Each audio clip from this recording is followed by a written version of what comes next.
Good morning, everybody. Happy 2026.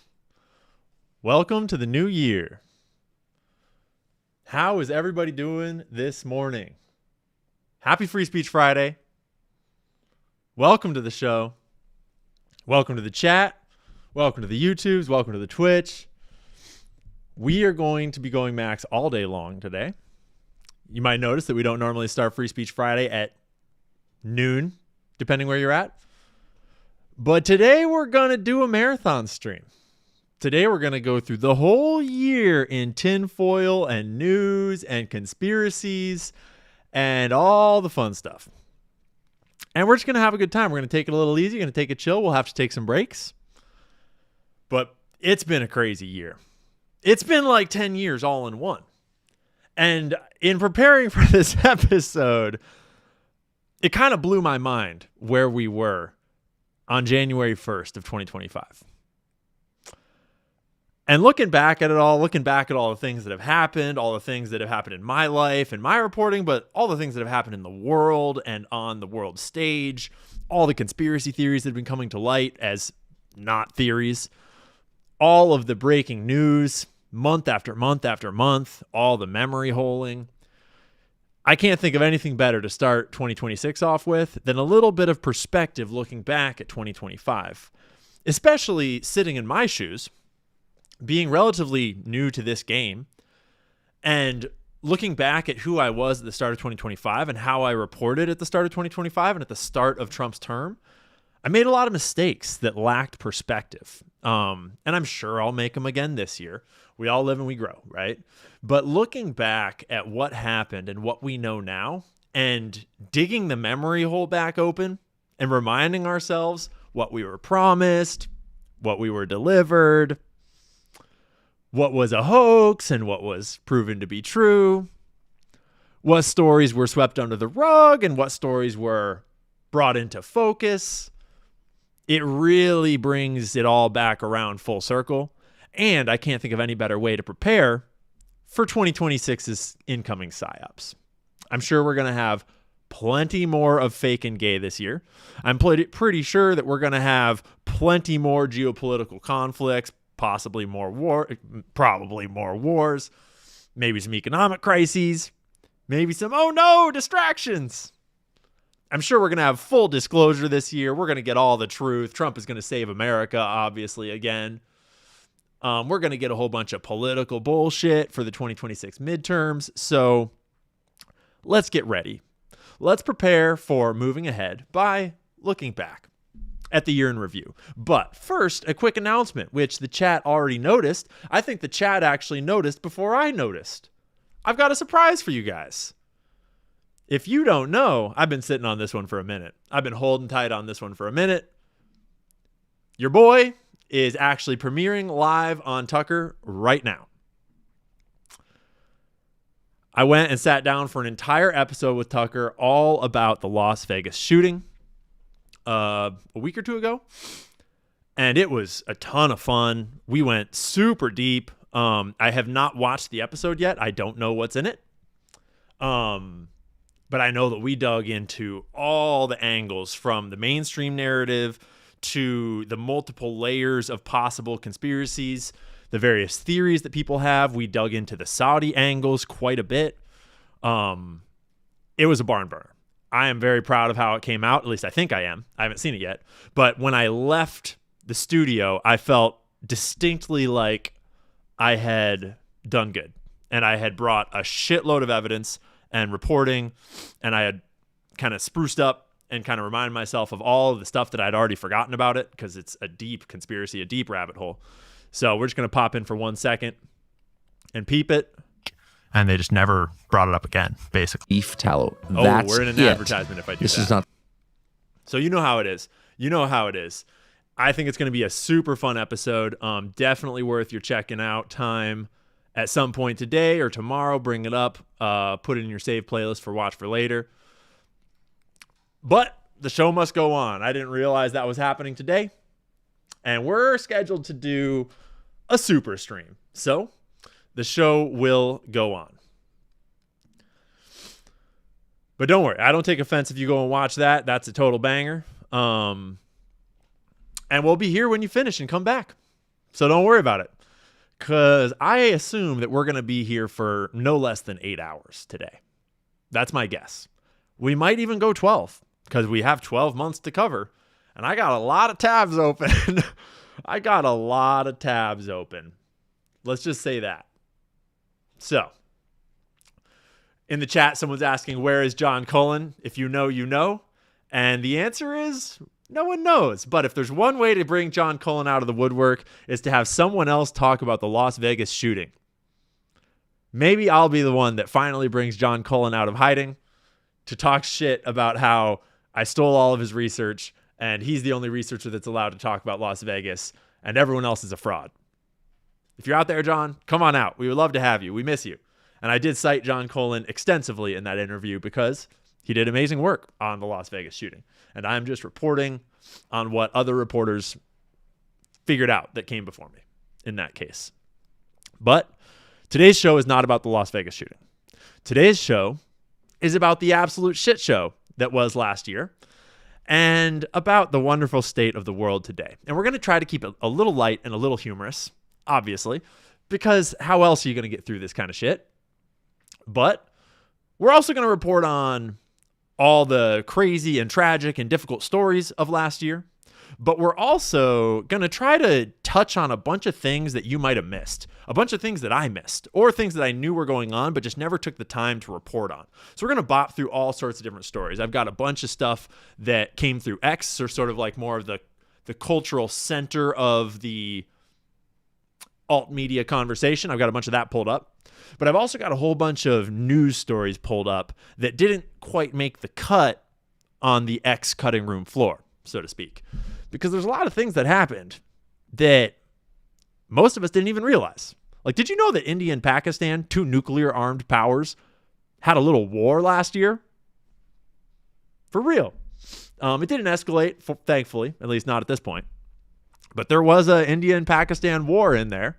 There was anti-corruption protests all over the globe. A whole bunch of countries overthrew their governments, burned down official buildings. Other countries squashed their rebellions. A couple of governments collapsed, including France's. There was so many things that happened this year that just either never got the attention they deserved, or they faded from our minds, or you were just busy trying to keep your head above water in the amazing American economy that has just been so wonderful, so great. So we're going to go over all of it today. And because it's going to be such a long stream, such a long show, we're going to have to take some breaks at some points.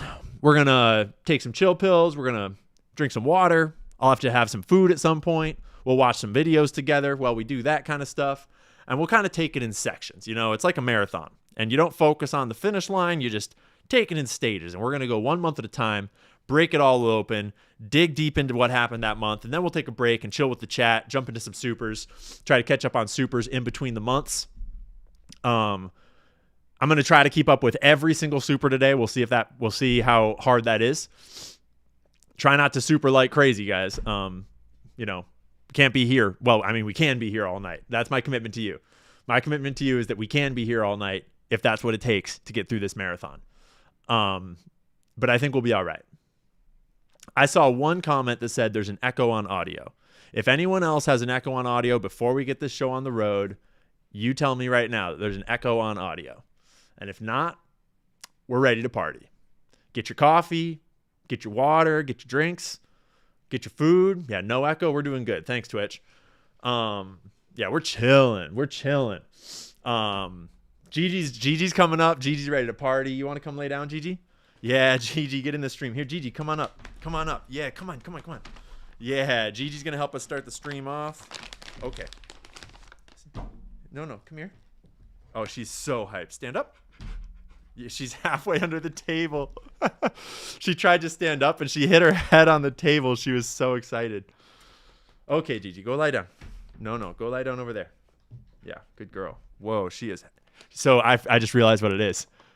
Gigi just came in from hunting squirrels in the backyard. That's why she's so freaking amped up, because she is in killer mode right now. Down. So she's like, bah, bah, bah. Ready to go, dude. Ready to go. Daytime Gigi ain't like nighttime Gigi. Good girl. Yeah. Yeah. Hunter Gigi activated. So, thank you, chat. Thanks for letting me know the audio is all good. Before we get started, let us know where you're tuning in from. Let us know where you're tuning in from. Let's get a roll call in the chat. Tell us your state. Tell us your country. Tell us your planet. Slovakia in the chat. Virginia, Idaho. Yeah, I see Slovakia. UK, Bama, Indiana. Yeah, we're on at a different time than normal. Michigan, Scotland, Pennsylvania, Washington. That's what's up. Indiana. I see Washington up there again. Arizona, Missouri, Texas, Albuquerque, Tennessee. Israel. I see you, Israel. I see what you're up to. New Orleans, Mass, Syracuse, Scotland, Florida. Yeah. Finland. What's up, Finland? How's it going? We got Long Island in the house. I see a Bellingham local in the chat. Shout out to my Bellingham locals. I hope it ain't too cold up there. Sweden. What's up, Sweden? South Africa, Bahamas, Mount Rainier. Hey, shout out to Mount Rainier, dude. I miss that place. Big Island of Hawaii. Yeah, Wenatchee, PNW, Ireland, Egypt. Shout out to Egypt, homie. We got Canada in the house. Yeah, we got Poland. We got a whole international community here. Romania. What's up, Romania? Utah. Venezuela. What's up? Greece. Memphis. Pittsburgh.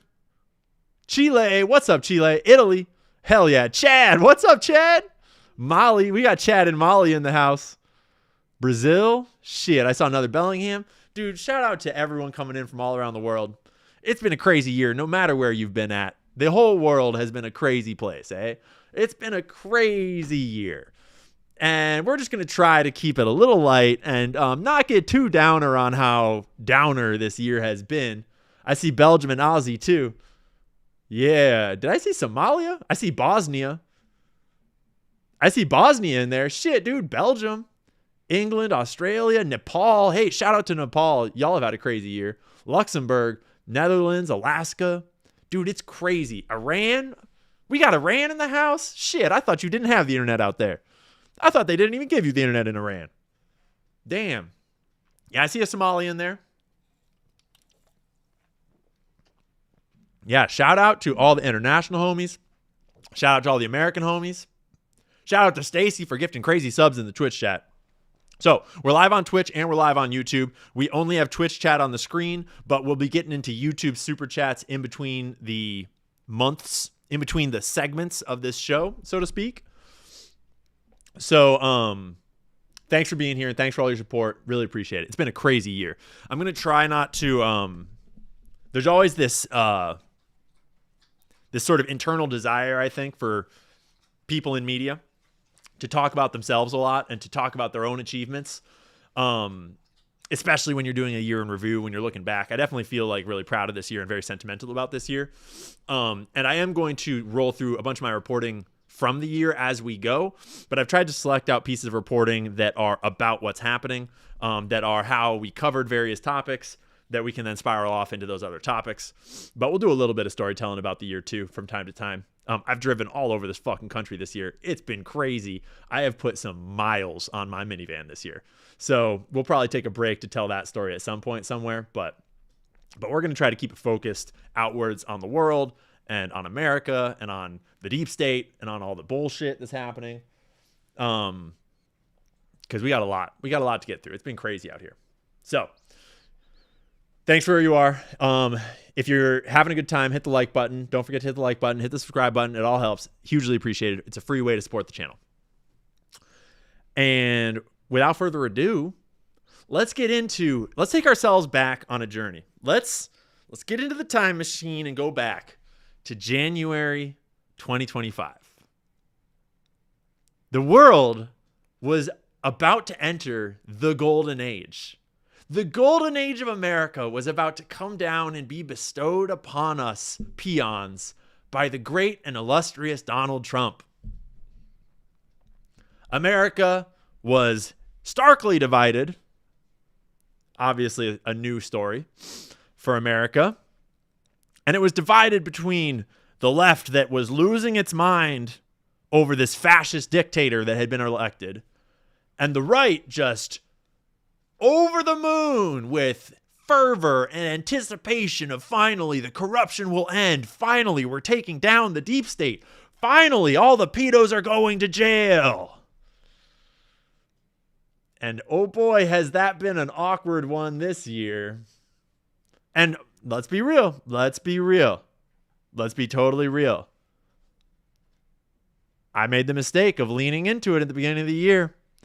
I wouldn't say I was fooled by believing for sure it was going to happen. That was definitely not how I felt. But I was fooled by believing that there was hope. I was fooled by deciding to be optimistic. And let's just say that I've learned that lesson now. As a journalist, my job is not to be optimistic. My job is to be realistic and to hold these motherfuckers to account. And let's just say they have a lot to account for this year. And you can't take back what you've already done, but you can at least learn from your mistakes and face the music and grow and evolve. Right? Right. So let's rewind to January of 2025 and remember what the temperature check was back at the beginning of this great, great year. This is where we were at in January. In case you had forgotten, this is the Venn diagram. This is the most accurate representation of where we started 2025. In case you had forgotten. Just to be clear. Scientifically speaking, you were deep in the middle of what the fuck. And thankfully, we've now made it through 2025, and no longer are we in what the fuck. We're now somewhere deep, deep in the wilderness of what the actual living goddamn fuck is this. What on earth? What the pedo loving fuck is going on out here? That is where we are now at. What the Epstein didn't kill himself, no one's been arrested, what the fuck is going on is this. That is somewhere approximating the scientific definition of where we're at today. So, a lot has changed this year, obviously. A lot of progress has happened this year. We're going to need a sense of humor to get through this recap. Okay, so just right up front, remember, don't take it all too seriously, okay? The world is burning. Yes, you are paying taxes to pedophiles. No, the tax strike that's trending on X isn't going to do anything. It's also not going to happen, but doesn't hurt to talk about it. There's better things than tax strikes, but no, talking about tax strikes on X isn't going to do anything. That doesn't mean there's no hope. That doesn't mean there's no progress. That doesn't mean we're not going anywhere. Let's remember how far we thought we'd come back at the beginning of 2025 and how much Trump was promising and how much this coalition of Maha and MAGA and lefts and rights and middles and libertarians and everyone was aligned and we were just going to make a difference. So Waffles in the chat is like, Ian, you're low IQ. You're right, Waffles. I'm not super high IQ. I'm just a regular dude. And I'm just trying my best to learn from the fact that it hasn't gone so well in the past. And probably trusting politicians ain't going to go so well in the future. We should probably not be trusting politicians. We should probably be trusting each other and ourselves and God. Relying on ourselves, building in more self-reliance, more populism, more power to the people, more power to the players. That's how I feel about it. You feel how you want about it. But this was the state of this great world in January of 2025. This is about how we felt rolling into this great year. This is going to be a theme throughout the entire production tonight. Us waiting for the Epstein files. Us waiting for what we were promised. Us waiting for any type of accountability or legal enforcement or anti-corruption action or fucking anything at all. And spoiler alert, this is exactly how we feel today. In fact, you know what? We're on X right now. We are on X right now. And this is exactly how we feel today.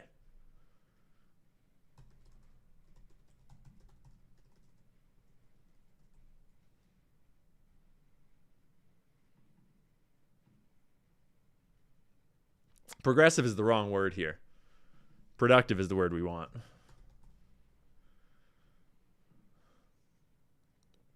Man, doesn't it feel good to be making progress? Doesn't it feel good to live in a country where the pedophiles are held to account, where the rich have to answer for their crimes, where we have a level playing field with equal justice for all? Gosh, it just feels so good. Freedom, baby. Am I right? Am I right? So, at risk of reminding us of the optimism at the start of the year,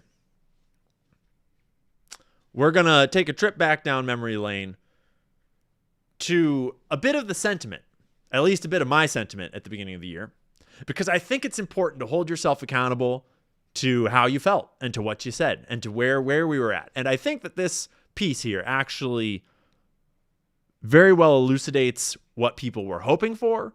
And when you look back at this and look at where we're at now, it's a good little reality check. It's a good sobering little reality check. 60 years ago, John F. Kennedy famously said, I speak of peace because of the new face of war. And today, we once again speak of peace because of a new face of war. Fifth generation warfare, information warfare, the info war, if you will. I see you, Des.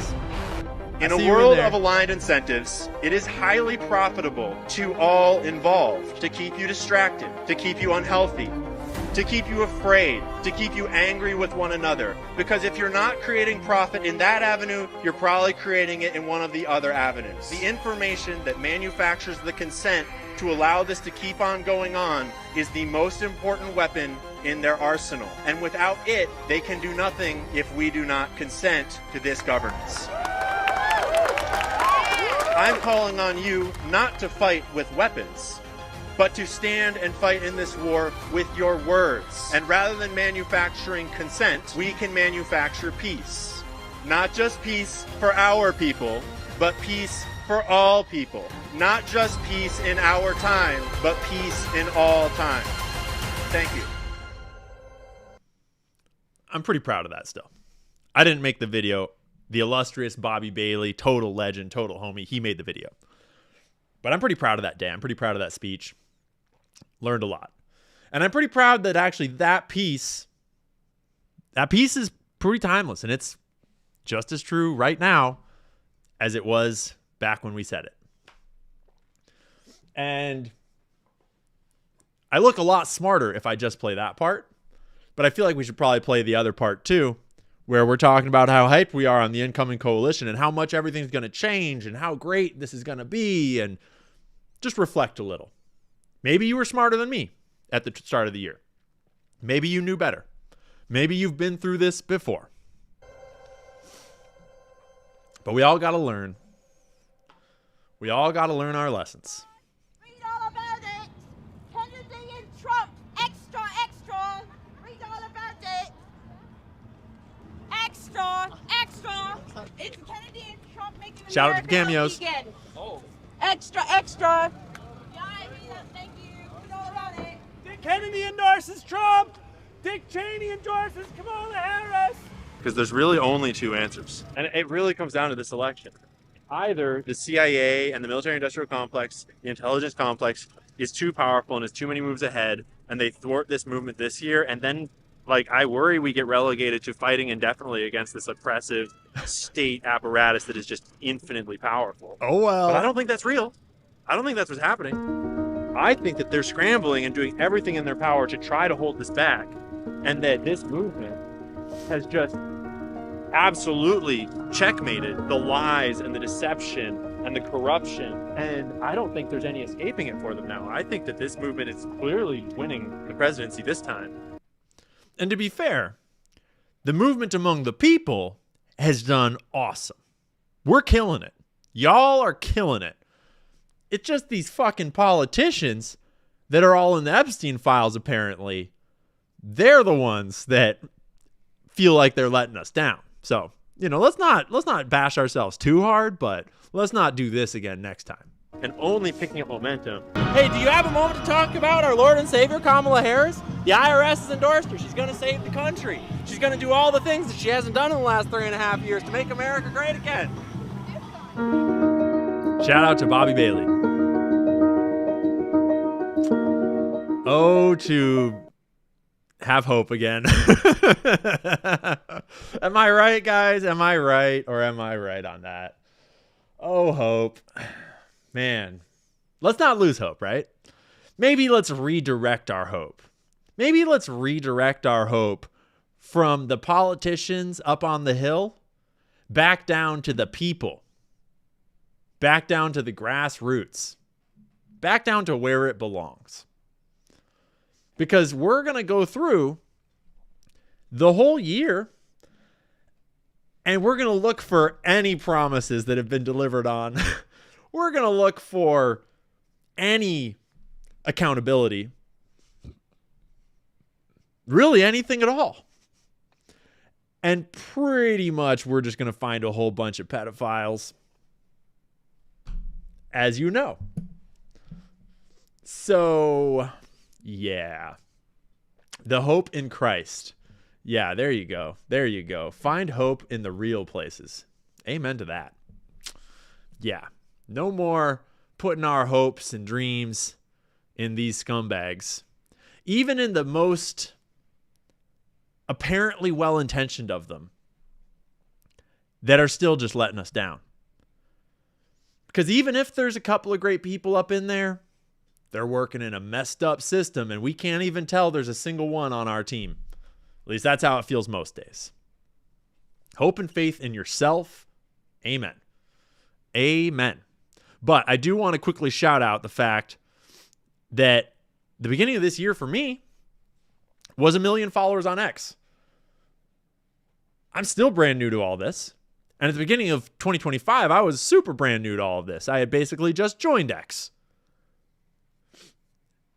And let's remind ourselves that I am literally just a dude learning from all of those who have paved the way. And without their work, we would all be in a deep darkness. So we have a deep debt to all who came before and a deep responsibility to all that come after. Okay? So let's keep our perspective, shall we? And then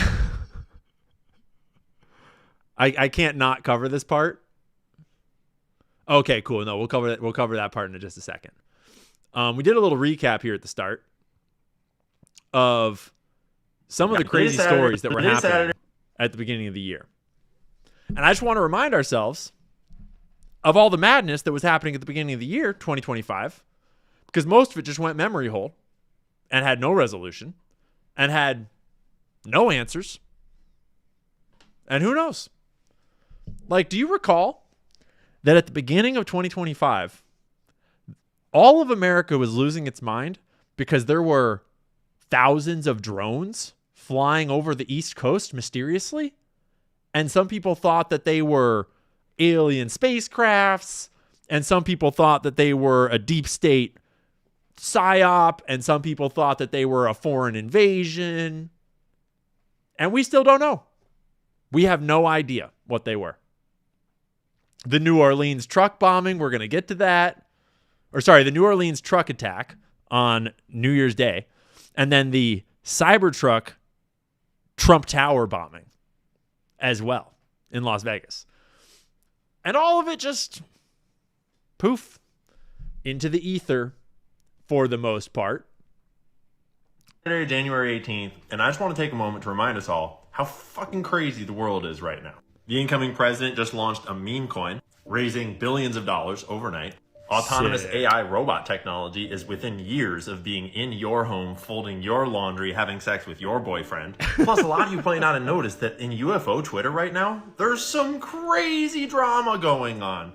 Greer is talking about like serious disclosure coming literally tomorrow, but he's hyped a lot of dates. But then there's this whole other drama that played out across the Julian Dory show. Shout out Julian Dory. With this new documentary from James Fox that just came out, with this dude that had this crazy whistleblower testimony that kind of might have been like a Fed plant to discredit this guy's documentary. But it gets crazier because Jeremy Corbell's on this like reverse blue beam of the blue beam psyop that like the rumblings are that everyone's trying to spin this like. I see all your supers coming in, guys. Stacy, that was so generous. Thank you so much. We're going to read all the supers from each section after the section is over. We'll get to all the supers today. We won't leave you hanging. I really appreciate that. I appreciate the support. Stacy's a total legend. Idea that a alien mothership is coming here and is going to arrive in 2027. Like, this is no joke. A full-on blue beam level narrative that's getting spun within the UFO community, and it's almost getting spun like they're trying to counter it. What do you think are the chances that we get elevated to alien attacks this year? What do you think are the chances that they're out of psyops and they need the aliens to attack this year? And it's super weird. But summarize it as like literally the disclosure community is coming to the like mainstream political disclosure that not only are aliens real, but they're about to launch the alien war psyop. All the while, the mainstream like neocon warmongers are all over places like the Sean Ryan show. Same old Middle Eastern terror is building up, and they're getting ready for 10 9/11 events across 10 major cities. Plus, the World Health Organization, Bill Gates Coalition is gearing up for, 10 new pandemics. Yeah, for real. We'll get to their whole pandemic preparedness, all their mRNA technology in a second. I saw the chat talking about how the aliens might have come in here trying to come and take over, and then they're like, man, these guys just a bunch of pedophiles. Fuck that. And then they turned around. Because they actually think that we're going to fucking go through that again. Yeah, right. Plus, Candace Owens is literally busy exposing that the president of France is married to a pedophile groomer that was his male teacher when he was a 14-year-old boy, and he was groomed for the position of president of France. Talk about a story that has aged extremely well. Talk about a story that is still very much in play. You can see behind me is Candace's list of questions that she sent in response to the Elysee Palace. Still haven't gotten a single answer. Still haven't gotten any photos. Still no word from the Mrs. and Mr. Macron about the package. And to this day, they're covering up that secret, and it is just getting crazier and crazier over on that story. That makes you start to wonder about other, allegations against other prominent public political figures about. Plus, there's some crazy weird shit happening over at GameStop we'll talk about another time. Then there's the Epstein story that there's still no answers to, but we're apparently going to get them. There's the Diddy story that there's still no answers to. It's swept that shit right under the rug. We'll talk about Diddy a little bit later. Diddy? Do you remember Diddy? We were going to have RICO charges. They were starting to name names. Nope. Still unraveling. But we all can't help but wonder, did any evidence burn down in those fires? Do you remember that LA was on fire at the start of the year? Do y'all remember the LA fires? I was in the LA fires. I went and moved to LA the day before the fires started. We'll catch up with that a little later. Which houses? Where did it start? Was it all just accidental, or was there other stuff that happened in those fires? We'll never know. Who? Plus, there's this crazy Israel disclosure that's happening in our mainstream spaces of just people waking up to the Israel propaganda and what's really going on. Listen, it's 2026, and we've talked a lot about Israel in 2025, and let's be real. it's about time we stop talking about Israel and the Jews and all that, because no reason. We're just going to be done with that. You know, Epstein didn't work for anybody. Trump is America first. Israel is our greatest ally, and we're really done with the whole story. The whole Charlie Kirk story, we're done with it. We're done with it. It's 2026, yo. And it's time to get back to real news, obviously. Obviously. Aren't we all tired? Aren't we all tired of talking about this creep, this Jeffrey Epstein guy, this creep? We really still talking about this guy? This creep? Plus, there was the whole drones over the East Coast thing that never got resolved. Then there was the crazy Cybertruck bombing that had the crazy allegations about the drones that never got resolved. Any one of those stories would have been absolutely blowing up the news 10 years ago. This is like a million mind-blowing psyops all converging all at once, and no one even has time to... I barely even covered 10% of what is happening right now. It is 100% the craziest time to be alive in human history. And just a quick reminder, you and me are but measly humans with tiny little squishy brains. And we are not so smart that we know exactly what's happening and exactly what's coming next. And you should probably maintain a little bit of humility when it comes to the people around you that think differently than you and have different opinions of what has happened and what's going to happen, because you might be wrong. You might not know all the intricacies of geopolitical context in the Middle East. You might not know how alien species crafts work and whether or not our government has them, and you might not know everything. And it's not your job to save the world. It's not my job to save the world. It's not your job to be a hero. Just be your best, be kind, be humble, and watch the show, because it's gonna be fucking crazy. And if you spend the whole show arguing with everyone else that you know exactly how the show is going to end, you're going to miss the frickin' show. And I have no idea what's going on, but I know that the show is going to be crazy. So I'm about to take my Maha hat and I'm going to go take my dog on a walk out in the sunshine and enjoy the show. So not a lot has changed. I still don't know what the fuck is going on. Shit's still crazy out here. Robots are out here running around. The psyops are out here left and right. The world might end at any moment. But figure it out. I mean, chill out, figure it out. Someone in the chat is like, Ian is so baked in this video. Bro, I honestly am not. I haven't smoked hardly any weed at all in the last 6 to 10 years. I used to when I was a kid. Well, not like a kid, but I grew up in a place where everyone was smoking weed. But I stopped smoking weed long before I started making content. It's just not as fun. I like my brain to work. But I do have Northwest vibes. I'll always have Northwest vibes. And that's fine. It's funny. So, one thing that we do have to kind of flex is remind, I gotta throw back to our boy Elon and this ratio at the start of the year. Because genuinely, I actually think that this is pretty important. Is at the beginning of the year, Elon Musk made this post. Oh, this is another photo. This is a screenshot. I want the actual post. Elon Musk made this post at the beginning of the year. And you have to take yourself back to the Israel conversation at the beginning of the year, right? You got to take yourself back to remembering how it was not cracked open yet. It was not yet what everyone was talking about. It was not yet something that was comfortable. It was not something that people were openly discussing on every podcast. It was not something that was being openly questioned at TPUSA with every question. It was still very much a quiet thing. It was brewing. There was lots of people that had talked a lot about it. A lot of people had put blood and sweat and time and been censored over it. But Elon Musk posted this dumbass Israeli propaganda. And I was like, Elon, for being so smart, you're exceptionally bad at understanding this one issue. It's kind of weird. And he decided to respond with, what am I missing?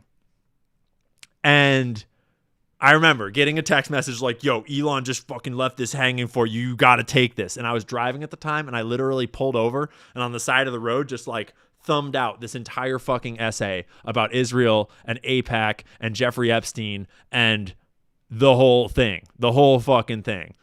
We did the meme.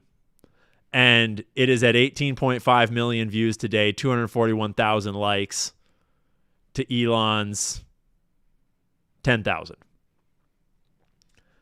And it was a pretty cool way to open the year. It was a pretty banger way to open the year. It was an interesting moment in the internet conversation to put it on such a big stage in front of Elon's face, in front of everyone on Twitter's faces, with source citations. And I made a whole video about it, citing every source and presenting the evidence, a small body of the massive body of evidence for each claim, and really just putting the conversation on full blast on the full screen.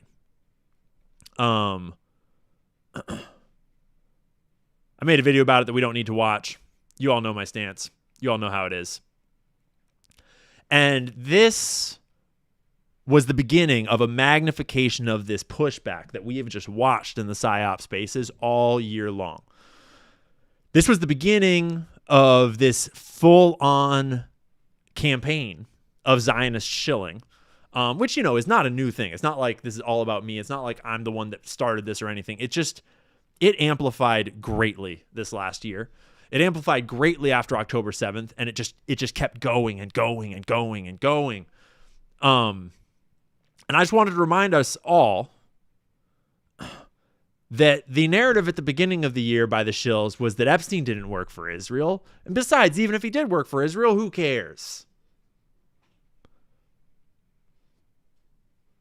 Right? Yeah. I think I must have muted Misfit Patriot or something, because thank God I never see him on my timeline anymore. Holy moly. But we'll get back to Epstein and Israel and all that a million times over. Let's talk about the LA fires. Because if you remember, LA started burning down earlier this year. And I just happened to be there while it was burning down. So we're out walking the dog, and I think a new fire just broke out right here. It's okay. It's a lot for the dog. Yeah, it's a good girl. So yeah, a fire just broke out right here over the hill while we're out walking Gigi.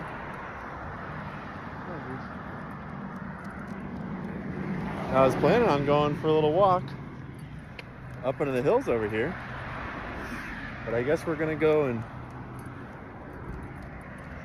see what's burning.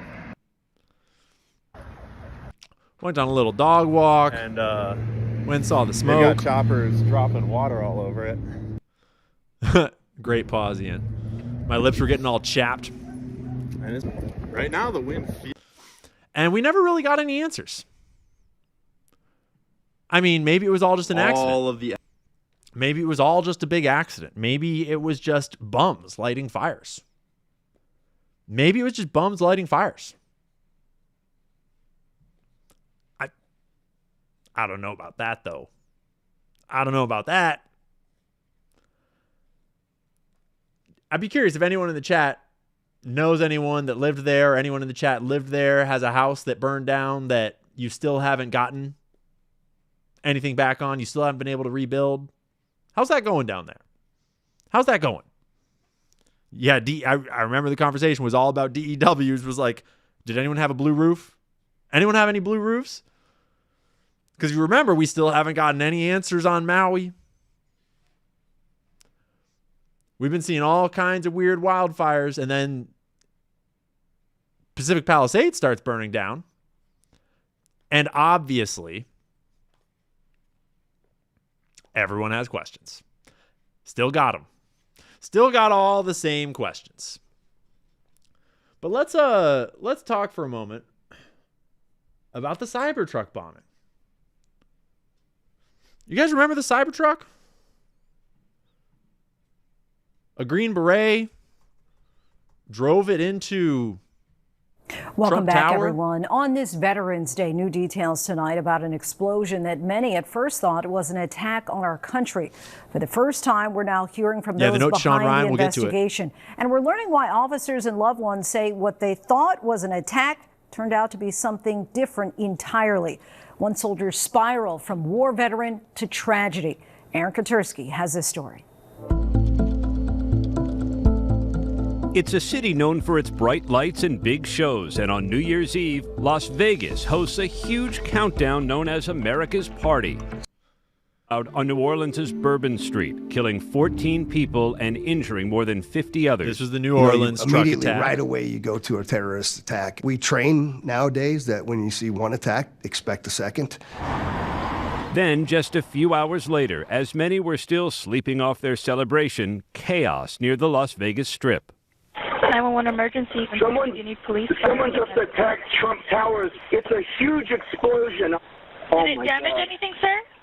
It's an attack for sure. And I heard something happen in New Orleans this morning, so it must be people going crazy. What's in your head at that moment? You've just been watching what's unfolding in New Orleans. Always count on the news media to stoke fear, to stoke panic. But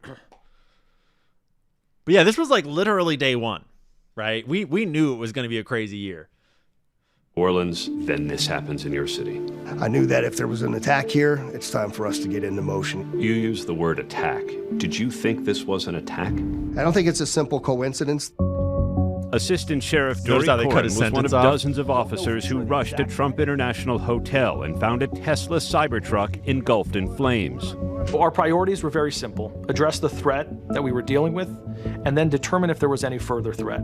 First responders helped 6 people who were injured in the explosion, then worked to secure the area and start trying to piece together how it happened. It takes the urgency to a new level because now you're worried, is there yet a third attack coming somewhere else? Nearly 36 hours after the explosion, a break in the case. Officials naming Matthew Livelsberger as the suspect. I saw that, chat. Thank you. 37-year-old Army Master Sergeant and Special Operations soldier who was on leave from his post in Germany. We recovered a military ID. We recovered a passport. Because passports always survive the fire. Am I right? Passports always survive the explosions. Nothing weird about this one at all. Just a special ops guy leaving his passport in his burning truck, blowing himself up for no apparent reason. Then he turns out that there was a manifesto kind of sent to Sean Ryan or to Shoemake. Shoot, forget his name. Sam. We'll check in on that in a second. There were aspects of it that you could still make out words or names or pictures. Our team did a phenomenal job, really dug deep, and were able to quickly pivot from that and determine that there was no connection to the attack in New Orleans. Surveillance footage showed and an autopsy confirmed Livelsberger detonated explosives inside the vehicle and died of a self-inflicted gunshot. We were in touch with people in Colorado. The FBI also sent leads overseas to talk with teammates. Detonated explosives, but also died of a self-inflicted gunshot. Right.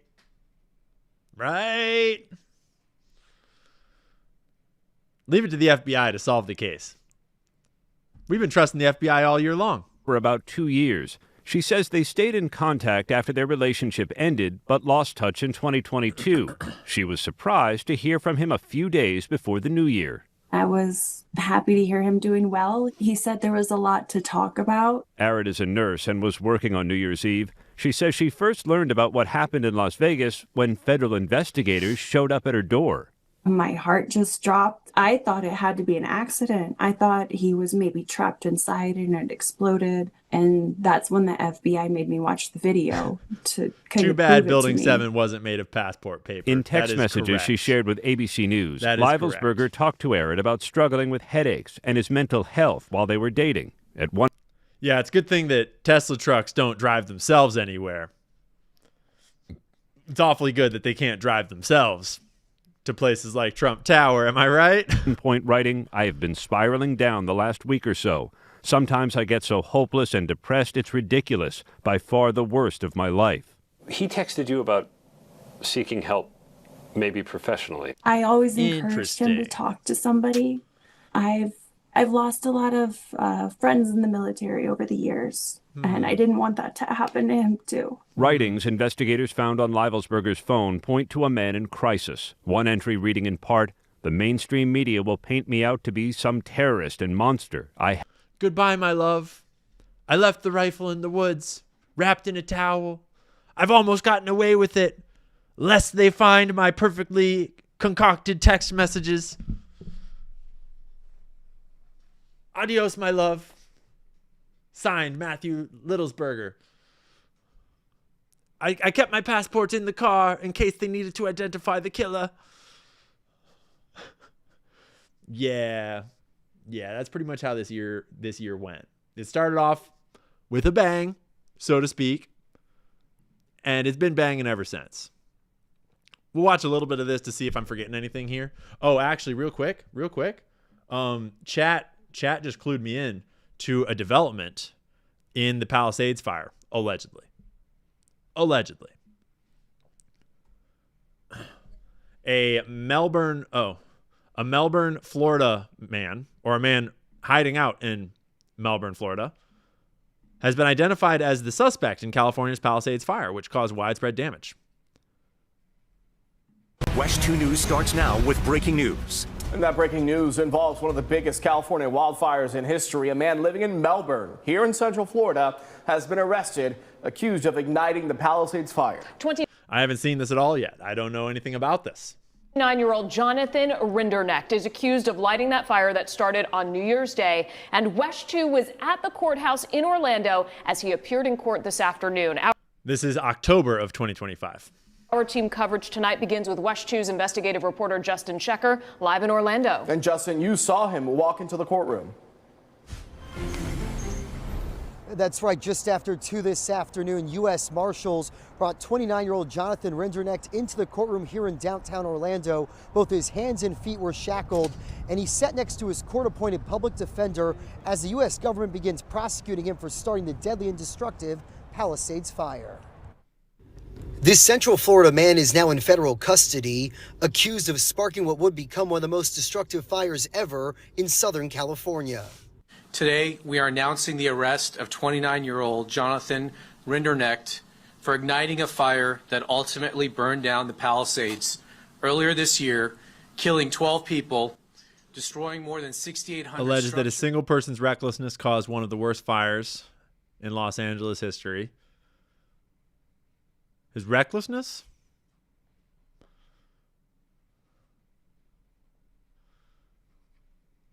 They determined that it was a holdover fire or a continuation of the Lackman fire that began early in the morning on New Year's Day.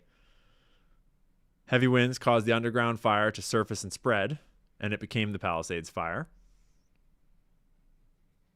Witness statements, video surveillance, cell phone data, analysis of fire dynamics and patterns at the scene, among other things. That Rinderknecht maliciously set the Lackman fire just after midnight on January 1st on land owned by the Mountains Recreation and Conservation Authority. A week later, the same fire, then known as the Palisades fire, burned federal property. He was working as an Uber driver. 2 passengers that he drove on separate trips between 10:15 and 11:15 p.m. that night later told law enforcement they remembered that Rinderknecht appeared agitated and angry.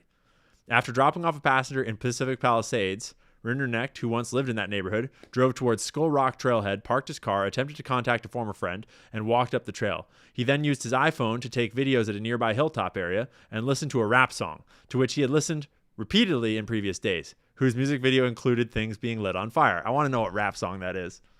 What rap song that is. Then, at 12:12 a.m., environmental sensing platforms indicated the Lackman fire had begun.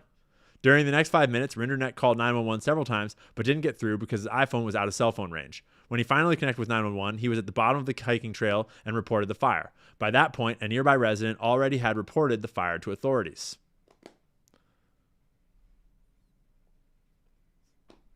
Interesting. Who knows? Could be. Could be. I don't know as I'll ever trust it, but there's your answer, folks. There's your man. There's your boy who set the Pacific Palisades fire. Really, it was probably Cardi B that he was listening to. He was probably listening to WAP.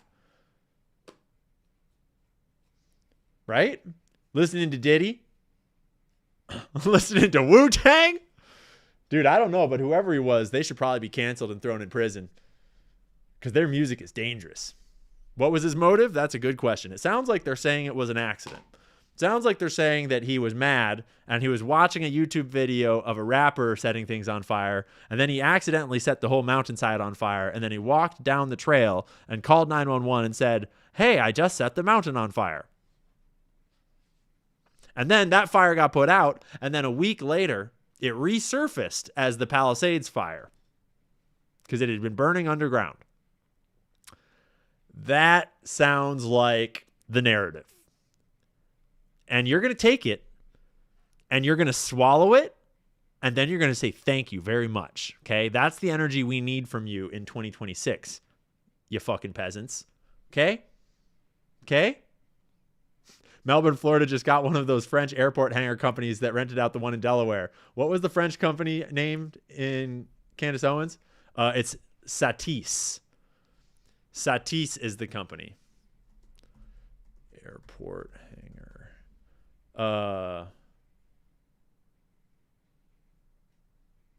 I forget exactly how it was spelled. Right? Wasn't it Satis? Am I getting it wrong? S-A-T-I-S maybe?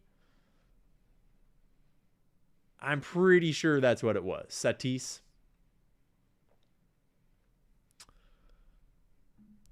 Evidence in all directions that I have found so far, so hopefully it's easy to kind of pick up where we're at right now and see what comes next. First thing, super iconic, not an accident. But the question is, not an accident, why? And who's actually behind it? Because the media is pinning everything on Matthew Allen Livelsberger because they found his passport and his ID and a bunch of stuff of his in the car. Though the car blew up, passports always survive. And he's an active duty Green Beret that's been stationed mostly out of Germany and Colorado. And the Green Beret community is digging into this deep and getting sources. And there's so much that's not adding up. And then yesterday, I think it was, the plot super duper thickened when the Sean Ryan show had this whole expose on this whistleblower scenario where he had Sam Shoemate. That's right. Satis. S-A-T-Y-S. Correct. On who had apparently gotten an email from this Green Beret dude. So a lighter is more powerful than the entire LAFD? That is correct. Thank you very much for understanding. Yes, you have properly digested the narrative. Thank you. Good job. Good job. The day before the bombing. And the email is crazy spicy, but it's a little suspicious. If you haven't seen the Sean Ryan Show podcast episode yet, you should watch at least the first 30 to 45 minutes. Put it on 2x speed. You should not believe everything that is said at face value. Remember, both these guys are military intelligence assets, former and current. This is the alleged email that Mr. Shoemate received, but notice that there are spell check red squigglies in here, and there's a cursor, and we've learned this before. This is not how an email appears when it is received in your inbox. This is how an email appears when you're typing it. I remember that there was some back and forth with Shoemate about why it appeared that way to kind of smooth it all over, and I kind of forget if it smoothed over or not. But, yeah, we had questions. And it's good to go back through it because I've forgotten all of this shit. I had forgotten all of it. But this is what the Sean Ryan Show put out as the email that was received, allegedly. And it alleges that the drones over the East Coast are Chinese tech and that they could bomb the White House at any minute. And it's like this whole, basically it alleges that World War III is about to happen between the US and China, and there's nothing we can do to stop it. Do you remember this? What the fuck is this psyop? What the is this psyop? And it comes out on Sean Ryan, right? Who we would later see hosting Brian Harple, serving you Fed slop, right?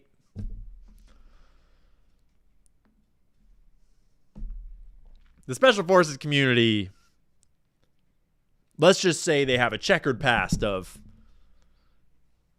love a lot of them, but an awful lot of them seem to be serving Fed slop. And sometimes it makes you wonder, like, Sean Ryan, what are you doing? What exactly are you doing? And who helped you set up this podcast? Where'd this podcast come from? What's going on? And in my interactions with them, I actually interacted with both Shoemate and Sean Ryan around this story. And like, they were nice guys. They seemed like perfectly nice guys. But I don't fucking know what came of this. All I know is I don't trust a word. And he's like trying to be a whistleblower to like stop it. But if this email is real, it's like the perfect food for the military industrial complex and for World War III warmongering. But it gets weirder. So the Las Vegas officials and the FBI, who are totally trustworthy, have been assessing the scene. Hey, Gigi, don't do that. Stay over there. That's where they found the passport. They also found an incinerated desert eagle, which apparently he used to shoot himself in the head before the explosion. It was dropped on the floor right in between his feet in the driver's seat. And if you know anything about how powerful these guns are, and you imagine shooting yourself in the head with it and then it dropping straight down instead of like just flying into the not to mention that no one has reported any report from a gunshot in the car at the scene at the time, and that is like the most powerful handgun you can buy. A whole conspiracy on this thread is Teslas can drive themselves, and I don't know if anyone's ever tested the self-driving because it'll watch you, and if you don't look upwards, it'll tell you to look, or it'll stop the self-driving, so you can't just look down at your phone or close your eyes and go to sleep. But has anyone ever tried it with a dead body that has its eyes open? Because that is probably possible. It's unclear. This is really the level that we started at this year. We started this year by conspiracy theorizing about whether or not a Tesla will self-drive with a dead body in the driver's seat. Because allegedly the remains of the person found in the front seat, though charred, burnt beyond recognition, the DNA did not match the DNA of this guy's recent child. Apparently his wife just broke up with him, and they were trying to paint that as like he's angry. It's like Green Berets get divorces all the time. Like maybe the kid wasn't his kid. I think it's more likely that the body wasn't his body.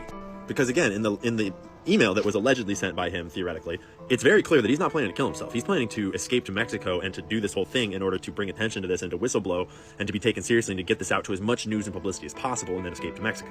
He says it 2 different times in this email. The trunk was loaded up with all these crazy fireworks, and there were some gas cans in the cab that caused the explosion to start. It's a little unclear, but it seems like the explosion was intended to not cause a bunch of death, but just to cause a scene. Like he or to cause war with China, or to cause mass hysteria, or to just bring media attention to Elon and Trump. Who the fuck knows? It was a Cybertruck, which is bulletproof, like the worst car to build a car bomb in. And then he filled it with fireworks instead of he's a Green Beret. He could have built a real high power IED that could have blown the building up, theoretically. And then he says in the letter that he's trying to keep a low profile because he's being followed and they attempted to abduct him, but also that he's trying to keep a high profile because they know he has this IED, this car bomb rigged up. And so he got a Cybertruck, which is like, why would you get a Cybertruck? The police have had no trouble tracking the Cybertruck both in Las Vegas on CCTV footage and on its supercharger route across the country. The police said that they have tracked the purchase of the firearm, specifically the Desert Eagle, back in Colorado. There's a 3-day wait on purchasing a firearm in Colorado, so we had to have initiated the purchase 3 days before leaving Colorado to come to Las Vegas for this event. But then in the email, he gives as confirmation that he is who he says he is. First off, I'm not under duress or hostile influence or control. My first car was a 2006 black Ford Mustang V6 for verification. Well, people verified. People pulled his vehicle records, and actually he has never owned a 1996, was it? Ford Mustang, or 2006 Ford Mustang, but his first car was a Ford Mustang, just a totally different year. So it's not really could be that because it's 30 years ago, it's his own car 20 years ago and he just forgot to make the year. It could be why would you put the wrong verification in? You'd think if it was someone else faking the letter, they would get the right verification because they wanted it to get verified. I feel like I remember a train of thought, a rabbit hole we went down where it was you put comms in intentionally to communicate things to people that know this shit, where you put in details incorrectly to signal things or something. I forget. It was weird. It was a weird dig. I think if it was him, maybe he misremembered it. Maybe it's an intentional misverification. Oh, we're going marathon maybe it was in style. his parents' name because everyone's first cars are in the parents' name. Well, people pulled his parents' car records too. Check out Landry22 if you want to see those on X. But then the Las Vegas. If this year has been the year of anything, it's been the year of decentralized intelligence. It's been the year of the decentralized investigation, of the decentralized intelligence agency rising. And we've had plenty of practice this year. We haven't had a lot of wins, but we've had a lot of practice, okay? Vegas police, the officials, released manifestos that they found on his phone, which was charred to oblivion. But they found these manifestos that this one is basically yo, all military personnel, go and take the Capitol right now. It's really unhinged and retarded. And the other one, it's just screenshot and read if you want. The other one is just didn't match the one that was sent to the podcasters at all. Who knows? We're not going to watch the whole thing. You get the point. We're not going to find answers today. We're just going to look back on all the madness. And for anyone new pulling in, welcome to the superstream. We're going all day long, baby. And yes, we are overlapping with Tucker and me talking about Las Vegas. Whoopsies. That's a banger. I'm sure it's going to be a banger. I'm going to have to go watch it later tonight once we're done. Hopefully we finish tonight. And I have time for that. Kind of doubt it. The year of manifestos. Indeed. Indeed. So, we still are only in like January 5th or 6th or 7th or something like that. January 4th is the day I posted this. And this was the Sean Ryan show with Shoemade on, allegedly telling us what the drone story was actually all about. Total madness. And then, just want to remind you all that Suchir Balaji was killed. The OpenAI whistleblower was killed at the end of last year, and we never got any answers, despite it being obvious that it was not a suicide. I don't think any honest person looking at this would conclude this was a suicide. There's an awful lot of evidence that it wasn't. I was actually shocked by it. You guys need to see it. So I want to get into the details of what may have happened, but I'd like to start, if you don't mind, by hearing about your son. Who was he? How old was he? What did he do? What was he like? Sure. Suchir was a prodigy. From birth, we knew he was gifted. And for living... So that's the mother of Suchir Balaji. And Suchir Balaji was a whistleblower. To be a pattern here. So yesterday they released this statement with their 4 new board members. First, we have Sue, the former CEO of the Bill and Melinda Gates Foundation. Also, this was right at the beginning of the year last year, where OpenAI announced their new board of directors after this very strange shakeup, after one of their top genius safety guys was like, oh no, it's going like DEFCON 5. We're all screwed. Something, something, something. And then it was like, blah, blah, blah, blah, scramble. Also a board member of Pfizer. She's also a member of the President's Council of Advisors on Science and then they brought in the deep state but for some their board reason, of when directors. the White House wanted to write her bio, they thought that her 2 most prominent positions at Pfizer and the Bill and Melinda Gates Foundation shouldn't be on this page. Not sure why this person's resume has anything to do with OpenAI. I wonder why. Even spicier, this one's hard to find. She's on the board of directors of this company called Resilience, which strangely also has the CEO of In-Q-Tel on it. In-Q-Tel is the investment company for the CIA. There are actually a number of people on this board of directors that have links to the CIA other than this dude. And this company I'm talking about, Resilience, is the company that manufactured all of the mRNA for the thing that Moderna gave to everyone. Back in the days when we were afraid to say the word vaccine online. Kind of weird. Next up is Nicole Destiny, you can't tell me why. Nicole's I know you famous for being the president of Sony Entertainment. You know, the company that had some beef with Michael Jackson that we've recently talked about. She also previously worked at Paramount. She's a lawyer. And she's represented and how some Paramount has interesting become people, relevant again. like Bill Clinton. And if you know the Iran-Contra scandal, she represented Oliver North in those trials. In this old article from the Washington Post, they talk about how, by all accounts, Seligman has won the trust and confidence of both President and Hillary Rodham Clinton. The First Lady thinks the world of her, says Mrs. Clinton's press secretary. Man, that's some high praise from a really great person. What a good endorsement. For those of you keeping track of how many Zionists are on the board of OpenAI, she's also Jewish. I believe that brings the total to 3 out of 7. I'm not totally sure if there's more or not. Because, you know, I can't think of anything better for Israel's public image than to have the AI that's giving everyone answers to their questions about the world, answers that are pro-Israel. Yeah. And then we have Fiji, who is the CEO of Instacart, but she spent a decade working at high positions at Facebook. At the top, she was the head of the Facebook app. That's in addition to the Facebook executives already on the board, like Brett Taylor, who was the CTO, and he was the chairman of old Twitter when, you know, free speech was like totally good on Twitter. And we have Adam D'Angelo, who was high school friends with Mark Zuckerberg and the CTO of Facebook. So that's 3 former Facebook executives. And last but not least, the crown jewel, Larry Summers, former U.S. Secretary of the Treasury, former chief economist at the World Bank. He was heavily involved in repealing Glass-Steagall, which is what allowed banks to gamble with all of our money in the stock market. Fucking Larry Summers. Of all people to put on the board of OpenAI, they put Larry Summers. But fortunately, old Larry had to resign because it kept coming out that he was really good friends with Jeffrey Epstein. And that just didn't look so hot. Because once we started to get some Epstein stuff coming out, Larry was all over it. We have all kinds of emails. Even before they officially released the Epstein documents, we had the Ehud Barak emails leaked. And he was all up in them. They're all chitting and chatting and having meetings and hanging out and having parties. Fucking troll. What a goblin. What an evil fucking goblin. So, OpenAI been sketchy since the start of the year, and them killing the whistleblower didn't help at all. Should stop killing whistleblowers. So we've got a lot more details about the OpenAI whistleblower that was murdered. I mean, the official story is that he committed suicide, but so Sam Altman's here on Twitter asking what they should build and fix in 2025, and I said maybe they should stop killing whistleblowers and stop being evil. He, summarized the common themes. He conveniently skipped that comment. And George Webb has been on the scene investigating and reporting on this heavily, and he's been talking to the family a whole bunch and is getting a lot of details out to us all. Details like videos and images of the actual crime scene, as well as the official autopsy, which shows that the bullet path was through the head and down into the base of the skull, and there is no...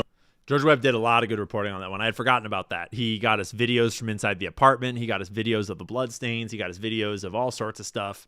He got the autopsies out. Exit wound, like a point-blank shot, bullet stayed in the head. Yeah, you do the math on how you do that to yourself. You hold it out and up and down, and not to mention that there's signs of struggle in the bathroom. There's clear blood smears that show that he either tried to crawl after the wound or something. Suchir also had a meal out on his table when this happened, because that's when you decide to off it, is halfway through lunch while you're working at your computer. You just go to the bathroom and what? Plus the whole apartment was ransacked. Everything was run through. His stuff was thrown out all over the room. Clearly the killer was searching for the thumb drive with the information, because he had recently gotten involved in this lawsuit against OpenAI, but really against AI technology in general. And he was going to be a star witness. And the New York Times did an interview with him where presumably they found out what he knew. And then shortly after, he was killed. Really cut and dry. There's no looking at this evidence and calling it a suicide. And the fact that they did is insane. Shows you how corrupt the police in San Francisco are, and also how fucking overconfident they are. They think they can just get away with that. By the way, LA is kind of a shithole. Sorry, LA. I start talking shit on LA. Yeah, so we're live. We are live, baby. And unfortunately, Suchir Balaji is not, because Suchir Balaji had all these whistleblower files about how all of these generative AIs basically have breached copyright on everything on the internet. We're talking multi-trillion dollars worth of copyright abuse, just scraping everyone's creative work and learning from it and then generating off of it. And my understanding is that it was basically it was going to cause problems for the entire AI industry. So that changed when Suchir Balaji died and his information went missing and they lost their star witness. Funny. Beginning of the year, we also got a resurgence of reminders about this headline. Allegedly, just accused, there's obviously no proof. Don't look up what Annie Altman has said about her brother Sam. That would be anti-Semitic of you. Don't do it. Don't even think about it. I forget if this was during the LA wildfires. Was this during the LA wildfires? That the help signs started appearing? And we did a whole side quest on the help signs that were appearing from Google Earth inside of LA. And people thought that it was trafficking victims. And it might have been. But then people went and investigated. And it was and it sounds like it was a homeless person just fucking around. But I don't know. I still don't know. But it was a crazy side quest. And I was in LA area at the time. So I went and tried to locate it, I remember. got really curious. My time in LA this year was not very fun. Let's remember Maha a little bit, shall we? Let's remember Maha. Okay? Remember a time back when we were going to make America healthy again? Remember a time when we were going to hold all these vaccine manufacturers to account for what they did during COVID? Remember a time when Anthony Fauci was going to get charged and put in prison? And Bill Gates was going to get charged and put in prison? Right? Do you remember January? Back when RFK was going to save the day? Shout out Toad. Thanks for gifting those subs, Toad. Yeah, let's just remember this time. Remember these good old times. I'm going to commit to that. The question would be, can I commit You're to not going to take money from drug companies in any way, shape. Let me get you prepped here. The question would be, can I commit You're to not going to take money from drug companies in any way, shape, or form. Who? Me? Yes, you. Oh. Yeah, I'm happy to commit to that. Okay. That was a pretty funny move right there. I'm not going to lie. Throwing shade at Elizabeth Warren. Good. That's what I figured. I said it's an easy question to start with. And I think you're right on this. I don't think any of them want to give me money, by the way. Let's keep going. You're right. And people were pulling up all the money that Elizabeth Warren has taken from the pharmaceutical and health industries. Yeah. Tale as old as time. Bought and paid for politicians. And let's not forget that as we voted Trump in to hold the people to account for COVID that he helped run, the very first thing they did on the very first day was come out and announce the Stargate program, if you remember. Let's be honest. We all knew this day was coming. I just thought it would be more than 2 days into the presidency. Okay, this message is specifically for Donald Trump and his team, as well as every Trump voter out there. Fuck no. Listen, Mr. President, we understand that to put America first, you got to make some big deals with some big dollar signs. And we understand that AI is like the arms race of our time. We understand. But I don't think you realize who you're giving the keys to the castle to. I'm sure Larry seems like a great guy in person when he... But he's not. He's a fucking piece of shit. He's a scumbag. He's one of the top funders of the IDF. He's the owner of Oracle. Ex-CIA. He wants to watch you pee. And he wants you to like it. For your own safety and security, obviously. And so that he can make billions more dollars. He's talking big money to you. But this is how you lose your entire base. This is how you lose every single person in the media that just supported you. I guarantee you this is how you lose Tucker. You'll lose Alex. You'll still hasn't lost Alex. Lose Joe. You'll lose Candace. You'll lose just about everybody except for Charlie Kirk and Ben Shapiro.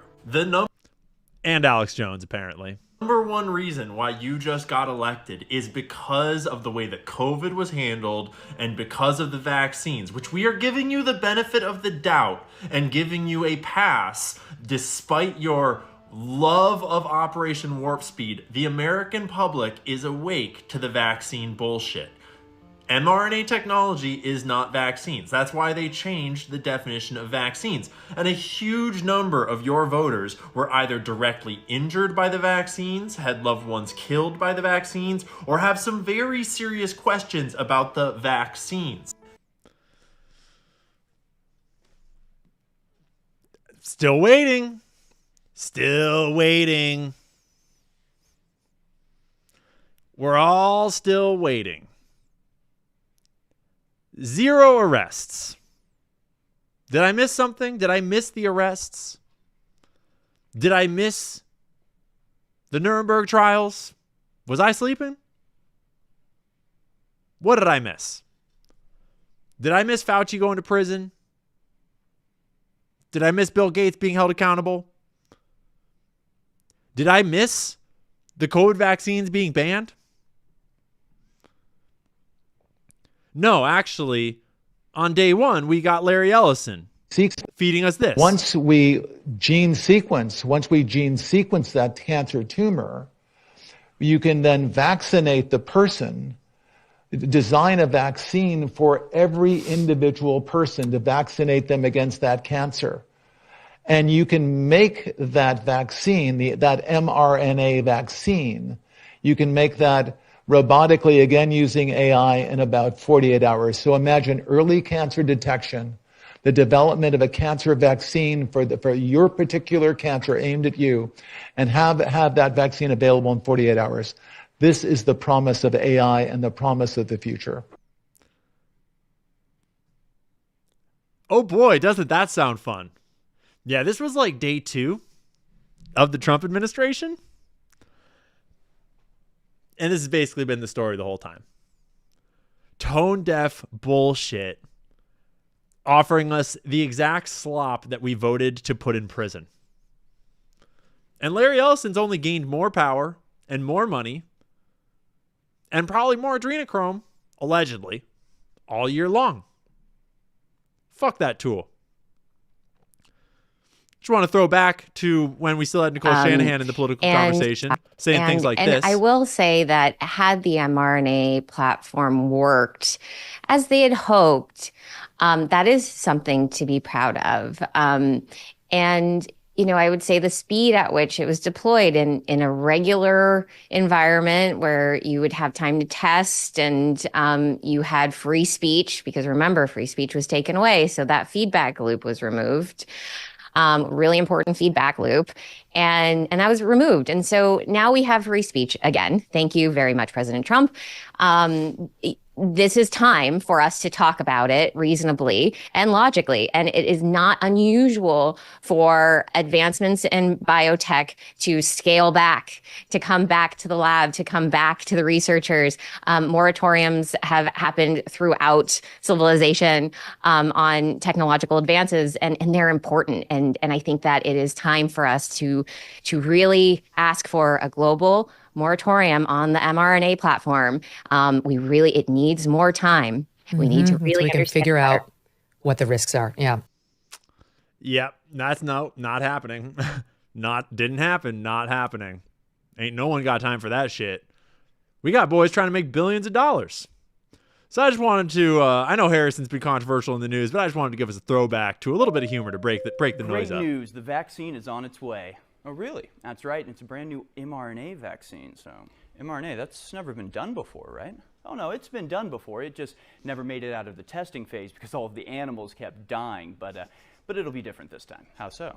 Well, we're not going to do the animal testing. So you're just going to go straight to testing on humans? Yeah, you could say that. I mean, even so, don't most vaccines take years to develop and decades to test? It's here. The vaccine is here. Already? That's right, it's here and it's 100% effective. No transmission, no infection, and you don't have to wear a mask or stay locked down anymore. Wow, really? Yep, except for the things about the mask and lockdown, yep. Okay, but it's 100% effective? That's right, 90% effective. And frankly, 85% effectiveness is really incredible. Oh, so it's only like 85% effective?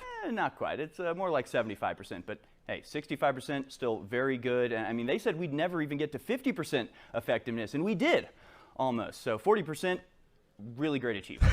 So it's only like 40% effective now? For a bit. A bit? I mean, it wears off. So, well, after how long? Like 4 to 6. 4 to 6 what? Booster shots a year. Okay, so it really only works like right after you get the shot. Well, not right after, because we don't even consider you vaccinated until 2 weeks after your second shot. So, okay, so it takes like a month for the shots to work, but it wears off, and even then it only gives you mild protection, but you have to get boosters that also wear off. You still have to wear a mask, you can still get COVID, and you still have to stay home, and there are rare but serious side effects, and all of this over a virus that has a survival rate of over 99.5%. Whoa, I never said anything about serious side effects. Are there, though? Certainly none I've ever discussed. Yeah, but have there been reports of serious side effects? No, I mean, except for like AIDS or whatever. AIDS? Yeah, basically you like get AIDS and then there's this heart thing where your heart explodes and sometimes half your face falls asleep forever, and almost everybody gets extreme nausea and pain at the site of the injection. Sometimes they just die right there at the injection site, but we're not sure that's caused by the vaccine, so we will not be looking into it. I cannot believe that pharmaceutical companies would actually release this to the American people. Oh no, it's totally fine. They're completely indemnified against any wrongdoing, so they'll be fine. Right. Look, a vaccine is literally the only plan I have, so it's happening. It's coming out and everybody's taking it. even if it's risky, even if you have natural antibodies, even if it doesn't stop transmission, you are taking it. Wait, but you said it did stop transmission. Oh, did I? Oopsie. No, I don't think I'll be getting that shot. No. Well, what if I offer you some tasty French fries? No. Okay, well, what if I throw in a single glazed donut? No. You drive a hard bargain. Well, what if I give you a chance to win $1 million? I mean, I feel like you're just trying to exploit my desperation at this point. I mean, look, this is about bodily autonomy. Oh, no, that doesn't exist. We checked. Checked with who? Well, the experts, obviously. Tell you what if I tempt you with not losing your job? Oh, so it's going to be mandatory. Oh, nobody's mandating anything. It's entirely up to you whether you take the shot or whether you lose your job and become a despised pariah unworthy of basic decency or life-saving organ transplants. Yeah, I feel like you're forcing me to get this shot. Nobody is forcing you, just take the jab. I'm not going to take the vaccine. Just take the jab. I feel like I'm being forced here. Take the jab. No. You know what? I don't deserve this. I have a right to my own body. Maybe I'll go protest. Oh, protest, yeah, that's fun. Say, do you like having a bank account? What? I'm just asking, do you like having access to the money in your bank account? What are you saying? All I'm saying is there's no reason for you to be scared of a little needle. Nothing to do with it. It's the only way to stop this pandemic. But you said it doesn't stop transmission. Exactly. That doesn't make any sense. God, some people are so stupid. You're not trusting the science hard enough. Look, it's not me telling you to take the jab. It's actually your sister Sarah. What? Yeah, your sister Sarah is requiring a vaccine to go to her wedding. So she works for me now. Oh, God, I mean, that's like a once-in-a-lifetime event. It's a true story. All right, I guess I'll get the vaccine.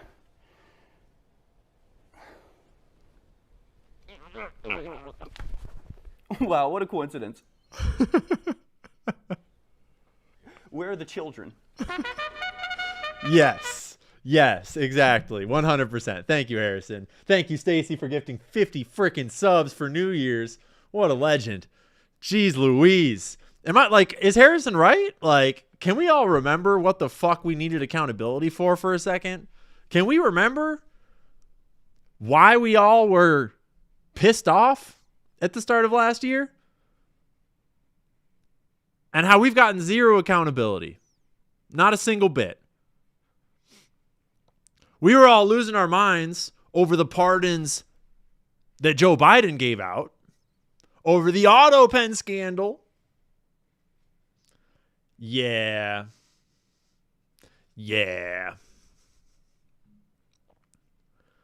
But now, just a brief reminder of the fuck you energy of the young folks. A little humorous break here at the end of January. Because you got to remember, they were trying to do this whole TikTok ban thing. They were trying to take away the TikTok. Obviously, it wasn't Israel taking away the TikTok. It was America, for your safety, was taking away your TikTok, children. Energy thing ever. And it's happening on a mass scale, like millions of people. So the TikTok ban is going through a couple days.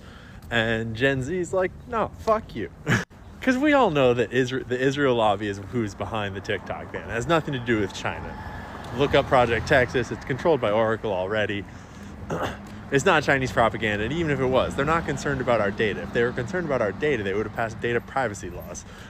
Still waiting on the data privacy laws. Ain't gotten that. Banning TikTok. Trump tried a TikTok ban bill way back, and it didn't get enough support. And it wasn't until October 7th and the Israel lobby and, support for Palestine breaking out all across TikTok and across young people in general that something actually started to get done. And so now that they're going to ban TikTok, what does Gen Z do? They're like, well, fuck you. We'll go download another Chinese TikTok app. And so Red Note is this Chinese... Do you guys remember this? Straight up like in Mandarin app. Do you guys remember Red Note? Launched to #1 on the App Store. You can download it. Any of you still have Red Note on your phone? Because you shouldn't. I downloaded it on my phone just so that I could be a part of that statistic of how many people are downloading it, because that's hilarious. And then what winds up happening? You wind up with American citizens and Chinese citizens just on the same app chatting with each other, like teaching each other Mandarin. They're like doing cultural exchange. It's hilarious.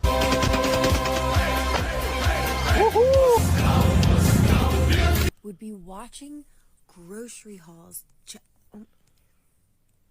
Chinese grocery hauls are insane because they can actually afford food. All the TikTok refugees, are you kidding? America's literally burning, and I'm so sorry, guys, that you have to be here. Change the freaking layout to the same layout like TikTok. We hate it. It used to not be like that. Now it's just all fucked. Like your legislation system. Don't worry, we're not like the Americans. We'll not tell you to go back to your country. The internet is a free space, so feel free to roam around.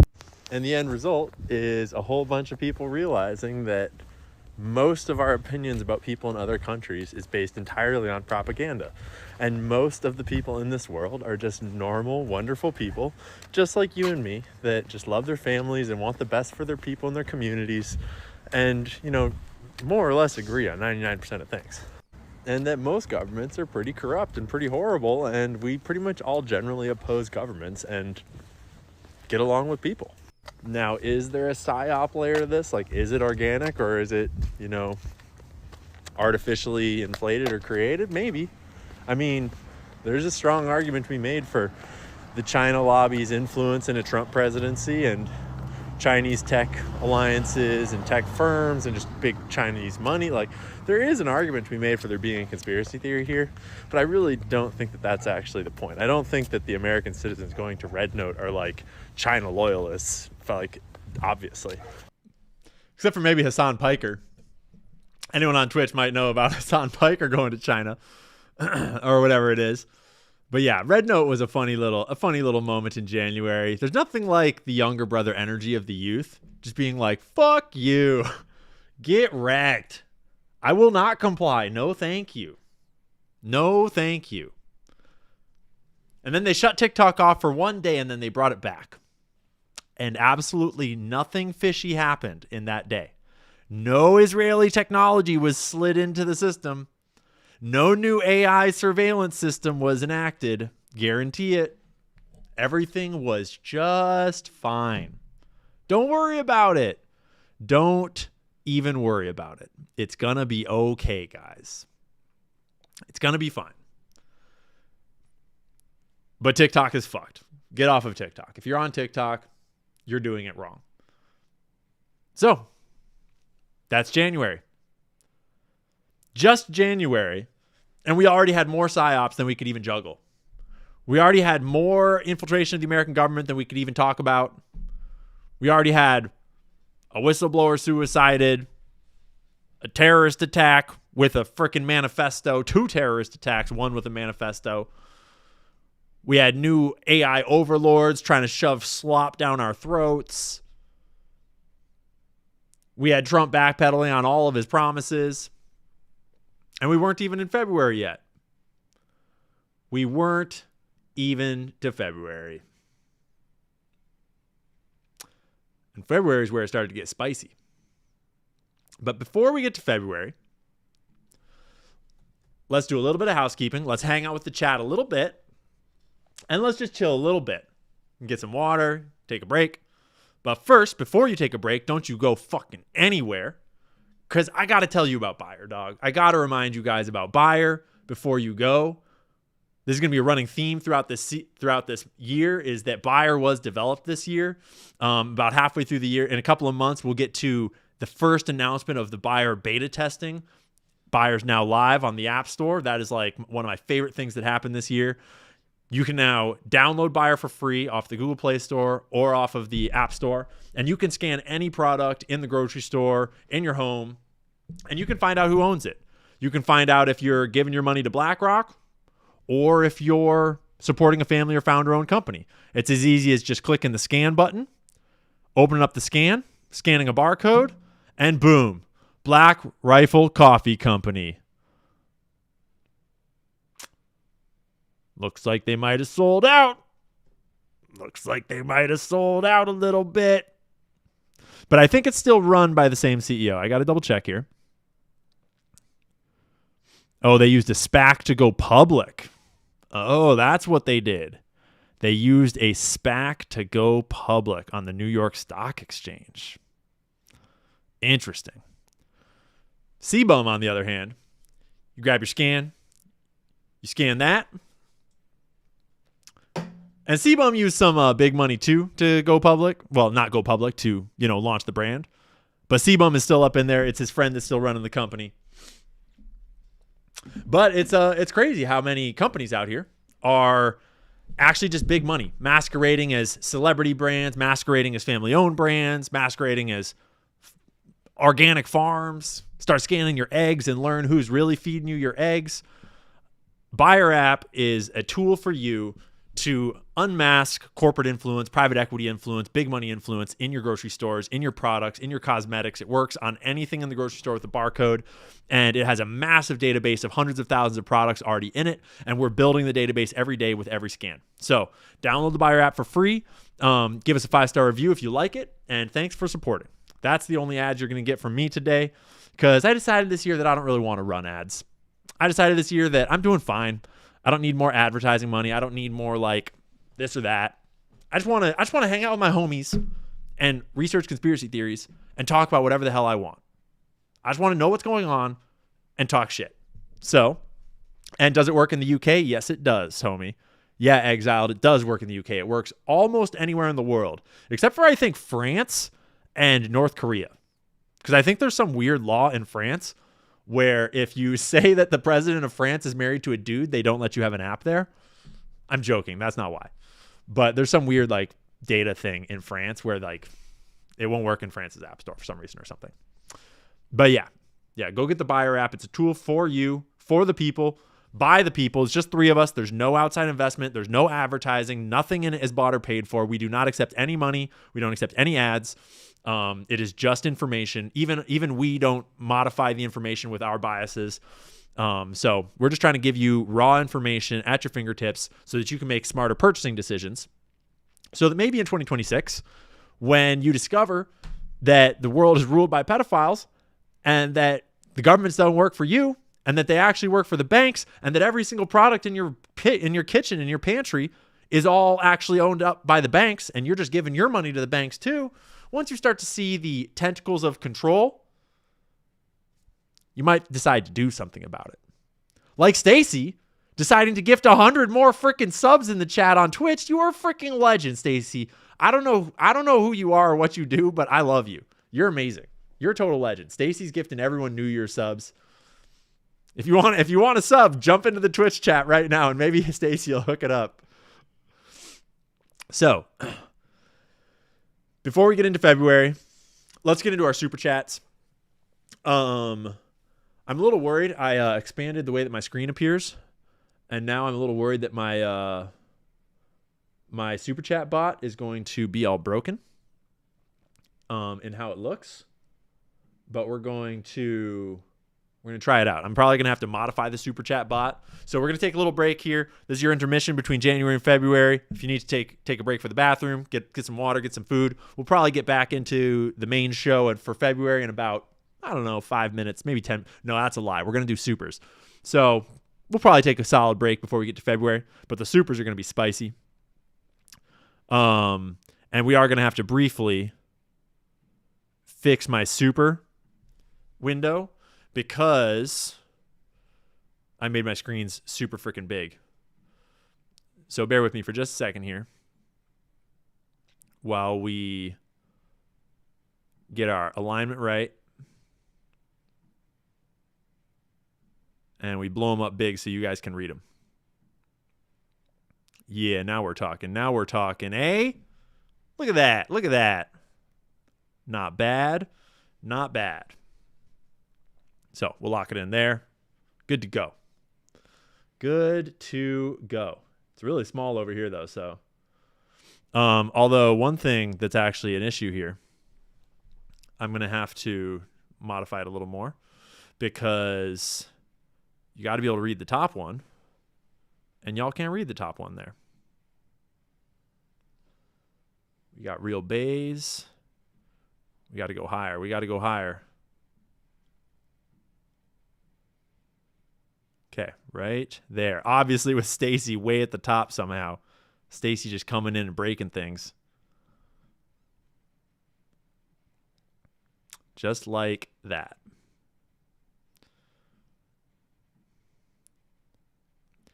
Just like that. Right on. So now we're set up for supers for the day. Now we're ready to party.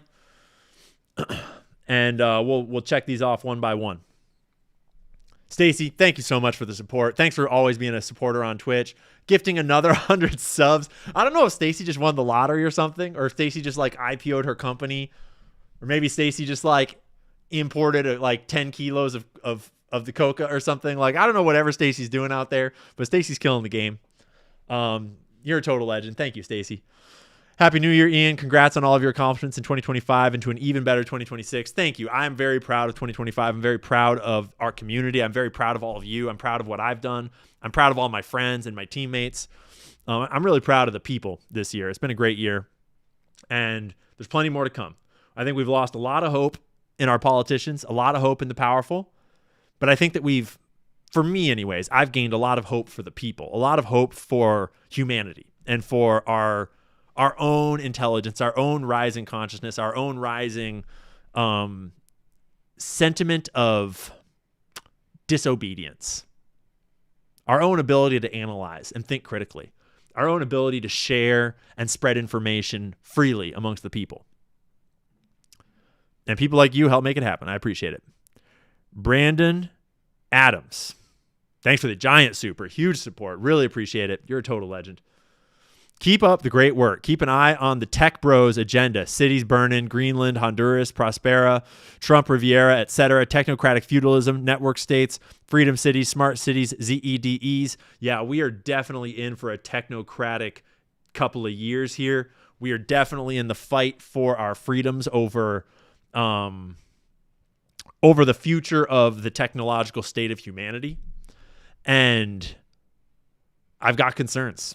And it's this weird balancing act where I've been trying to use AI to magnify my capabilities as a researcher and as a journalist and sharing information with you guys. I've been trying to use AI in ways that can help empower regular people to hold the powerful to account more and to have more information. But inevitably, a piece of that is also like buying into a piece of the system. And I'm trying my best to learn as we go, because there's nothing they want more than to lock us all into a digital AI surveillance state with digital currency that they can turn on and off at will and track all of our biometrics and pre-crime us into safety death. So the fight is just getting started for the future of humanity. And it feels very Frank Herbert out here, to be honest. It feels very Dune. It feels very Butlerian Jihad out here. So we'll see how it goes. But I appreciate that support. Real Bays in the house. Always hanging out. Thanks for being here, Bays. Thanks for always supporting.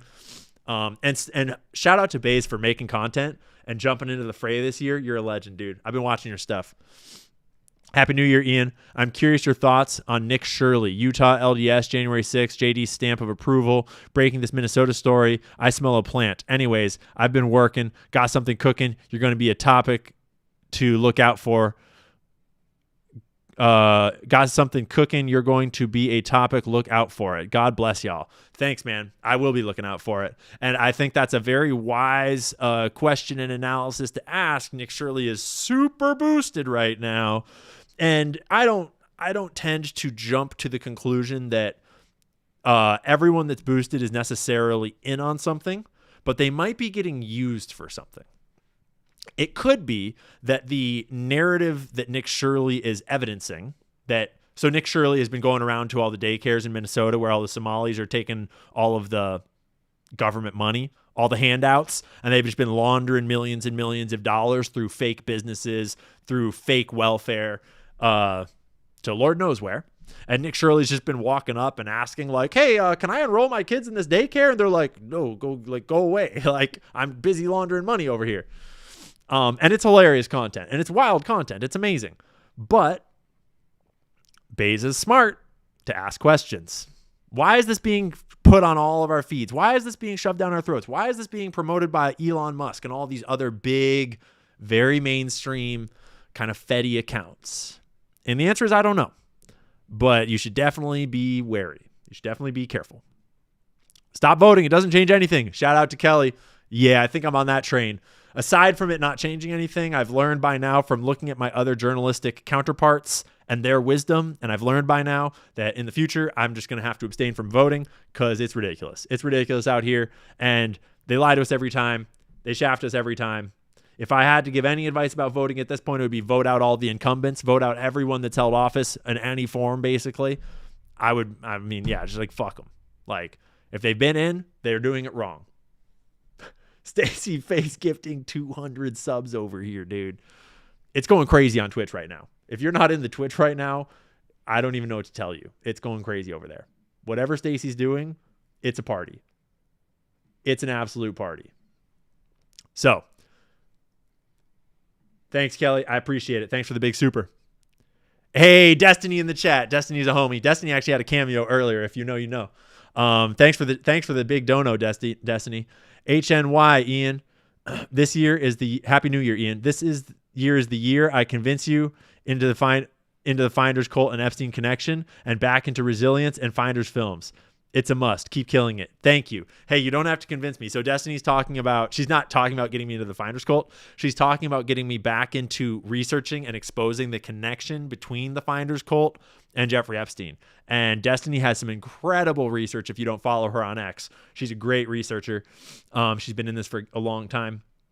And she has very convincingly put together pretty obvious linkages between the Finders cult as an older version of what we're now seeing expressed as the Epstein network, which is actually just this criminal network of sex traffickers and blackmailers and arms traffickers and money launderers and really the whole black market all networked together, the deep state.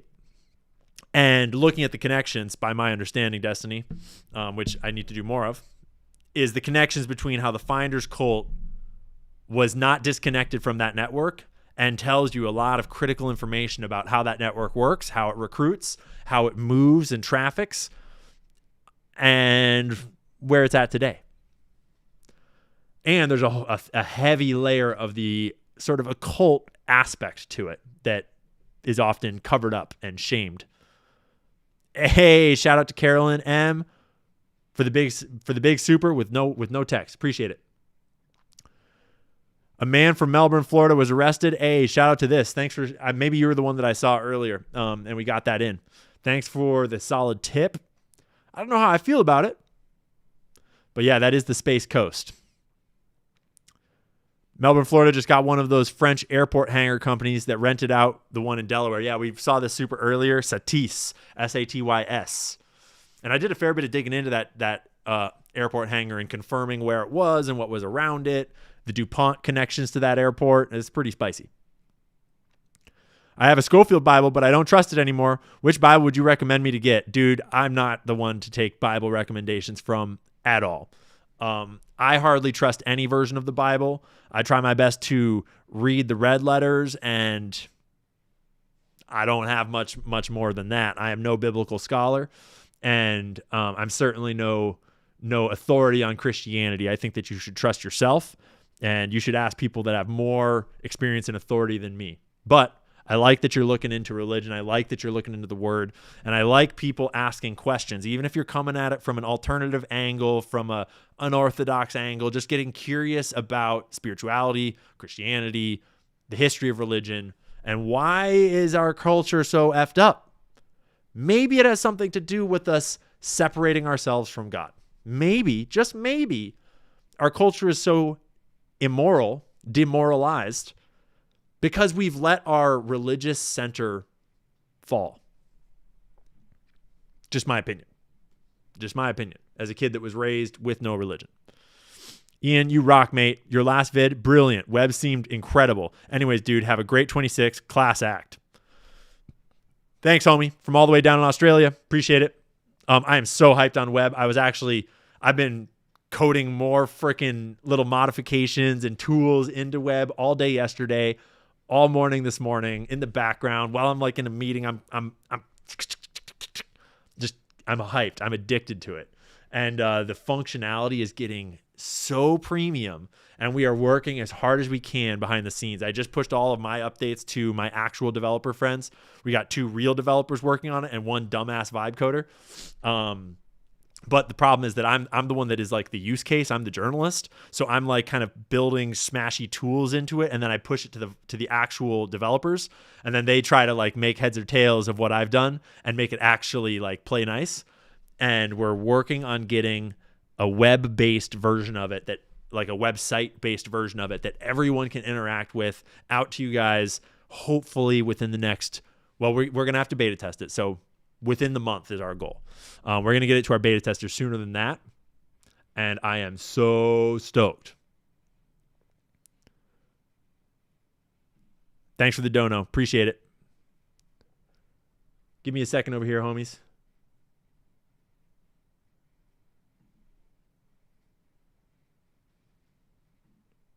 Timeout.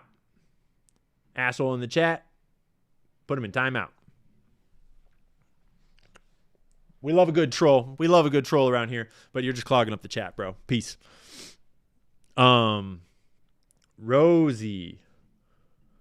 You and Baron have become my favorite YouTubers. I can listen to you both for hours. Keep up doing great work. I'm here for it. Thank you. I appreciate it. Baron is one of my favorites. He's definitely my favorite new YouTuber of 2025. Israel, I think that flag is, recognizes Somaliland as sovereign and then suggests sending Gazans there. And voila, cue the Somali fraud ring. Interesting. That's a good point. That's a damn good connection. I just saw actually, it was in getting ready for this episode that I glanced over the articles about Israel recognizing Somaliland as sovereign. Interesting. Underwater Panther, much love and thanks for all your work. Happy 2026. Activated millennials are hitting the ground running. Can't wait for Webb. Yeah, dude, millennials are wide awake. We're all wide awake. Gen X is wide awake. Gen Z is wide awake. Alpha's coming in hot, dog. Yeah, people are waking up. We're not having it. Even the boomers are waking up, dog. I didn't forget about you, boomers. Do we have any of the great generation out there? We got any World War II veterans in the chat? If you're 103 in the chat, let us know. Hit us up. Happy 2026. Since most of us aren't 100% happy with MAGA at this moment, can we start America First, band together with right-ins? What do you think? Hey, I'm not going to talk about voting at all. Fuck that shit. You are welcome to, obviously. Being politically active is powerful, and it should be engaged in. I just have realized that myself as a journalist, I'm going to abstain a little bit more from that in the future after looking back at how that went last time. That being said, America First, fuck yeah, dude. Yeah, I could definitely feel a little bit more coming together between lefts and rights, seeing across our differences, accepting each other for our differences of opinion, having respectful conversations, and looking up at the overlords and what's really going on out here. What is really going on out here? Team Candace, Ian, Baron, Valhalla, Coach Colin, keep going, Max. Thanks, homie. Aaron Tea Party. 2025 was the year of unveiling, the year of waking up, the year of exposing lies and debunking long-standing narratives. Cheers to 2026. Let the great awakening continue. Thanks, homie. All right. We are going to take a break from supers there. We'll leave them. We'll come back to them. Don't worry. We're going to try to get to all of them. But we're going to get ready to move in to February.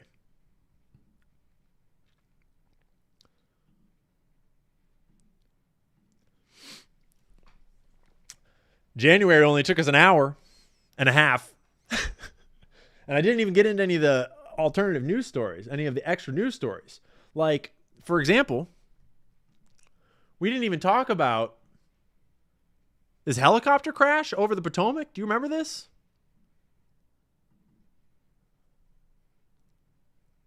You guys remember when the helicopter crashed over the Potomac? Sorry, we're still in the super chat view here. The Black Hawk that collided. It was a passenger jet and a Black Hawk that collided in midair on January 29th and crashed into the Potomac River. You guys remember this shit? And I mean, I don't know if it was a conspiracy theory or not, but that was crazy. That was messed up. Crazy tragedy. Just disappeared from the news cycle. Just poof. Gone.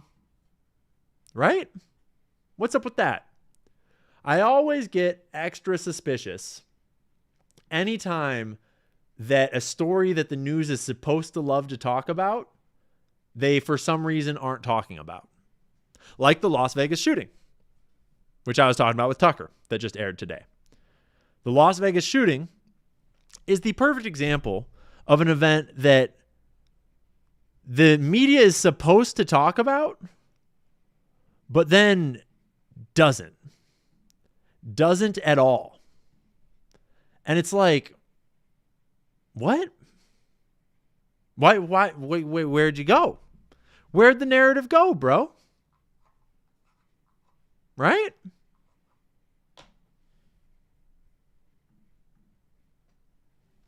So I don't know what's going on with the crash into the Potomac, with the tragedy. I don't know if it was caused by AI and they don't want AI to be going down. I don't know if it was supposed to be something else or if it was actually a targeted hit or I don't know. Let me see. Do we have any other important January stories?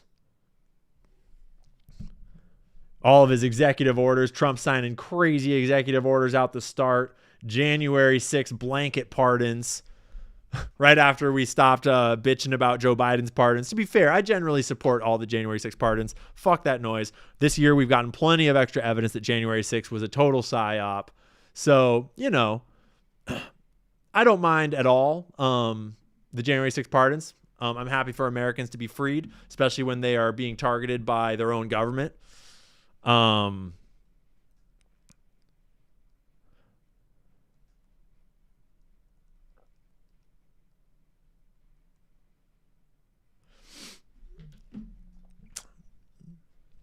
But let me just peep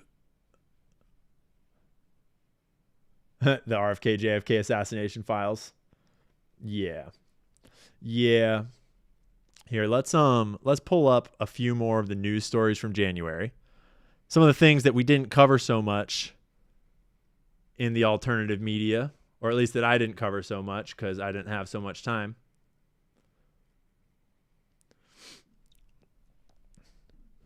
Because there's this whole other thing.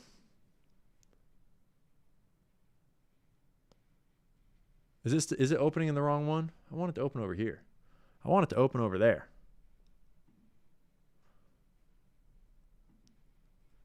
It's just intent on opening over here.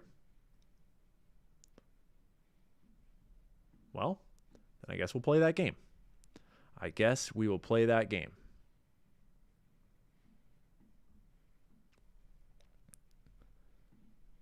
There was this thing at the beginning of the year called DOGE, the Department of Government Efficiency. Weren't those the good old days? Ain't that a throwback? The old Department of GE. Back in the days when Musk was a hero. Back in the days when Big Balls was going to save America. You know? Back when they were going to cut all the fraud, waste, and abuse.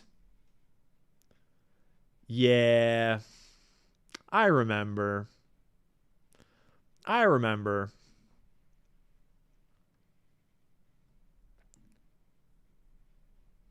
Man, it's just intent on opening them in this window over there, but we'll just move them. There was also this peace deal, a ceasefire deal, that was reached with the help of Qatar in January. Gaza was going to be saved. It was going to be amazing. They got a ceasefire all the way back in January. As the months go on here, it's going to be a theme that didn't go so well. Did not go so well. Obviously, because you're anti-Semitic, but it didn't go so well. Too many anti-Semites in the chat for a ceasefire, obviously. Too many baby terrorists walking around in Gaza. But that didn't stop them from all the PR and all of the bullshit. We got the TikTok ban. Oh, yeah. The government of Canada basically fell apart in January And Justin Trudeau had to resign as party leader for whatever reason. Had to make way for old Mark Carney, World Bank Mark Carney, Mr. Digital Currency, here to enslave us all, Mark Carney. If you're not up to date on your Canadian politics, rip Canada. Nice knowing you. Sorry, guys. You had a nice run. Yeah. Shit's pretty dark up there these days. We thought that it couldn't get worse after Justin Trudeau. Turns out maybe having a incompetent piece of shit in charge, maybe that's even better than a competent piece of shit. I don't know. We'll see how it goes. But yeah, now Justin Trudeau has retired so he can date Katy Perry. What the fuck? Is that not the weirdest thing ever? Katy Perry? It's not a satanic club though, folks. It's not a giant satanic club. Okay? Him and Katy do not participate in rituals together or drink stuff from people together or none of that. Whatever that conspiracy theory is in your mind, nope, they don't do it. That is not what's happening. Justin Trudeau's just dating Katy Perry. But there was a big win. There was a huge win in January. In case you'd forgotten, okay? In case you'd forgotten, in case your ungrateful ass had forgotten, the FDA banned red number 3, okay? They banned red number 3. And you didn't even say thank you. You ungrateful piece of you-know-what. You did not even thank your overlords for saving you from the poison that they have been feeding you for decades. Because you're a piece of shit. You're welcome. In case you didn't know, you're welcome.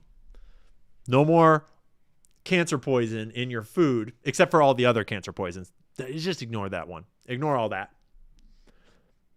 Because America's healthy again now.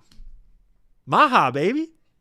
So January was a great month. A lot of progress in January.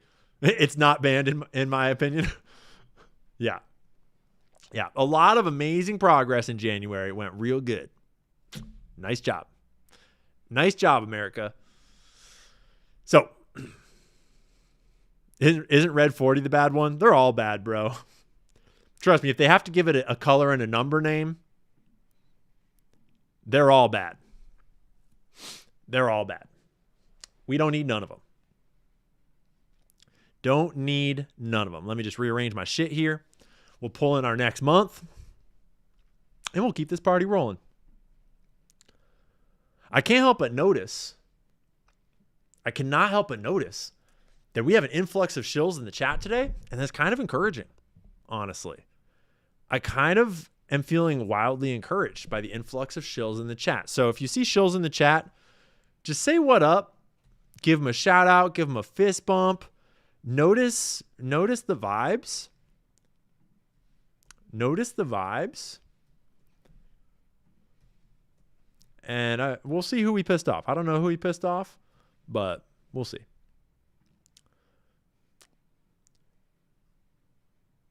That's September. That's not March. Where is March?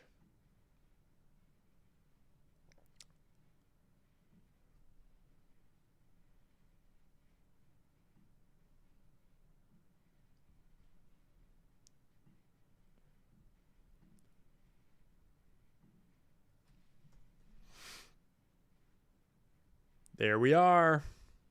There's March, baby.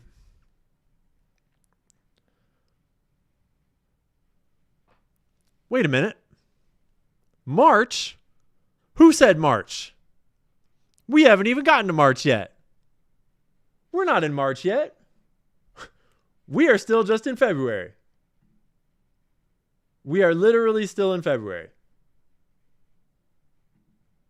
Right? All of that, all of those psyops, it is still February. It is still February.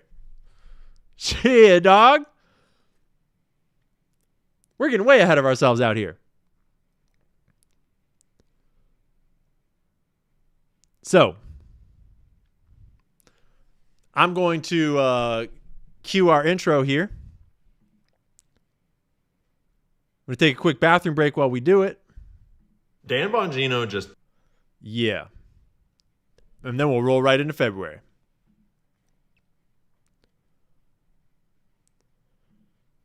Perfectly elucidated. I'll be right back, We are homies. so obsessed with Israel right now. And despite his and this whole administration's endless Zionist rhetoric, this is why, if you are pro-Israel, you are not currently America first. And until we deal with this problem, we are not a free nation. About a year and a half after that, I'm in a green room at Fox, and I'm not going to say who because they didn't give me permission to share. It says, you know, Epstein's an intelligence asset for people in the Middle East, right? I'm like, no, I didn't know that. I'm like, you sure of that? The person, let's say, is like, I'm absolutely sure of that. That he's either a witting or unwitting asset, intelligence asset.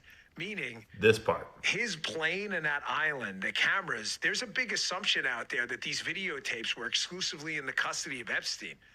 That's a huge mistake. The reason they wanted this story to go away is because there's an assumption like, oh yeah, Epstein had him. No, he wasn't the only one who had him, according to this source. These assets, that's why this blackmail story makes so much sense. Which Middle Eastern countries they are, I don't know. But You don't know?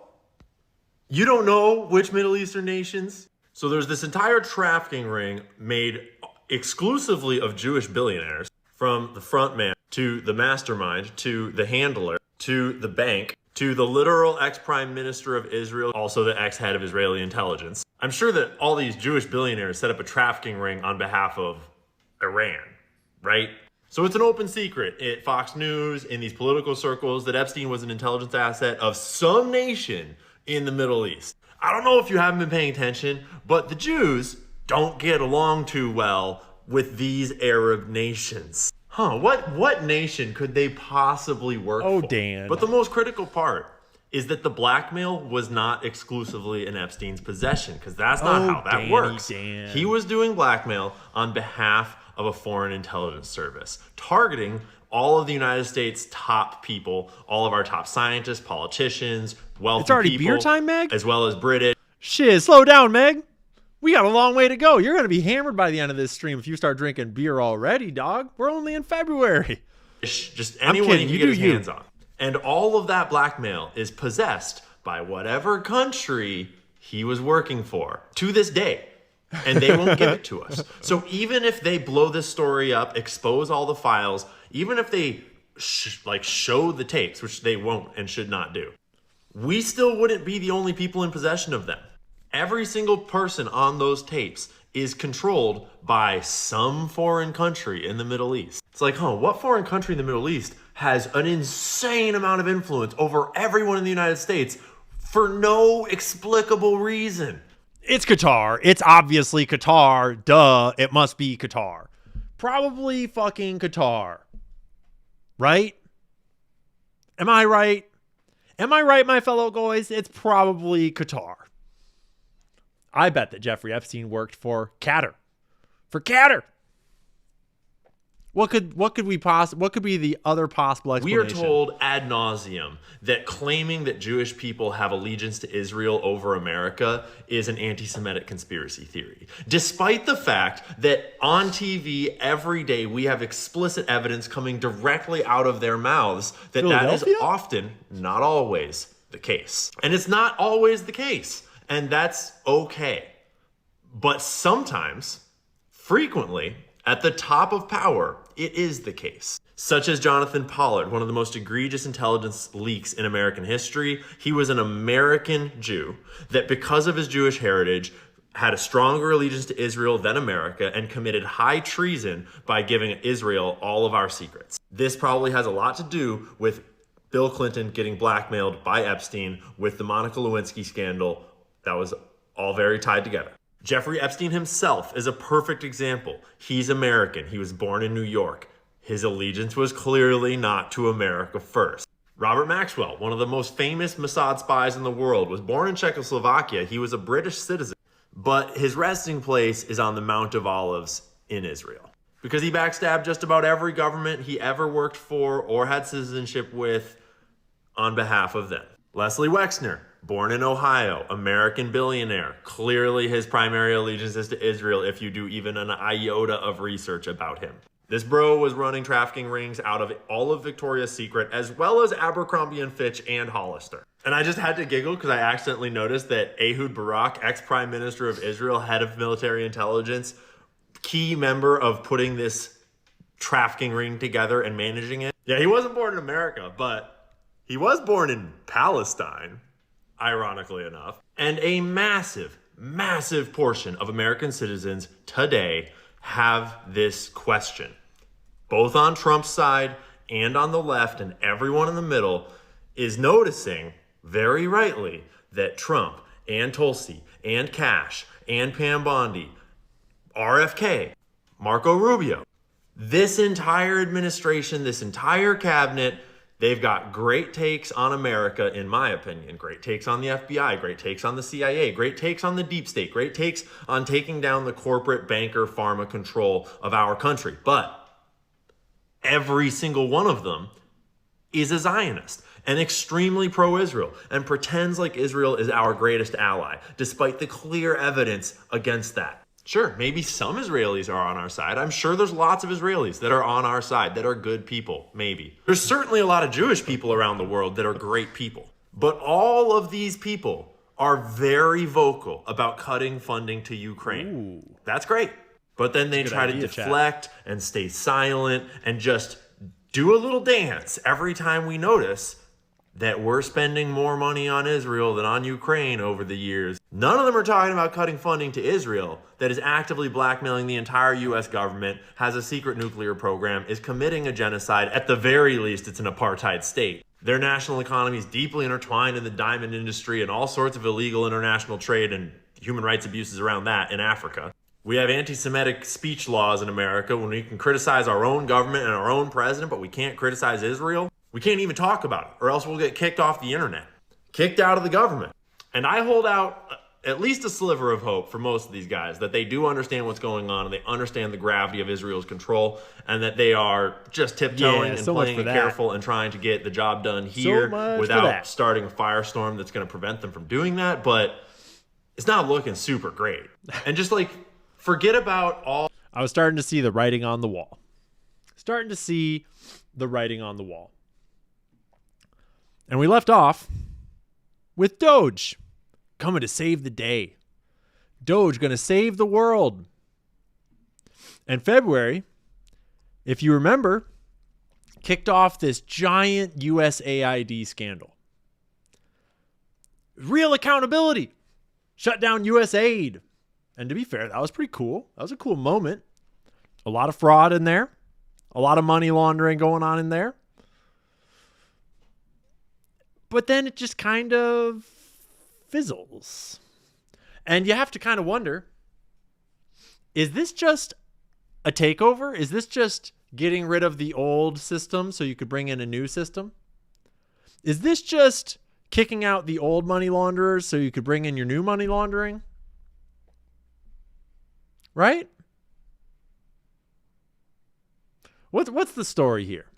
Because shutting down USAID seemed so great. And then it all went away. We got our tariff wars started. The tariffs are a running theme throughout the year. Haven't felt super enriched by that, if you ask me. But they kicked out the old USAID folks. They cleared out USAID. Oh, I double opened my tabs.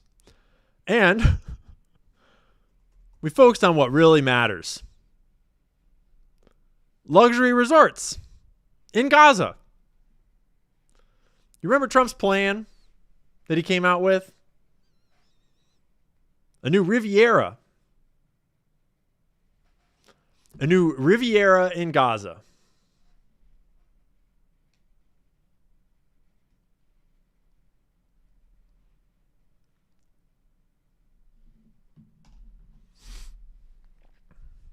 Keep your eyes peeled for new luxury real estate coming in 2026 on the bodies of dead children.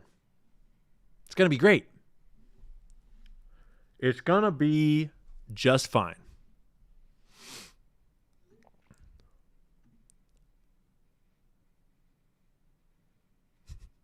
Fights over Doge. Fights over having kids in charge of the money. Let's just remember. Delete entire agencies as opposed to leave part of them behind. Because if you leave part of them behind, it's easy. It's kind of like if leaving a weed. If you don't remove the roots of the weed, then it's easy for the weed to grow back. But if you remove the roots of the weed, it doesn't stop weeds from ever growing back, but it makes it harder. So we have to really delete entire agencies, many of them. We really have here rule of the bureaucracy as opposed to rule of the people, democracy. So Hector Shapiro in the chat. In order we want to restore rule of the people. And so what that means is reducing the size of the federal government, basically reducing regulation.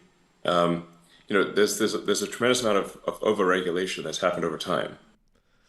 Isn't it kind of interesting that this speech was delivered to this audience? And this is an inevitable consequence of a long period of prosperity, is that you're going to get more and more rules and regulations, more laws accumulate over time.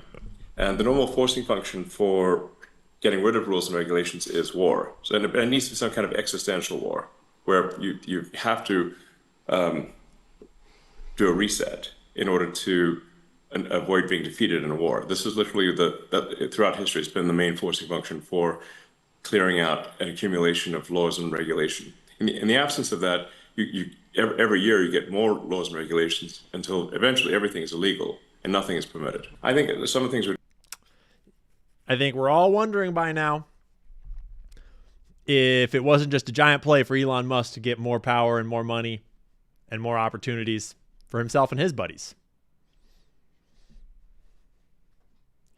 Because it all looks a little sus by now. It all looks a little sus. Not a lot of money saved.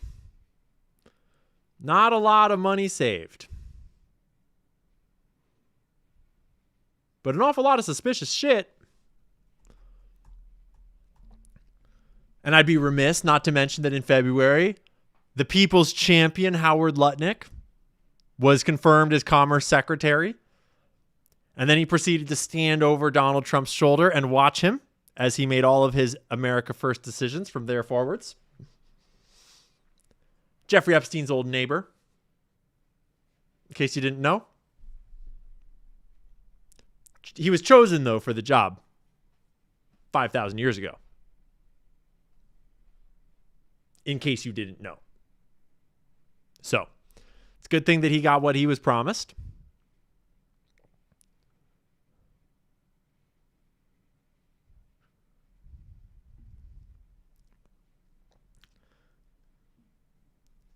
Old Howard. Old Lutnick.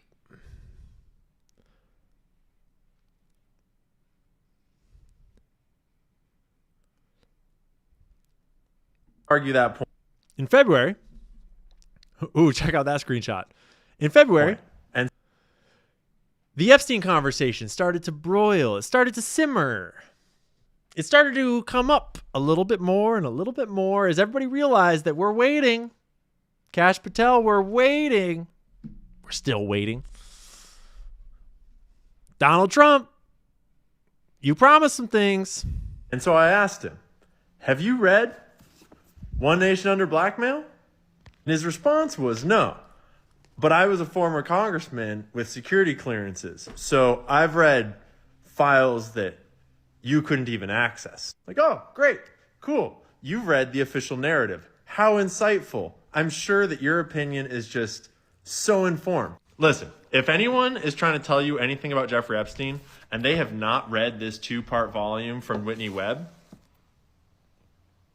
that's a red flag. Because, yeah, there's lots of ways to learn about Epstein. You could do your own research. And I'm hammering this point because we've been knowing this for a long time. We've been knowing who Epstein worked for. We've been knowing who his nation was. We've been knowing who his network was. We know who his co-conspirators were. We know many of the Johns. We know all of it. And we've known it since before they started releasing censored files, trying to redact Donald Trump's name out of them. We know. And we've known all along. And we've been getting called conspiracy theorists and anti-Semitic freakazoids the whole time. But each piece of evidence that comes out all throughout the year just confirms more and more and more and more of it. We know. We know and we know and we fucking know. And we've been knowing. Even Dan Bongino been knowing. But that didn't seem to make a big difference once Danny Boy got into power. Let's just remind ourselves all of this classic clip. On the esteemed Tim Pool podcast. A year and a half after that, I'm in a green room at Fox, and I'm not going to say who because they didn't give me permission to share it, but well, the story, but not who they are. Says, you know, Epstein's an intelligence asset for people in the Middle East, right? I'm like, no, I didn't know that. I'm like, you sure of that? The person, let's say, is like, I'm absolutely sure of that. That he's either a witting or unwitting asset, intelligence asset, meaning his plane and that island, the cameras, there's a big assumption out there that these videotapes were exclusively in the custody of Epstein. That's a huge mistake. The reason they wanted this story. FYI, we weren't assuming that. No one was assuming that, Dan. Anyone that had done any research about the story knew that the tapes were in Israel. They knew who had that blackmail, who'd been leveraging it over Clinton and everyone else ever since, Dan. But apparently Dan was slow to put 2 and 2 together. And it wasn't until he got in that his eyes were really opened to reality. To go away is because there's an assumption like, oh yeah, Epstein had him. No, he wasn't the only one who had him, according to this source. These assets, that's why this blackmail story makes so much sense. Which Middle Eastern countries they are, I don't know. But this person, who is a very, very good reporter. I mean, the blackmail story also makes sense because we were explicitly told by victims that that's what they were doing. Because we were explicitly told by other intelligence assets that that was going on. Because they explicitly collected a whole bunch of blackmail-style content. I mean, aces, right? Swore Epstein was either a witting or unwitting intelligence asset, and they may have had his plane wired up. I'm sure he was unwitting. I'm sure he didn't know. And they're the ones who have all this stuff. So the point is, to sum it up, how do you know some of these countries aren't going to some of these power players who aren't making decisions? Because, hey, you wouldn't want this video. Some of these countries, these unnamed countries in the Middle East. They're right. How do you know? 100%. I mean, let's get personal. Yeah. Just reminding us all about Bindergate. Maximum transparency, guys. Remember they gave us binders all the way back in February. Pam Bondi had them on her desk and she delivered a whole bunch of bullshit. Bindergate. To all of the esteemed journalists. All of the esteemed alternative independent journalists. Very reputable journalists. Cernovich knew there was something wrong. Cernovich turning his head. He's like, get me the fuck out of here. Jack Posobiec coming in for the win. Guys, what a W. Guys, look at our binders. Oh, huge W. Oh my gosh, we're so proud. Let's line up for a photo. Yeah, the whole world has learned to read the chat, read the comments, and the comments know the truth. The comments knew the truth. Comments ain't being fooled. even though Pam Bondi went on her little press pages tour. Of documents. But yeah, we all did. And the FBI handed over a couple hundred pages of documents. But, you know, Sean, I gave them a deadline of Friday at 8 a.m. to get us everything. And a source had told me where the documents were being kept. Southern District of New York, shock. So we got them all by, hopefully all of them, Friday at 8 a.m. It's all the Democrats' fault. The Democrats were just holding them all back from us.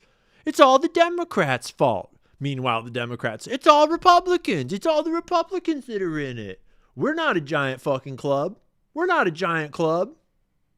Just shitting straight down your throat. Take the slop. Take the slop, people. Go away. Shut up. Thousands of pages of documents. Bondi for prison 2026. I have the FBI going through them, and Cash is also, now that we have Cash here, it's a game changer, of course. It's a game changer. It's a game changer. Thank gosh we have Cash App Patel here. Thank goodness we have Alexis Wilkins, the esteemed country music star, sensation. One of the greatest musicians to ever live. Thank goodness that she's on the case. Doing hardcore journalism on Twitter to keep the people informed of where exactly her boyfriend's balls are residing at any given moment. Thank goodness for Cash App Patel. Cash is going to, Director Patel, is going to get us a detailed report as to why the FBI withheld all of those documents. Okay. Why did they withhold all those documents, Mr. Cash Director Patel?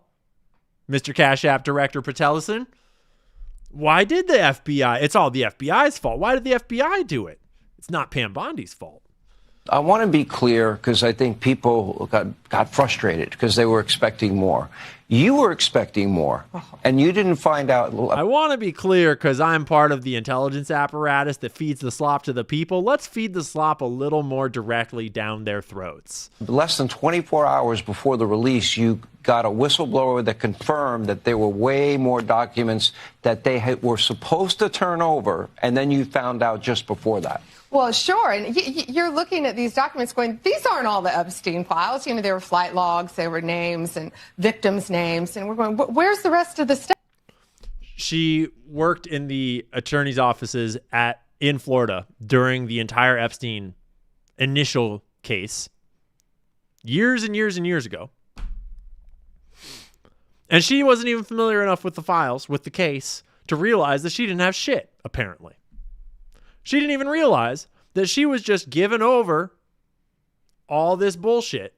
I mean, like, here, it's a bunch of new shit that we already had unredacted, but don't worry, she'll redact it for you. Stuff. And that's what the FBI had turned over to us. Yeah. And so a source said, whoa, all this evidence is sitting in the Southern District of New York. Yeah. So based on that, I gave them the deadline, Friday at 8, a truckload of evidence arrived. It's now in the possession of the FBI. Cash is going to get me and himself, really, a detailed report as to why all these documents and evidence had been withheld. And, you know, we're going to go through it as fast as we can, but go through it very... Yeah, Cash was outside trying to find a windbreaker that would fit his little torso body. Cash was going to be in the interview, but he couldn't because he didn't have the right windbreaker. Didn't have a patch. He needed to wait. He needed to wait for a little girl to take a windbreaker off so he could wear it. Very cautiously to protect all the victims of Epstein. Like Donald Trump, obviously. You got to protect all the victims of Epstein, like Donald Trump. You got to protect those names, you know? Like, we got to be sure to censor those names like Leslie Wexner. The victims. He scammed Leslie Wexner. Leslie had no idea that he was funding the largest trafficking ring known to man. There are a lot of victims. You had identified in phase Leslie. 1 over 254. Mm-hmm. Okay. Now, is that the only thing that would be redacted? Will everything else be made public that you get in your possession? Yeah, the FBI hasn't had, obviously, they haven't looked at the thousands of pages of documents that they've just received Friday. Yeah. But Cash has a team going through them, and it's always about protecting the victim. But you know what? We believe in transparency, and America has the right to know. The Biden administration sat on these documents. No one did anything with them. And why were they sitting in the Southern District of New York? I want a full report on that. You know, sadly, these people don't believe in transparency. We see the game, right? We all see the game here. We see both sides of the bird, both wings flipping and flapping, trying to keep the people divided, trying to feed you their bullshit. right?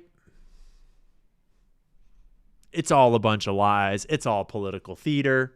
But I think more, unfortunately, I think a lot of them don't believe in honesty. And it's a new day, it's a new administration, and everything's going to come out. And down your throat. Fetslop. Everything's going to come out my arsehole and straight down your throat. I'll save you the rest of this interview because that's what she's about to say. It's all going to come, allegedly. Allegedly, she's about to say, everything's going to come out of my arsehole and we're going to put it straight down your throat. And you're going to like it. Or else you're anti-Semitic. Actually, that's pretty much the theme of the year.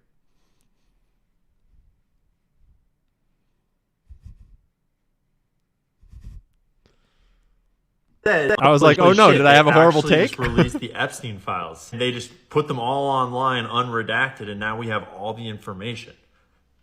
Not.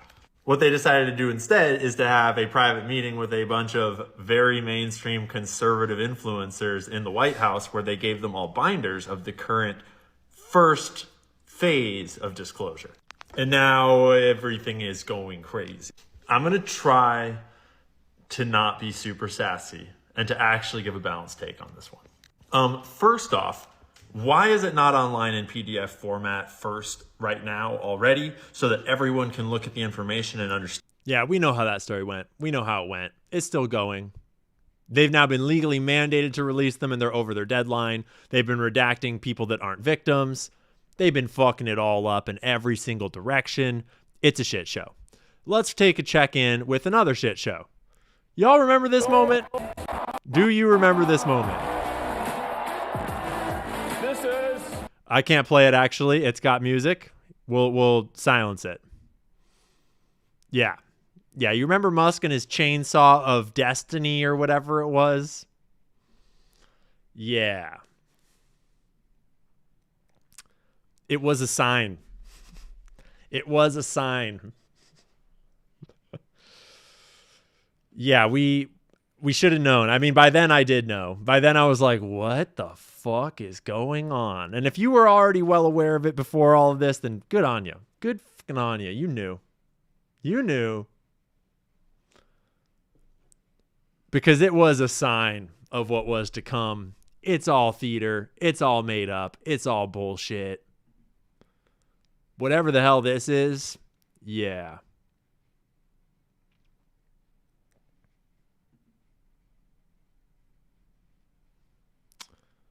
Secretary of Health and Human Services. But we still had hope for RFK, some of us. Still had this dying sliver of hope for RFK. Even if here's me on InfoWars talking to Harrison. Would be the tie-breaking vote, which means we're at 51. So there it is, folks. RFK Jr. of California is now the Secretary of Health and Human Services. We're coming for you, Big Pharma. We're going to take your red dye away, Big Pharma. No more red dye for you, Big Pharma. You better believe it. You better believe you're not going to have your red dye anymore. You can still keep vaccinating all the children, but just no red dye, whatever you do. Whatever you do.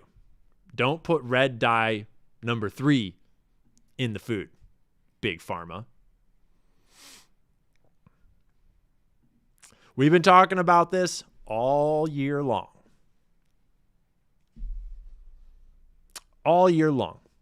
And we've been getting all the pushback in the world on it.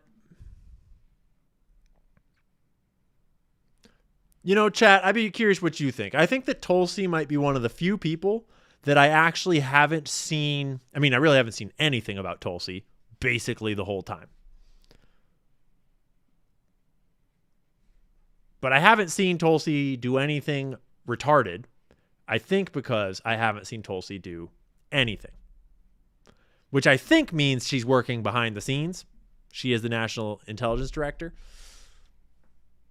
I'm not super hopeful.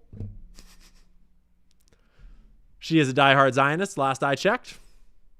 But who knows? Brief comedy break. السلام عليكم يا جماعة. أهلا وسهلا فيكم. خلينا نقللكم على الحروف الأبجدية. يلا خلينا نبدأ.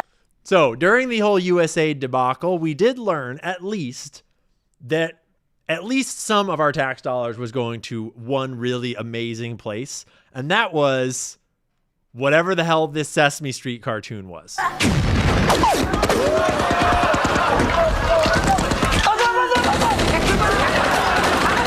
Whatever this was.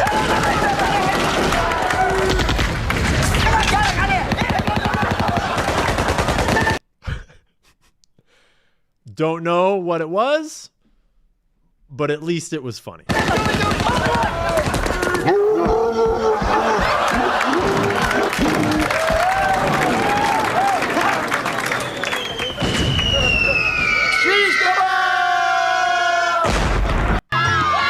So, at least the government can do something right. Like glucking our boy Benji. On Earth. And right now, why would they want to return? The place has been hell. It's been one of the meanest, toughest places. Look at that goblin. As a woman cries out, but it's their home, sir. On Earth. And right now, I've seen. And he just watches his good little goy defend Israel, defend him. He's dreaming up his plans to ask for a pardon. We'll get to that later. In every picture from every angle, better than if I were there. And nobody can live there. You can't live there. So if we can build, why would they want to return? If we can just build a really nice hotel, we'll just build the nicest hotel. We'll sell the real estate. It's going to be great, folks. It's going to be great. And there's some weird... Just a reminder that the France story was still going on. The France story goes on the entire year. Stuff going on in France. Brigitte Macron backed an erect phallus with golden balls as the new spire for Notre Dame Cathedral. Brigitte Macron personally wanted to put a gigantic golden dick on top of Notre Dame. That is legitimately a true story. True story. I miss Chase Geyser and I miss that laugh. Yep, that is a real story. Technically, it's an old story. Technically, it's from January of 23, but I just couldn't help but remind us. That Brigitte Macron, that story's been raging all year long. That story's been raging hard all year long. So, February, obviously a winning month. Obviously in February, disclosure started. Maha was winning. Everyone was happy. Everything was great. No problems in February at all. Now, yeah, was February the month when Big Balls got in trouble? I don't think so. I think that was March. I'm pretty sure that we have Big Balls in here somewhere in March or April. We'll see. We will see. But what we're going to do now is we're going to take a break with the chat. After I drop my ad on you one more time, go get Buyer. Go download it from the App Store. Get it on the Google Play Store. Get it on the App Store. And figure out who owns everything. And stop giving your money to all the corporate overlords that are running the show and feeding you slop. Feeding you red dye. Trying to poison you with red dye. Instead, shop family and founder owned, support small and local businesses, and make America just a little bit more American again. Or use it internationally and make wherever you are a little bit more where you are again, because it works all over the world. So, that's February for you folks. And we're right on schedule. Well, by right on schedule, I mean we're an hour behind. Because a lot of shit happened this year, apparently. But we're going to pull our supers back over here real quick, lest we fall way behind on supers. If you need to go to the bathroom, if you need to grab a drink, not a bad time to do that. We're going to check in with our super homies. And I know a bunch more big ones have come in, but I want to get to some of the small ones. I don't want to leave the homies out that are gifting 10s and stuff. We're going to roll through some of the 10s. And then we'll get back into March. And March is where we get accountability. March is where they start to arrest everybody. March, obviously, is where it all turns around and the golden age begins. obviously. Homie Ian Carroll live and on Tucker Carlson. Which do I watch, lol? All I know is when I rewatch one of your 2 hours lives, I'm always surprised when it finishes. Good work, big dog. Thanks, homie. I appreciate it. Yes, in case people are apparently confused here, Tucker Carlson's episode is pre-recorded. I'm not live with Tucker right now as well. He pre-recorded it because he was going on break. He's on vacation right now, I suppose. And so I think he probably pre-recorded a number of episodes ahead of time. So I was there a couple of weeks ago, and we just been sitting on it. And the Las Vegas shooting is always relevant. And it's always great to talk about the Las Vegas shooting because that's a fucking psyop. And I'm very proud of that episode. I'm very excited to watch it later because I haven't seen it yet. I know what we talked about, and I know it was an awesome conversation. But stoked to watch that later. The beautiful people, thanks for the Euro money. Hi, Ian. Cindy here watching from the Netherlands. I love your channel. Many thanks for all the great work. It's really important to connect with all the non-sheeps all over the world. Happy 2026. You're dang straight. It is time to network. It's time to make friends. It's time to speak the truth and find other truth tellers. So thanks for being here. Ian, you and Baron are so great. Much love. Thanks, Rocky. I appreciate it. Baron is the shit. Baron is awesome. You on Tucker was literally on my 2026 bingo. Thank you. I knew it'd be a winner. Great start to 2026. By the way, I've been looking for Cullen frequently to no avail. Hey, maybe me talking about Las Vegas is going to bring Mr. Cullen out of the woodworks. I would not be surprised if that brings Cullen out of the woodworks. We'll see. But thanks for the support. Thank you, Desi. Oh, I just realized that's Destiny again. Yeah, definitely was on the bingo card. Little overdue. Great conversation. How likely is it that 2026 will have a central theme of us protesting paying taxes? I don't think it will. I would hope that it has a theme much more powerful than that, of us doing something much more meaningful than that. Not a bad place to start, but it's going to take more than not paying taxes when the government can print money at will. And it kind of looks like they're gearing up the money printers again. I'm no economist. I am no economist. But it kind of looks like they're gearing up to print some money. We got some financial issues a brewing. Thanks for being here, MK. Okay. Lori, Happy New Year, Ian. I love listening to your work. You are brilliant, articulate, and exhibit so much integrity. Thank you. I don't know about brilliant, but I do my best, and I work to have the integrity. I don't take money. I don't take sponsorships. I don't take ad deals. Not because they're inherently evil, but just because I don't want to. I just want to be able to say whatever I want to say. I don't want to have any conflicts of interest. And I purposely don't, I've avoided and pushed back and not joined forces with any big media conglomerates, not joined any big teams, not joined any studios. Had a lot of offers and I just don't want them. I don't want them. I want to do my thing and stay independent and just hang out with all you guys and do what we do. Free Speech Friday, baby. Ian, we are so lucky to have a truth spreader journalist like you. All of your hard work is much appreciated. Happy New Year. P.S. Let's see Gigi again, please. She's sleeping. She's down there she's on a little bed right now. Sleeping. I'm not going to wake her up. She'll come back later. We're going to be on for hours, dog. We're not going to wake her up from her nap. She just went on a long walk before the stream started. She's chilling. Just let her chill, okay? Let her chill. She's not a prop for the stream. She's a dog with real feelings. But I appreciate you. Thanks for the love. Thanks for the support. And don't worry, Gigi loves you too, and she'll be back later. Happy 26 to the best in the biz. Saw you on Tommy G last night, shouting out PNW hip hop and HMAC. Please tell me you're a Coast Contra fan. I don't actually know Coast Contra, homie.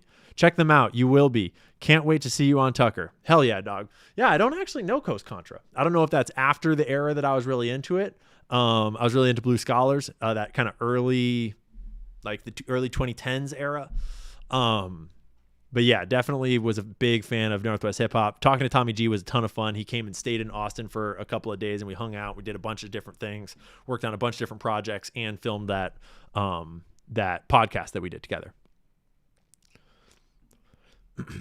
I love the part where the masses are waking up to everything being fake and gay. Can't wait until you touch on this tax revolt that's gaining momentum. Seems inorganic if you ask me, but I don't know. I'm retarded. I agree.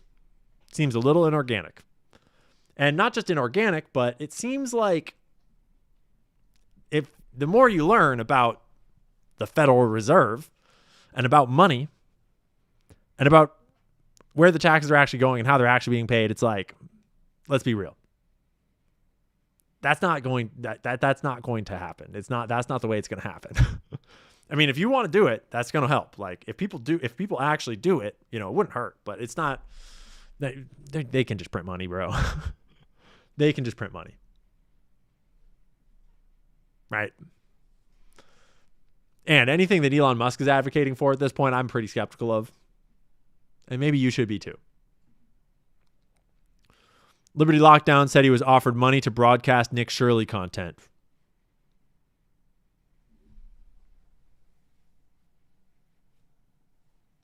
Now that's interesting. Interesting. I got to talk to Clint about that. Clint, host at Liberty Lockdown, has had a great year. He's grown so much. He's awesome. He's total homie. He's always got great takes. I've been watching a lot of Liberty Lockdown this year. Huge shout out to Clint. And thanks for that tip. I'll check in with him. Bruce, for years, our government has encouraged and helped Indian nationals to purchase U.S. hotels and motels. They own 60% of them. Most owners have the surname of Patel. This is true. This is true. And I don't think they're all bad people. I've actually got a really good friend whose last name is Patel. He's an awesome dude. But I do have worries about all the fraud that's happening through all sorts of different business models. A lot of fraud. And I don't know how you get to the bottom of that, especially when everyone at the top is corrupt. I don't know. And I have a lot of questions about this Nick Shirley promotion thing. What's going on here? What are we stoking here? Are we stoking a race war? Are we stoking a race war? Are we trying to get the people mad at each other because of the colors of our skin? Are we trying to blame it on the brown people and the black people when it's actually the overlords? It's a different kind of people. They all have a lot of money. Ian, I'm a leftist who gave up on voting after Obama, Bernie, COVID. I'm glad the right is starting to see the light. By the way, would you collab with Dissident Left, the Revolutionary Change, do dissonance, etc.? I don't know. Revolutionary Change, do dissonance. I'm pretty sure I know who they are, and they seem pretty cool. I don't know as they like me very much, but I think they're pretty cool. If I'm thinking of the right guys. There's two of them usually, right? One of them has glasses. I think they're pretty cool. They seem to have pretty intelligent takes. And I yearn for more intelligent left-leaning voices in prominence, because I think we need a balanced conversation. I think we need balanced ideas that are independent. And I think that both sides are a little bit fooled about the other side. I think both sides are heavily propagandized about the other side. I'm Hoodstar from the Twitch chat. I'm a hobbyist Python dev, and even though I'll be using Webb, I'm building my own OCR program for fun. Also, attacking messages passed rather than claims is sus. Much love. Hey, total homie, you get it. You know what's going on out here. And yeah, I mean, I'm at the point now where I love just rebuilding a tool, even if there is already a tool. It's just fun to build. It's fun to build. And who knows, maybe you'll build a better tool, and maybe you'll plug it in and you'll actually improve the thing. It's going to be open source. You can do what you want with it. Except for try to charge everybody money for it. You can't do that, because we're keeping it free for the people. Big League Drew, the reason that story dropped is because it was a DEI lesbian pilot doing a night vision qualifying flight. She wasn't even qualified, and they let them fly that close to the airport, easily avoidable. Yeah, might be. I'm talking about the collision of the helicopter and the plane. Happy New Year. Thanks, homie. Shout out to Shama. Hey, Ian, I asked you before if you think Palestine will be free. You said yes. With Israel's control over strong nations, how do the poor people of Palestine stand a chance? Thank you. They're going to have to stand a chance for a while, because this fight is just heating up, and it's a long one. And let's be clear. I don't know shit, and I don't know that Palestine is going to be free. Part of that is just me holding on to hope, because once you don't have hope, what do you have? But there is a part of me that thinks that good does win out in the end. As long as good people stand up and fight, stand up and speak, stand up for what's right. And I just can't see a world where like the entire world is turning on Benjamin Netanyahu, on Israel, on international Jewry, and waking up to the complexities of the narrative. And there's been so many decades of deep mind level censorship in our education, in our early education, and in our public spaces and in our public thought processes. And now that it's been cracked open and it's getting peeled back and everyone's having these thought processes and unwinding all of the psyops that have been dumped into their heads around it, it's going to take a few years for people to really wake up to the full nature of the problem, but it doesn't roll back, I don't think. And so I think that it's a long process of everybody waking up and then that seeping up to holding that account. But I think it's happening. I think we have a long ways to go, but I think it's happening. I hope. We'll see. The philosopher, storytelling, rebel, rekindling the sacred fire. Yeah, thanks, homie. I don't know if you're talking about me or all of us, but we are all waking up.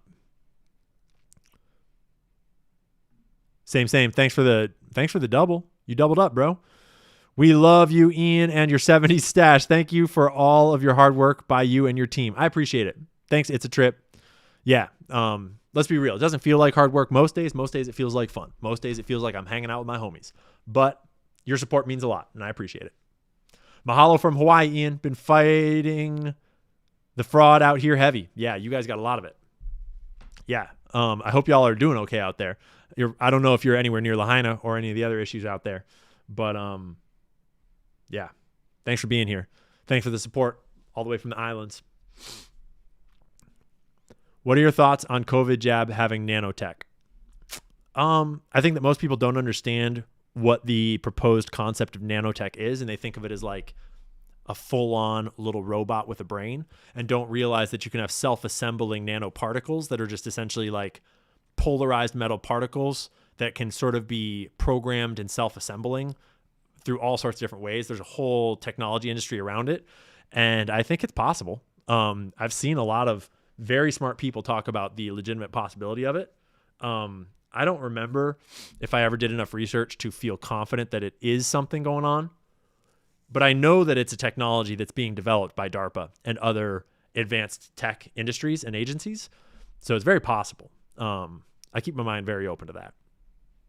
Regardless, I ain't fucking taking them. No thanks. What's up, Ian? QQ, if Erica still has Charlie's phone, do you know if Candace asked Erica if other donors pressured Charlie in recent months before his passing? Thank you for your tenacity. I don't know if Candace asked that. I don't know. But we all know that many donors pressured Charlie before his passing. Not just one, not just two, a whole bunch of them. And yeah, Erica having his phone and acting the way she's acting, that's fucking sus. I'm sorry. That's super sus. Fight me. Who wants to receive the Almighty Creator Empowered Universal Non-Consent Declaration? I don't know what that means, but I'm a big fan of things that rise up from the people, not down from stakeholders or influencers or government or celebrities. We're done with control. We're in with decentralized. Gigi's waking up. Gigi's had her nap. Gigi's back. Here, we'll bring back to full. We'll get back to the rest of the super chats after March. Gigi's here chilling, waking up. Oh, she's sniffing the treats. She's sniffing the treats. Yeah, aren't you, Gigi? Aren't you?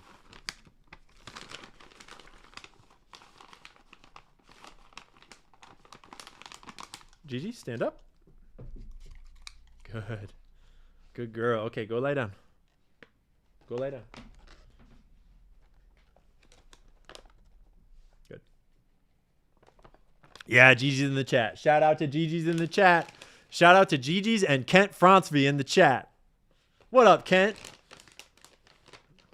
Yeah, no shot collars here. She doesn't even have a collar on. Eventually, I just stopped putting Gigi's collar on. Because F it. That's why. Because F it. Right? Right? So give me a second to rearrange over here. After the supers, I got to rearrange a little bit so that we're ready to party. And we'll get a video loaded up. Get a video from March loaded up in here. That's January.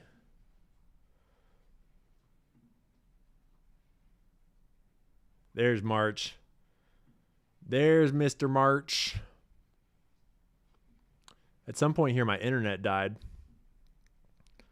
And now I got to reload all my tabs. Here. While I get my shit organized, what we'll do is we'll just drop a little total tinfoil in the window here that I reported on in March, but it was happening since the year before, and it gained a lot of prominence in January and February. And it's just a nice little tinfoil break away from all the same old topics that we've been on. If you don't know about the telepathy tapes are a whole other rabbit hole that happened at the beginning of this year. And it's crazy. And if you're not a tinfoil connoisseur, this is going to sound like total gibberish to you, and you can just, go get a coffee or something. But if you're a tinfoil connoisseur and you don't know about the telepathy tapes, this show is going to be you better learn. If you have not yet seen the telepathy tapes, back here. Spoiler alert, we're about to break it all wide open. Humanity starts to discover crashed alien spacecraft all around the world. Those crafts are controlled by our minds. Simultaneous to that process happening for the last 80 years, autistic kids are being born, and it's turning out that they are telepathic, and they have psychic abilities. They seem to be able to not just read your mind, but it seems that they can do a lot more than that. They can communicate telepathically with each other across vast distances. This shit's crazy. They can also utilize the senses of their parents. It sounds crazy, right? Go watch the episode. I'm telling you, go listen to the telepathy tapes. All I'm saying is go listen to them. Go make up your own mind. Not 100% confident. It's just some really fun tinfoil. Parents and loved ones, of their teachers, of their therapists. They can actually inhabit your senses and see through your eyes. Fuck! What if the Soviets can read our minds? Someone in our government might think, hey, we need more psychic people because there's a war coming. The coming age of AI and brain chips and Neuralink, and it starts with a V, and it's the thing that you put in yourself to keep you safe, that seems to be linked to an incredible rise in the number of... Yeah. It's cool, too. This is where I start to see this whole progression in my YouTube game. Hey, Gigi. Gigi, come on up. Come on. I don't know what she's freaking out at. Come lay down. Good guard dog. Go lay down. Maybe someone walked their dog past the front door. Down. There you go. There you go. Much better, girl. All right, so now we're all loaded up and ready to rock in March here. Here, let me pull this down. The feds found me. Yeah, don't worry. We're fine. We're doing okay here. The feds ain't here. We're gonna be all right, guys. March was a big month. I'm very proud of March. If you don't recall, I'm not going to be able to talk about March without tooting my own horn a little bit. Because March was a big month. But first, I got to shrink this back down. Okay. No. You just calm down. I don't know what she's all worked up about. She's probably saw a dog walk by. You just saw Gigi, guys. Just calm down. You just saw Gigi. All right.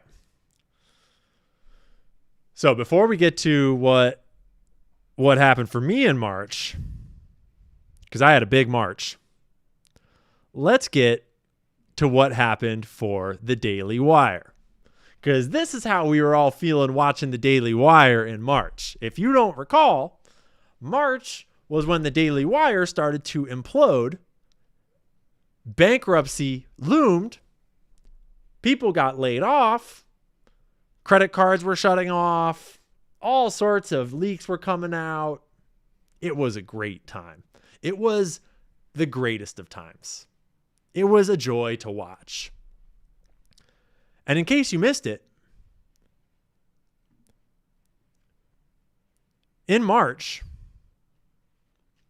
the president of the Daily Wire stepped down amid financial struggles. James Lee reporting. James Lee dropped a whole bunch of good reporting during that phase.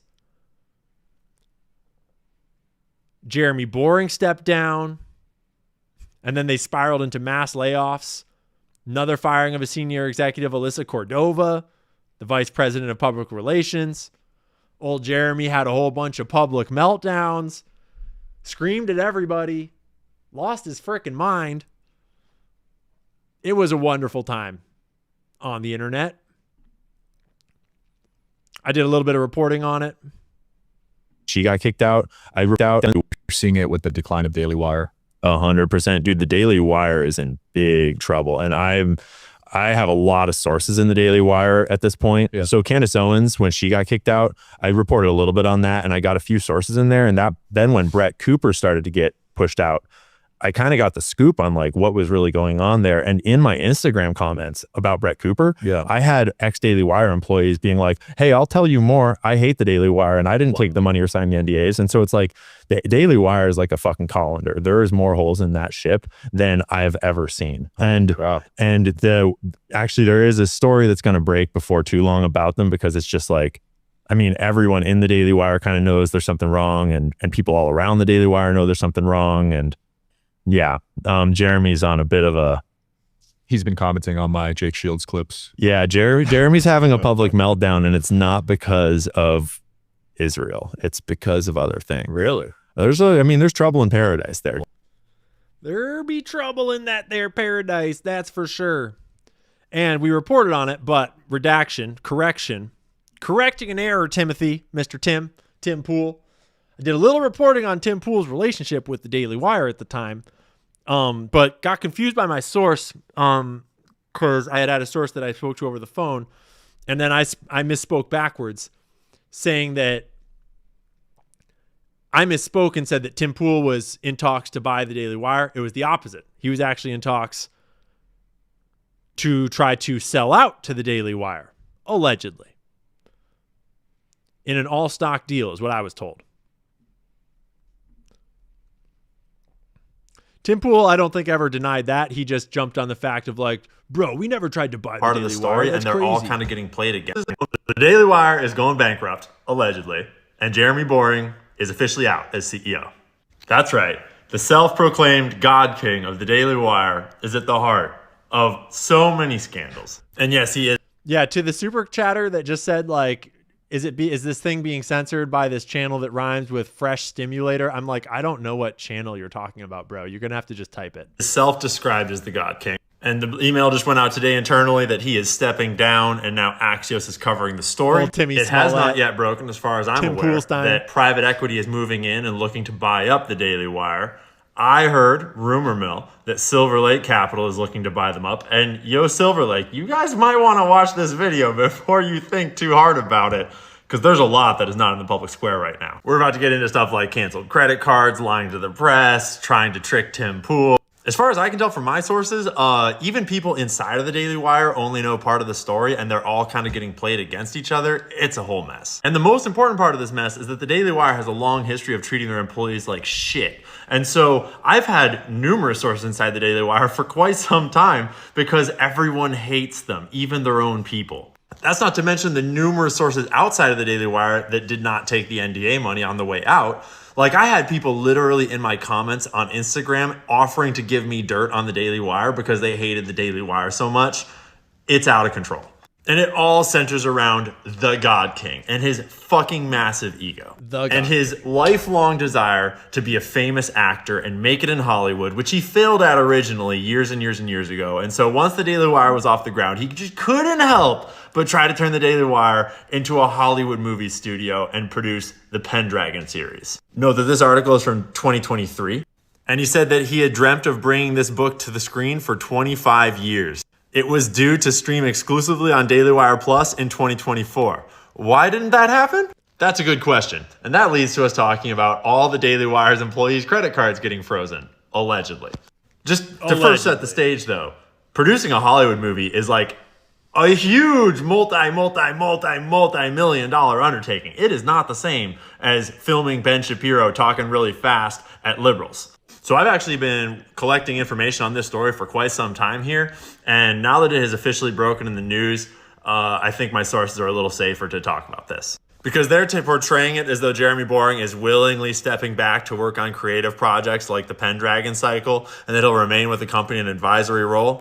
My sources are telling me that the Pendragon cycle is being moved off-site and out of the Daily Wire's physical purview because they're not letting Jeremy Boring back in the building right now, apparently. Jeremy Boring was 100% allegedly forced out, not a willing leave. And that's because this financial problem has been going on for years. They had recently had to table all projects and do a hiring freeze because there was no money in the bank, allegedly. All the way back in 2023, Allegedly. Jeremy and Ben Shapiro apparently had to put money into the Daily Wire, their own personal money, to rescue it. That money has not been reimbursed and it is all gone. The Pendragon cycle is over budget by like $50 million or something, allegedly. And at the end of 2024, this problem got so bad that Jeremy Boring apparently started lying to the press to try to drum up interest for a sale. This is when conveniently it leaked that Fox News was considering buying the Daily Wire. That was never in the works. That was just to try to drum up interest so that hopefully someone else would rescue their asses. I've heard that the Murdochs actually personally hate Jeremy Boring, allegedly, just like pretty much everyone else. Like even Ben Shapiro and Jeremy Boring, it sounds like there's a huge rift between them from what I'm hearing. There's even rumors that I can't confirm quite yet that Ben Shapiro hired his own PR person like months ago. Brett Cooper was basically like their last profitable endeavor right now. I assume they make a little bit off Matt Walsh, but I'm not quite sure and I can't confirm. Their election coverage during the 2024 election absolutely bombed. Sounds like just like most Daily Wire products. This video was pretty fun to make. It was just a giant shit on Daily Wire festival, and it was a ton of fun. I thoroughly enjoyed it, and I wish I could do it 100 times over. Just like how Stacy just continually gifts subs 100 times over. Stacy, I don't know what to do with you. You're a legend. They dropped a shitload of money into production and did not nearly recoup the costs. So then you remember when Tim Pool was like kind of like rearranging his business and all sorts of weird stuff was happening there? He was like firing a bunch of people, reorganizing. I don't even know if Tim knows this yet directly, but it sounds like the Daily Wire was trying to manipulate him into buying the Daily Wire. Reverse that. They were trying to buy Tim Pool, is what it sounded. That's what the sources were saying at the time. I haven't heard anything contrary to that. I've never seen that refuted. Never had refutation of that in the public square. And I never got anyone telling me to stop reporting on this. Never had anyone send me any legal threats over this story. So I kind of assumed that it was all on point, more or less. And trying to present it as super profitable. The rumors I'm hearing is that Jeremy Boring thought Tim Pool would be dumb enough to fall for it, and he was the exact kind of guy they could sell to. I heard that that was the quote. They allegedly offered him an all-stock deal, which would be worth fucking shit because their stock is fucking worthless because they're bankrupt, allegedly. So props Tim for not taking that deal. That would have been a huge mistake because now my sources told me like a month or two ago. But imagine if they'd bought out Tim Pool's business for a whole bunch of Daily Wire stock. Imagine how funny that would have been. That the Daily Wire froze all the credit cards of all the Daily Wire producers. And they were like pretending it was a new accounting system trying to cover up what was going on, allegedly. But it sounds like apparently that Jeremy Boring's entire net worth is a smokescreen and that he's trying to renegotiate contracts with people like the Petersons to try to leech as much money out as he can to just keep the books looking balanced. It sounds like Jordan Peterson, Michaela Peterson, their whole team has been really weirded out by this and is not stoked. I haven't talked to them directly, but it doesn't sound like they like him at all. So anyways, rumor is that Silver Lake is one of the primary private equity firms coming in looking to buy them up. And Ken, Mike, Egon, Greg, Joe, you might want to do a little more due diligence about the books before you make that purchase. Looks like your last investment, according to Wikipedia, was in 2022. This would not be a good way to come back onto the scene. That is just my opinion based upon what I'm hearing from the inside. Based on the chatter on the, shall we say, wire, it sounds like there's no money in the bank, so to speak, and they're not making profits. There's a difference between revenue and profits, and Jeremy has been doing a lot of finagling over the years to try to make it look really good. And realistically, do we even want the Daily Wire to be saved, like opinion time? Don't we want to see Matt Walsh break out of the Daily Wire and do his own thing? And Matt, don't you think you'll do way better on your own than with the Daily Wire at this point? Like even Jordan Peterson, who a lot of people's perspectives have changed on over time lately, like even he would get a fresh start if he just got away from this shit mess. This is enigmatic of the times we're in, where even the alternative media has been bought out by big money and played in the same big studio mindset that is just completely contrary to what the new media revolution is all about. The way Jeremy Boring thought he could just replace Brett Cooper with her producer and act like nothing had ever changed and the same audience would stay there, that is enigmatic of this old way of thinking. That the peasants just want to be entertained and you just put programming on their TV and they're guaranteed to watch it. That is not how it works. People subscribe to stories, they subscribe to people, they subscribe to authenticity, and the Daily Wire is the embodiment of an inauthentic, bad storyline that treats all of its people horribly.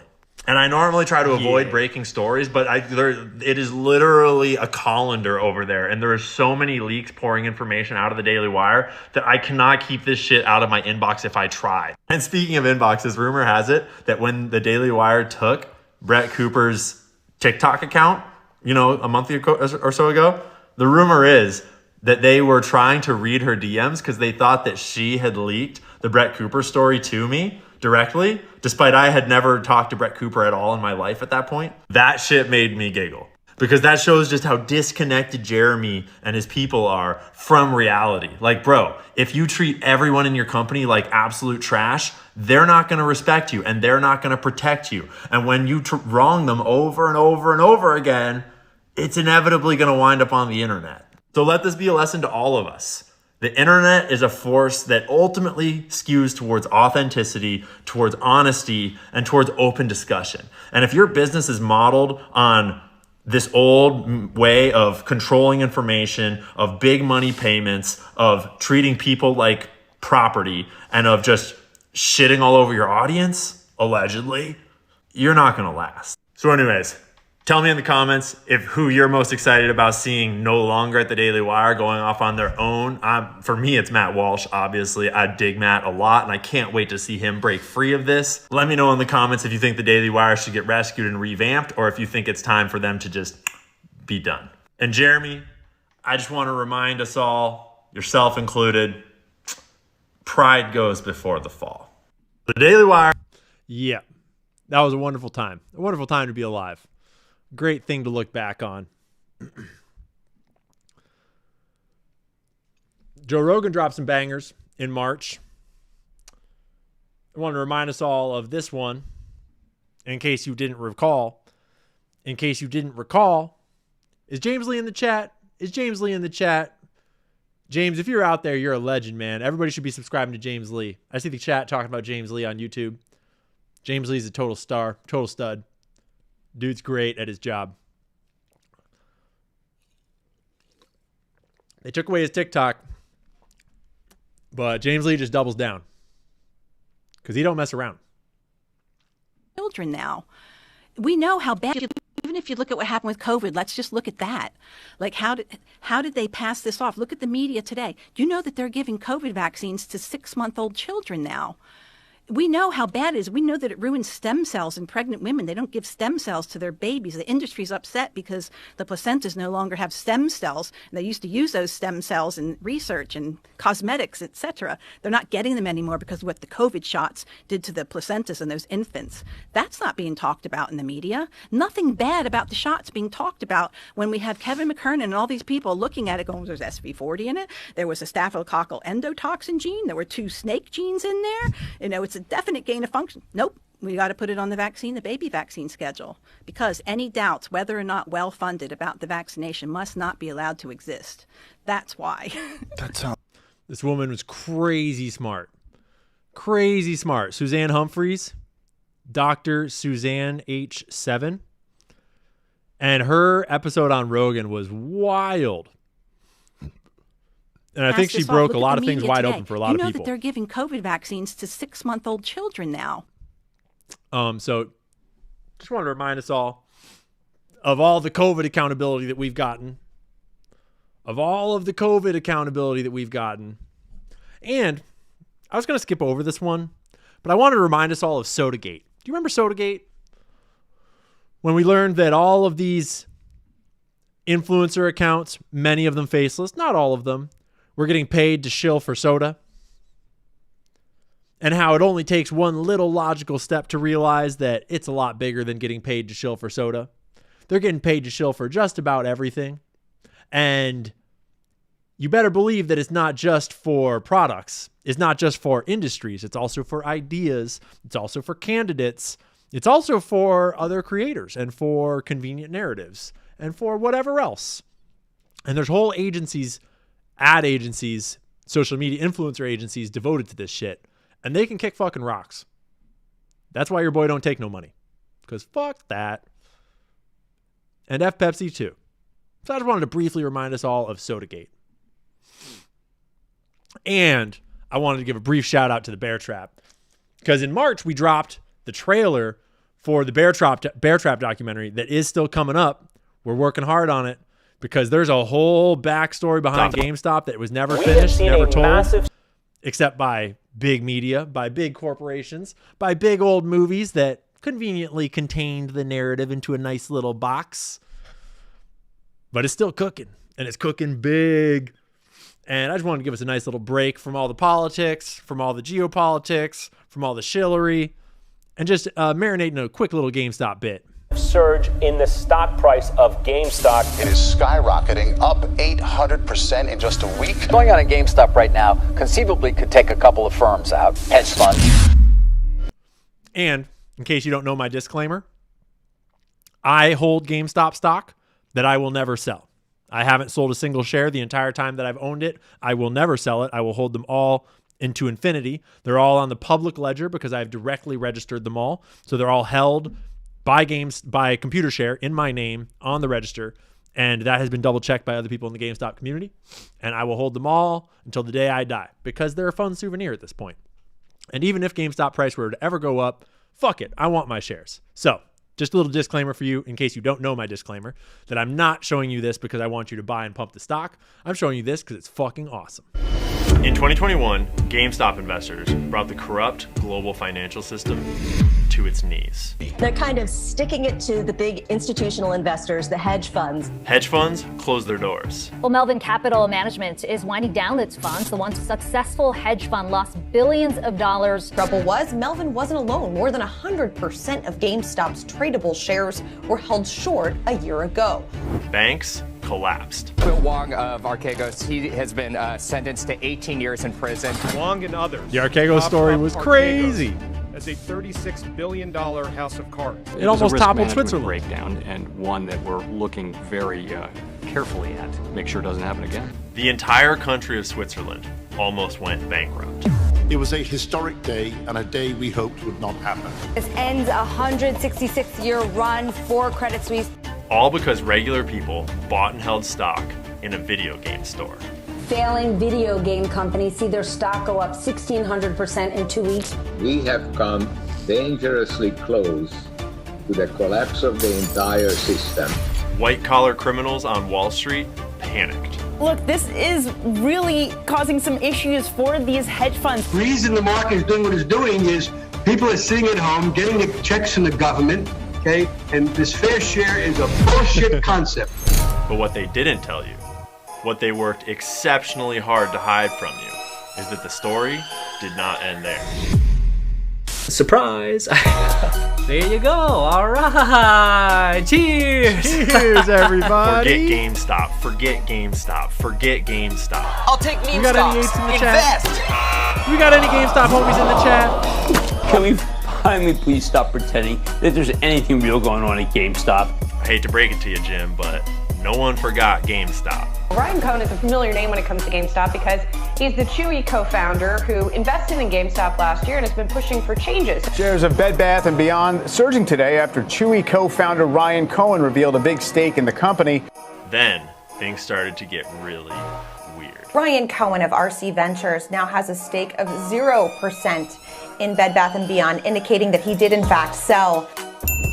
You're watching shares of Bed Bath & Beyond as it preps to lay out its turnaround strategy today. We're determined to turn this business around. Buy Bed Bath & Beyond. BBBY. 3 B's and Y.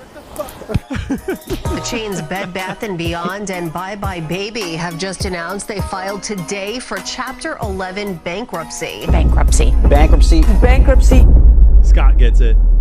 New York City Scott. medical examiners investigating the death of a Bed Bath & Beyond executive. And Bed Bath & Beyond stock taking another hit just days after one of its top executives killed himself. This is the real story of GameStop. This is the bear trap. Boom. So spicy. So good. We ain't forgotten, Ken. We did not forget. We're still here, and we're still holding. Financial corruption is at the root of all of it. And financial corruption, the GameStop story, is what got me into what I do. Learning that it's just a big game. It's all two wings of the same bird to distract you while they loot the whole country, rob you of your wallet, rob you of your tax dollars, rob you of your Social Security. Don't give anything back, and they get rich and fat. So that's a big F you. I will hold my shares, thank you very much, because I like them, and you can't have them. Speaking of F them all, Diddy. Whatever happened to Diddy? Whatever happened to Diddy? Because in March, we were getting word that they were adding more names to the RICO lawsuit, or the RICO charges, rather. They're adding more names to the case, not less. It was looking spicier, not less. And then something happened. Something happened. And it all just poofed away. No more things to see here. Everybody just look away. Speaking of looking away, Ben Shapiro has an important message for you. Popular on the right. Sort of conspiracy theorizing that's become incredibly popular on the right these days. It was popular on the left, and now it's become increasingly popular on the right. The kind of, let's just ask questions. We'll ask who really killed JFK? Wink, wink, nod, nod. And then you're like, well, do you have any evidence of the thing that you are presupposing? Well, no, I'm not making any accusations. I just know I don't believe the story that I'm being told. I know not to trust the authorities. Like, well, that's fine, but do you have like any evidence? Like evidence, not just supposition. I said, well, you're part of it, aren't you? You're part of it. The reason that you're so defensive about all this is, I don't care who killed JFK. I mean, I do, because it's really interesting, but I noticed that the calendar says 2025 and he was killed in 1963. And so my opinion about who killed JFK has about as much relevance as who killed William McKinley, or James Garfield, which is to say not an enormous amount. Oh. Sort of conspiracy theorizing that's become So does it have as much relevance as when God promised Israel to the Jews thousands of years ago? Ben? Oh, how Ben's clips age so beautifully. Oh, how Ben's clips just age so beautifully. Maybe later this week, we should do a live stream where we just go through all of Ben's content and we just ask Webb about all the wonderful things that Ben Shapiro has said over his long, storied history. That'd be fun. But for now, we're going to detour into March, where I went on Joe Rogan. And I have to toot my horn a little bit for this section because I'm very proud of it. I'm very proud of how it went. And it caused a lot of waves. And it was part of this segmented wave that kicked off a huge piece of conversation about Israel and all of it.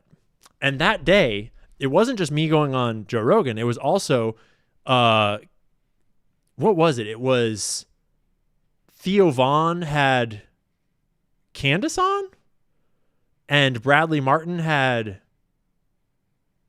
Myron on, or who else was it?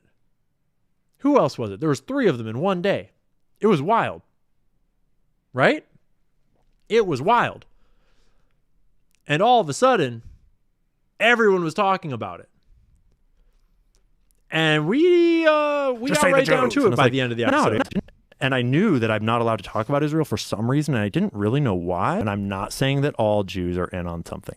Like, yeah, they were not the fucking stoked. Anti-Jew people are like, just say the Jews. And it's like, no, dude, like there's way more going on here. Israel's government is every bit as vulnerable to the deep state effect as the American government. Jeffrey Epstein was just an employee of these organized crime rings that work on behalf of like the CIA and Israeli Mossad and British intelligence. And I'm not saying it was all of it. Certainly they had help from the CIA, and certainly they had help from these other organized crime and intelligence operations. This is a quick cut that I put out afterwards to show X that was freaking out. It's like, hey, everyone calling me anti-Semitic. Here's what I actually said. You want to be free of that kind of shit because the Jewish people don't believe in that. That's not what Jews are. Jews are regular people, just like it's the deep everyone state else. of the intelligence agencies in Israel. There's evil people at the top of all these governments, and so it just puts us all in this impossible situation. And it's an impossible conversation. It's a maturing process, and I think we need to do it very delicately and very carefully and thoughtfully because Jewish people are people and they're not evil.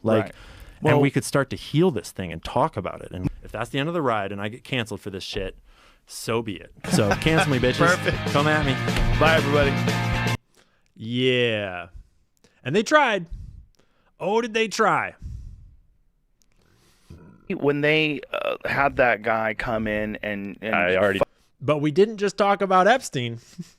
We also talked about Pizzagate. Fire off that shot.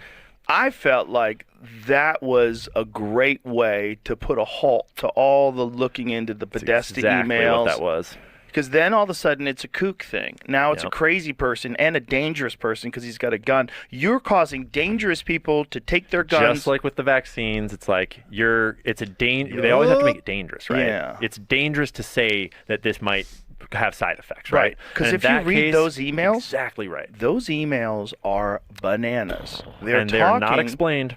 They're talking about young kids who are going to be coming to a party to have fun.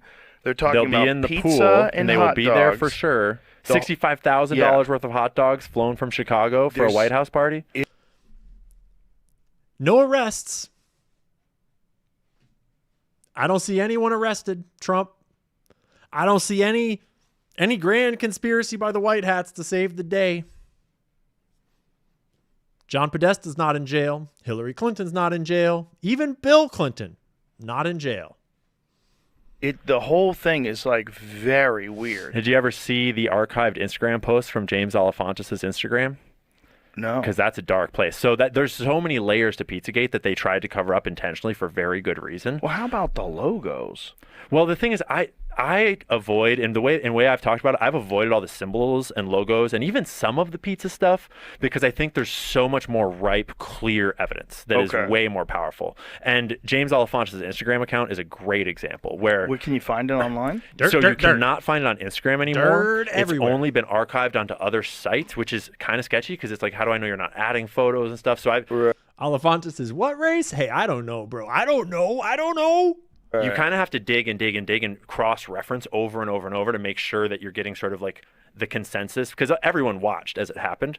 Right. So people like Liz Crokin, people like Alex Jones, like they saw these things come out. And you can find plenty of different archives of all of James Alefantis' Instagram posts. And there are things like photos of children with their arms taped to tables. And the caption is, looks like a fun time. And then people that... Nicole knows how it is. You got to put Podesta emails into Webb.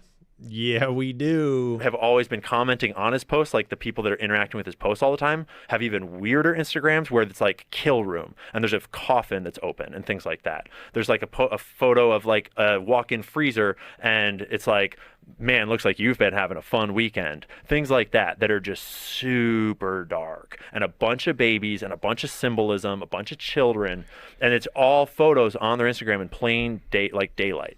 And they all got scrubbed, obviously. Jesus and that's not to mention Podesta's art collection and the Marina Abramovich connections. It goes on and on and on and on and on. What's up, dude? And we're talking about the Clintons with the Haiti scandals, with the cocaine in Arkansas. It's like the thing is that we sound crazy. I sound crazy to someone that doesn't do their own research because you just there's so many layers of like crazy. People mentioning Cabot Phillips's tattoo. Pretty interesting tattoo you got there, Cabot. Crazy shit that's happened with some of these people. Yeah. That if you don't know the history of a person like Bill Clinton and Hillary Clinton, it's really easy to think, oh, that's just so insane that you would think that they would be involved in it. And first of all, they frame it in the articles about Pizzagate. They say Hillary Clinton was the mastermind of a global pedophile sex trafficking ring, all headquartered in this pizza shop, which is not what anyone ever claimed. Right. So as soon as you can discredit that, you discredit the whole thing. Classic frame job, which Nancy Pelosi explains very well, where you make a false claim and you say that's what they're saying, and then you discredit the false claim. Yup. Yeah, it was a party. And we got into all kinds of taboo topics. And we got all kinds of pushback. It was so obvious. They attacked the person, not the argument. They address people you've associated with, not the evidence you cited. They discredit what you did not say instead of engaging with what you did say. It's over. The red pill has gone mainstream. We are waking up. Or organized crime groups.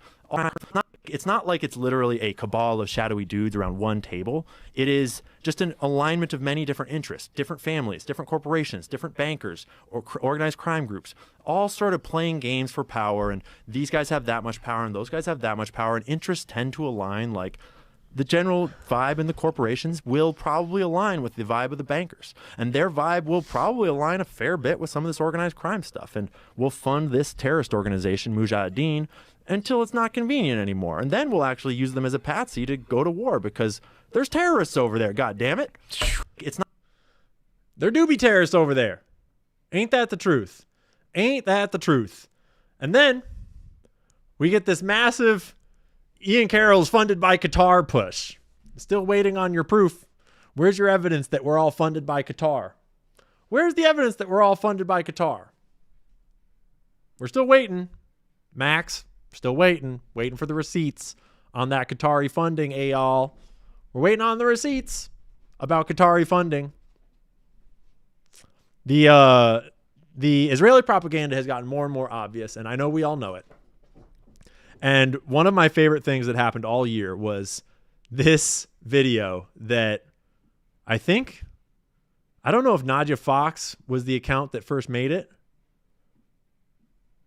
My computer's freaking out. I got too many tabs open. But this is like one of my favorite things ever. And perfectly summarizes where we were at in March.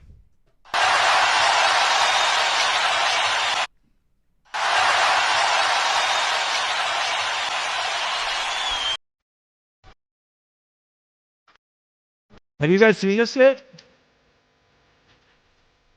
Have you seen this yet?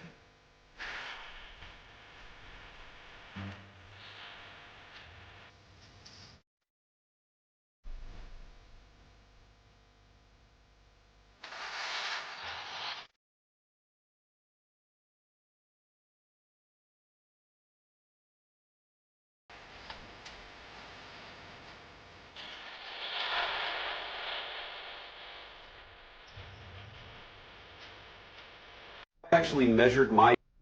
All right. Yeah, whoever made the captions for that, they nailed it pretty fucking good.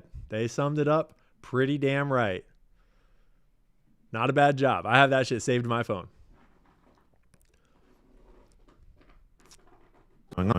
One of the primary tactics used by Israeli government propaganda is to smear any criticism of the government of Israel as an anti-Semitic criticism of all Jewish people. Right. And it's like clearly not what's going on here when I'm speaking, but in many ways I think the obvious place to start is just with the Balfour Declaration being written to the Rothschild banking family as essentially a deal being made during World War I in exchange for something, right? And you can look into what that exchange is for, but you have to wonder how much do you have to do for Great Britain in order to be given a country? And when you are the banking empire that has been ruling Europe, de facto for 150 or more years, you got to imagine that you can do a lot in order to get a country given to you. And so Rothschild did some stuff during World War I, and they got this letter saying, we promise we will give you that land to form the state of Israel. And Zionism had been going on before that, but that sort of kicks things off. And they start moving people in, but it costs a lot of money to found a country, especially when there's already people living there that don't want you to found that country. There's a lot of work. There's a lot of work. Shout out to Robert Breedlove with What Is Money podcast. That was a fun interview. Fun time. And last little reminder about the Epstein files. I don't know why no one's saying it, but we don't actually need the Epstein files. Pam Bondi has thoroughly disgraced herself by promising a whole bunch of shit, and after weeks, and then we'll get into not some news delivering from on March. Any of it. Somehow she was dumb enough to think that 200 pages was like all the Epstein documents. Like, girl, have you ever been on the internet? I'll show you where the Epstein files are. See, look, Julie gave you the link right there, vault.fbi.gov. There's like 10,000 pages. There's blackouts all over them. Click on that link, it'll bring you here. See, brings you here. There's all these different parts. When you go to them, look, 104 pages in this one. The first ones are always these indexes. And then everywhere where you see a rectangle, that's a blacked out redaction that we could have unredacted. Look, a whole page of redactions. That's crazy. Look, Rodriguez was been a long year, as right? a chauffeur, butler, house manager for blank at blank. Wonder what that says. Residence blank. Rodriguez worked for blank for approximately 6 months. Rodriguez stated that blank. That would probably be pretty useful if that was unredacted. According to Rodriguez, redacted. Look, Pam, a page that you could release. And there's all kinds of pages just like this. Hundreds and hundreds and hundreds of pages of documents like this already in the FBI vault online. There's handwritten notes from victim interviews like this. Jeffrey Epstein purchased tickets to blank for holiday break Xmas. Wonder what that means. Who picked her up? Man, this would sure be useful to have unredacted. Someone felt uncomfortable, went home to blank. Jeffrey Epstein said blank and blank. It's all to protect the victims, folks. It's all to protect the victims. Thought that meant he would pay. For what? Talk to blank and blank number. We for are in blank. March, yes. Geez. This page seems to be clearly discussing more plans to travel with them, probably to the island. And all of that is from an interview conducted by SA, meaning Special Agent Blank. And its subject was biographical file on blank. Who knows who it was? Gosh, sure would be useful. I mean, you could still even protect the victim's identity and just fill in some of the gaps. If the DOJ was at all serious about doing anything about this, there are infinite leads that they could currently be chasing down to actually bring people to justice. People that are still alive and still engaging in these activities, because these activities are still being engaged. And you know what? You don't even need to go to the FBI files to start bringing down the big fish. I got one for you right here. Meet Leslie Wexner, the bankroll behind the entire Epstein operation. Homeboy is the CEO of 3 different prominent companies. And I just want to point out that this was all a conspiracy theory. And then we got the files, and Leslie Wexner was actually a co-conspirator that they were investigating before they stopped investigating. He's named. They failed to redact his name. It's right there in the files that he was one of the 10 suspected co-conspirators. And then nothing happened.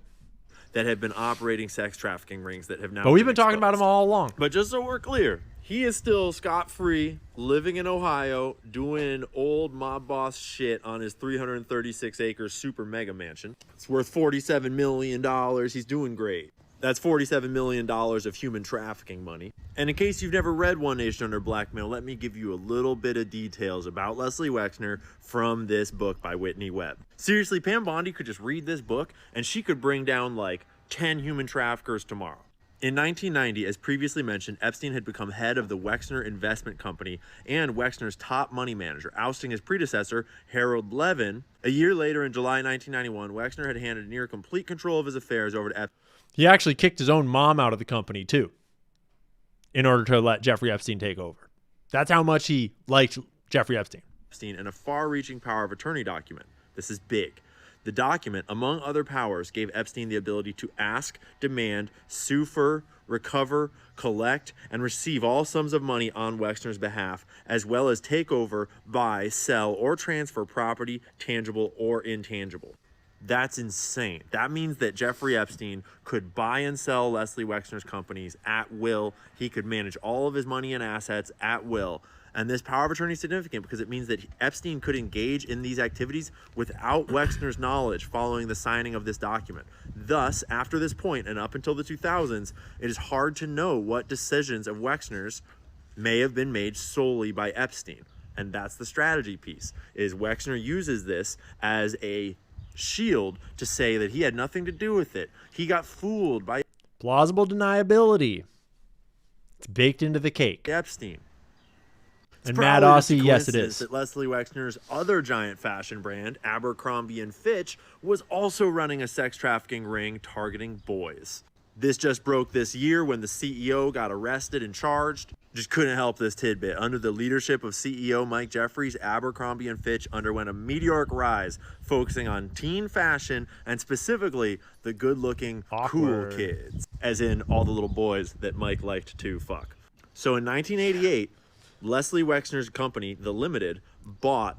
We got a lot more unhinged in 2025. We stopped censoring ourselves. We stopped dancing around the issues. We just started saying it. It is what it Abercrombie is. & Fitch, which is also Hollister. And then he immediately put in Mike Jeffries as CEO. Mike Jeffries was Leslie's guy. I'm sure that is just a coincidence. Oh yeah, and then the company launched a children's product line, Abercrombie Kids. Hooray! And now when you search for this information, it's come out that Mike Jeffries is going to take, dementia as his excuse. He's had dementia all this. And it worked. He got off scot-free. Dementia. Can't try him. Sorry. Insanity. Time that he was raping boys. We should probably just let him off. That actually scot-free. happened this year. I'm sure Leslie Wexner had dementia for the 30 plus years that he was bankrolling all of these gigantic human trafficking, sex scandal, blackmail rings. Not to mention when he founded the Wexner Heritage Foundation, the Wexner Foundation, all these foundations that are specifically about empowering Israel and advocating for Israel's international interests. Oh, what's up, Gigi? That's not to mention when he founded the Mega Group, which by all indications was a group, a conglomerate of very powerful, specifically Jewish billionaires that was devoted to somewhat below board operations to promote Israel. Espionage. Back to a few more gems from Whitney Webb. Former Israeli intelligence official Ari Ben-Menashe, so he's an ex-Mossad spy, alleged that Epstein's sexual blackmail operation was created at Israel's behest specifically to blackmail President Bill Clinton. Ben-Menashe specifically said the following. This is the quote up there, but this part that Whitney added is more concise. As previously mentioned in Chapter 6, Israel had allegedly been behind the effort to blackmail President Carter through his brother Billy Carter. It is also worth noting that Epstein's blackmail operation is believed to have been set up in 1991, the same year the Mega Group was created by Epstein's closest associate, Leslie Wexner. Also, right when Epstein started managing all of his money. Also, right when they bought up Abercrombie & Fitch and started a trafficking ring in Abercrombie & Fitch as well. And oh my God, it's just a conspiracy. These are just made up opinions by Whitney Webb. She's just a conspiracy theorist. Like, you don't even have any evidence. Yeah, I don't know, maybe, but these are the sources cited for just that single chapter about Leslie Wexner's philanthropy. That's one chapter. All of those are sources that you can check yourself. So Pam Bondi. It's really cute that you're doing all these media appearances and pretending to care and pretending to be transparent with the American public, but we see through it. And if you were really here to bring criminals to justice, to stop human trafficking, to save the kids that are being trafficked by the tens, hundreds of thousands to this day in America, you have endless places to start. And you could start by just going off of any of the publicly available information about all of Jeffrey Epstein's many co-conspirators and just going and poking around, maybe do an interview, maybe ask a few questions. But something tells me that if the Epstein files implicate Israel, which they do, we're probably not gonna get them from Pam. And all along, all the Israel shills were saying, this is a conspiracy theory. You're crazy. You don't have any evidence. Cue the actual documents clearly filling in the gaps. Cue the Ehud Barak emails clearly filling in the gaps. And turns out that Pam Bondi didn't even need to do an investigation. She already had 10 co-conspirators in the exact files that she already had that we now have. And Leslie Wexner was in them, labeled as a suspected co-conspirator. She didn't even need to read Whitney Webb's book to know. She could have just read her own damn files. But alas, that ain't what Pam Bondi's here for. So, what else happened in the news in March? Well, the Gaza ceasefire fell apart. Didn't last very long because Israel started airstriking Palestinians in Gaza, killing hundreds of them. Surprise.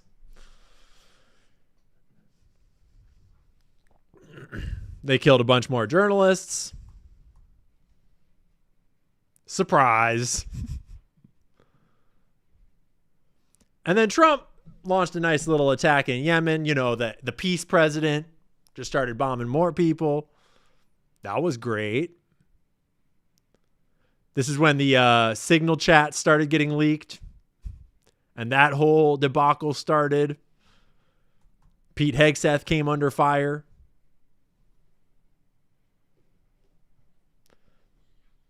You know, all the MAGA people were like, yeah, this is great. This is great. Meg is 5 beers in right now, chilling. We love you, Meg. It is Friday, y'all. It is Friday. You do you, Meg. We got you. I got a whole stream for you. We're going to try to get Meg into her second 12-pack by the end of this. The whole Signal chat debacle happened. Leaking all the war plans. Everyone that was in on it.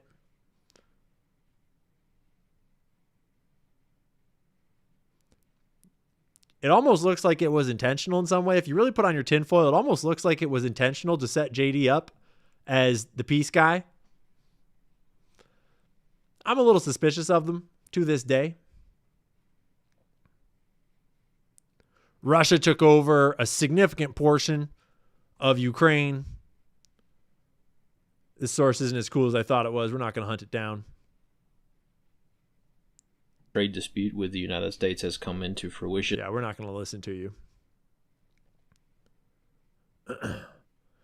Canada and the U.S. started beefing over tariffs in March. The tariffs kept on rolling and rolling and not exactly doing what we were told they were going to do.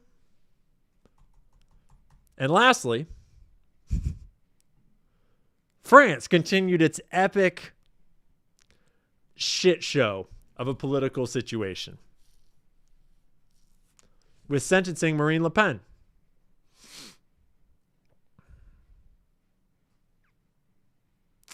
But we're not going to get any further into France than Brigitte Macron's junk tonight, because we're behind and we ain't got time for that mess. And it's about time that we take a quick snack break. I'm going to get some sushi. And in the meantime, where is it? Where, oh, where? There it is. I was rolling into April. I went on Candace Owens' podcast. And that is what set off me hosting her show while she was on maternity leave, which set off a whole bunch more shit. And so we're going to cue this one up real quick while I go down and grab some sushi,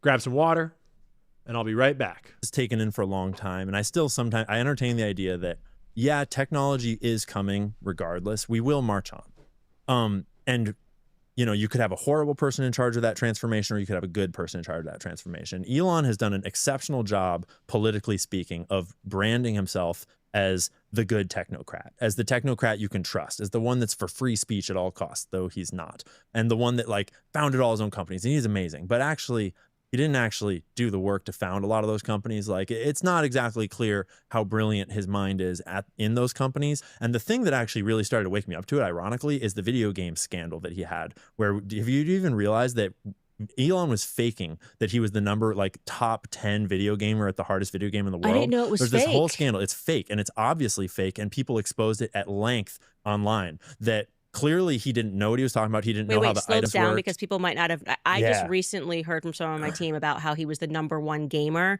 So slow this down. Exceptionally hard video game. The kind of video game that, and I'm not super familiar with this video game, but I used to play a lot of video games. And it's the kind of video game that people will play thousands of hours just to be able to beat the third boss out of 30 or something. I'm making numbers up, but it's like an insanely hard video game. And so it's highly prestigious. And he came to, like, he was in the top of the leaderboards worldwide.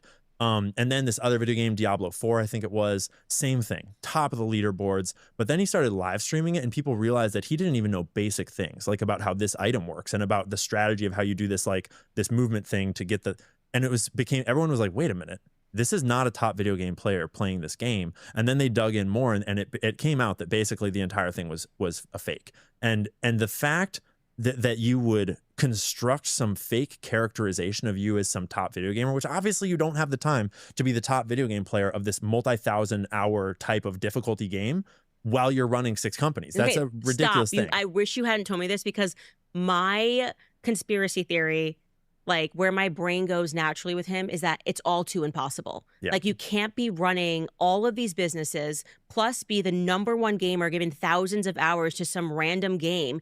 And then I read this random, that was what I was saying. I was just like, none of this makes any sense. And like, we're just being told that he does do all of this stuff. But what if it's like actually like, no, the government created all of that stuff.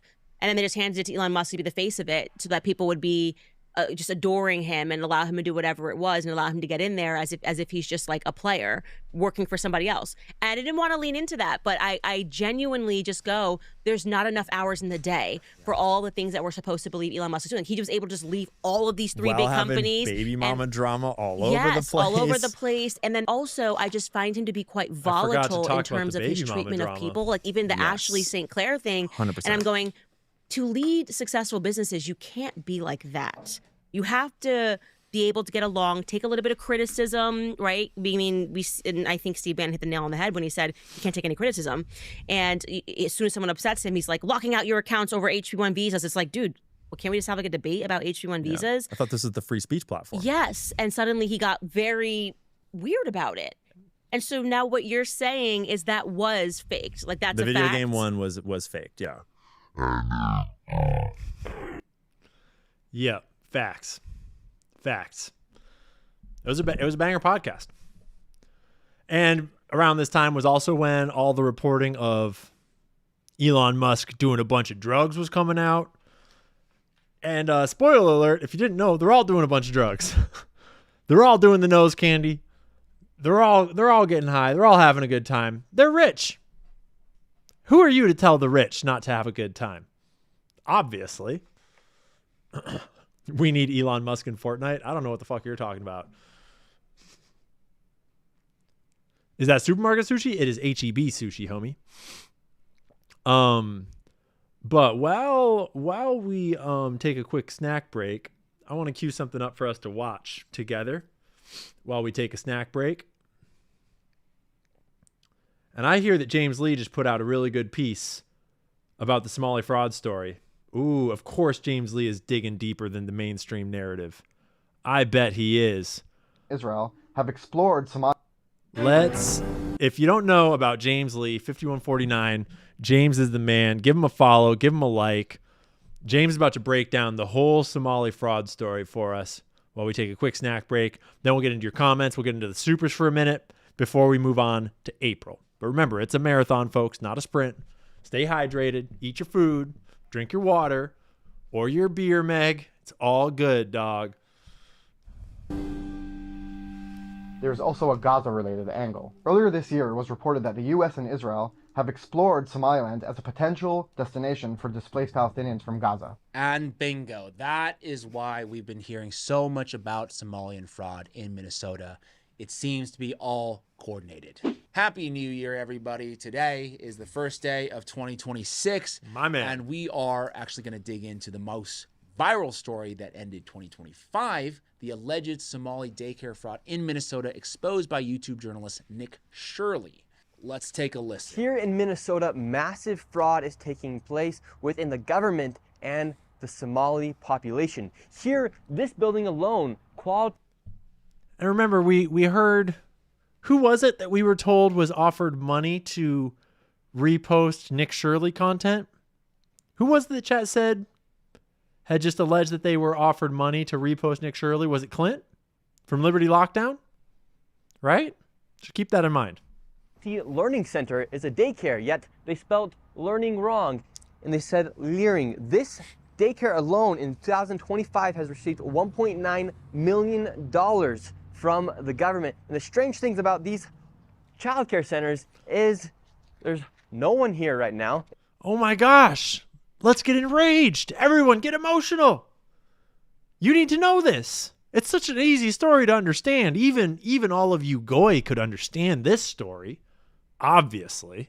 It's midday on a weekday. If you were to try to go inside, it's completely closed and the windows are all blacked out. No one's working, midday. Children should be in here, and this place is licensed for 99 children, and this is the outside. There's no windows, no nothing. And like I said, they literally spelt the word wrong on their sign. This is open and blatant fraud taking place here inside of Minnesota. The government is complicit with this, and this is just one of the hundreds of child daycare centers here inside of Minneapolis being ran by the Somali population. That's right. So the question is, do you think Nick Shirley knows the part that he may be playing in this thing? Or do you think he's unwitting? Because that's very possible too. According to Nick Shirley, the Somali population in Minnesota is up to no good.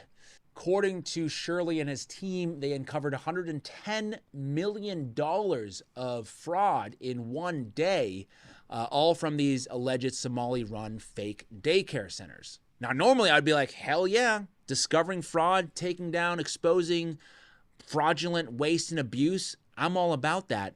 But there's something weird and bizarre that's going on here. I think there's potentially a problem, and it's triggered by the fact that the highest levels of government already knew about this fraud because it had already been reported weeks before by the U.S. attorney that fraud in Minnesota exceeded $9 billion. $9 billion, that's a whole lot of fraud compared to, what was it? Nick Shirley talked about $110 million, $9 billion. We're talking about a small fraction, but focusing specifically on the Somali community. And then you have the amplification of this story, which isn't necessarily organic. So you have to kind of wonder why this story is getting so much airplay if it's just a small fraction of that $9 billion fraud, right? You have people like Elon Musk, Vice President J.D. Vance, Attorney General Pam Bondi, all amplifying this story that's centered around specifically the Somali community. I'm not discounting that the fraud exists within the Somali community, but is the focus, is the amplification making us feel a certain way or trying to make us feel a certain way about the Somali community? That's the question. Because Shirley's video, mega viral, 134 million views on X alone. Once again, why are they so focused on fraud in this particular community? And another question that I found information for that is very, very interesting is, where did this information even come from in the first place? So Israeli reporters are now claiming that Mossad is solely responsible for uncovering the Somalian fraud cases in Minnesota. How is the Israeli Mossad related to the recent corruption that was discovered in Minnesota? You're not going to believe it, but there actually is a substantial connection, and it runs through the Israeli Prime Minister office. I'll start from the end. Israel just established relationships with Somaliland, which is not Somalia.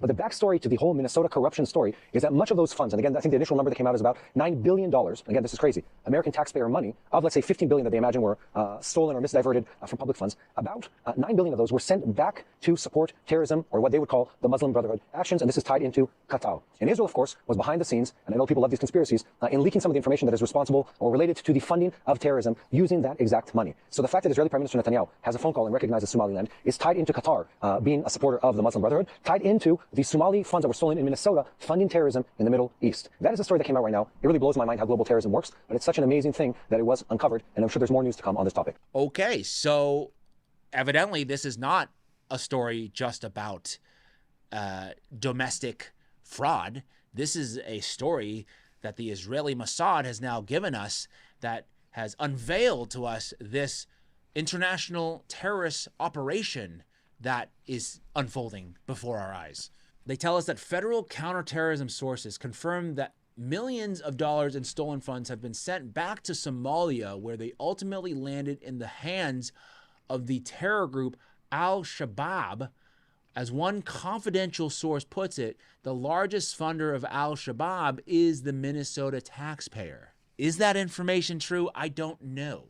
But the one thing that I do know for sure, that the timing of this story becoming such a huge mega viral story is quite apropos, considering what that reporter, that Israeli reporter, was talking about, and how Israel just became the first country to recognize Somaliland. And what does that mean? Let's take a listen. Does anyone know what Somaliland is, really? Said US President Donald Trump after Israel became the first country in the world to recognize the self-proclaimed republic in Eastern Africa.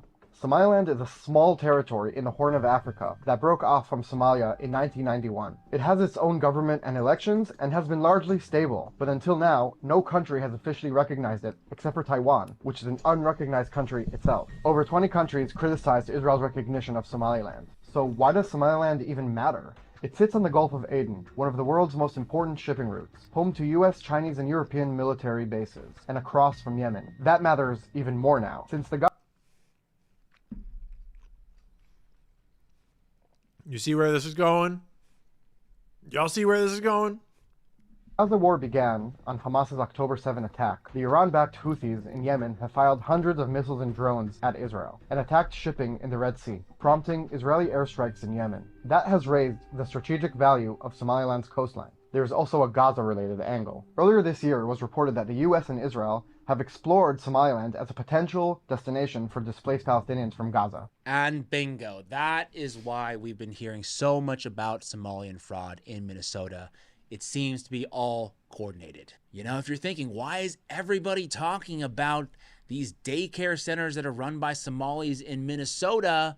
Well, it could be that the powers that be have inserted that story into our algorithms because it has certain geopolitical implications for them that have nothing to do with their domestic interests. Specifically, by focusing in on a story that essentially paints Somalis as bad people, the idea here, I think, could be that it will weaken Somalia's image amongst Americans and other Westerners and make it easier to support the split of this other newly created nation of Somaliland, a nation, by the way, that only Israel recognizes. Now, according to Somali intelligence, Somaliland has accepted 3 Israeli conditions in exchange for Israeli recognition.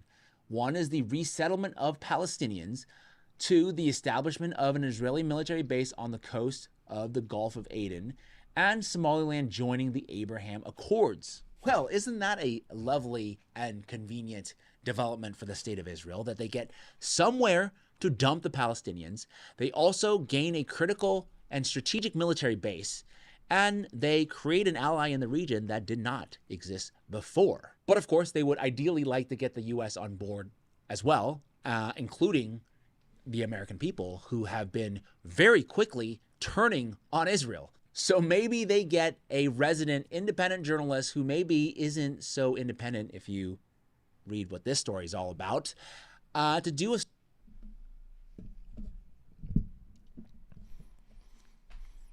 I visited the Israel-Gaza border with the last mayor of Gaza, full documentary. We stood where Hamas launched its attacks. We saw the destruction and the aftermath of October 7th, and the mayor breaks down the money trail to expose who profits from the war and who is funding the war. Interesting, Shirley. Shirley, you can't be kidding me, Shirley. Story that says Somalians I'm having bad. sushi. Not saying fraud isn't happening here, but you should probably think about who is going to benefit from this story. This, I think, is a great thread from Sir Escanor that highlights some of these very interesting things about Nick Shirley, right? First thing, he's Latter-day Saints, okay? Not that there's anything wrong with the Mormon community, but we do know for a fact that the intelligence communities really like recruiting from LDS.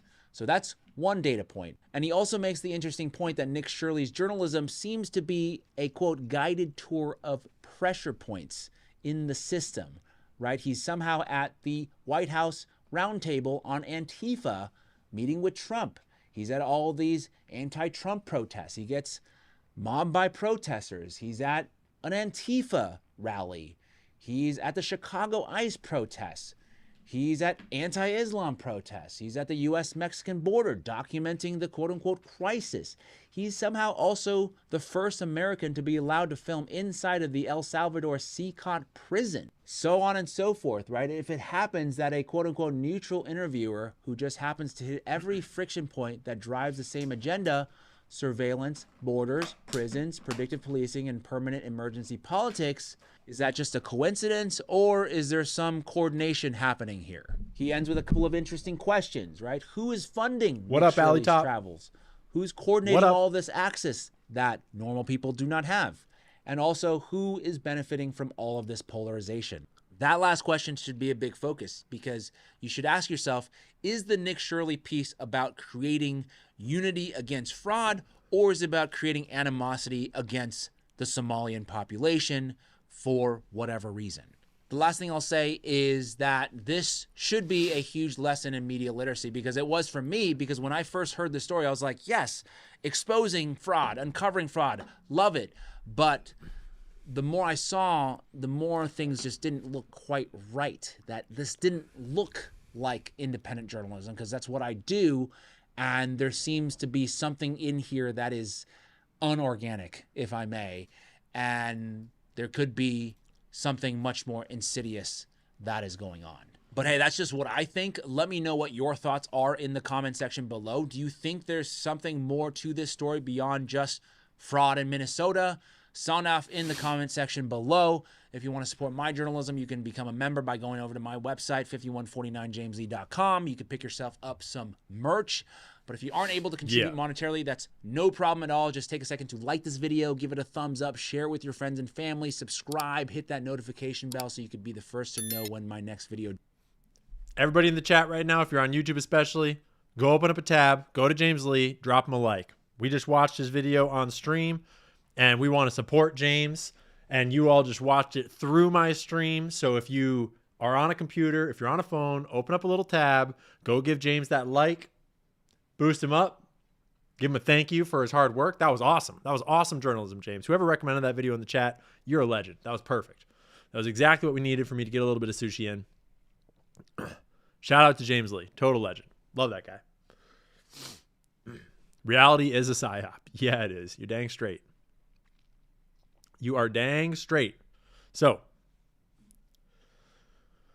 it's crazy out here. Just saw that you were on Tucker. Haven't watched yet. Yeah, we've been here live streaming for 4.5 hours almost, and we're barely getting started. We're barely getting started. So let's check in with the super chats. Let me get the super chats queued up over here. Keep keeping up with the super chats, and then we'll roll into April, baby. Hey, we're almost a third of the way. We're almost a third of the way through the year. You know? I'm going to try to keep on checking off some of these 10s. We'll scroll down. Actually, maybe we'll scroll up and we'll get some of the big ones. Darcy, rant. My insurance just went from $900 a month to $2,400 a month. I literally think it is time to take the government down. They have done nothing but take. I just can't stand for this shit for another minute. That sucks. Man. Yeah, I'm with you. F that. Kleptocracy. That's what we live in, is a kleptocracy. The Republic has fallen. It's owned by a bunch of pedos, a bunch of kleptos, a bunch of scumbags. F that. Clarissa, thanks for gifting those subs. Appreciate it. Bruce Lee. There's a YouTube video about 15 years old. It's a Jew named Barbara Specter. She outlines what is planned. They will bring third world migrants into the West. When the West falls, they will take over. Yeah, this has been known for a long time. And a lot of the old conspiracy theory heads have been talking about it for a long time. And if you know where to look, you can find it. Yes, indeed. Yes, indeed. I'm going to look that up. I might have seen this Barbara Specter video you're talking about. Logan, great shit, Ian. Question everything, for real. Tip your bud tenders. I don't got bud tenders no more, but I'll tip my bartenders. Thanks, homie. But yes, if you do got a bud tender, you tip them. As an ex-service industry dude, I'm always a supporter of tipping the service industry. Jasper with the big 100. Thank you, Jasper. I work for MARAD, Department of Transportation, and I see possible changes on the way. I am a whistleblower, and they have been heavily investigated for the last 2 years. Hell yeah, let's go. Shout out to the whistleblowers. Thanks for doing it. Thanks for doing the heavy lifting. Thanks for taking on the risk. Thanks for standing up. We need more people like it. Thanks for the support. I appreciate it. At Ocrux Ave Media, Zero Crux Ave Media, God the Father gave us prayers to say to mitigate the effects of upcoming tsunamis and volcanic eruptions. Prayer is the tiny nerve that moves God's mighty hand. Amen. Amen. Let's all pray for goodness this year. Pray for goodness and prepare for the worst evil you've ever seen. We're ready. Bring it on. Do your worst, Satan. VB, thank you for the big $50 donation. And Stacy, thanks for the giant 100 sub gift over on Twitch. You're a total legend. Stacy just out here getting wild. Can you vibe code a timeline feature to use in your Webb so we can share timelines? Also, pro tip from Free Brit. When commenters list you and other creators as a team, be sure to denote your independence or face the lawsuits as a group later. Ooh, it's good to know. Yeah, Britain knows all about it. Yes, I do want to build in timeline features. There's a lot of complexity when you start looking at the actual mechanics of coding in-app features that need to be workable with lots of different documents and lots of different types of stuff, but it's coming. Yeah, and we're going to be building in features left and right for that exact kind of stuff. Any feature you could imagine me wanting, I'm going to try to put it in. Great suggestion. And yes, in case anybody needed to know, I am completely independent and no one else represents my views, and I don't represent anyone else's views. I don't work with nobody. Ian, thank you so much for talking about all these issues. I've lived in LA all my life, and those fires this year were some troubling times. Thank you for all you do. Truly grateful to have found your channel. Keep up the good fight. Thank you. And condolences to any loss and hardship during those fires. That was crazy. I was actually there that month, and it was wild. We got questions. One way Mogadishu 2 MSP, $800, $1,700, none under $1,200 through November 25. Somali GDP, $600 a year, $900 plus for Somaliland, 13.4 billion U.S. aid to Israel in 6 months, 3.58 billion untracked or 3.5 years of untracked ammunitions in December 17th, 2025, Pentagon report. I don't know what all that means, but I know it's fucking sketchy. Yeah. And now that this whole Somaliland story is popping up, I'm going to have to dig into it and look at what the hell's going on. And thanks for the donation. D. Brown Grumpy, thank you. War is a racket. You're damn straight, Smedley. I appreciate you stayed out of the Mitch drama. I enjoy Baron, Nate, and Candace. I can't recall them ever directly slandering each other. It's like people want them to be against each other. Who'd do a thing like that? Who would? I don't know. Yeah, I'm staying out of it. I'll let, the Mitch diggers dig into the Mitch. I'll let the Mitch proponents put Mitch up. I'm not too stressed about it. I'm just sitting back and watching and learning an awful lot about the media space while I do it. Learning an awful lot about the various people that are up there that are telling stories, that are in the alternative media while we're doing it. A lot of masks are coming off. And I'm just trying to figure out the truth. And the truth is that Charlie Kirk was not shot by a 30-06. So you can start there and you can pretty much wind up wherever you want to go. I am super excited about your library/coding development. Will you be incorporating Mike Benz and other interviews like Tucker's, Sean Ryan, Redacted, Y-Files, Rogan interviews and podcasts? Thanks for all your hard work. Yeah, it's hard to say exactly what will be included in the version that we give out versus what will be included in the version that you can download for yourself. Really, the version you download for yourself will basically just be like an open source book that you can put whatever you want into.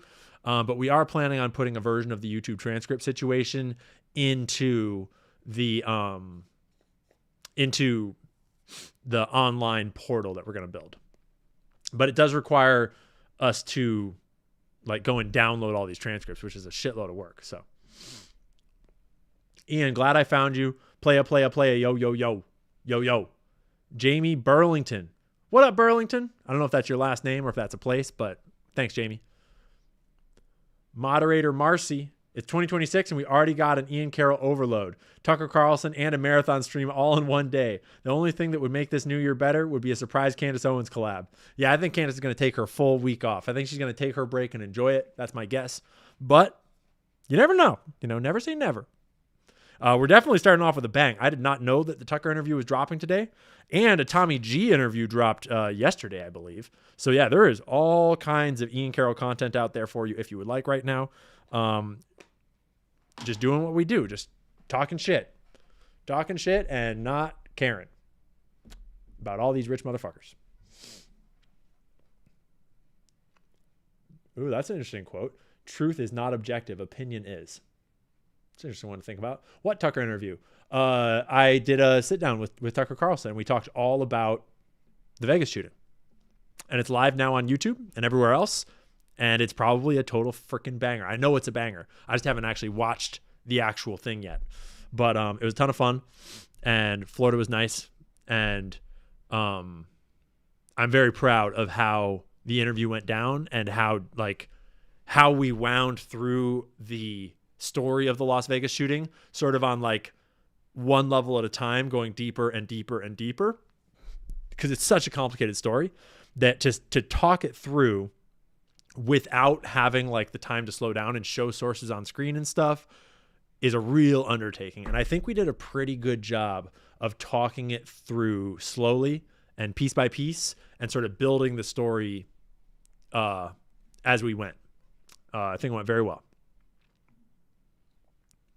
Thank you for your sterling efforts on your podcast and for your generous support of Baron Coleman. You're the best. Happy New Year. Dude, Baron's the shit. Easy to support Baron. It's easy to support good content. No problem.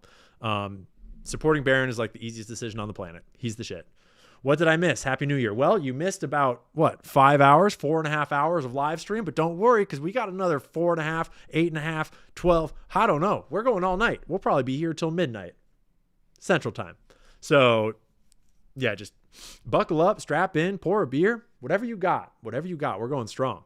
We are now ready to dive into April.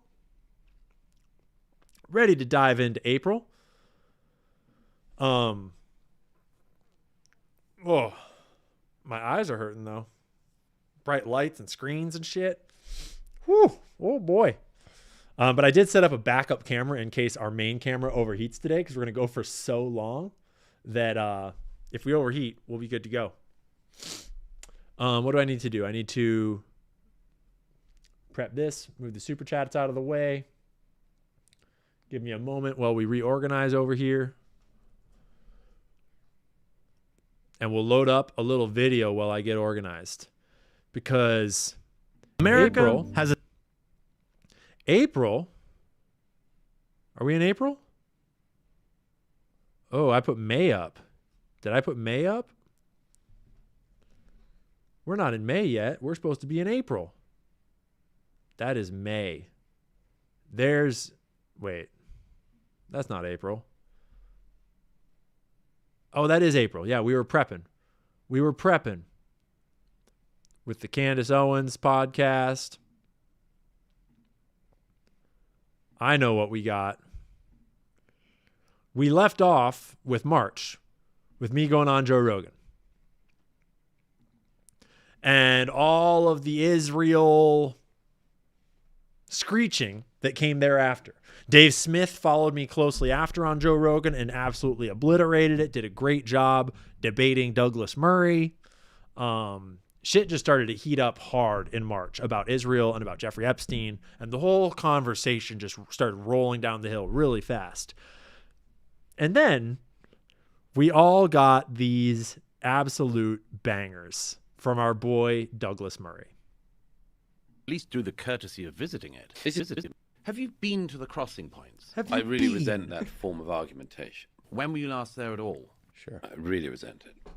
You should at least do the courtesy of visiting it. This is not an attractive invitation. I think it's a good idea to see stuff, particularly if you spend a career talking about something. I have the right to talk about whatever the hell I want. And no one's going to stop me or try to intimidate me. And I think that if I said to somebody else the other way around, it would be equally reprehensible. I have a journalistic rule of trying never to talk about a country even in passing unless I've at least been there. If I said, shut up, you have no right to criticize anything that Douglas Murray says because... Hang on, you're talking about crossing points. And not only have you never been to a crossing point in either Egypt or in Israel, but you've never even been to the region. Okay. It's not an exact comparison, but You've never seriously, even been is to that a reasonable form of argument? No. In that case, nobody can talk about anything. I got to We might as rewatch well this pack thing. up, go home and isolate This shit is too good. If you're insisting that you're an expert of some kind, or not claiming you're an expert, but still talking about it, if you've never seen any of this going on. I mean, there are some people who've written about there are people who've written about the Holocaust who didn't experience the Holocaust and have written about it better than people who did. But that is a different matter. Or did they? From spending an awfully long amount of time talking about an issue in a region you haven't even had the courtesy to visit, whilst developing all of these views about it. This idea that the lived experience has to triumph over everything else is not always correct. Should at least know what it is, what the territory is, what the But have you ever situation is in the been region. There's an irony to this, but let's skate over the irony. What an epic edit, right? Am I right? Like, man, that gets me excited for Webb. That gets me excited to load the shills into Webb. Have you ever been there? Yeah, but if you're going to interview historians of the conflict or historians in general, Mhm. why would you get somebody like Ian Carroll? Yeah, but Ian Carroll, I didn't bring him on for that purpose. I brought him on because I want to find out, like, how does one get involved in the whole conspiracy theory business? Because his whole thing is just conspiracies. Sure. You know? But do you have any, I mean, there's been a tilt in the conversation, in both conversations in the last couple of years. It was funny because then Douglas Murray wrote an article all about me and Dave Smith and stuff. And he obviously mistook my work for, I think, Dave Smith's work, for a totally different person's work, and was like talking about me, but talking about someone else's career while trying to like straw man character assassinate me. It was like, good journalism, bud. Good job. It's all on the internet. You can look it up. Oh, Dougie And it's Doug. largely to do with people who have appointed themselves experts, who are not. People who have appointed themselves experts who are not experts. Let's just real quick peep the game. Not an expert in anything but sarcasm. Dougie Doug. Not experts. You mean like Ian? I don't think he appoints himself an expert in anything. Who's that other dude who thinks he's an expert on Churchill? Daryl Cooper does not think he's an expert. In fact, I think it's everybody else is always calling him an expert, and he's like, oh, I'm just a history. If you're going to... Y'all remember this? This was this year. This was this year, dude. Ian's an expert in mustache rides. Hey, no comment. But I'm definitely an expert in how much of a fucking... Sorry, I was about to say something rude that YouTube doesn't like. How much of a fucking tool Douglas Murray is. We'll go with that. Yeah, I'm an expert in Douglas Murray sucking the D. But no, not really an expert in anything. I'm just a dude with a laptop and a computer and a whole bunch of energy drinks and a lot of fucking questions, actually. And let's just say that 2025 was a good year for asking questions. Not such a good year for establishment shills like Douglas Murray, but a pretty solid year for asking questions. Like, what the fuck was this? What the fuck was this? I wonder if it's still up. Nope. We're on to Merry Christmas now. They updated whitehouse.gov with this like PR stunt. The lab leak, the true origins of COVID-19. And like, it went kind of hard. Like it kind of went into it. It talked about the lab leak. It talked about the people behind it. It named some names. It made it look like they were going to go after Fauci. They didn't. At least not yet. And it just kind of fits the same pattern of the entire year.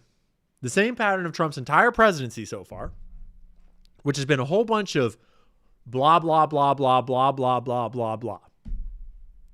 We're all waiting for the arrests. We're all waiting for the Nuremberg trials. But instead, you get the new ballroom. Instead, you get to fund Israel's wars. Instead, you get the gift of giving Israelis free health care with your tax dollars. That's what you get. Thank you very much. But COVID accountability, nah, that's a little much. It was in the month of April that Virginia Giuffre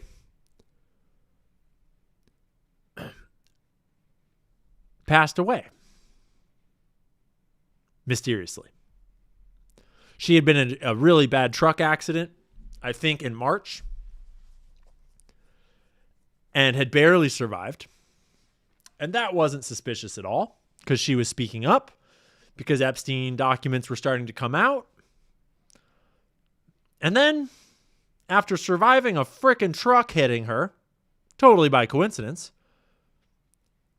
she was over it after fighting for years and years and years. She allegedly committed suicide. Now, she had been going through it. They had been absolutely putting her through it. They had made her life a living hell ever since the first day she spoke out. But a quick remembrance and a rest in peace to Virginia for the fight that she put up. She is, in some ways, single-handedly the reason why we have accountability today. In some ways, not just her. There's lots of other victims that spoke up and did a lot of brave things. But Virginia, she provided the photographic evidence that pulled Prince Andrew down and exposed him for what he is. And that's what got the story global attention. That's what got the story to go to 11. And her fight, her unending fight to expose it, to hold them accountable, is largely what has gotten the story to where it is today. So a huge rest in peace to Virginia. And in honor of her memory and all the other victims, named and unnamed, known and unknown, the thousands and thousands of unknown victims of this ring, that's why we still talk about it. That is why we're not fucking shutting up, and we're not turning away, and we're not getting distracted. And that's why in literally every month of our review, we're talking about Epstein.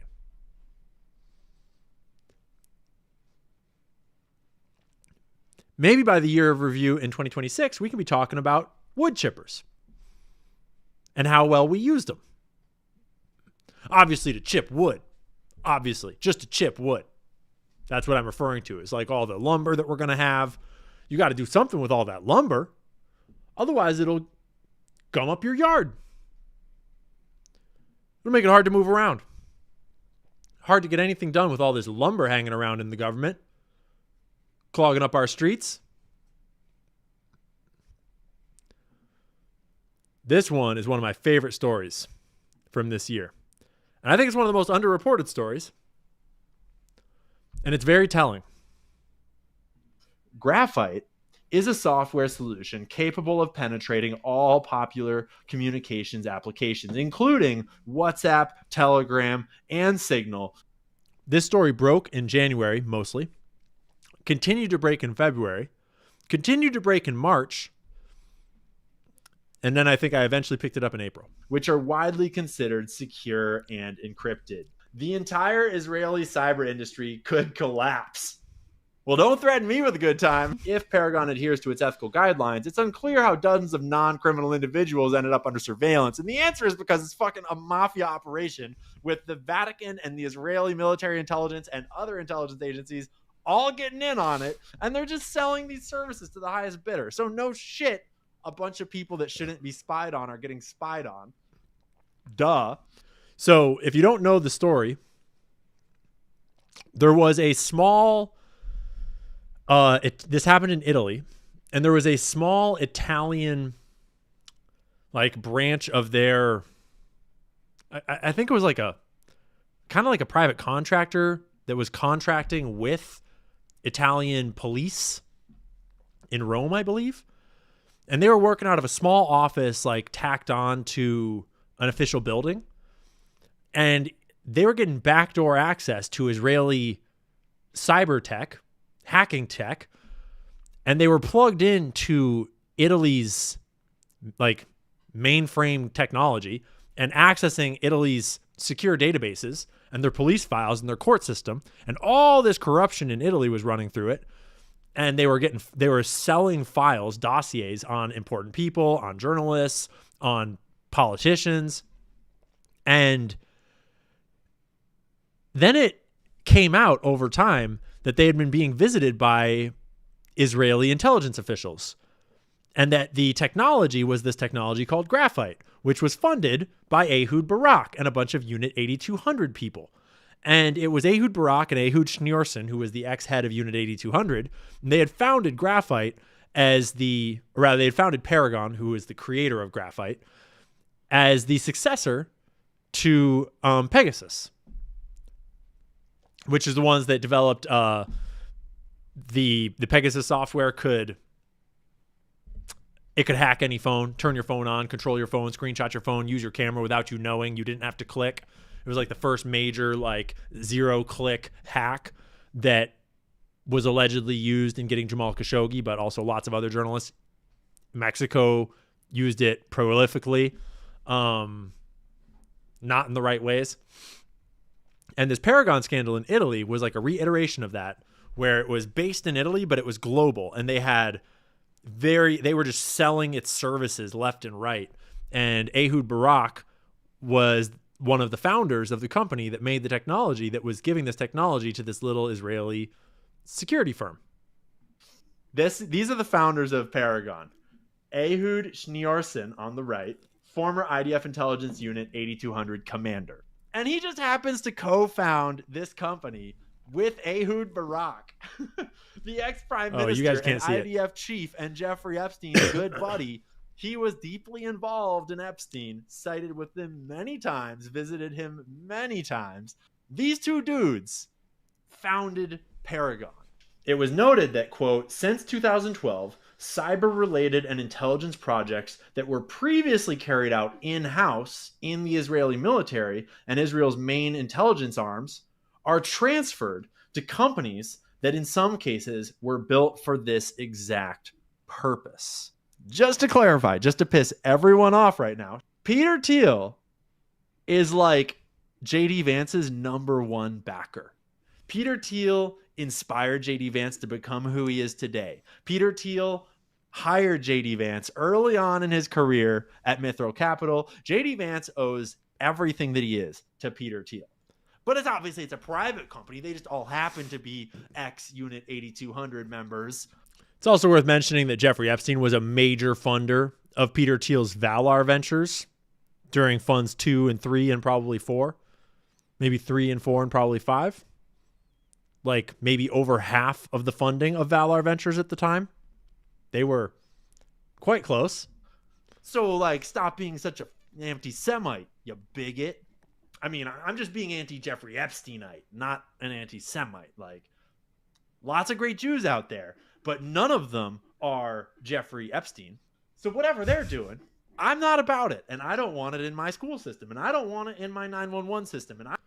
The reason why I'm talking about your school system and your 911 system is because Reporty, previously known as Carbine 911, which is covered down here by Whitney Webb, was funded by Jeffrey Epstein and Ehud Barak, along with, partnerships like Peter. And Reporty, along with a number of other Israeli tech firms, are now integrated into our 911 response systems in America, into our school alert systems in America, school active shooter drills and things like that, into our medical system, into our hospital networks. It's all Israeli tech. And I'm sure it's all very secure and no one's spying on it. Not at all. Not one bit. I guarantee it. Everything that he is to Peter Thiel. But it's a private company. They just all happen to be ex-Unit 8200 members. So, stop being such an anti-Semite. Starts talking about what's really going on in the music industry. Or a journalist that gets some big idea that he's going to expose some crack cocaine smuggling scandal or whatever it is. Or a politician that's getting real idealistic and thinks he's going to fucking change something. It would be great for all the people in power if they had just mechanisms in place by which they could tell those people to shut the fuck up kindly. And you better believe they do. Conspiracy theories. Yep. Information. One nation under blackmail, folks. One world under blackmail. And we're not going to listen to the whole thing. But I just wanted to remind you all of back when Ali Carter was dropping Diddy leaks left and right, telling us what was happening what was happening behind the scenes. Of Allison Carter. Y'all remember this? Y'all remember this Allie? Is for Attorney General Bondi. I don't ever know what even happened to Allie Carter. Does anybody in the chat know what happened to Allie Carter? She a scam? I don't know, dude. I don't know. All I know is that the Diddy reporting, she still posts. Not Allie Files, Allie Carter. But she was blowing up the Diddy case for a while there. And nothing ever came of it. Nada. Oh, yeah. This whole RFK Jr. scandal came out. This book was published by Children's Health. So, quote, the most effective way to prevent the spread of measles is the MMR vaccine. On to the text message that I got yesterday.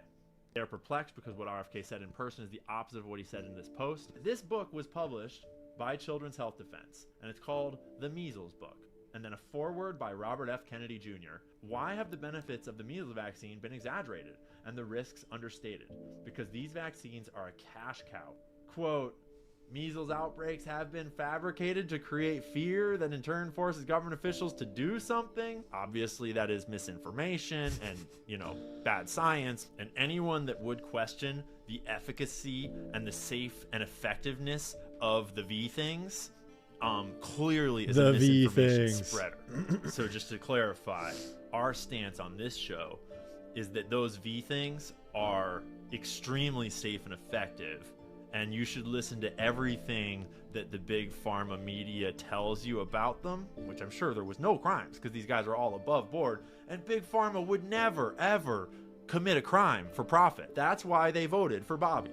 And so now that Bobby is changing his tune, it's looking pretty fishy. And so we naturally have some questions for you, Bobby Kennedy, because we are here to Maha, and we're gonna Maha. And we are under the impression that you're here to Maha too, and this is your legacy. And you wrote the goddamn book on it. The Real Anthony Fauci. And right now, Bobby, you are writing the book, The Real Bobby Kennedy. Conspiracy theories are dangerous. Information is the oxygen of a democracy. Just opening up some news. This is not about right and left. This is about right and wrong.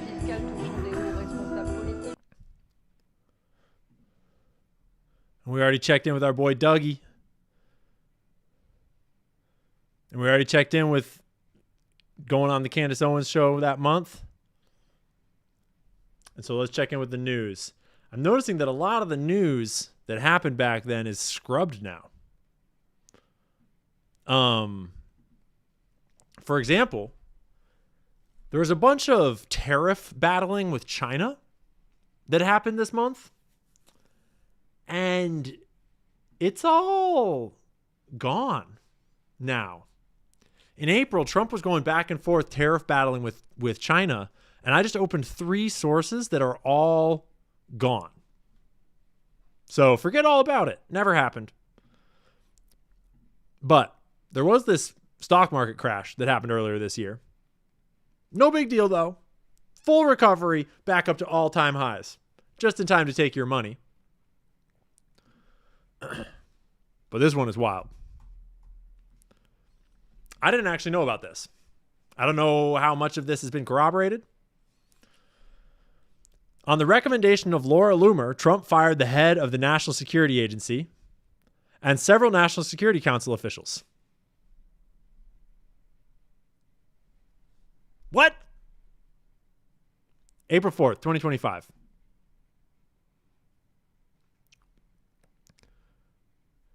Trump reportedly fired General Tim Hoff, head of the NSA, and U.S. Cyber Command Thursday, and sacked at least 5 National Security Council officials a day after far-right conspiracy theorist Laura Loomer had recommended the firings in a closed-door Oval Office meeting, according to Loomer and multiple White House officials.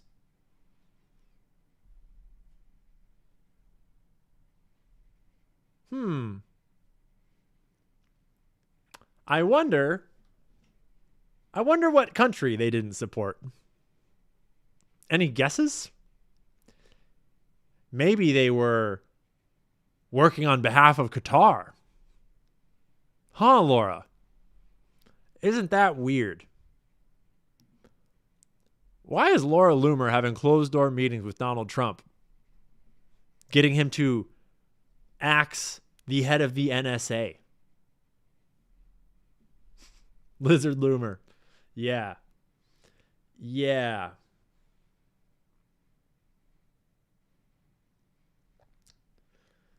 Yeah, we got some questions about that whole situation.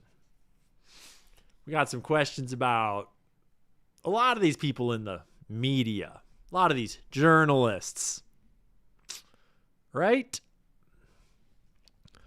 Almost every month, there is plenty of reporting to pick from about Trump's approval rating falling and falling and falling and falling. And honestly, polls are bullshit. I don't trust polls. I don't think you should trust polls. Polls are just political manipulation. But it felt worth mentioning in the sense that, yeah, Trump has shit his whole thing down the drain. They were talking about it's because of jobs, it's because of Israel, it's because of this, it's because of that. I mean, mostly they weren't talking about Israel. It's the economy. Mostly it's the left-leaning that were talking about it. And they talked about it every single month. But also in 2025, in April, this one I barely even heard about at the time. I think I picked it up afterwards, just briefly. The Pahalgam attack was this terrorist attack in India by a bunch of militants that sort of kicked off this conflict that is, this, at least the source I have, has been scrubbed. India, Pakistan war, April 2025.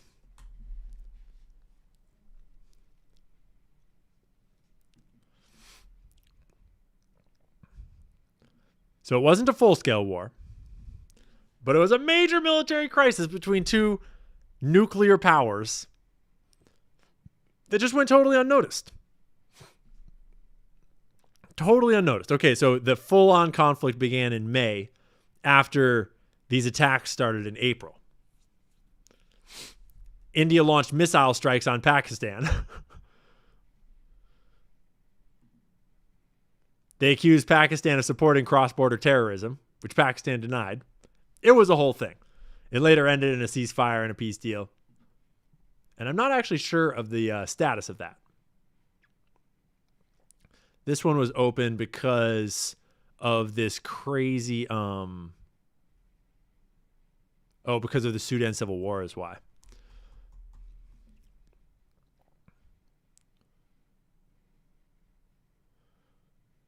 Yeah, President Trump said that he mediated the ceasefire between India and Pakistan.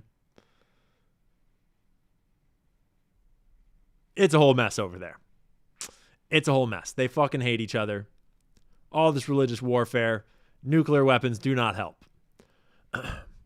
And all along, this entire year, Sudan has been getting absolutely obliterated by, let's say, a not entirely organic influx of corrupt money systems funding largely gold smuggling out of Sudan, funding the absolute massacre of civilians.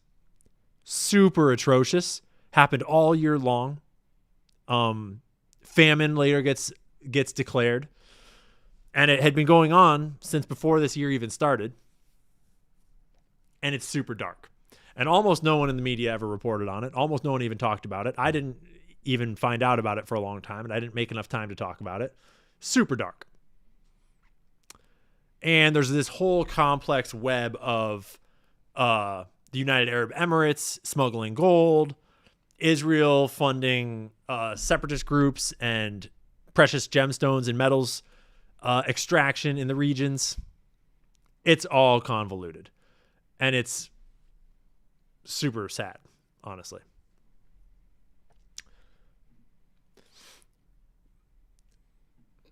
And that's April. And now we are just 1/3 of the way through the shit show that was 2025. Here, let me close that out and get that out of the way.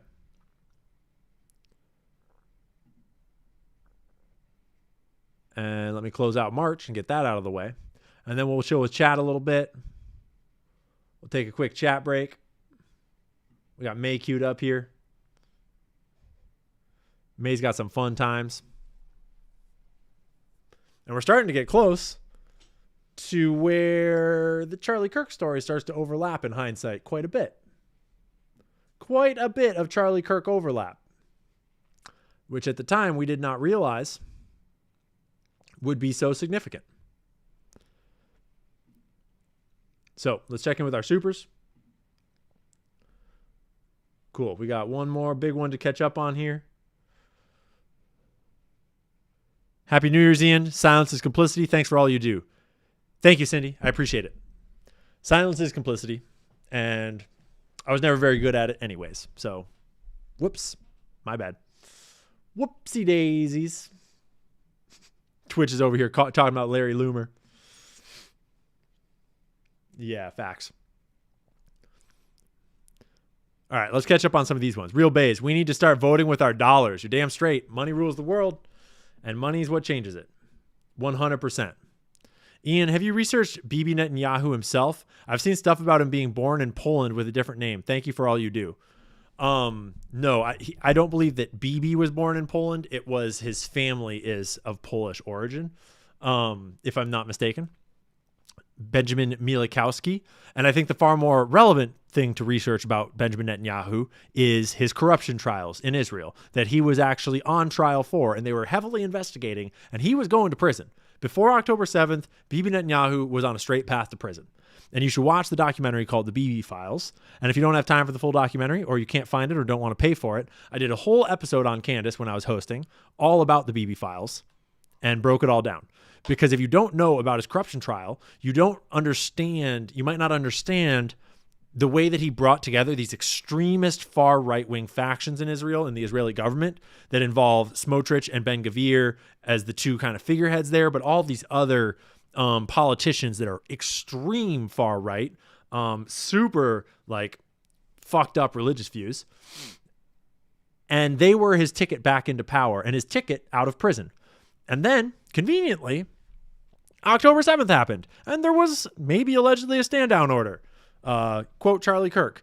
And then he's a wartime president, and now he's a hero, and now he has a mandate to lead, and now everyone's forgotten about the corruption trials and all the protests that were going on all over Israel and all that bullshit.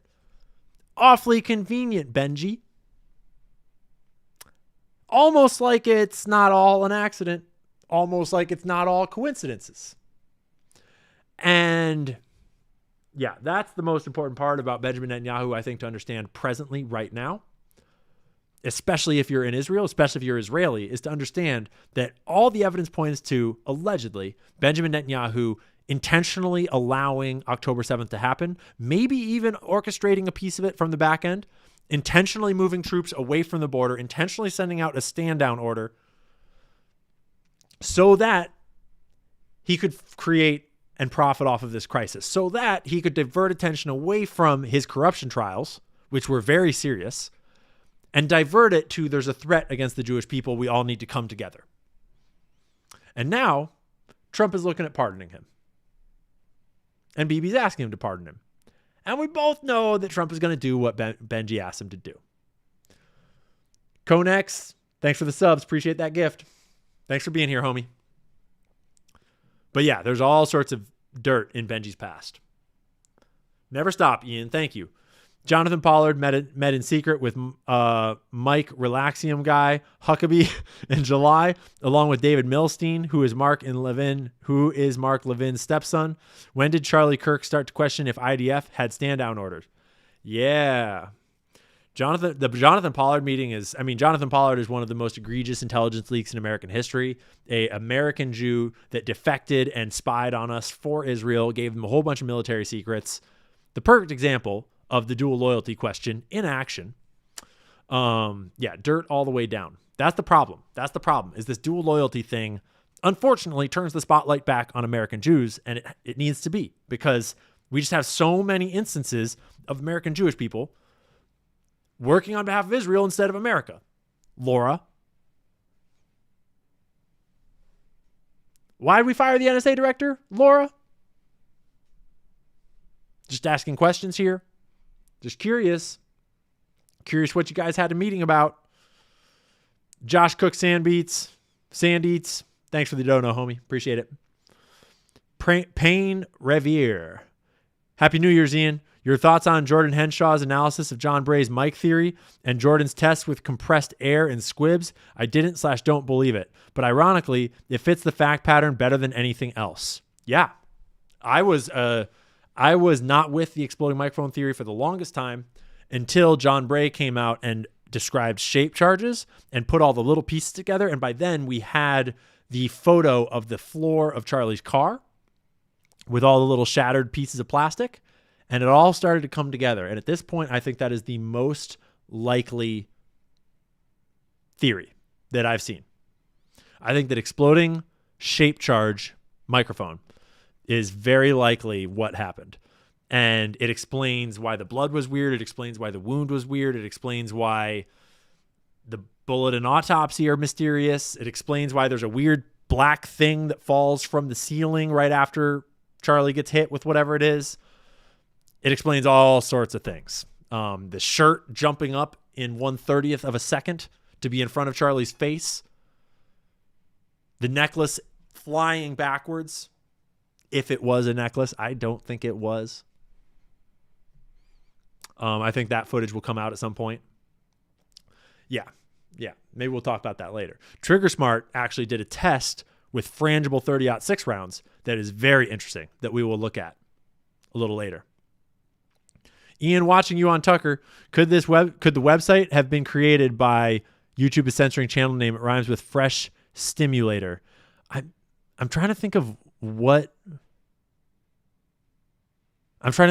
that would be. Fresh Stimulator. I'm assuming you've seen his channel. He spent a ton of time on the Las Vegas thing. Fresh Stimulator? Like, are you talking about John Cullen or Jason Goodman? I don't know what channel you're talking about, bro. If you're in the chat still, put it in the chat. Try to write it in the chat. Anybody know what kind of channel he's talking about? Flesh Simulator? I have no idea what that channel is. Is that a channel that's done a bunch of work on Las Vegas that I should know about? I've never heard of that channel. I mean, that sounds like a bullet channel. It sounds gross. He moved off of YouTube. That dude cannot be serious. Yeah. I don't know, dude. Could the website have been created by him? I don't know. The website could have been created by anyone. It's an amazing website. We're talking about VegasShootingMap.com, and it's a game changer. And everybody should go visit VegasShootingMap.com right now. Pull it up in another tab and play around. It's got all the primary source evidence of Las Vegas in it. Not all, but a shitload of it that you can just scroll around through and understand just how effed up the narrative is. Primary source. It's amazing. Flesh Simulator. I take offense to being called YouTuber, but I did just finish paying off my student loans. So here's an extra $20 for Gigi, you jerk. Thanks, homie. I appreciate it. And hey, if you're a YouTuber, nice work, man. Good job. I think that more people exiting jobs they hate and entering into a creator economy that they enjoy is good. Nice work. But you're more than just a YouTuber, homie. Based Fit. What is wrong with Harrison? His source either did it or knows who did it. He has the key to the whole investigation. What's stopping him from breaking the biggest story of the decade? That's not, I think you're misunderstanding Harrison's source. Harrison's the man, first off, in my opinion, of everything I know about him personally. And I presume, I do not know, but I presume that Harrison's source is just a friend of Charlie that Charlie just said, I think Israel might kill me if I turn on them. And that could be any number of people around Charlie that probably has no actual knowledge of what actually happened. All they know is that Charlie mentioned that at some party or in some confident situation, somewhere private. It's probably just a piece of private gossip that Charlie said at some point. I doubt that that person would know what's going on. And maybe they do, but Harrison wouldn't know that they did. It's not like they're telling Harrison like, hey, I killed Charlie Kirk. That's not how that works. So as a journalist in this world, I can tell you that I don't think you're understanding Harrison's situation correctly. Harrison is protecting his source as he should, and there's very low likelihood that his source is anyone highly significant to the investigation. And if his source wants to give Harrison more information, it's important that Harrison continue to protect his identity. Otherwise, he won't want to give out more information, right? If you burn a source, the source dries up almost always. So it's very complicated. It's very, very confusing. And Sherry Shay J, thanks for the 20. Appreciate you. We're going to grab this Brit money too. Ian, great work. But were you not aware Tucker interviewed Al-Walid? Did Tucker? Oh, I did know that Tucker interviewed Al-Walid, actually. I haven't watched it myself, but I'm pretty sure that I noted it right as I was getting ready to go there. And I still need to see it. Did he ask about it all? Did he ask about the Night of a Thousand Swords? And about what happened to Al-Walid? Because that shit was crazy. They allegedly, the leaks are that bin Salman strung Al-Walid up by his feet and tortured him for days. Crazy story. We got deep into the Saudi angle on the episode with Tucker. So if you don't know about the Saudi angle on the Las Vegas shooting, I highly recommend looking into it. I'll probably make more content about the Las Vegas shooting too. Now that episode is out, I'll probably make more deeper dives with the evidence actually in the episode. I'm not sure if his team put any of the evidence and sources into the podcast. But it's the kind of thing where they might have chosen to, because it would probably have been helpful. Bad Girl Bex says, I think the source was Charlie himself, because I think Harrison and Charlie were good friends, and he may well now see the writing on the wailing wall, thus causing him to pull back from revealing things that could be hecking awkward for our best ally. I highly doubt that the source was Charlie himself, and I don't think that Harrison and Charlie were friends at all. I don't think that Charlie really knew Harrison at all. I'm not aware of any friendship or closeness between Charlie and Harrison, unless I'm like totally uninformed here. I think that's very unlikely that the source was Charlie himself. Harrison's not like making it up. I'm certain that the source is not Charlie himself. I'm reading the Twitch chat right now. And Harrison was quite clear that someone in the government then reached out to Harrison after his X space the other night, after Candace's X space, and that someone in the government in one of the intel agencies reached out to Harrison and said, hey, if your source would ever like to talk to us and tell us what they know, here's my number. Feel free to give it to him so he can get in touch. Harrison gave that number to the source, and the source got in touch with that agent at whatever agency. So the source is very much still alive and told whoever in the government, whatever, who knows. So that's what happened there. And I have no reason to distrust Harrison on that. Everything I know about Harrison is that he's very straightforward.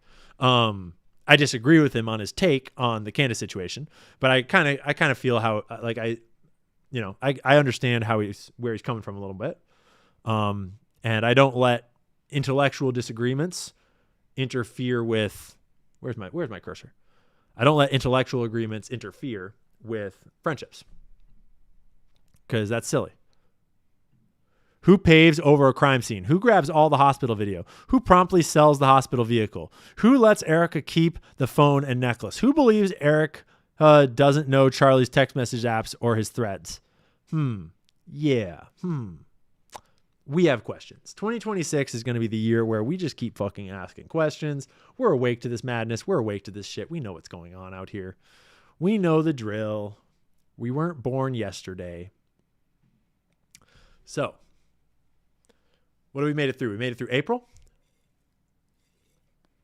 Sun's going down outside. Stacy's still in here gifting subs like crazy. Stacy just dropped 100 subs in the Twitch chat.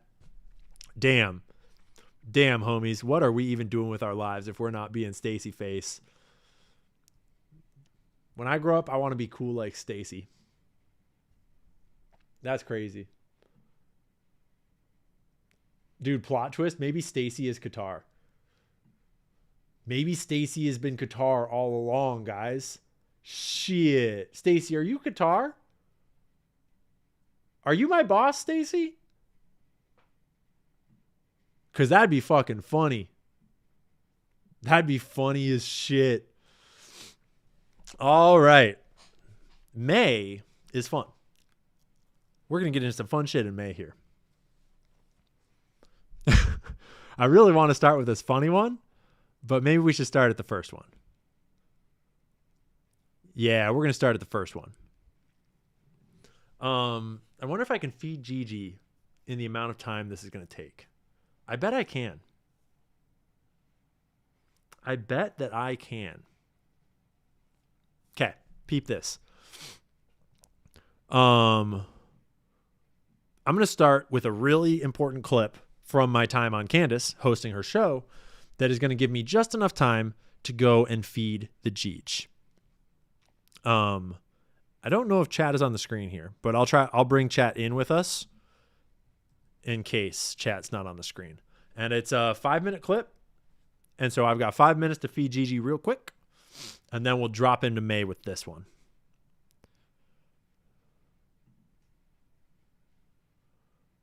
Oh, is it too big? Let me shrink you down, team.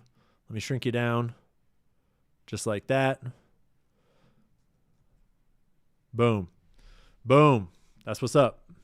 That's what's up. Boom. I'm going to go get Gigi dinner. I'll be back in 5 minutes. America has a secret court system, an entirely parallel justice system designed by and for mega corporations, billionaires, and private equity firms. Most Americans have probably only vaguely heard of arbitration. Most of us don't have any experience with it or really know what it means or how it works. Normally, you would expect the perpetrator of crimes like rape, murder, theft, or battery to be caught and arrested by police, lose a trial in a court of law, and go to jail or prison. And if a regular person commits those crimes, that's probably what would happen. But if the people who rule the world commit such a crime, that's not how it works.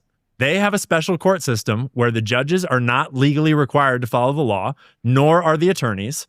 Judges are openly paid by your offender for doing their job, and paid quite handsomely, I might add. And you are bound to secrecy. You can't talk about it, and the world will never learn that this happens to more than 1 million Americans every year. And you might not know it, but you've already agreed to this. You've already signed your rights away over and over every time you click agree to terms of service. And most of us have clicked that a lot of times. The average American household with 2 teenage children has currently agreed to about 160 arbitration agreements. If you take your kids to a birthday party, there's an arbitration agreement. Sign them up for swim lessons, arbitration agreement. Went to a concert, arbitration agreement. Martial arts classes, arbitration agreement. Got a massage, arbitration agreement. Bought a washing machine, rented a house, got a job, took an Uber, went to the hospital. All have arbitration agreements. Heck, most people's cell phones alone include more than 20 arbitration agreements, one for each app you download. But every single one of these agreements is you signing away your rights to due process in a court of law.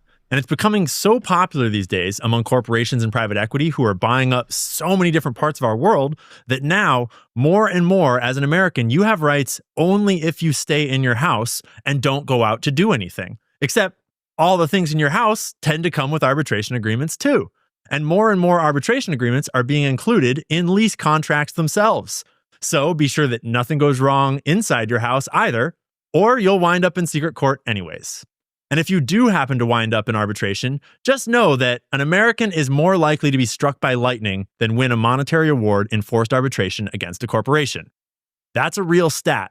More Americans are struck by lightning each year than win monetary awards in arbitration against corporations. You will find lots of propaganda and glowing descriptions on arbitration that claim arbitrators are totally upright and follow the law, but that is patently untrue.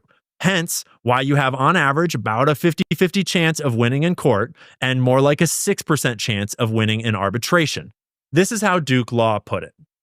Arbitration tribunals set their own rules, and they are typically not bound by the procedural formalities employed by courts, nor are they always bound to follow the substantive laws that govern traditional court systems. Nonetheless, primary law and decisions handed down by other arbitrators deciding similar issues can be important sources of persuasive authority in resolving issues sent to arbitration. Here's an example of a source that looks authoritative, representing arbitration as quick and painless, but that's a lie. That's how they want it to look from the outside, so it seems like it's no big deal to sign these contracts.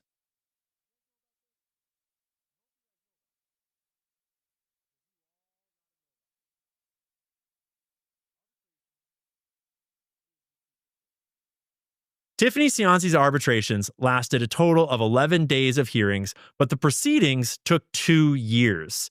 The big guys know that they can drag arbitrations out for months and months to bleed you dry while you pay your attorneys and arbitrators. Thanks, chat. I said, did you guys know about this? Because you got to know about this. If you don't know about arbitration, you got to know about arbitration. You're signed up for arbitration agreements on all kinds of apps and agreements and websites and equipment, tools, your washer and dryer, daycares, swimming lessons. They all got arbitration agreements, especially if they're owned by private equity. There's tens of thousands of dollars per week. Tiffany's arbitrator was $27,000 per week, give or take. So I wouldn't imagine that these arbitrators are all that sad when a case drags out, because that's their paycheck. The arbitration industry, and it is an industry, is a monopoly. A new lawsuit was just filed last week claiming that approximately 94% of the market share is owned by just one company, the American Arbitration Association. The next biggest company owns just 6%, and all other competitors combined represent 0.0003% of the market. It's a giant monopoly ruled by just one company, so it's no wonder the industry is so corrupt. And because the industry is so monopolized, the corruption is baked in from the bottom. Typically, these arbitrators will only see you, a regular person, once. They'll see the big boys, these private equity firms and mega corporations and big law firms that represent all of them, over and over and over again. And they form quite cozy relationships. That's because these arbitrators tend to make significantly more as arbitrators than they ever did as judges. Prophetic memes, of course, are still going, dog. We're not even halfway through the year yet. We're going to be going for another 6 hours here tonight, dog. At least they do if they get picked for all these arbitrations, right? I mean, $500 an hour is not bad. And if the private equity firms and corporations don't like them, they can strike them. So the paychecks of these arbitrators over time become directly reliant on being favorable to their repeat clients. And their repeat clients are private equity and corporations. You're just there to chip into their next paycheck briefly while you're bankrupted for the illusion of having rights. Meg's over here drinking, hanging out. She clocked in for the whole shift. Total legends. Twitch chat, you guys are the best. The best. Love you guys. In May, we got this gem. And I just wanted to remind all of us of this very magical moment. Why is that relevant? Because you go to a Catholic church, don't you? Or you've attended recently. You're interested in Catholicism, aren't you? Sure. All right. Are you familiar with their doctrines? Somewhat. Okay, you're Their familiar. doctrines are very How do they deep. regard Mary? Why are you asking me that? Because you're a Christian. You say that. I haven't claimed that. Oh, what is this? Is this Christians versus atheists? I don't know. You don't know where you are right now. Don't be a smartass. Well, and I mean either you're a 'cause I Christian won't or you're talk not. to you if you're a smartass. Oh, either you're a Christian or you're not. Which one is it? I could be either of them, but I don't have to tell you. You don't have to tell me. I was under the impression private. I was invited to talk to a Christian. Am I not talking to a Christian? No, you were invited to. I think everyone should look at the title of the YouTube channel. You're probably in the wrong YouTube video. You're really quite something, you are. Aren't I? But you're really quite nothing. Right? You're not a Christian. Okay, I'm done with him. This is elder abuse. Such an amazing moment. Man, that's one of the greatest, epic fails by a content creator, by an expert that we've ever seen. One of the craziest moments, dude. Poor Jordan. The downfall of Jordan Peterson will be studied. It's crazy. It's crazy. So, May, I barely even knew what was going on in May because I was just cooking Candace episodes every single day, working my freaking face off, talking about private equity, talking about shrimp. Dude, did you know about shrimp slavery? Do you know about the shrimp industry? The shrimp industry is crazy, dude. The farm shrimp industry is just a whole bunch of slave labor.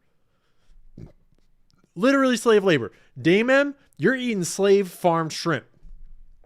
You should go watch my episode on Candace about the shrimp slave industry. It's fucked up, dude.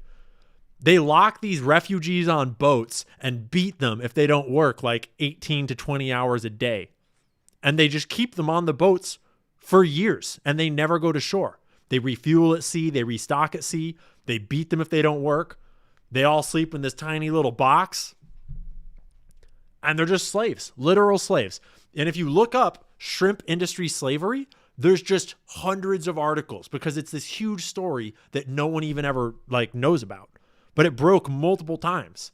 And then Thailand got sanctioned over it and they had to rearrange their whole industry because it was so damning to their nation and their national, there was boycotts and their national shrimp industry was so important that they had to do something about it.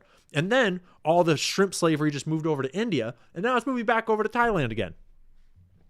Because you just can't get shrimp for the price that you're used to paying it without slavery. And so all of us wanting cheap shrimp necessitates the shrimp slave industry. It's fucking crazy. And I learned all about it in this book, The Secret Life of Groceries, which blew my freaking mind. And I highly recommend you read this book. It's insanely entertaining. I literally could not stop reading. I read it all in 2 sittings. I stayed up till 3 in the morning. It's crazy. Completely crazy. So that's the kind of shit that I was cooking up in May. While our boy James was cooking up videos like this. Private equity empire built by the late owner of the San Diego Padres, Pete Seidler, drove a small business owner into a forced abortion, allegedly. Meet Tiffany Cianci, the former owner of the Little Gym, which teaches kids things through movement. Now, back a few years ago, the Little Gym was acquired by a company called Unleash Brands. And Unleash Brands is owned by Seidler Equity Partners, a private equity firm, which was co-founded by the late Pete Seidler, who owned the San Diego Padres. Now, when Unleash Brands took over the Little Gym, they started making policy changes that were, let's just say, good for corporate, but bad for franchise owners like Tiffany. This included policies that would, quote, extract more cash from franchise owners, also making all the franchise owners sign a sketchy new agreement that could potentially, quote, siphon fees from their account automatically. So in response, Tiffany organized a franchise association, which is kind of like a union, so that her and her fellow owners could bargain collectively. But the very next day, Unleash terminated her contract, which was bad, but Tiffany said, okay, fine, I'll just rebrand my business into something else so I could still offer these child enrichment services to my small community. And that's when Unleash Brands unleashed their fury on her, sued her, took her to court, and she's been fighting for her business and her life ever since. I sat down with Tiffany, and the things that she told me that they did to her, just unimaginable. Take a listen. They terminated my contract to make an example out of me. Wow, so what's happened since then? After that, they exploited all of my relationships that were left of all of the small business owners that were supporting me. They published press releases telling everyone what was happening to me and how much they were spending. In the most egregious instance, there was a point in, most journalists don't like to talk about this, but where I was going through a difficult pregnancy during my case. I had something called a subchorionic hematoma. That meant that when I had high blood pressure, I could bleed a lot. When we told them and gave them the medical records to prove it so I could get a ceasefire, they increased their filings against me. They threatened me with all of these actions if I didn't keep producing documents and keep showing up for all these cases. And then when I was put on bed rest, they issued a subpoena to force me to fly to Arizona, even though I was on a no travel bed rest. The stress of all of that pushed me to a point where I went into early labor. And when that happened, they filed a motion to compel me to be produced bedside in labor for 18 hours of depositions. Bedside in labor. And when that didn't work, they filed a motion to compel me to expedite the scheduling of an abortion against my will, against my religious beliefs. Ultimately, they did depose me while I was still having contractions, still in labor pains. The footage of it is horrific. When I go back and look at it now, I don't even know how anyone could do the things that were so inhuman that they did. Yeah. Crazy freaking story that Tiffany had been breaking all over the internet for quite some time, but I helped break open on the Candace show. They are still coming after her. They are going bankrupt, in the shitter. A little girl just died at one of their parks last month at her big sister's birthday party. They're still up to all the same games, still attacking Tiffany with everything they've got to this day. It's fucking gross. But we brought a shitload of attention to the story and basically made their company unsellable. And because they're private equity owned, they have to sell in like just over a year's time, and they're fucked. And so we're going to try to keep the pressure on this year and keep attention up because it is super dark. They are all friends together, and none of them really want the boat to be rocked. And so when Tiffany started rocking the boat, when Tiffany stood up to these people and organized with her other franchisees, and then when she wouldn't go away and be silenced, they decided that they were going to make an example out of her.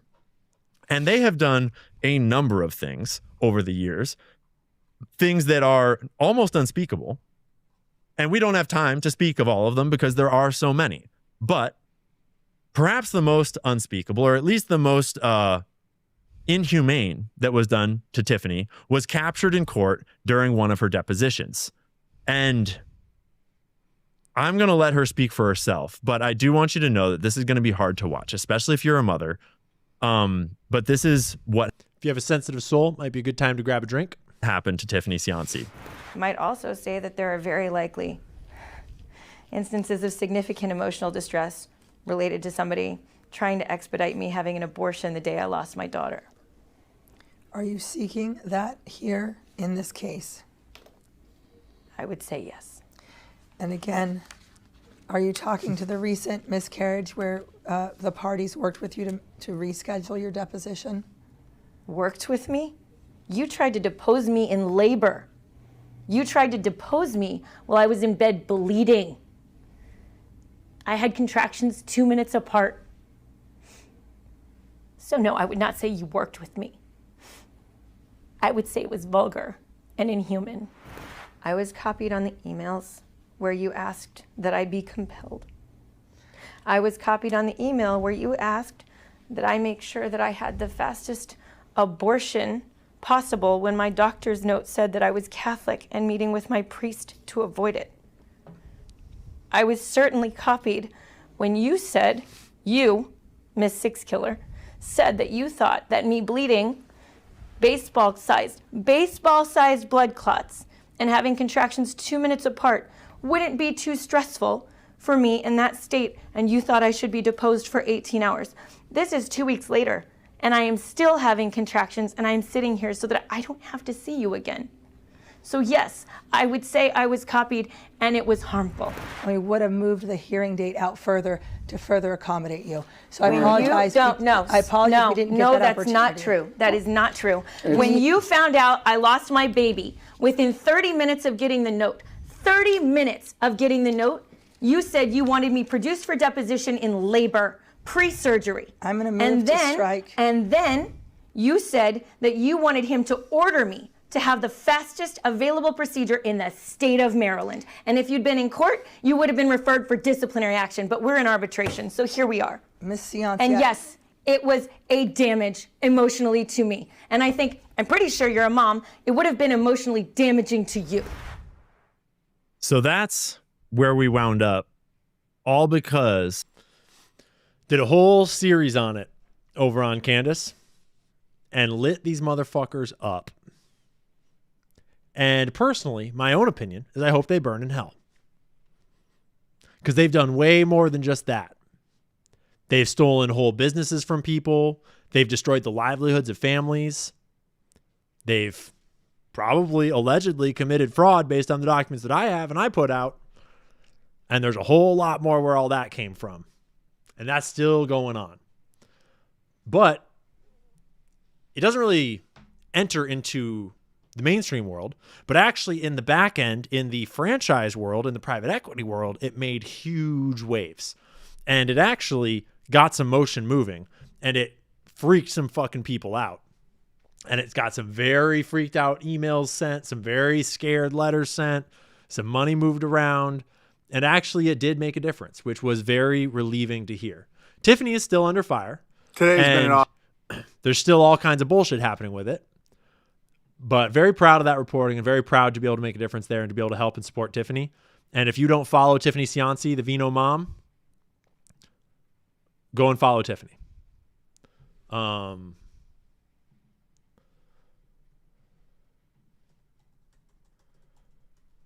My hand is in the wrong place. The Vino mom. And it's still going on. She's a great reporter. Her brain is a repository of information about private equity and big money. May was also the start of Owen Benjamin's descent into madness about how I must be gay. And it's hilarious. And I don't think we're going to listen to much Owen Benjamin, but I just want a little bit of comedy at the end here. awesome day. I love that woman called that little thief the accurate word.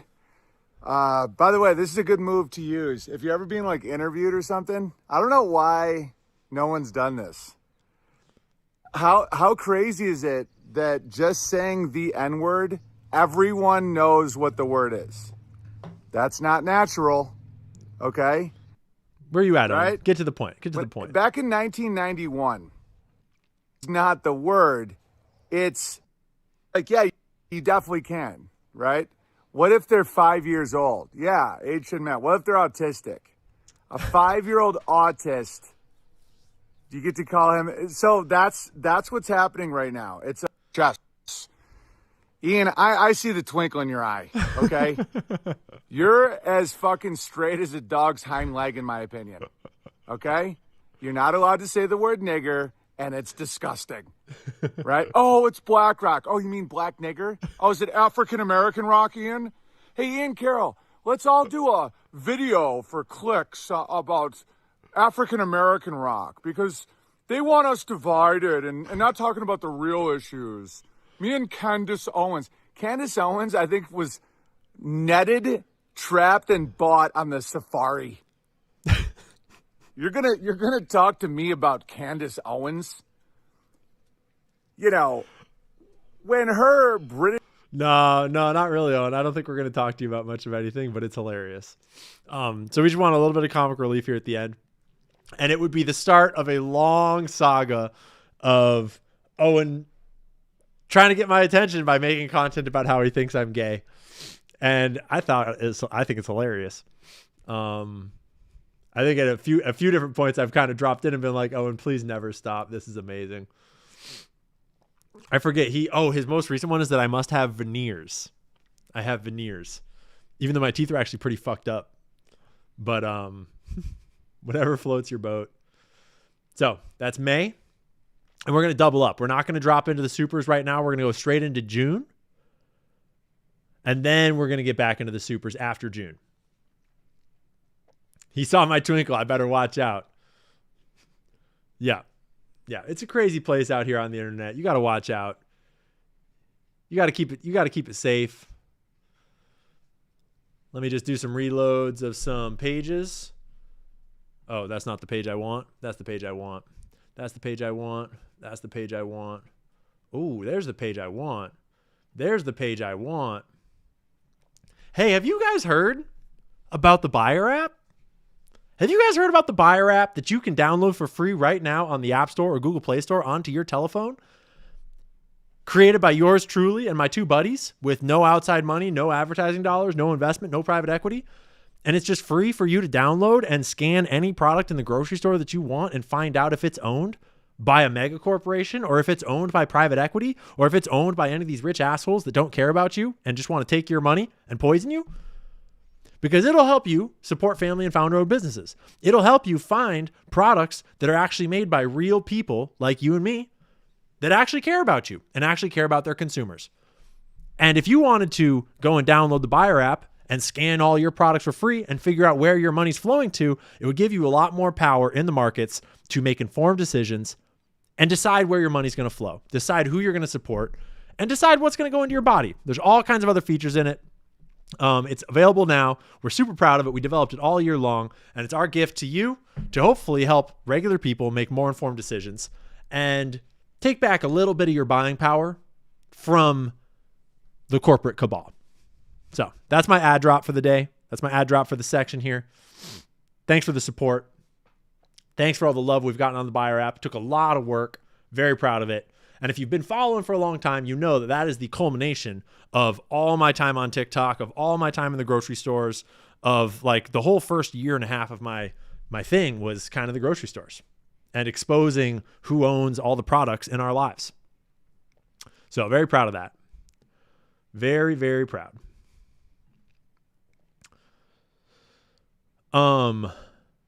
Yes. Iran. You remember that? Do you remember Iran? Do you remember this testimony? Iran continues to seek expansion of its influence in the Middle East, despite the degradation to its proxies and defenses during the Gaza conflict. Iran has developed and maintains ballistic missiles, cruise missiles, and UAVs, including systems capable of striking U.S. targets and allies in the region. Tehran has shown a willingness to use these weapons, including during a 2020 attack on U.S. forces in Iraq and in attacks against Israel in April and October 2024. Iran's cyber operations and capabilities also present a serious threat to U.S. networks and data. The IC continues to assess that Iran is not building a nuclear weapon, and Supreme Leader... The IC continues to assess that Iran is not building a nuclear weapon. Unless I speak a different English than you. Khamenei has not authorized the nuclear weapons program that He has not authorized the nuclear weapons program he suspended in 2003. The IC continues to monitor closely if Tehran decides to reauthorize its nuclear weapons program. In the past year, we've seen an erosion of a decades-long taboo in Iran on discussing nuclear weapons in public, likely emboldening nuclear weapons advocates within Iran's decision-making apparatus. Iran's enriched uranium stockpile is at its highest levels and is unprecedented for a state without nuclear weapons. Iran will likely continue efforts to counter Israel and press for U.S. military withdrawal from the region by aiding, arming, and helping to reconstitute its loose consortium of like-minded terrorists and militant actors, which it refers to as its axis of resistance. Although weakened, this collection of actors still presents a wide range of threats, including to Israel's population, U.S. forces deployed in Iraq and Syria, and to U.S. and international military and commercial shipping and transit. You know what, guys? I got ahead of us. I got out ahead and started in on June when we hadn't finished May yet. Some really important shit happened in May that we didn't even talk about. The Pope died. The Pope died on Easter Monday at age 88. Carissimi fratelli e sorelle, con profondo dolore devo annunciare la morte del nostro Santo Padre Francesco. And I know most of you guys don't speak Italian. On Easter at age 88? We got people in the Twitch chat saying, did JD Vance kill him? Dude, conspiracy theorists are the best. I don't know.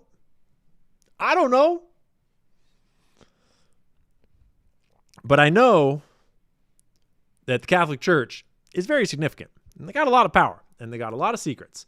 And the transfer of power at the Catholic Church, let's just say that I am not of the belief that it is literally the hand of God leading the Catholic Church to select their new pope. Let's just say that I don't believe that. You can if you want. But personally, I choose to defer to the tinfoil And I assume there's a lot more power playing around in the background there. And I think you should probably consider assuming the same thing.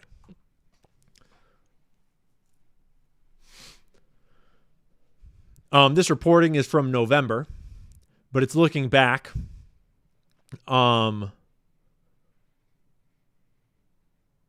into May, into sort of the finishing collapse of U.S. aid as everything got fully shut down. And there's all kinds of sources just lamenting the loss of U.S. aid and all of their CIA programs. Center for Global Development lamenting the loss of U.S. aid. This one's from February.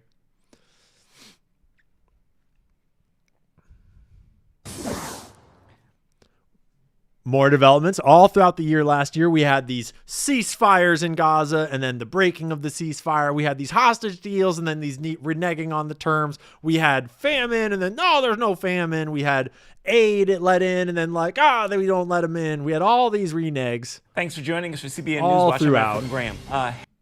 Chris, up until now, over the last 20 months, our goal has been to try to deter Hamas, try to destroy them, but to be extremely careful around the hostages. And what this really resulted in was striking in and pulling back, striking and pulling back. And the problem... Yeah. Whatever you say, buddy. Whatever you say. Fortunately, by now, the people were fucking over it. The whole world was over it. And all sorts of interesting geopolitical deals are happening behind the scenes. None of them look all that great.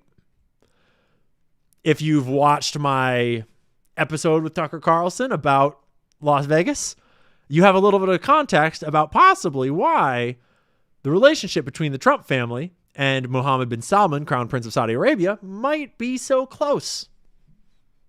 It's an interesting story. It's like literally modern day Game of Thrones in real life. The Saudi royal family is such a fucking rabbit hole. It's out of control. It is wild. And I suspect that the Las Vegas shooting is a key inflection point in that whole saga. What? CNN thinks that we're going to pay for their services? Fuck no. We'll just read their headline. Israel is facing unprecedented pressure from allies over its war on Gaza. Can they force it to change its ways? Nope. No, they can't.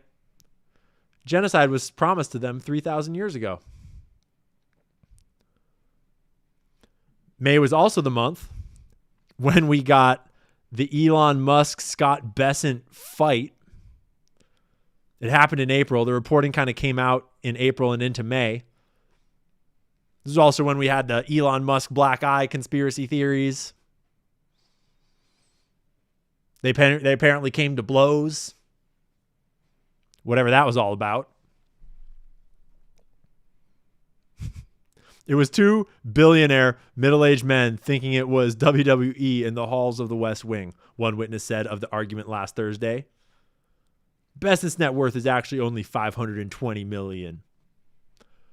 It was a poor man against a rich man. And then, when I was prepping for this marathon, I found this that I'd never even heard of. I don't know anything about the 2025 Czech government Bitcoin scandal, but it sounds juicy. It sounds like the Czech Republic in this case, had a whole bunch of fraud scandals that were involving Bitcoin, convicted of embezzlement, drug trafficking, and illegal possession of weapons. Because they'd accepted a Bitcoin donation worth $1 billion crowns, $45 million US, from this guy, who is a convicted embezzler, drug trafficker, and probably arms smuggler. He was released from prison in 2021 and began attempts to retrieve the Bitcoin, whose value had increased while he was imprisoned.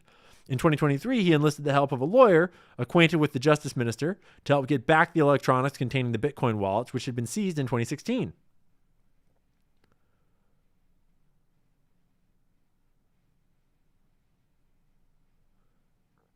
This guy reported the suspicious Bitcoin transfer to the Czech Ministry of Justice in 2025.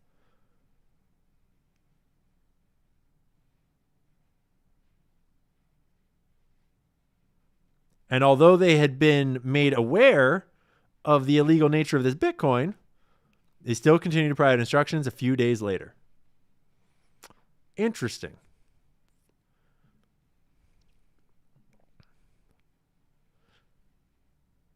The Bitcoin scandal shaking Czech politics and what's at stake.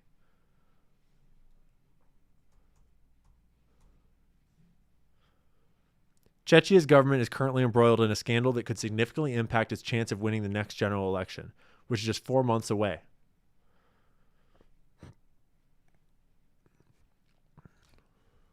So back in March, they quietly accepted a donation of 468 Bitcoins, worth nearly $1 billion Czech, from a wealthy and convicted drug trafficker who previously ran an illegal marketplace on the dark web. Yep, he regained access to electronics that had been confiscated during his arrest, and he offered the ministry 30% of the wallet's contents in exchange for his cooperation in opening it. The transaction went ahead. Neat. There were corruption scandals all over the world last year. Big ones in the Philippines, in Czechia, in Czech Republic. Obviously here in the United States. There's just fraud everywhere. Fraud. Because there's rich people everywhere. So I thought that was interesting. I might dig into that more later. But for now we're ready to get on with June. Tulsi letting us know about war with Iran. War with Iran starts cooking up. Israel's been salivating about this day for years and years. And I'm just wondering, should we be sending our tax returns to Tel Aviv next year? Not exactly sure how we do taxes in Israel. Do we get health care? No. No, you do not get health care. You're welcome. You get to shut the fuck up and take it. Thank you very much. Hey, this is when we officially announced the launch. Like color all over. This is when we officially announced the launch of the buyer beta. Yo, you remember how I used to go around the grocery stores and look at who owns everything? And I would like color all over the aisles all crazy like this, discovering that like mega corporations own whole grocery aisles in the grocery store. Eventually I started making spreadsheets like this that would help people find family and founder-owned businesses. But we all knew all along that that's pretty tedious, and really what we all needed was an app that you could just scan things and then you would find out who really owns it. Because if you scanned like Hidden Valley Ranch, for example, you learned that it was owned by Clorox, the bleach company. Then if you scanned your natural lip balm, you'd understand that they are also owned by Clorox, the bleach company. And you'd start to notice all sorts of other crazy things too. But that's another story, another video. I'm here to update you on the beta because the app is being built and it's freaking awesome. I've been playing with it for weeks now. Some cool highlights are we spotlight founder and family owned brands, not paid advertisement, no endorsement, just want to shout out cool companies. We also have funny, sassy like summaries on mega corporations so you can learn some of the stuff that, you know, mega corporations are up to. I've been scanning like crazy in the grocery aisles trying to find what's working, what's not. All the current beta testers have a button that they can press to submit it looks so much better now. I love it. All that feedback and iterating. Man, we made it look so much better. Shout out to John. It's coming this weekend to the beta testers. It's going to be sick. Whole new algorithm behind it. Everything's working way better. It's going to be on the App Store in maybe a month or so, but first we want to get it just premium for you. We want to get it just right. So if you want to help us get it just right, you can be a beta tester and help us build this thing. You go to buyerapp.com, you just search for buyer, B-U-Y-R, no E in there, and there is a sign up on the front page at the bottom and at the top where you can join the beta test. We've already got like almost 10,000 signups for the beta test, and right now it's just out to the first 200. It eventually wound up going out. We had like over 60,000 beta signups before the app was even live. It was crazy. You guys are total freaking legends. Coolest community on the internet. So, war with Iran. Right.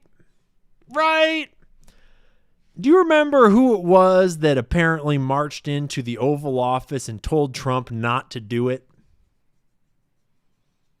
Not to go to war on behalf of our greatest ally, not to start World War III just for Israel.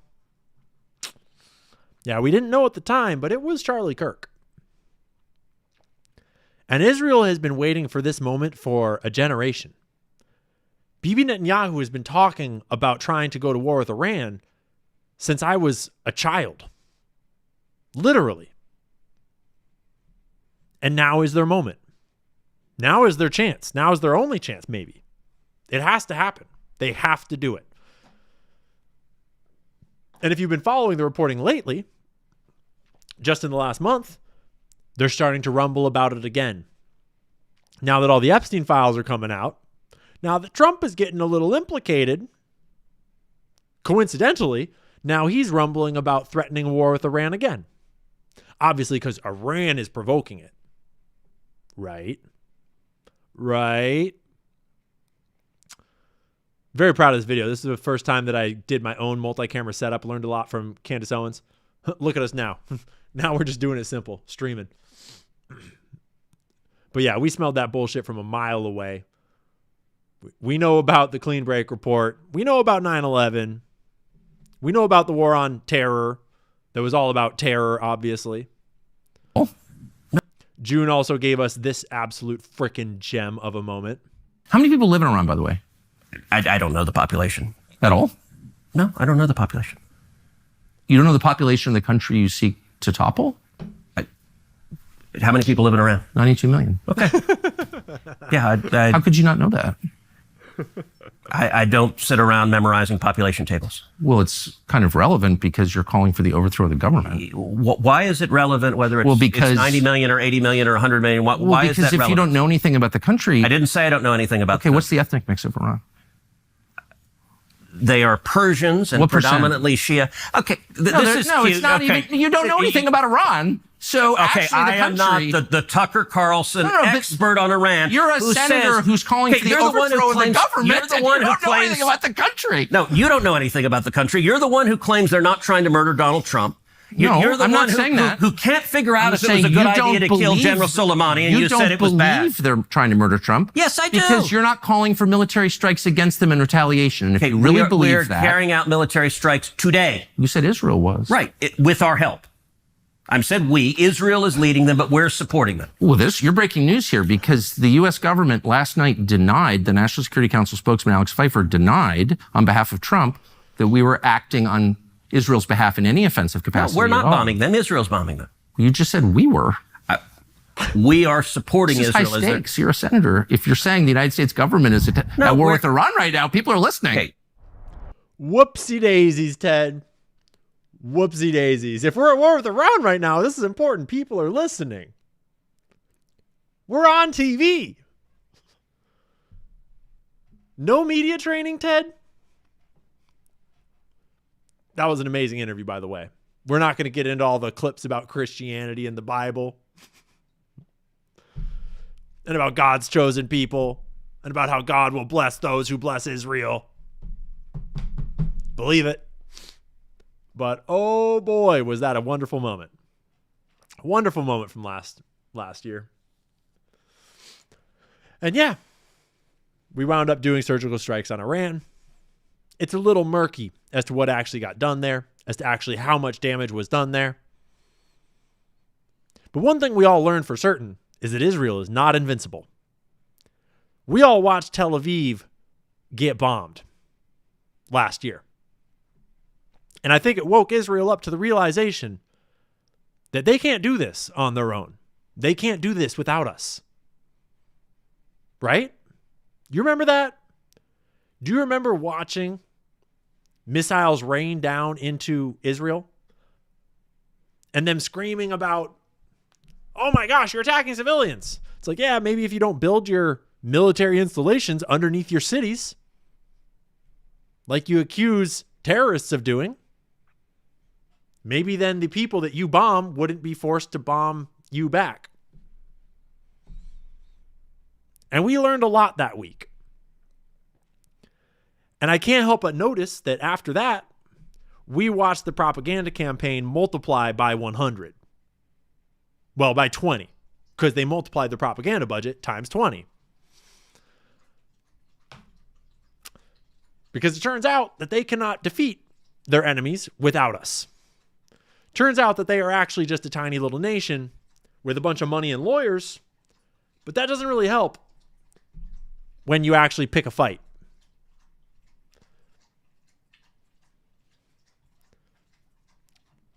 It was a pretty wild month. And the tensions definitely increased. And the stakes definitely increased. And in hindsight, we realize that Charlie Kirk definitely stepped in the middle of some very big and important games. Some very big and very important games. It's no coincidence that we have... I'm going to quickly give us a little video to watch while I pull up some news articles from the month.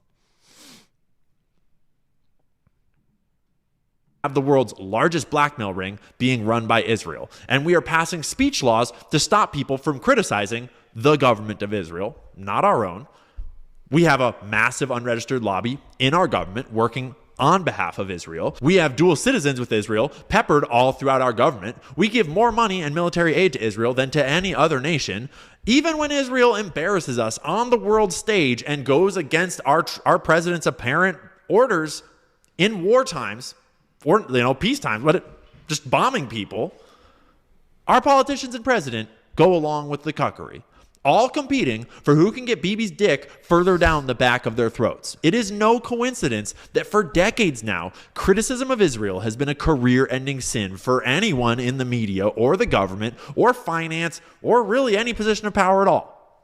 And of course, I'm anti-Semitic for looking at the evidence that is clear as day. Just ignore the facts and evidence that it is all laid out before you. Ignore the genocide that our tax dollars are funding. Ignore the endless streams of videos of kids buried and burned and starved to death in Gaza. Ignore that they are shooting them with sniper rifles while they're pretending to give them food. Ignore Israel's secret nuclear program. Anyone who talks about any of those things hates Jews, obviously. It should go without saying that we don't condemn the giant sex trafficking ring because it was run by Jews. We condemn it because it's a child sex trafficking ring. Maybe just don't run child sex trafficking rings. We don't speak out against Israel because they are a Jewish state. We speak out about Israel because it's a genocidal ethno-nationalist project that has become the spitting image of the, regime that it theoretically is a reaction to. When you learn about World War II as a kid, one of the enduring questions is how did they get regular Germans to go along with committing such atrocities against prisoners in the labor and concentration camps? Well, look around you. How are they getting people to go along with genocide today? How are they getting people to go on the internet and pretend like we don't care that our nation is run by pedophiles and that apparently that runs so high up that our own president, our own Department of Justice, our own elected officials, the MAGA coalition, America First, is now telling you, why would you even care? Why would it even matter if Jeffrey Epstein had our whole government blackmailed? Why would it even matter if Israel and the CIA and all these dudes were trafficking children? American children, no less. Little girls off the streets in Palm Beach, Florida. As well as little girls from all around the world. Not to mention, a lot of them were into little boys. That's no big deal, apparently. It's not America First to even talk about it. Just shut up and vote for Trump. Yeah. I didn't really have an ending plan for this. Whoops. Because it kind of sucks. So, I don't know. Maybe Trump's playing 574D chess. And if you want to know all about the 575th dimension of his chess moves, you can just log on to Twitter and trust that plan because it is still going strong on there. Yeah, maybe. Maybe. But it'd be really nice if he could take Bibi's dick out of his mouth for long enough to acknowledge a few of the promises that he made on his way into office. Maybe just one of them. Maybe like any of them.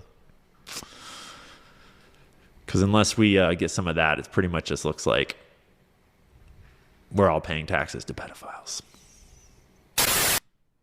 Yep. Yes, sir. And yes, we are. That's pretty much the state of the nation. June also saw a somewhat revived protest season. Totally organic, totally not funded, totally no deep state involvement whatsoever. We had the No Kings protests all around the country, trying to get the people riled up, trying to make a little bit of noise. Cute name. We had the ICE riots in Los Angeles, a bunch of issues with the National Guard, with federal seizure of the California Guard. And the Air India Express Flight 171 exploded. Well, it crashed and killed everyone on board. And I actually don't know anything about it other than that's a fucking tragedy. I did not look into it at the time. Here's another story that I did not take time to look into at the time, although I think we all have some questions. Y'all remember this? Back in June? 2 Minnesota lawmakers assassinated, or attempted assassination, rather.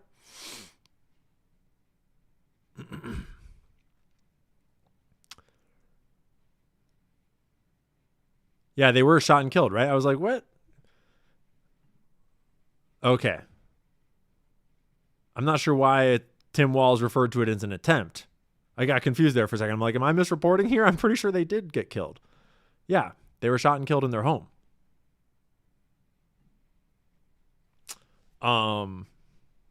Chat, was there some tinfoil that I missed on this one? Because I didn't follow this one at all. I was busy. One person survived. 4 shot, 2 didn't live.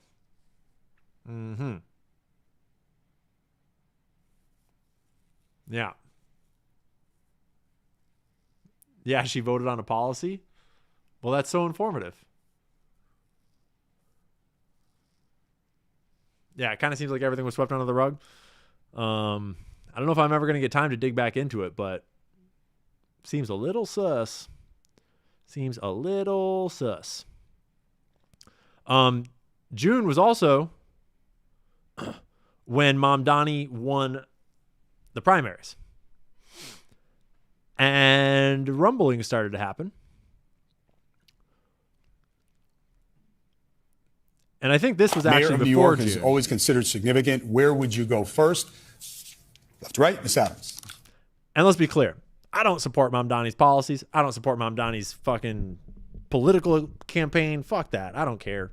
I don't live in New York. Not my business. Not my guy. I wouldn't have voted for him if I'd been there. But this shit is hilarious. First visit, I would visit the Holy Land. Mr. Cuomo? Given the hostility and the anti-Semitism that has been shown in New York, I would go to Israel. Mr. Tilson, where would you go? Yeah, I'd make my 4th trip to Israel, followed by my 5th trip to Ukraine, 2 of our greatest allies. You know when they talk about how, like, why are you so obsessed with Israel? Why are you so obsessed with Israel? That's, like, been the line of the year. I don't know, guys. Why the fuck are you? Why are you, America? You're the mayor of New York. You're applying for the job of mayor of New York. And you're having a deep-throating contest for Israel. What's going on? How is this even remotely normal? Fighting How is this on not the front disqualifying? lines of the global war on terror. It was disqualifying, Mr. Mamdani. actually. I would stay in New York City. My plans are to address New Yorkers across the 5 boroughs and focus on that.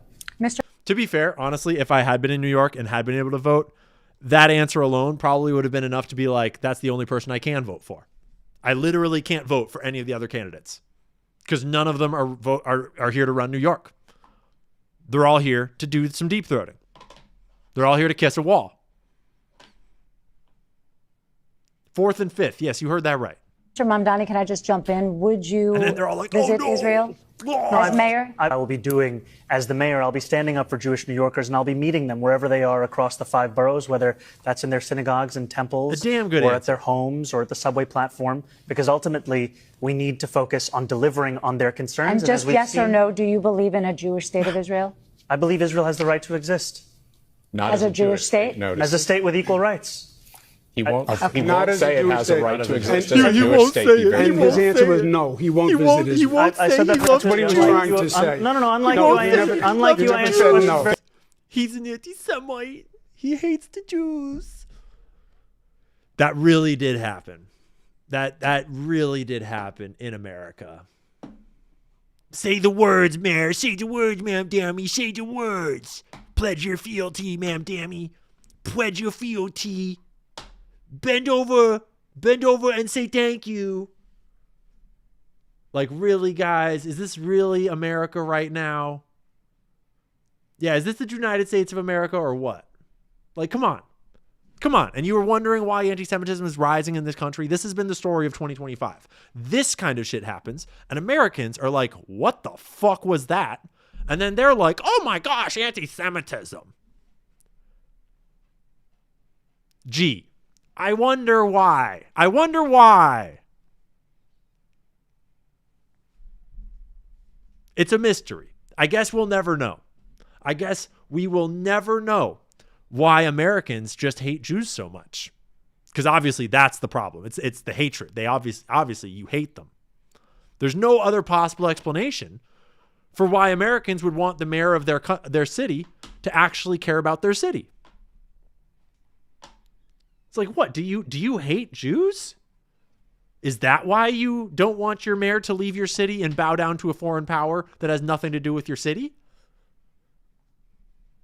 But dual loyalty, there's no, don't talk about the dual loyalty. There's no dual loyalty nowhere.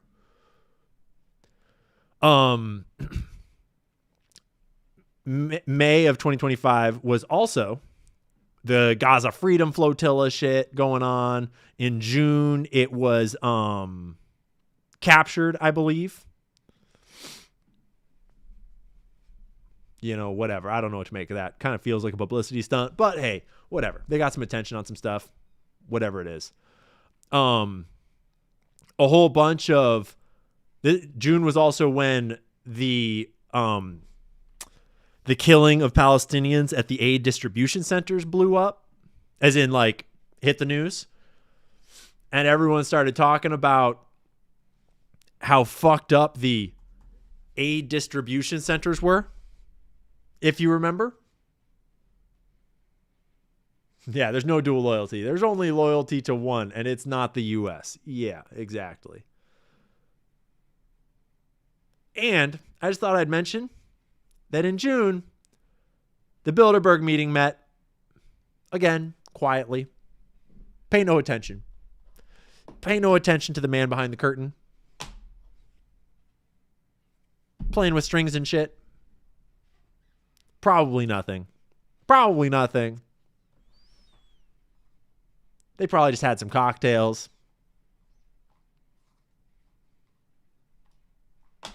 You know, just good stuff. Just good technocratic oligarchical stuff. You know, just a little Illuminati fundraiser. No big deal. The world is a stage. So, what are we at? We're at 6 hours and 11 minutes, guys. We are at 6 hours and 11 minutes into our New Year's super stream. We're not done. We're only halfway there. We're only halfway there. And listen, it's been a long haul. But I still see some of you guys have been here the whole freaking time.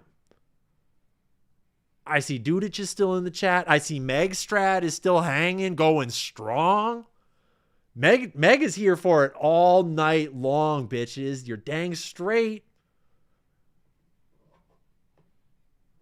I've been seeing Stacy in and out all night long.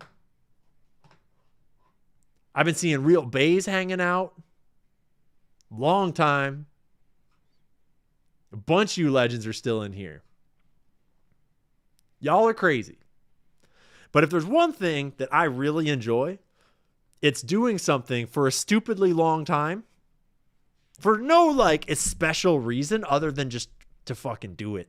Like, that's why I loved ultra running, is because you can just travel. You can just grab some snacks and go, and you just don't stop. You just keep going. You'll figure it out. Just take some breaks, drink some water.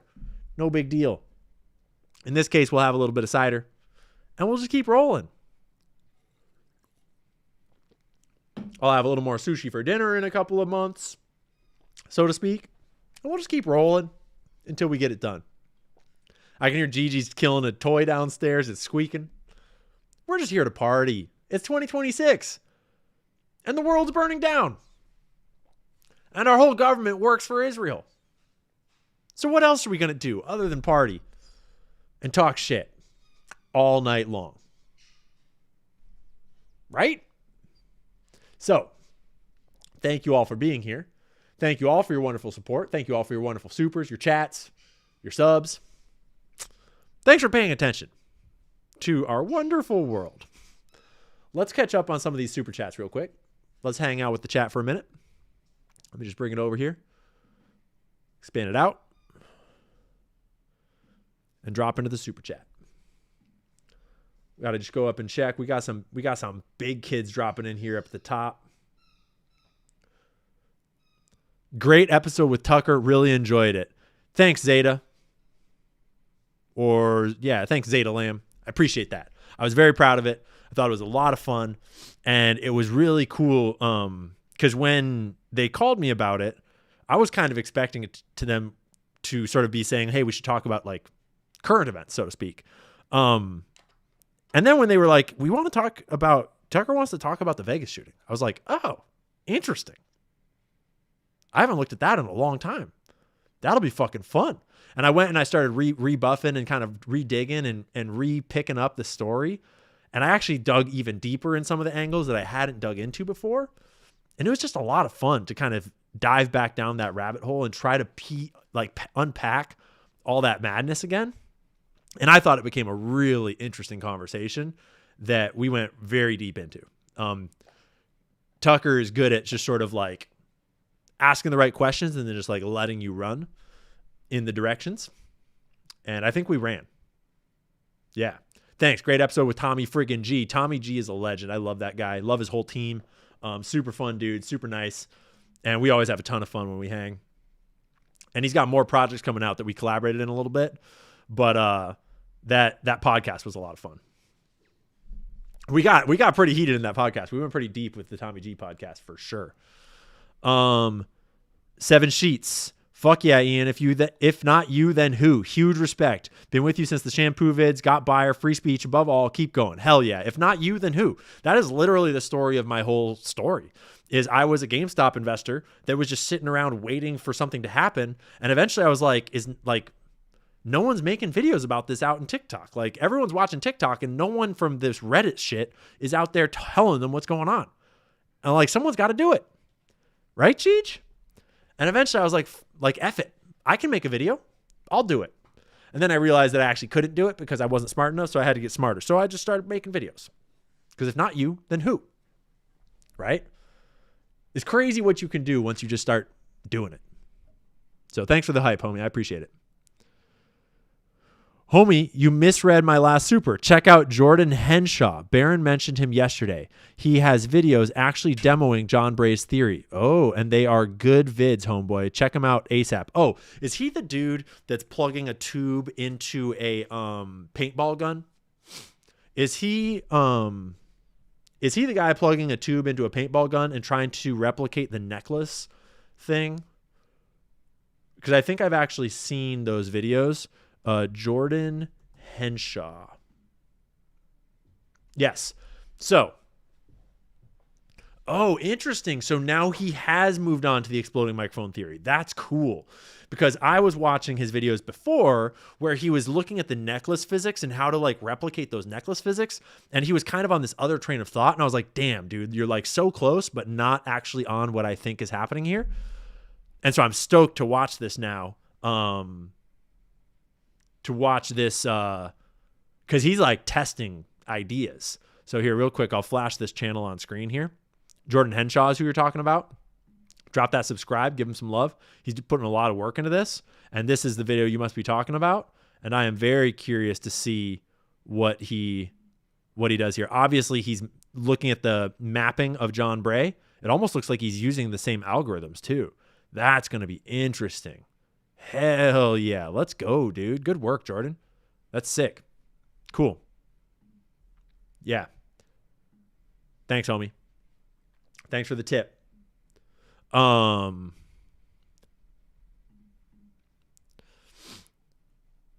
in for pizza. We're on sushi tonight, homie, but I appreciate it. Thanks for the Aussie bucks. Appreciate it.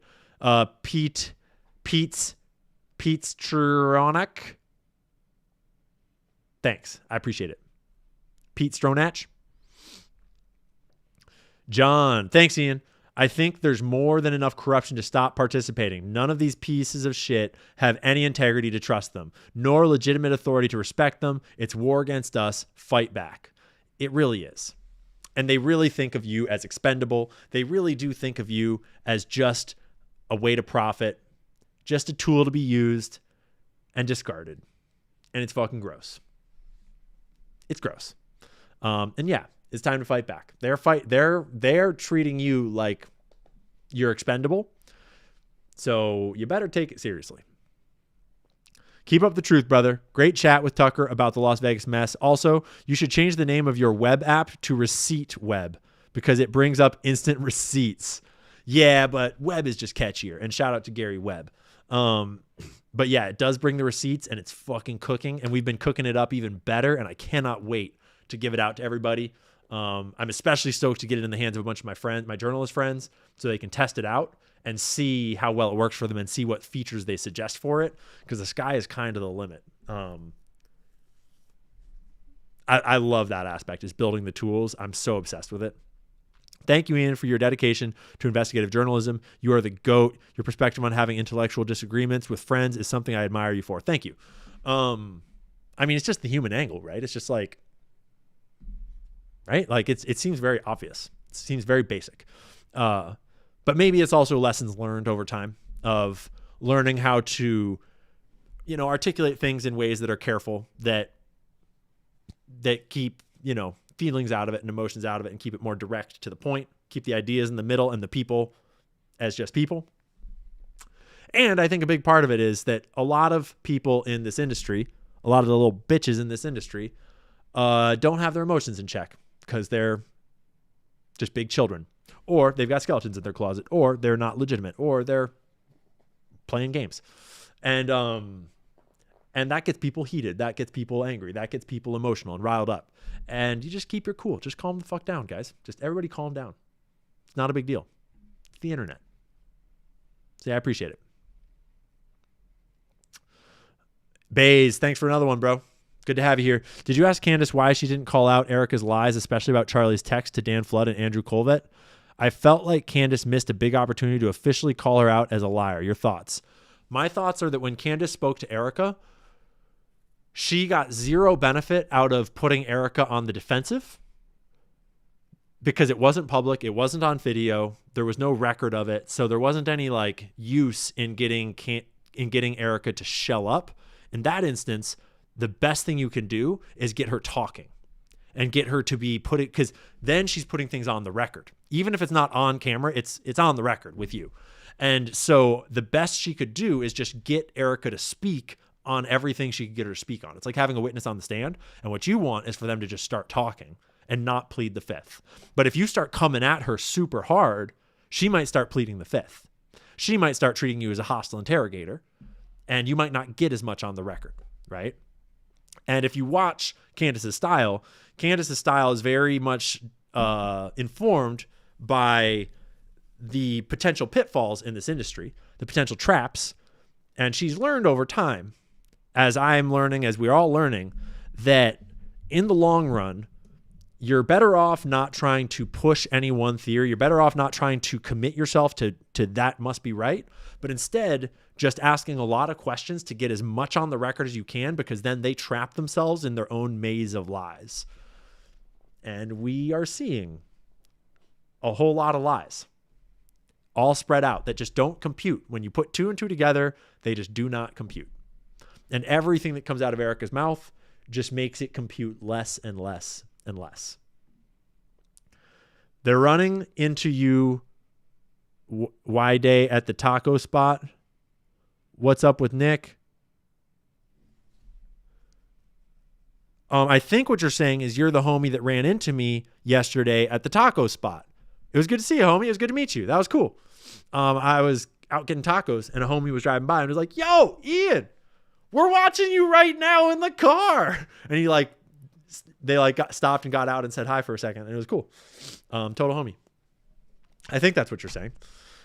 What's up with Nick? Do you think they have something on him? Also, have you looked into the Boston Marathon? Lots of tinfoil. I've not really looked into the Boston Marathon because it was before I was doing this job and it's kind of back in history now. There is a lot of tinfoil around it.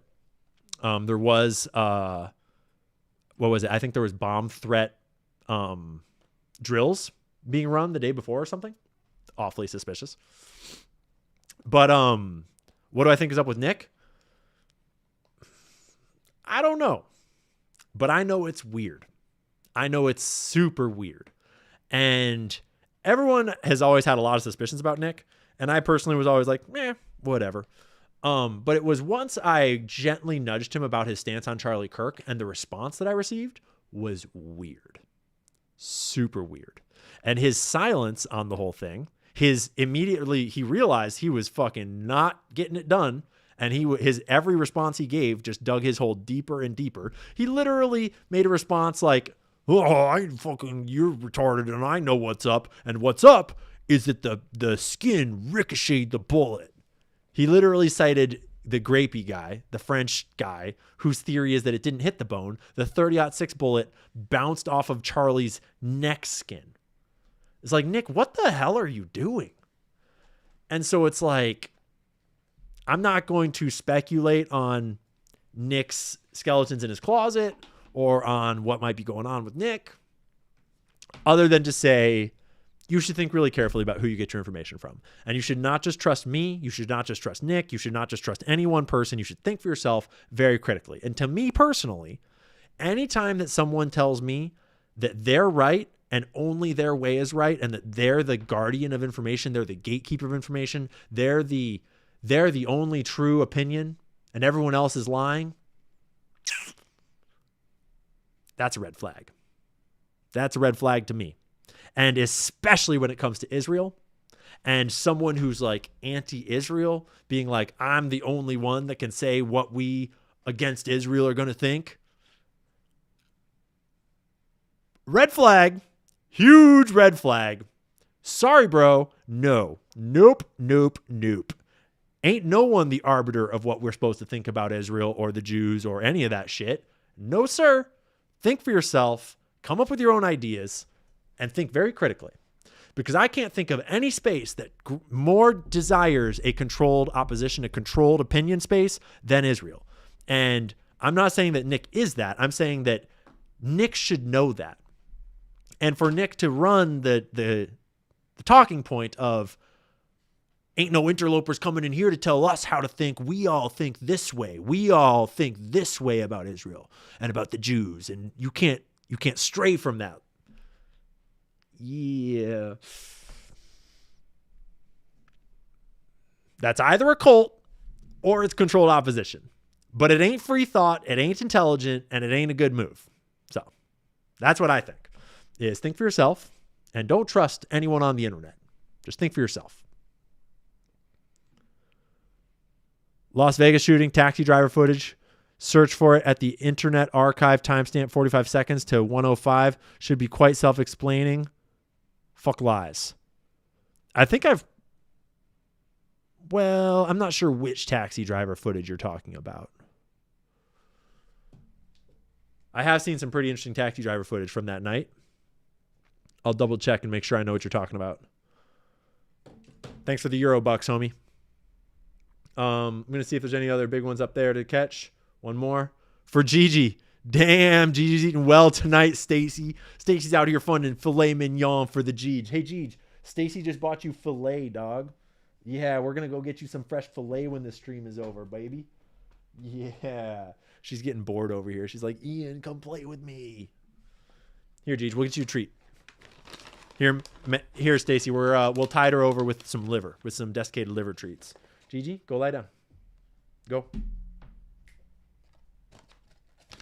Give her the biggest one. We'll give her this big hunker of a treat. Yeah, she'll have to chew that up for a minute. Okay, cool. You're driving for Lyft while listening? Hell yeah. Bro, I was an Uber Eats driver. That's how I made the jump from the service industry, cooking in restaurants, to content creation, is I got out of cooking and I spent like a year driving Uber Eats so that I could manage my own schedule and I could work when I wanted and I could edit in the car and like when I'm waiting for rides. And I just forced it. I was like, I'm done with this. I'm out. I'm out of this industry and I'm just going this way because I just couldn't do it. But I really actually enjoyed driving Uber Eats. It was a lot of fun. Played my own music, cruised around, didn't get a single speeding ticket because I always drove the speed limit. And yeah, I had a great old time while it lasted. Glad I didn't have to go much further though because my car freaking blew up by the end of it. But, you know, it got me just where I needed to go. Literally, my car that I actually showed on stream a while back, the painted Subaru that I drove around in, lived out of for a long time, that Subaru took me all the way. And then it literally overheated and just like basically blew up the week. I think it was like the day before or something. I got my first TikTok paycheck and it was like, it was very emotional. I'm pretty sure I cried over that car because it had literally like delivered me to the finish line being like, I got you, bro. Here you are. You made it. I'm fucking dead. And it was over 300. It was like almost 300,000 miles on that car. And I had driven it into the dirt. And then that was it. That was all. And I didn't have to drive Uber Eats anymore because TikTok was paying me super well. So rest in peace to the Subaru. It was a legend. Okay. We're going to take a break from the supers now. We'll come back to them a little later and we'll get ready for July. We're more than halfway through here, folks. We're more than halfway through and we're not even at 7 hours yet. We're doing good. We might be out of here by midnight. Shit. 2025 ain't that hard. It ain't that hard. I mean, how many conspiracies were there really? How many conspiracies even were there this year? Ian should be in Hollywood and Westerns? Hell no, brother. Nah, dog. Fuck Hollywood. Nope. Not a chance. So where are we? Where's my mouse? We just watched that Epstein segment earlier. That's the Epstein segment again. Cool. We're going to speed up a little bit because I got really busy on other things once we got to this part. And I was traveling around a lot and I was starting to build buyer and stuff. And I've got some other news loaded too.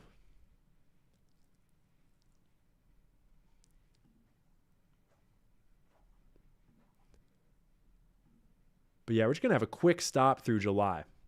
We already watched this piece about fucking Epstein. Because this was around the time when Trump was like, all throughout. We still talking about this creep? This creep, Epstein? Really? Still covering it up.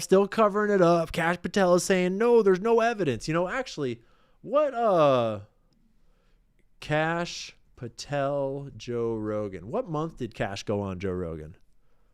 June. It was June when old Cashy boy went on Joe Rogan. Yes, indeed. Yes, indeed.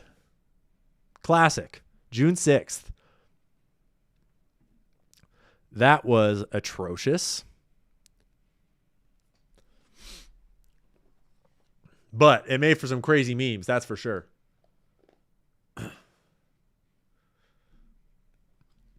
And it was in July that Israel started planning for forced transfer of Gaza's population, a blueprint for crimes against humanity.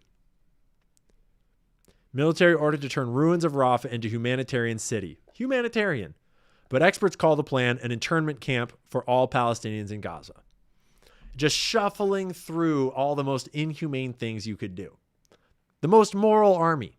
And more people were waking up, and more people were like, what the fuck is going on? And the starvation mounted into all-out famine.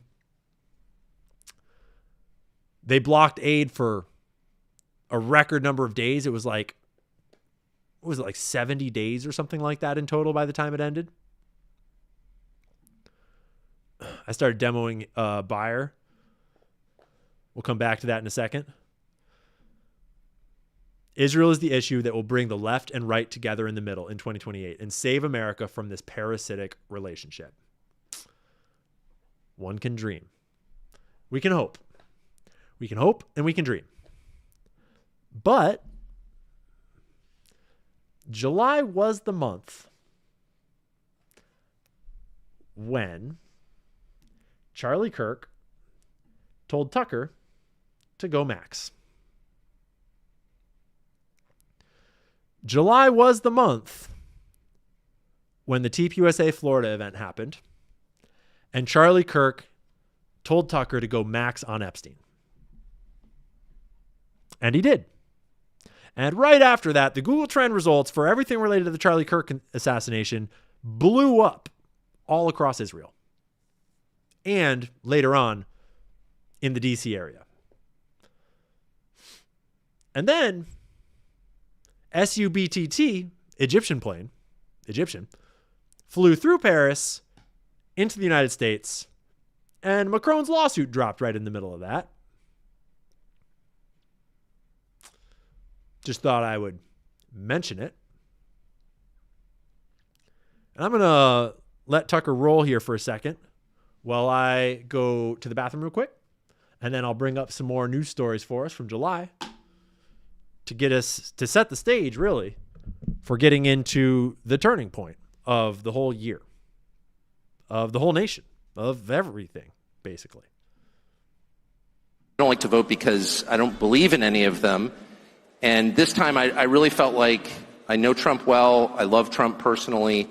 And what we were looking at was just so awful and totalitarian and stupid.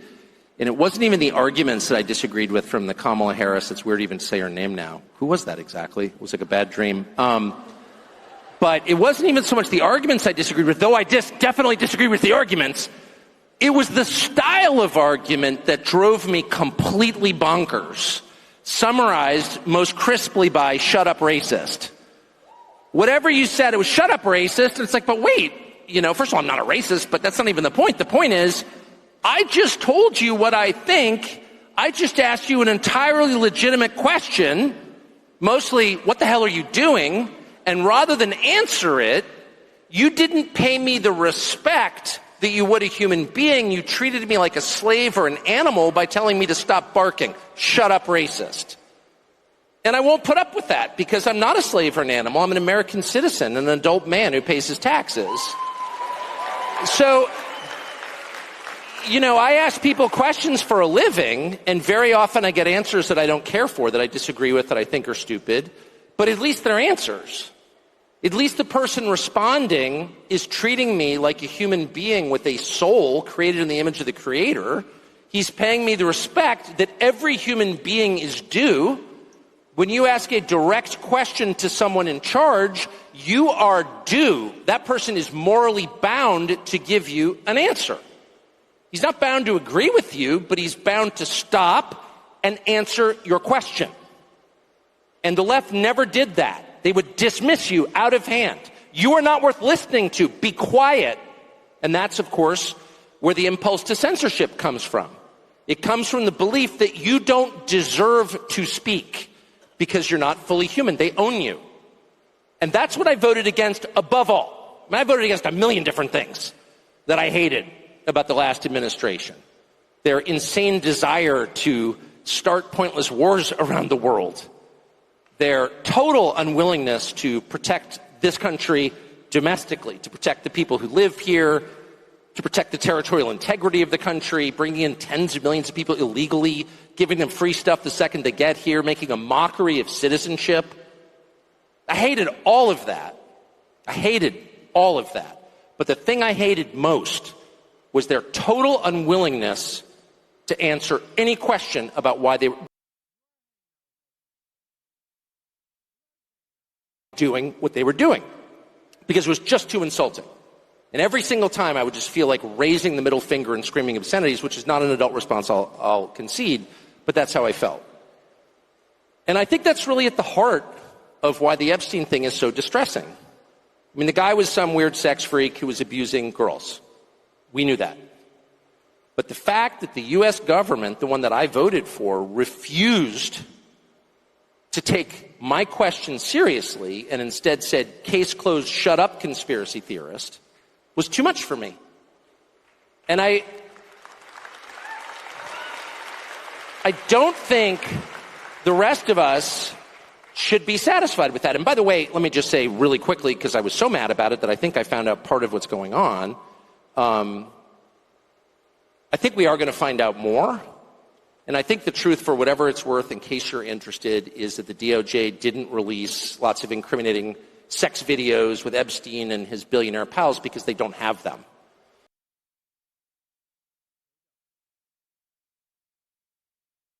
They don't. But they do have an awful lot. An awful lot. On an awful lot of powerful and important people, they have an awful lot of binders of images that they had to redact things from. They do have an awful lot of men who they felt the need to redact. They do have an awful lot of failed redactions. They do have an awful lot of what they themselves labeled as CSAM. Like hundreds and hundreds of them in binders like this, collected.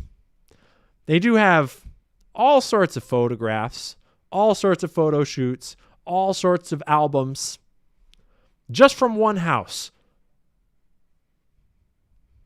One house that they only partially were able to raid. They do have a whole bunch of passports, one of them fake, at least.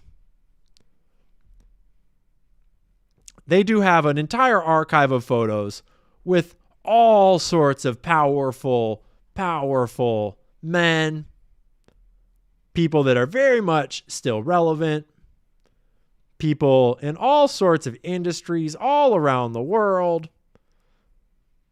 They've got a lot, as in no evidence, as in we don't even know, as in there's no files at all. We know by now that there are lots of files on lots of people. All sorts of people. And we don't necessarily know who's guilty of what. Because they decided not to investigate anyone. But I thought I would just pop in here to remind us all of just how much evidence we have.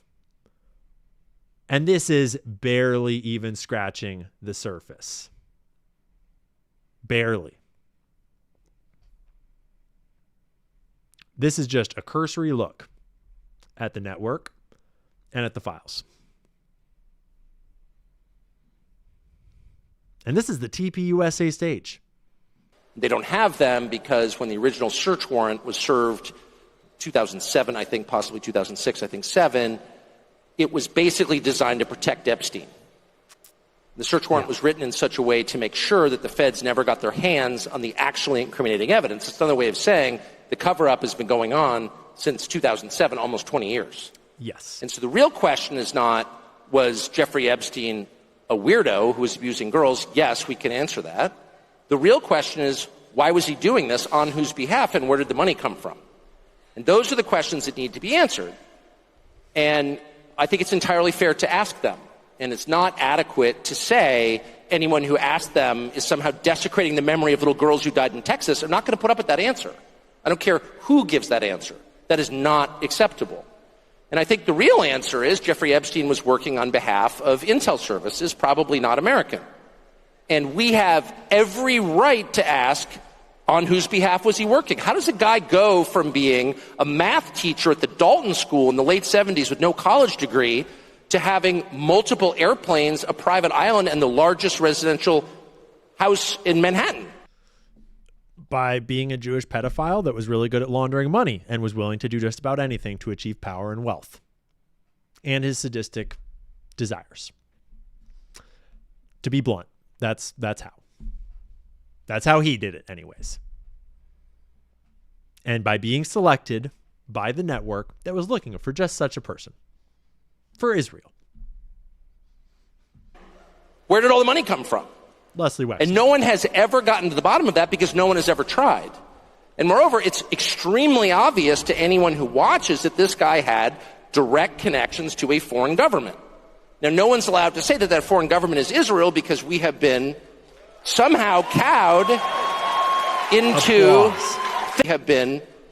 somehow cowed into just for saying thinking that that's naughty. This is TPUSA in July.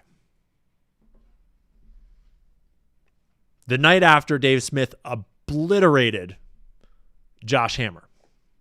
There is nothing wrong with saying that. There is nothing hateful about saying that. There's nothing anti-Semitic about saying that. There's nothing even anti-Israel about saying that. I've spent my entire life pretty much in Washington, where I knew and loved a number of people, including one very close person who worked at CIA. That has never prohibited me from saying, I think the CIA has done some horrible things, murdered a bunch of people, participated in the murder of a sitting U.S. president. It's got a whole trail of crimes. That doesn't make me a disloyal American. It doesn't make me anti-American in any sense. I was born here. My family's been here for hundreds of years. I love this country. That's why I live here. So criticizing the behavior of a government agency does not make you a hater. It makes you a free person. It makes you a citizen. You're allowed to do that because you're not a slave. You're a citizen. And you have a right to expect that your government will not act against your interests, and you have a right to demand that foreign governments not be allowed to act against your interest. That's not creepy. It shouldn't be forbidden. And yet all of us have trained ourselves to believe that you can't say that somehow, that that's like too naughty and forbidden. And the effect of making that off limits has been to create a lot of resentment, and I'll say it, hate online. Where people feel like they can't just say, like, what the hell is this? You have the former Israeli prime minister living in your house. Yeah. And the former head of Israeli military intelligence, too. About all this contact with the foreign government, were you working on behalf of Mossad? Were you running a blackmail operation on behalf of foreign government? By the way, every single person in Washington, D.C. thinks that. I've never met anyone who doesn't think that. This is a common sentiment, especially around Tucker. Where'd it go? Tucker is like he's an asset. He's just letting the steam out of the teapot. That's not how steam works, bro. Progressing the conversation directly into, no, he worked for Israel. He worked for Israel and for Israeli intelligence. That's not letting the steam out of the teapot when it's on this kind of stage. That's directly progressing the conversation forwards. That is an unacceptable thing to say. And Charlie Kirk got a lot of very uncomfortable phone calls from his donors immediately after this. And we know that. I understand the skepticism about Tucker, and I think it's wise. And, you know, I don't just trust Tucker blindly at all. But I think a lot of people think that there's way more of a mass conspiracy than I think there is personally. And obviously, I mean, you should probably disregard everything I'm saying because I just appeared on his podcast. But think critically about what this kind of speech does to the average normie in pushing their understanding one step further. This is pushing a lot of people one step closer to watching Europa, or one step closer. And I'm not, like, honestly, I don't really like Europa because I think that it's too hard to prove most of what's in Europa. It's too ancient history. Not all of it. A lot of it is more recent. But pushing the conversation forwards like this, with the audience and voice that he has, with the connections and friends that he has, that's huge. And Charlie paid the price. Charlie paid the price. I don't know any of them that hate Israel, but no one feels they can say that. Why? But at the same time, keep being skeptical and keep your opinion. Keep feeling that way. That is totally chill. I don't feel that way from where I sit in the industry and what I look at. Right. And I think the longer that we play along with it, the more subterranean and creepy and hateful the conversation actually becomes. So I think it's better just to say it right out loud. Jeffrey Epstein worked for Israel. Jeffrey Epstein was a pedophile that was collecting blackmail on behalf of a Jewish network of sickos that was hiding inside of Israel, working on behalf of Israel, but probably in many ways above Israel, above their government, just like our own deep state is above our government. This is the global network. And clearly, whoever's best at blackmailing is best at the whole thing. They're best at the game. Whoever controls the money and the blackmail rules the world. So, do the math. That's how I'll say it. If we're just going to say it outright, the world is ruled by the black markets. And the black markets are ruled by the blackmailers and the money. And those networks are alive and well. They were not Epstein. He was just a node. And he has been replaced. And I think that this speech is incredibly significant in so many ways and so many reasons.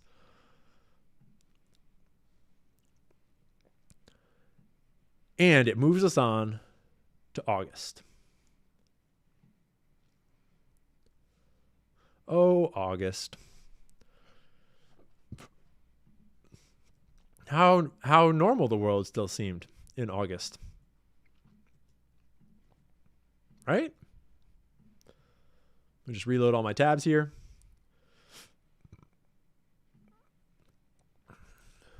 Speaking of Epstein, let's throw some shade at some bankers. And we know that Epstein referred a bunch of very high-profile, wealthy clients to JP Morgan, but all the publicized names on the list that he referred were referrals made mostly between 2000 and 2003.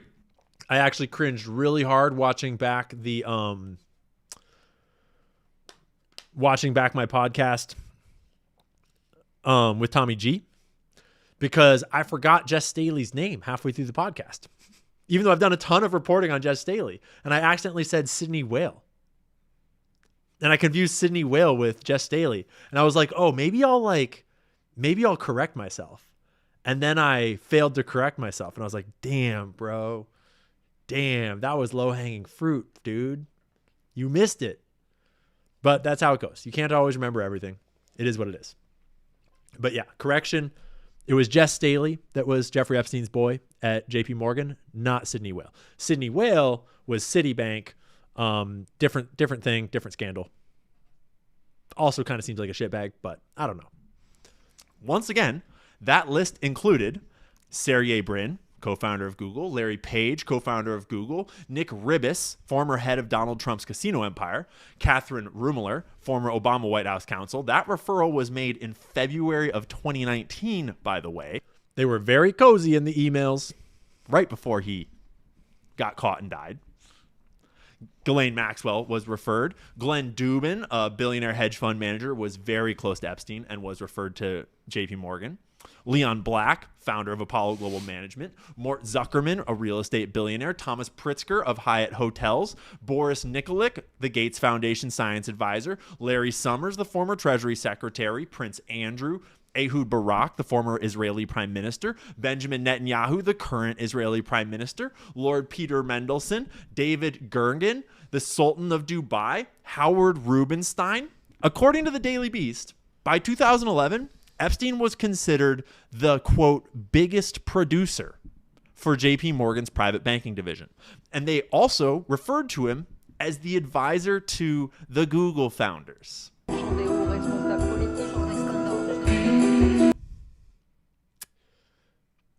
I do kind of miss the style we used to make these videos in. Took forever. But making videos with like prep slides and everything is pretty fucking fire. Not going to lie. In August, they all committed treason. Again. Those are all American politicians on vacation, on summer camp. Go pledge your fealty.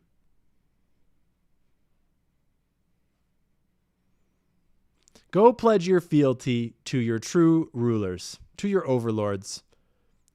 Go dance for money, you stupid goy. From Ehud Barak, the ex-prime minister of Israel. And in August, we got massive confirmation. Massive file leak. Massive confirmation. The Ehud Barak email leak might be the most significant one so far, except for possibly batch 8 of the DOJ files.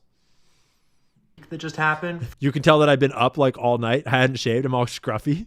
From Ehud Barak, the ex-prime minister of Israel, one of Epstein's very good buddies. Thousands of his emails were leaked online. And like alternative sources are talking about it, but the mainstream media, totally silent. Radio silence. And I have spent the last, I don't even know how long, just going down the rabbit hole, and I'm about to take you with me. This is just the start. This is just preliminary reporting.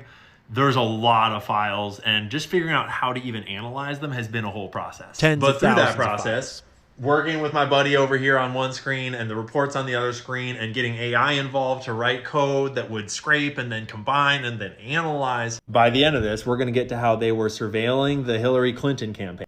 This is the first form of Webb. This was the inspiration for making Webb. Oh, yeah. And Putin, oh, how far it has come. Jeff Bezos, Bill Clinton, Benjamin Netanyahu, and there's links that will go to email report. But first, I just want to tell you how we got here. Because when you actually download the leaked emails, they come from 2 different emails. But when you go into those emails, there is just this whole mess of folders. And in each one, there's more folders with different things. And each of these files is an individual email, right? But we're talking like 50,000 emails or more, each individual files in all these different folders. How the fuck are we going to analyze them? So lately, I've been playing with AIs in terms of helping find sources, helping dig through complex details and data, and helping get to primary sources. And or in this case, aggregate thousands of email files and turn them all into one file that we can search all at once, because they're not all in one place. You can't search them. Like there's nowhere you can go and type in Peter Thiel and have it find you where Peter Thiel is in. Except that in these email files, it became apparent that Peter Thiel had received a bunch of funding from Jeffrey Epstein's Valor Ventures funds. And I mean, we kind of knew that from some reporting, but there was more context and clarification in these emails. So I got on a call with my code wizard buddy. We got on here. He taught me how to use the most basics of Python, and he helped me out and did it with me. Crash course in coding, and we wrote out all this crazy code, and like, it's a long story. We'll skip it. But we wrote a program that would put them all into one JSON file. And then we got the JSON file, and it's real big. When you scroll through it, it's all of them extracted with critical information retained, like file names and file paths, day the email was sent, who it's from, who it's to, etc. But now it's searchable, and now we can put AI into them and have AI start scraping through it and be like, find me every instance of this or that, or look for patterns here or there. And that's where we stumbled across something kind of random that at first we thought was a nothing burger. Is in one of the little reports that it made summarizing what it was finding in the files, it mentioned Clinton and the Clinton Foundation and surveillance of the Clinton Foundation. And I was like, wait a minute. You're telling me that Jeffrey Epstein and Ehud Barak are communicating behind the scenes about surveillance on the Clinton administration? Please tell me more. And so then it wrote up this little... We're not going to watch this whole thing, but I just want to look at the first version of the concept and then go and look at what it became. What did it become? This is just a little test batch of the Epstein files. Put that away. I've been playing with new features over here in Webb. And now I've got them all auto-organizing. And we've got all kinds of different documents in here. And we can open them up one by one. It's going all slow. It's like, oh shit, we're doing Webb now? And I've got them all organized, popping in and out, popping in and out. I've got an AI chatbot that can help me source specific answers about specific connections and people that he worked with. We can now thumb through them one at a time. Ask any question we want. Get straight into the files. And notice how over here it's going to the file that we want it to open.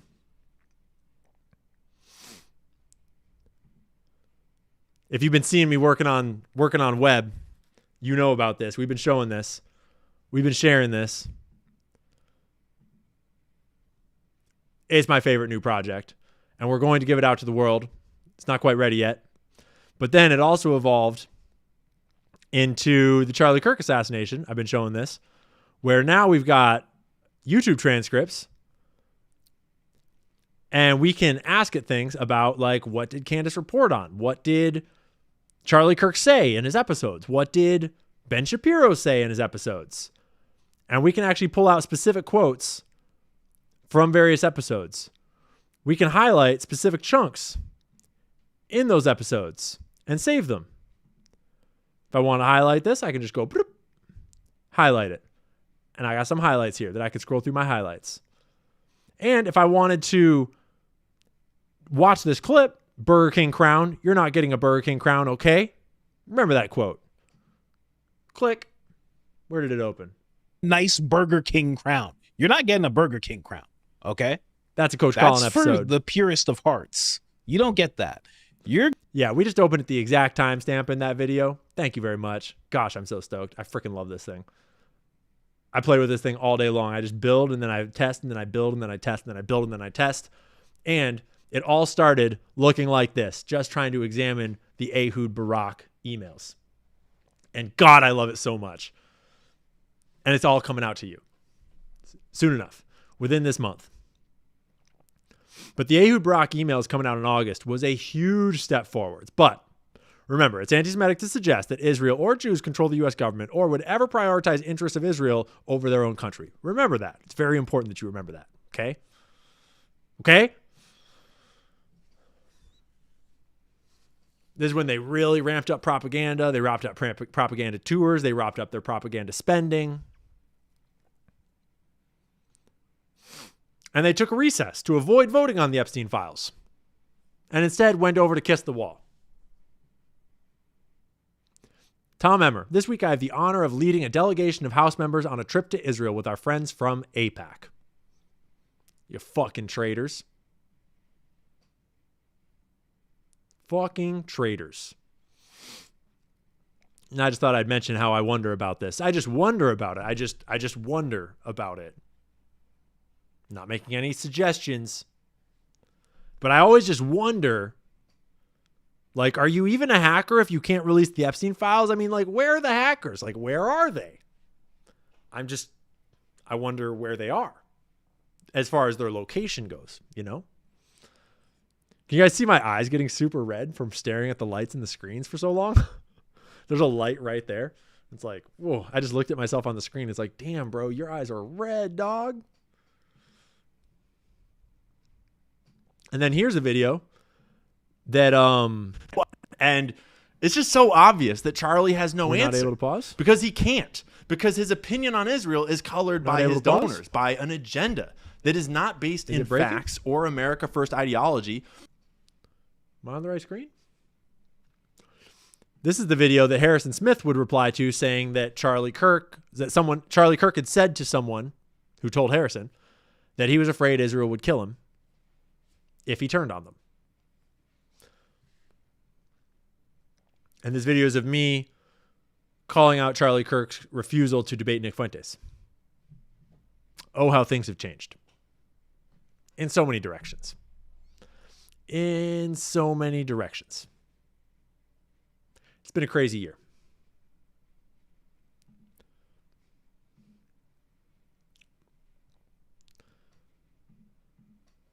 We're speeding up a little bit.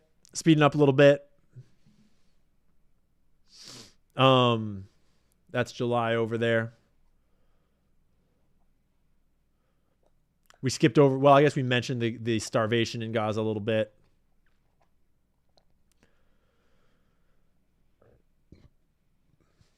Here, what we'll do is we'll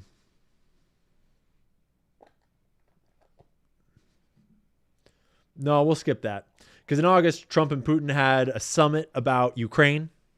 Didn't go so hot. Nothing really got done. Stalemate. And Trump deployed the National Guard to D.C. in August, which would set the stage for the D.C. shooting, which no one saw coming at all.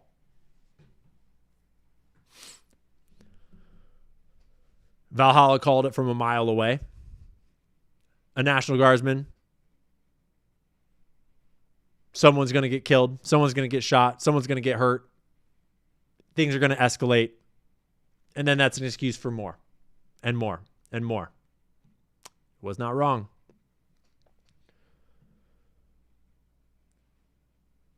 Anything else we need to cover? Let's see if this link actually opens. Nope, page not found. A lot of these links are broken. In August, Israel also announced that they were going to be doing a military takeover of Gaza City. And, oh, please open. Jeez, NPR's links are all broken. It was in August that the DOJ released the Maxwell transcripts of Ghislaine Maxwell's testimony, begging for forgiveness, saying that she didn't traffic anyone to anyone. She's innocent. She's just a victim. Poor Ghislaine Maxwell. Gosh, what a poor little Ghislaine Maxwell. August was a rough month. Rough month in August. And I think I got to get rid of January here. I think we're ready to move on to September here in a second, guys. We're speeding up a little bit. We're making moves. But I need to clean my desktop up a little bit. That's February. That's still in the way. Oh, you know what? I bet that I still need to open my September ones. Do I have my September ones here? I do have my September ones here. Good. This one will let me open October, November, December, because this one's a little longer. Oh no, you know what I just did, guys? Oh no. I'm pretty sure that I just closed the super chats. I just closed the super chats, guys. Don't send any more super chats, because I don't know which ones we've read. They're all lost. Whoops. My bad, team. My bad. What I'll do is I'll open a new one and I'll peep the big super chats to make sure we don't miss any really big ones. But unfortunately, that's going to miss all the smaller super chats for us. So I'm sorry if I just missed your small super chats, because now they're mixed in with so many ones that we already read. Can't reread them all. But I can go and just double check any giant ones and make sure. Well, oof. Maybe if I do this. Here, I'll solve it while we peep this video.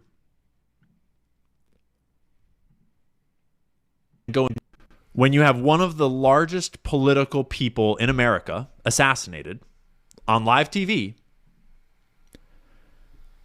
your first thought should be, still got him. Was this a professional assassination? And it's not necessarily. There are definitely crazy kooks that take shots at people. Usually, the crazy kooks seem to get an arsenal of guns and go into a school and go on a suicide mission, essentially. And, you know, murder a bunch of people and then take their own life. That's what usually seems to happen. Not usually are they planning out a carefully orchestrated hit that involves them getting away clean and then giving a whole text message admission of guilt on regular old texts. Like, right? Yeah. But I think we should start with initial thoughts, because I just want to remember how kind of shocking it was what happened to Charlie Kirk, and in ways that I think most of us didn't expect. Definitely took a lot of us a minute to process what the fuck was happening. Honestly, I don't really know how I feel. Well, no, that's a fucking lie. I do kind of know how I feel, and it's not good. but there's just like no words to kind of capture it. And I think a lot of it for me is like, I don't really know why, like, I'm not involved. It's not about me. I'm just a dude that talks shit about Charlie Kirk on the side. And maybe that's why it kind of hit me really hard, because our world is full of a lot of judgment. Everyone's fucking judging each other. Everyone is just treating each other like such shit. And Charlie's a super polarizing guy. But X and Twitter and all this shit, this is not real life. And when you go out in real life and you actually meet people, like, unless you're a piece of shit, like 90% of the time, 95% of the time, it's awesome. They're awesome. Like, people are real people out there. And like, realistically, you'll get along with them. Like, when I go to events and places where you're meeting all these different influencers from every angle of the aisle, like almost every single one I get along with so good. And Charlie obviously is an example of a guy that, like, even like, you can disagree with his takes, but like, if you want to talk about his character, like, I hope that you're an amazing father that's loyal to your wife, that's dedicated, that has faith, that lives by that faith. Like, in order to come at Charlie's character, I would hope that you are living a life more right with God than him, which I doubt you are, because it's hard to find a single man on this planet today that is living a life as right with God as Charlie seemed to be from the outside, and from everyone around him saying how it was. Like, that is real respectable in this modern world.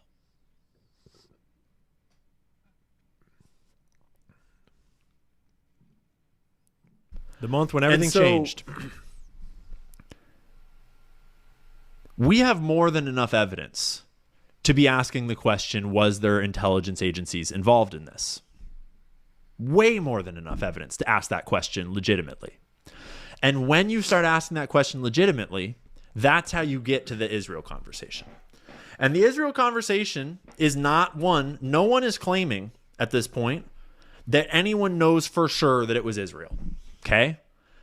Candace Owens, Tucker Carlson, Dave Smith, all the right-wing commentators that are involved in this conversation, that were involved in Charlie's life and the scandal around the Israel stuff, none of them have at all made the claim that Israel was involved in this in any way.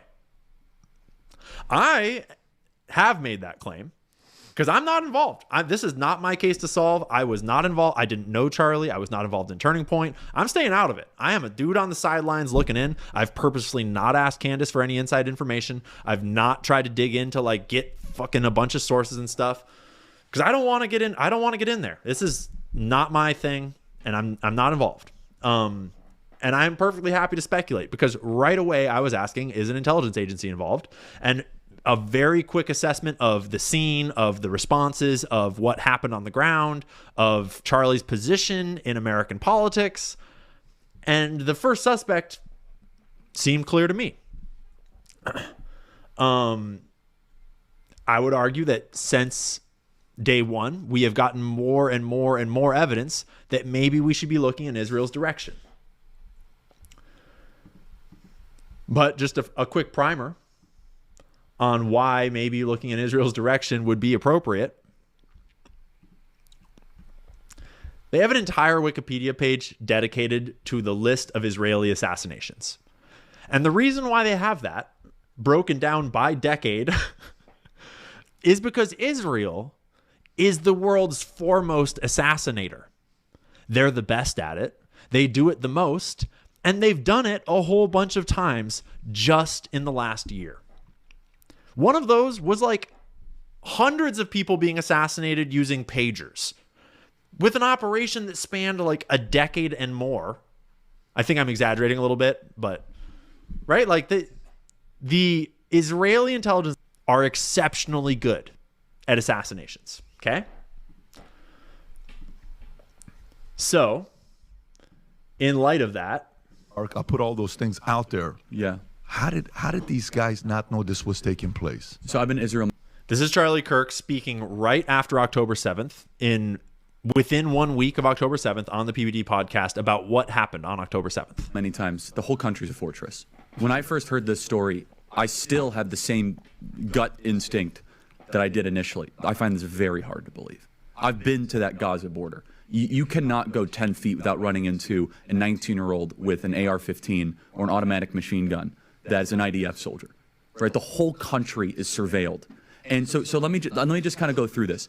We don't talk about Israeli politics very often, and most Americans don't know this. The last 9 months, Israel was on the brink of civil war. It's not an exaggeration. This judicial stuff, there were hundreds of thousands. Whoa. We're going to cut that right there. Let's not talk about, the entire nation of Israel protesting against Benjamin Netanyahu. Charlie, you're supposed to be Benjamin Netanyahu's favorite friend, okay? Just to be clear. That's a little spicy to say, Charlie. Explaining to do, a lot of decoupling to do, because Jewish donors have been the #1 funding mechanism of radical, open border, neoliberal, quasi-Marxist policies, cultural institutions, and nonprofits. This is a beast created by secular Jews. And now it's coming for Jews, and they're like, what on earth happened? And it's not just the colleges. It's the nonprofits, it's the movies, it's Hollywood, it's all of it. It's like, that is a pretty based take. That's a topic that, though I have researched and seen evidence of, it's very hard to explain. It's very convoluted. It's very technical. And it's very easy to come across as though you're trying to say that all Jewish people are evil, because it's not. It's a very nuanced criticism of whatever the hell is happening in America right now. And I've avoided it. I've intentionally avoided that topic because it is such a minefield and it's so anti-Semitic. And Charlie just waded right in because he knows he's super smart and he's very informed. And he leveled some great criticism about it, right? He was saying that Jeffrey Epstein worked for Israel. that Epstein, with his little friend Ghislaine and Ghislaine's father, Robert Maxwell, who was obviously a spy of the Israeli intelligence agencies, that there was something else going on here. Epstein was not some sort of whiz kid hedge fund manager. Epstein was playing a part. Epstein was a LARPer. Epstein was cast for a specific role, and he played it really well. The sweatpants and the Harvard jacket, art and above the... If you actually go into finance and markets, and he can try easy, not hard. And this is no longer just speculation. First of all, the evidence that shows that Epstein was a creation of either Mossad, Israeli intelligence, American intelligence, Saudi intelligence, or maybe he was just a hired gun. Maybe he was just the guy that countries would go to. Okay. All right. Let's go, Charlie. But he also was saying this kind of stuff on the TPUSA stage. Do you think there's any intel community involvement in this? I wouldn't be surprised one bit. I am convinced, based on my own sources and my own reporting on this story, he wasn't one of ours. Remember, TPUSA, the most prominent American youth political organization. Remember, Charlie Kirk, the biggest conservative mainstream pundit, commentator, voice. This, I mean, I hate to say it, but ever since September, this is the whole story. This is all that anyone's looking at. This is all that anyone's talking about. This and Jeffrey Epstein and all of it tying together. And it's like, yeah, other things have happened. Yeah, there were these mass shootings. Bondi Beach, we have some questions. Bondi Beach looking a little false flaggy. We'll get there. But it's just bizarre how much everything stopped on that day and everything just turned and revolved around this question. So he was an American, which leads basically three options: MI6, Saudi, or Mossad. Yep. Which one would you choose? I guess Mossad, given his connection to Ghislaine Maxwell. And the crowd cheers. Because the whole crowd is based. Because TPUSA is made up of young people, young conservatives that get it, that have a diverse range of opinions, but they're all pretty based, right? And they know what's going on, and they've just been waiting for these guys to finally crack the door open a little bit. And then there is also this character is being interview put that into is question. now And infamous. so I think it's a hyper paranoid, like we're just going to try to, we're going to just stamp out everything type of practice. But it goes to the point where if, for example, if I have less ability sometimes online to criticize the Israeli government about backlash than actual Israelis do. And that's really, really weird. That is pretty weird, Charlie. That is very weird.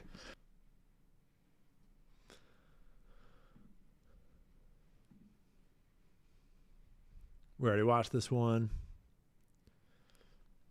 First bit of actual confirmation about findings of the autopsy, and they make the story even more unbelievable, if you could believe it. We'll tell you more all about that in just a minute. But the important thing is that Tyler Robinson is safe and sound in FBI custody, waiting for all the cameras to shut off and the guards to take a nap so that he can do a little bit of bedsheet origami. And we all know how the story went from here. I mean, basically from here, you're caught up.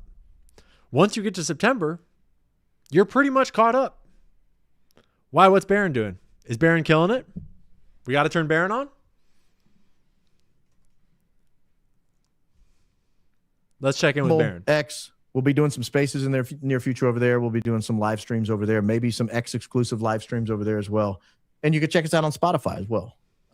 What's up with Barron? A Real Barron podcast over on Spotify. So get over there. What I need is some people to. Do I need to rewind a few bit? Episodes on Spotify, even though they're old, even though you've heard them, just put it on mute and fall asleep. But I need to get Is those Joe running back? so we can get into their algorithm. That's kind of the key. We're a few hours away. Probably from getting in their rewind a little algorithm. bit. I think we're like 3,000 hours away or something. He's quitting his job and going full I put time? that thing up a few days ago, and it's up to like 7. I'm going to put General Giat attack Americans. You would that we are all asked our opinion on this in the media. You would think it would matter. The T-tax isn't that bad. It's only 3%. All you got to do is go buy a little stamp and put it on the T. Then he has no plans. Washington, we're going. I assume that we got to get to like right here somewhere. Last time you guys didn't That's why let it's me down. important we're here together. You didn't That's why let me it's down important last we're here time. together on a Friday night. We got 21,000 plus people on a Friday Barron's night. killing the This game. is an example of why we're going to expand this program. Let's go. Many of you know I up until today was a full-time employee as a practicing attorney at another company, and it limited my ability to prepare for and produce this show on a regular basis. And I was only able to do 2, 3, very seldom 4. Yeah, don't worry. four We're not going to shows a watch week all of because it. of it. We're just going to check in for a second. I put in my notice today in order to 'Cause this spend actually more ties time right here in. with you guys, in order to expand this program to a regular 4 or 5 days a week here on YouTube. The last little while, we have gotten Spotify up and running. We have X now up and running, and we're here or there. Just doing some of these other locations on your fellow fans here on a regular basis. So I'll wait to watch Ian Carroll on Tucker Carlson. I mean, that's huge. Do you understand how big that is? But there are very few outlets now still fighting back at all. And we've lost some. I hate to say we've lost We've lost Infowars. a lot, Barron. We have lost a lot. But we're going to return to our little run through because we're actually getting close to the end here. We're actually getting close to the finish. Because really, once you hit September, like I'm saying, it's like all Charlie Kirk. And you all know the story. You all know the developments. You all know how it went. And we'll do some web streams to sort of like piece together clips of that in the near future. But like the whole world just turned and everybody watched and everybody speculated and everybody had a theory and everybody tested and everybody chose a side. And I drove all the way from fucking New York all the way to Utah to try to figure it out. to get my eyes on the scene before it all got covered up. But they'd already paved it over. But talking about driving from New York to Utah does make me think that I kind of want to pull up Google Earth real quick.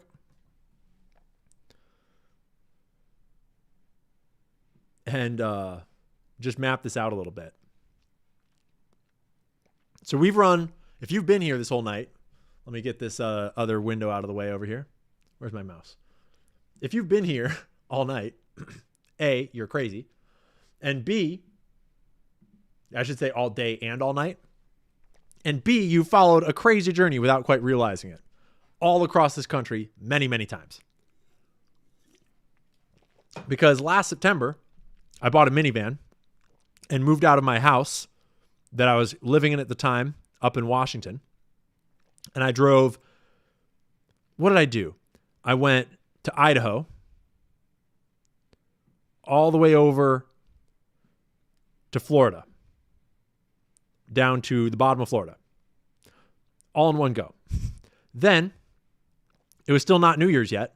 I drove all the way from Florida, all the way back over to LA. Then all the way back up to visit family in Washington. And then back out, down to LA. And then it all lit on fire. And then from LA, I came down all the way over to Texas. Stayed there for a minute. Drove to Tennessee once, drove back. Then, what did I do? I drove over to Las Vegas and back. And then I'm pretty sure I drove all the way to Maine. And then I drove all the way to Florida. I think I've missed one time when I crossed the whole country. Oh, yeah. It was at New Year's where I flew from my home in Washington, visiting fam, all the way over to Boston, got in a different minivan, drove all the way from Boston to LA. That's what I did. And then I drove home. And then I went down to Texas. Well, I went to LA and then to Texas. But anyways, I went from Maine to Florida, then from Florida back to Texas. I've been all over this fucking country. Oh, and in the middle there, I was talking about how I went from New York. So I went from Maine actually to New York, all the way over to Utah because I wanted to see the site of this assassination, all the way back to Florida. And that's when I went back to Texas. And now here we are. There's been a lot of miles on this minivan this year. It's been a lot of long drives. A lot of long drives. It's been crazy. It's been a wild ride. It's an old minivan. It cost me $2,500 on Craigslist. It's just a minivan. Just a cheap Craigslist minivan. And I fit all my shit in it. My whole studio, my lights, my table, my art, my dog, my clothes, a little kitchen box, a whole bunch of outdoor supplies, just road tripping. That is this year. It's literally just me and a minivan with my dog. And now my girlfriend tags along from time to time. But I'm trying to do less of that crazy driving. I'm trying to do less driving. Because it's a lot of work to tear everything down and put it all back up. But I just wanted to share, as I was talking about driving all the way to Utah, I was like, just realize what kind of operation this is. Planes occasionally, but I only go planes when I can leave Gigi somewhere with someone that I really trust. So I either leave Gigi with my girlfriend or I leave Gigi with my family if I'm up in the Northwest somewhere. And that's it. So I've not done a lot of planes this year, which is kind of nice. But it is nice now to, you can see the tracks from some Egyptian planes that I was tracking over here. But it's been a crazy year. A crazy year. And everything for me personally has changed this year. Everything for the world has changed this year. And where were we? Oh, yeah. There. Turns out World War III is Candace versus France, Israel, and the FBI. Yep, you're damn straight, Shane Cashman. And we are in the thick of it right now. So we're just going to play a quick couple of highlights from the last few months here. And just lead remind this ourselves of some enormously key important points. organization. And I understand you have some news on that front. Yeah. Since everything has happened, I think the number one question is what is going. This is September 18th. That is 8 days after Charlie was shot. Going to happen with Turning Point? What is going to happen next? And I'm pleased to be able to announce with you, and I think it's appropriate because of who you are and who this person is, that the Turning Point board has unanimously selected Erica Kirk as the new CEO and chair of the board. And 8 days. Not only is that amazing in and of itself, but I can assure you, Megan, that Charlie told me personally, and he told others, he probably told Mikey, that if anything ever happened to him, that this is exactly what he wanted. And we trust everything that Andrew Colvett has ever said, even all of the blatant lies that we found out were lies later. Wow. I have the chills. It had to be, right? I mean, there's just, I don't think No, it didn't anybody have to would be. accept a leader of the organization who they didn't feel No, it didn't. completely understood Charlie and would be 100% dedicated to fulfilling his vision for where this group is going. Well, and let me just add one more thing, and I want Mikey and Although, to be fair, who the fuck else could they have chosen? Who could they possibly have chosen? Hell yeah, we're still going, homie. Are you kidding me? Yeah, we're still going. to chime in here as well. But in the immediate hours afterwards, Erica got a call from somebody very important. I'll leave that vague out of privacy, but she got a call from somebody very important. In the government? A donor? Or in a foreign nation? Who was this important person, Andrew? And the question was, what do you know? Sort of asking how much of what's going on behind the scenes and with the relationship, like, what do you know? Apparently not fucking much. If she didn't know that Charlie was scared for his life, if she didn't know that Charlie was afraid Israel would kill him if he turned on them, if she didn't know that he used fucking Signal, apparently she didn't know very much. Right? Am I wrong? And her reply back was, everything. I know everything. Everything. Erica knows everything. Well, while that important stuff was happening, this important stuff was happening. Very important stuff. Very, very important stuff. Yeah. Yeah, that's great. That's real great. That's your government, America. Not in America. Nope. Nope. Nope. Hey, what's that up there? What's that? Wait, what's that? Right? Shabbat shalom, motherfucker. Shabbat shalom. Just asking questions, obviously. Just curious. If BB offered Turning Point $150 million to take it to the next level, who's funding the Daily Wire? I just would like to know who's funding the Daily Wire with all these financial troubles that they've been in, with all this really expensive media that they're producing, with all this mismanagement of funds they're doing. Who's funding the Daily Wire? I mean, we know it's a bunch of Jewish billionaires, but are any of them named Benjamin Netanyahu? I'm just curious. And let this be a lesson to us all. That handshake can kill.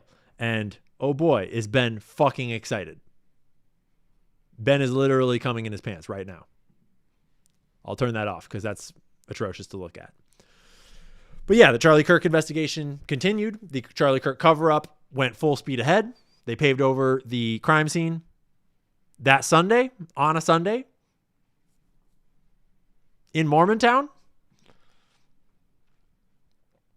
We already looked at the Palisades fire guy. Palisades fire guy. Okay, so this is my backup tab of all my other tabs. Baron Coleman. Cool. I don't know what the fuck that background is.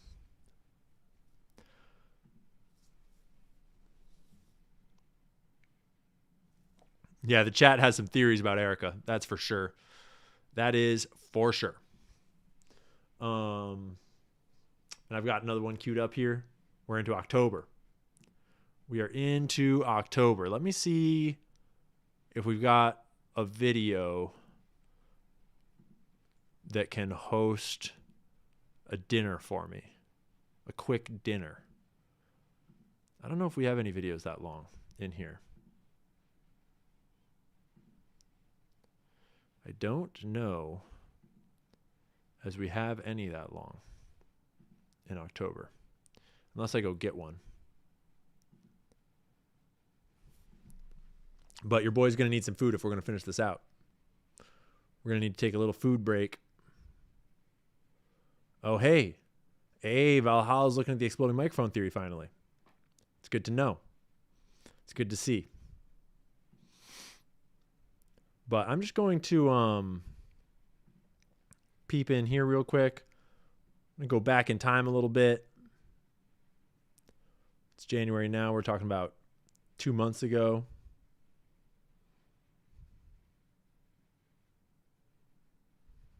Here's some good comedy to give us a break. Oxygen of the Here's some good There's comedy. so much evidence out there that even if less than 1% is true, that would be enough to collapse the current paradigm and change the whole planet. I'm going to go get some dinner. I'll be right back.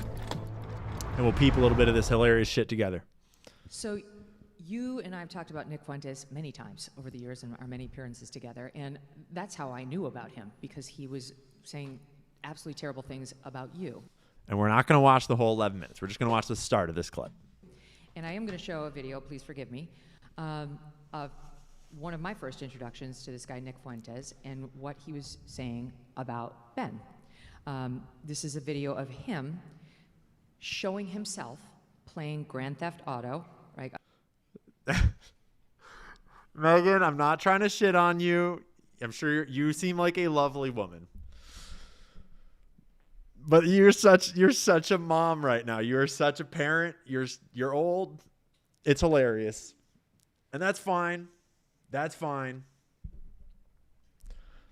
But it gets way better than just this part. A video game where you shoot people, and he's pretending that this character in the video is Ben. Let's watch.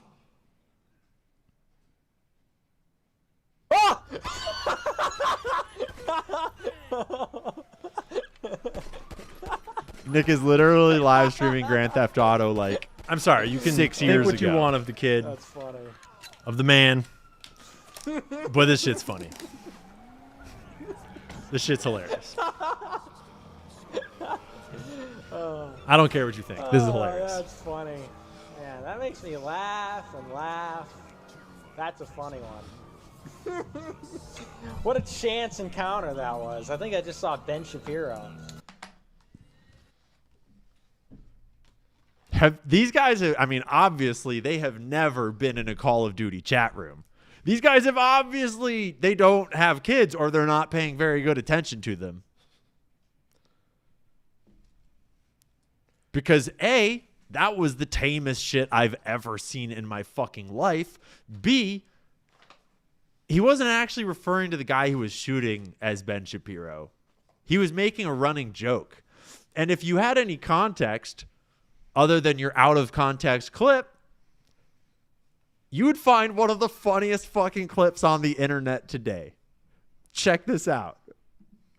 This is pure gold. And the guy who was shooting. Oh my God.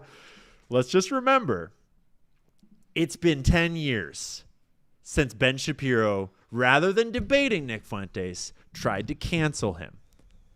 Had whole organizations gang up on him, had him debanked, had him put on the no-fly list, had him kicked off of all the platforms, everything they could possibly try, except sitting down and out-thinking him in the open markets with your ideas. Ben Shapiro is still a fucking pussy, too scared to debate Nick Fuentes to this day. And he could do it anytime he wanted. He could do it right now. Nick Fuentes just re-offered the challenge just the other night.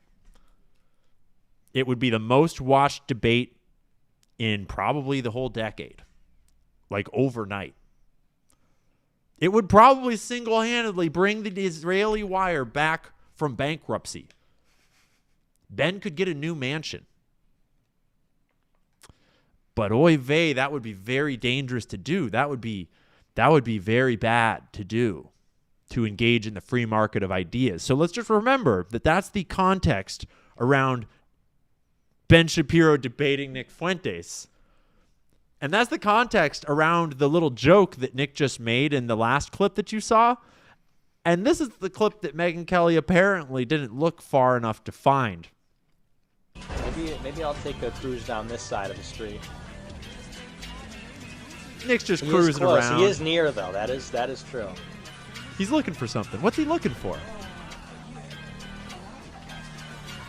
There he is. Yep. Hey, Ben. You thought you could get away from me the first time, huh? Without debating me?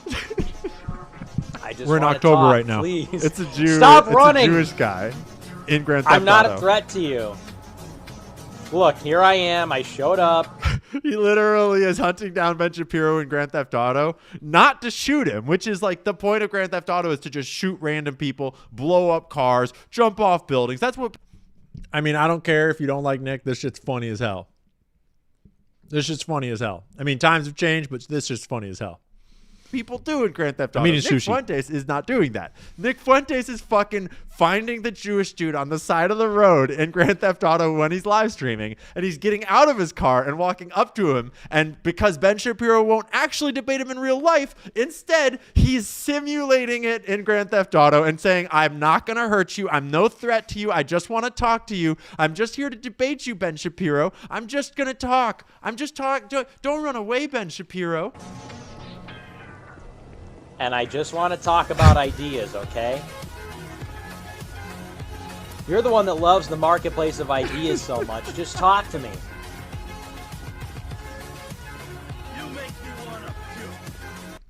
And Megyn Kelly had no idea what she was referencing when she brought up that clip. This is literally a running joke in his streaming when he was streaming video games and streaming Grand Theft Auto. I think this is objectively like one of the funniest things ever, right?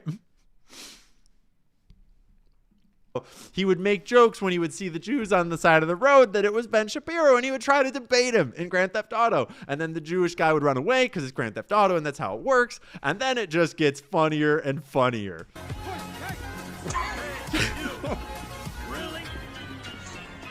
Don't worry, it gets better. Back here, bro. He's just chasing him down. Ben Shapiro, bro. For Get like back 2 here. minutes. Doesn't want to hurt him. You're really making my skin fucking point to you. And then... Is this what you want, Ben? It Is this just what keeps Ben going. wants this instead of... Oh, taser? Do I have the taser? He's looking for non-lethal options. If I had the taser, I'd be able to... Is it possible to subdue him? Can he subdue him? I don't have anything that's not optical here. He's trying everything. He's trying everything No, he can. on second thought, no. Bad idea. He's still chasing him. Disavow that. So I actually missed something hilarious right there that just happened. He was looking through non-lethal options, and he found tear gas grenades. And he was like, "Oh, I could gas him." And then he was like, "Oh wait, no, disavow. I wouldn't gas him. I would never gas him." And it's just like, oh, dude, this just keeps getting better. That's the only non-lethal weapon I have. Literally, this is going on for minutes, trying non-lethal approaches to get a debate with I wasn't even thinking. What does it take to get a debate with Ben Shapiro? He'll try anything to get a debate with Ben Shapiro. He just wants to engage in the marketplace of ideas. Think of it like that, Ben. But then, what actually winds up happening in the clip? I think you can keep this up. The guy's running away, and then, whoa, what just happened? He got hit by a car. The car ran him over. Him. I will defend. Survived. They both survive, and then the very end of the clip, once they've been run over by cars, Nick's been chasing him down, he's been trying to debate him. And then the dude's running away. And the police shoot him. What happened? The police guys shot him. Ben, are you okay? This is supposed to be a debate. This is a debate, you monsters. How could you kill him like? And then Nick Shapiro comes to the defense of Ben Shapiro, or Nick Fuentes comes to the defense of Ben Shapiro and starts fighting the cops that just murdered him. And he starts going after them. This is supposed to be a debate, you animals. I will avenge Ben Shapiro. I must avenge. This is literally what Megyn Kelly was referencing with her terrible clip. And I am going to show a video, please forgive me, of... Don't worry, Megyn, we forgive you, because that was fucking hilarious. Just one more time. I just want to watch the beginning of this one more time, because it's just too good. Like, no fucking wonder this guy is so popular. Look at this. There he is, yep. Hey, Ben. You thought you could get away from me the first time, huh? Without debating me? I just want to talk, please. Stop running! I'm not a threat to you. Look, here I am. I showed up. Yeah. And I just want to talk about ideas, okay? Just want to talk about ideas. You're the one that loves the marketplace of ideas so much. Just talk to me. Yeah. So. That's awkward and hilarious. Thank Lord for that. But let's get just funny. Let's get serious again. Whoa. Let's get serious again.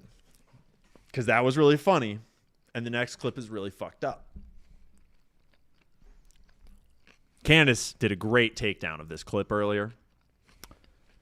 Because this is super messed up, Ben. This is so fucked up, Ben. You're about to watch Ben Shapiro openly lie and slander Candace Owens. Just completely lie about what Candace Owens has been reporting. That we can all just go and watch and see that he's lying. It's like, this is the internet, bro. Like, if the roles were reversed, if this was Candace Owens saying this about Ben Shapiro, let's just say maybe there'd be a lawsuit. Maybe. Like, it's like kind of slander. To say that she has been saying that Erica murdered her husband. Candace has not been saying that. Not even in the slightest. She's not even said that she suspects that. Okay? She's not brought that up at all. But don't let that stop Ben. For example, Candace Owens. I think that what Candace Owens is doing right now is evil. It is evil what she is doing right now. Okay? And I say that again. But what because like I didn't opine on whether it's evil or not, but my position Yeah, is we're still it's really live. none of my business. And why is it? But I have a question. So you're about to watch him first lie about what Candace Owens said. Verifiably lie. And then you're about to watch him publicly pressure and shame his friend, Megyn Kelly, exactly like what was happening to Charlie Kirk, exactly like what they do to everybody. Of, are you not going to disavow this stuff that never happened, that I'm saying happened but never happened? You're not going to disavow it? Look at all these people out there in the audience. If you don't disavow it, you're an evil person. I'm going to ruin your reputation. I mean. Sorry, have I been chewing at you guys for the last minute? Disavow. Why is it none of your business? I mean, you comment on these things for a living. I'm not mother of the internet. No, but if this were on the left and somebody were accusing Charlie Kirk of his wife having murdered him, I assume that you would be talking about it. Hey, Ben. Yeah, apparently, did Barron just finish or something? A bunch of people are coming back in, being surprised that we're still streaming. Dude, we're going through the entire year in review. Dude. I mean, we're already all the way to October. We've only been going for 7 hours and 46 minutes. Like what? You bunch of lightweights or something? You bunch of lightweights? We're just watching an episode while I eat dinner, okay? Just back off. Just calm down. Can't a man eat some sushi in peace around here? Jeez Louise. Gosh. These kids can't hang these days. Just calm down. Calm down. Shapiro, when's the last time that you disavowed Randy Fine or Mark Levin for calling for murder and genocide? When's the last time that you disavowed Benjamin Netanyahu for purposely starving a civilian population? Is that what Candace is accusing Erica of? Yes. Of murdering her own husband? She's accusing TPUSA insiders and other members of the right wing, including Seth Dillon, of being involved in the murder of Charlie Kirk, yes. Okay. Like I said, I don't take in that content, which is an honest statement. I don't have time to watch Candace. And here's Megan trying to disengage. I'm not trying to fucking do this, Ben. Friendship should not, in our business, I think it's important. Listen, And he just pushes and pushes and pushes. And Candace friendship and I are should not friends. trump. We don't even know each other. I understand, but even with Tucker. Lil Egan, I see you. You're a legend. Thanks for being here, homie. Friendship should not trump. Even with Tucker. Our manifest requirement to speak out when people do and But this is say getting too things serious now. This is getting that are too both serious. Fuck this detrimental to kid. Whoever this conservatism Ben and guy moral is, law. fuck him. Let's go back and see if we can't find any more comedy to keep us occupied for a minute here while I finish eating. I'm almost done. Probably not a lot of comedy on this page. But I hesitate to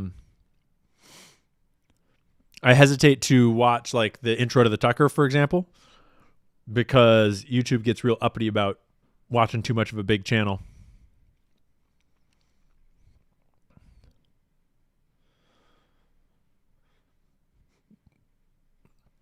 Brett Cooper did go max.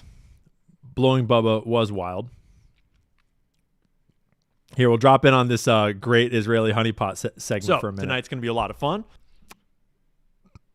If he's the owner. Proud contributor to here in number 14. See, like, while defendant may not have included any caption to spell out the meaning of his post, this was when Alexis Wilkins, Kash Patel's girlfriend, started suing people for calling her a honeypot. He didn't have to. Because we all know what's in his heart. All right? We all know what's in your hateful heart, Elijah. So you didn't have to say it. Because we imagined that you did. Sorry. I'm getting worked up. This really bothers me when people are hateful. I'm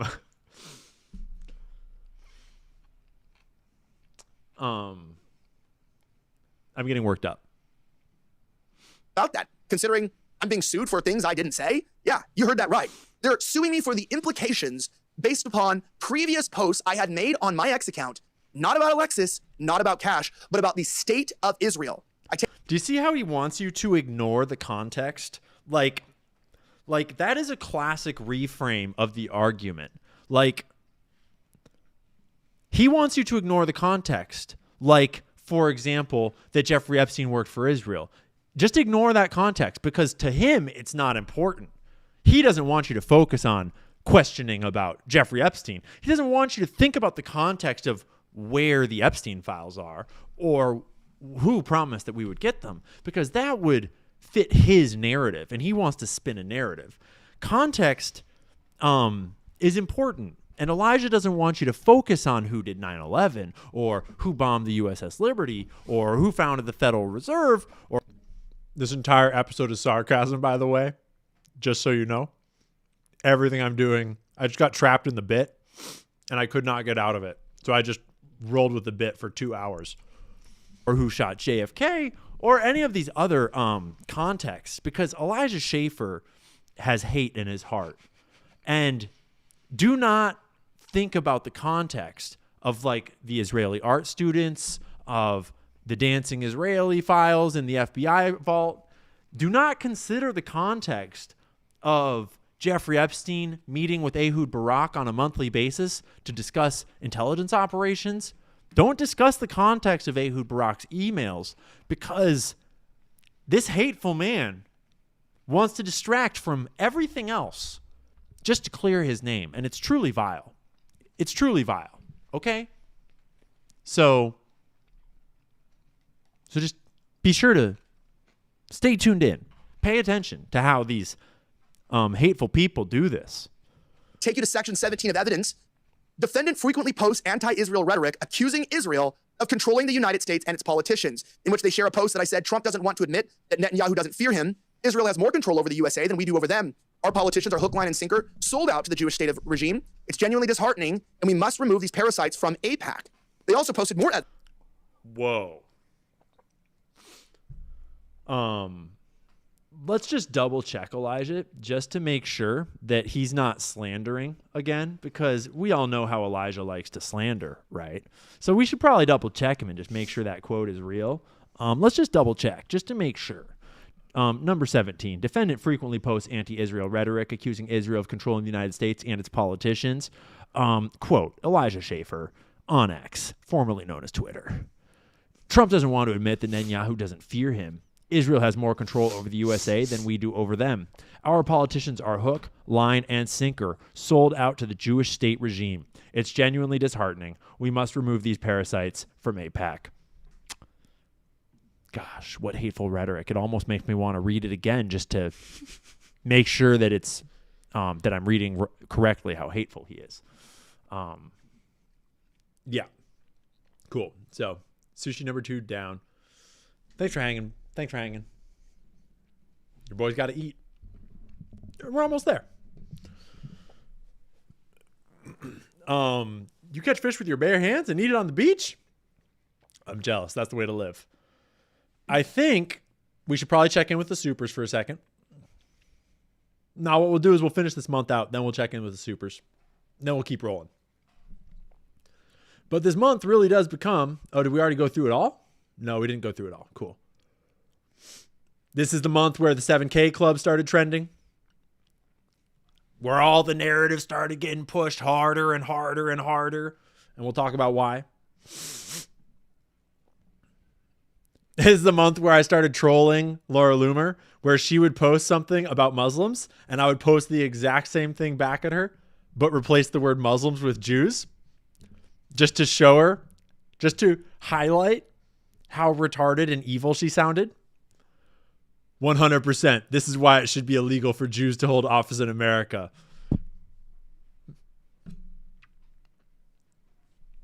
Almost quote Laura Loomer.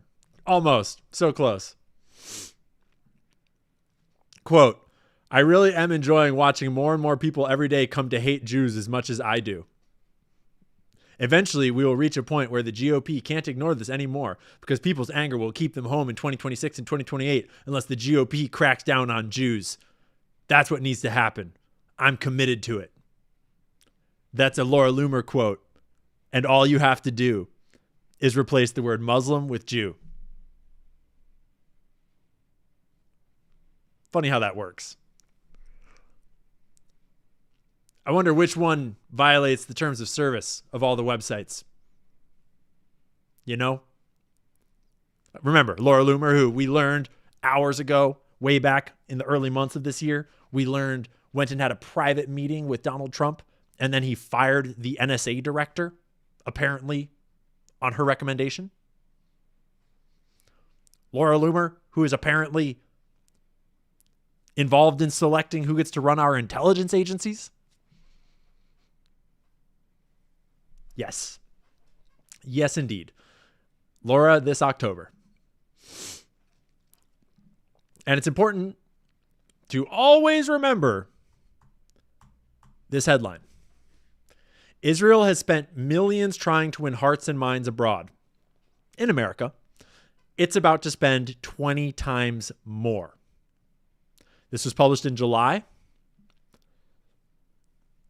The proposed budget for 2025 also includes a massive new allocation. Or sorry, this photo is from July. This is published December of last year. And the 2025 budget included a sum that was 20 times more than what its propaganda budget had been in previous years. And yes, Laura did meet with Alex, allegedly, with Alex Jones. Just recently. Laura's nose be lumen. Indeed it does.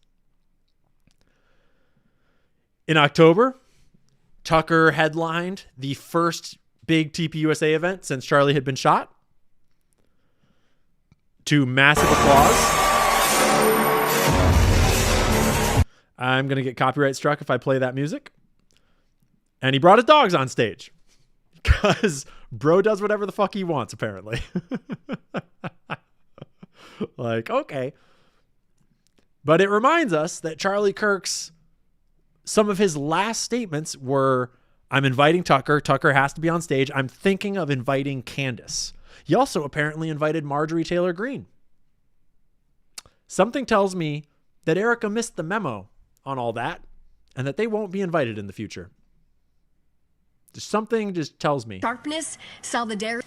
Prime Minister Netanyahu said he was impressed with the vice president's clarity, sharpness, solidarity for our common cause, and sincere friendship that he saw in conference and private meetings that took place today. I can also add they discussed in depth about the Gaza Strip and how they can see the plan progressing in the near future. I can also tell you that Secretary of State Marco Rubio is coming back to Israel this week. He will be arriving on Thursday and is... Our politicians have just been in Israel the entire time, especially the latter half of the year. Our politicians have made more trips to Israel this year than anywhere else by multitudes. It just gets worse and worse and worse as we go further and further and further down the rabbit hole. But don't worry, because Kash Patel did shut down the Charlie Kirk foreign intelligence probe right away. Right away. No more of that. Tulsi and Joe Kent, don't you fucking look into none of that. There's no foreign influence in this, and I know it because I arrested this tranny freaking Patsy kid. And he had a rifle. And it was in the woods. October was also when Gen X Girl broke this story about Israel's propaganda. And it wasn't just her, but she helped bring a lot of attention to this. Largest geofencing and targeted Christian digital campaign ever.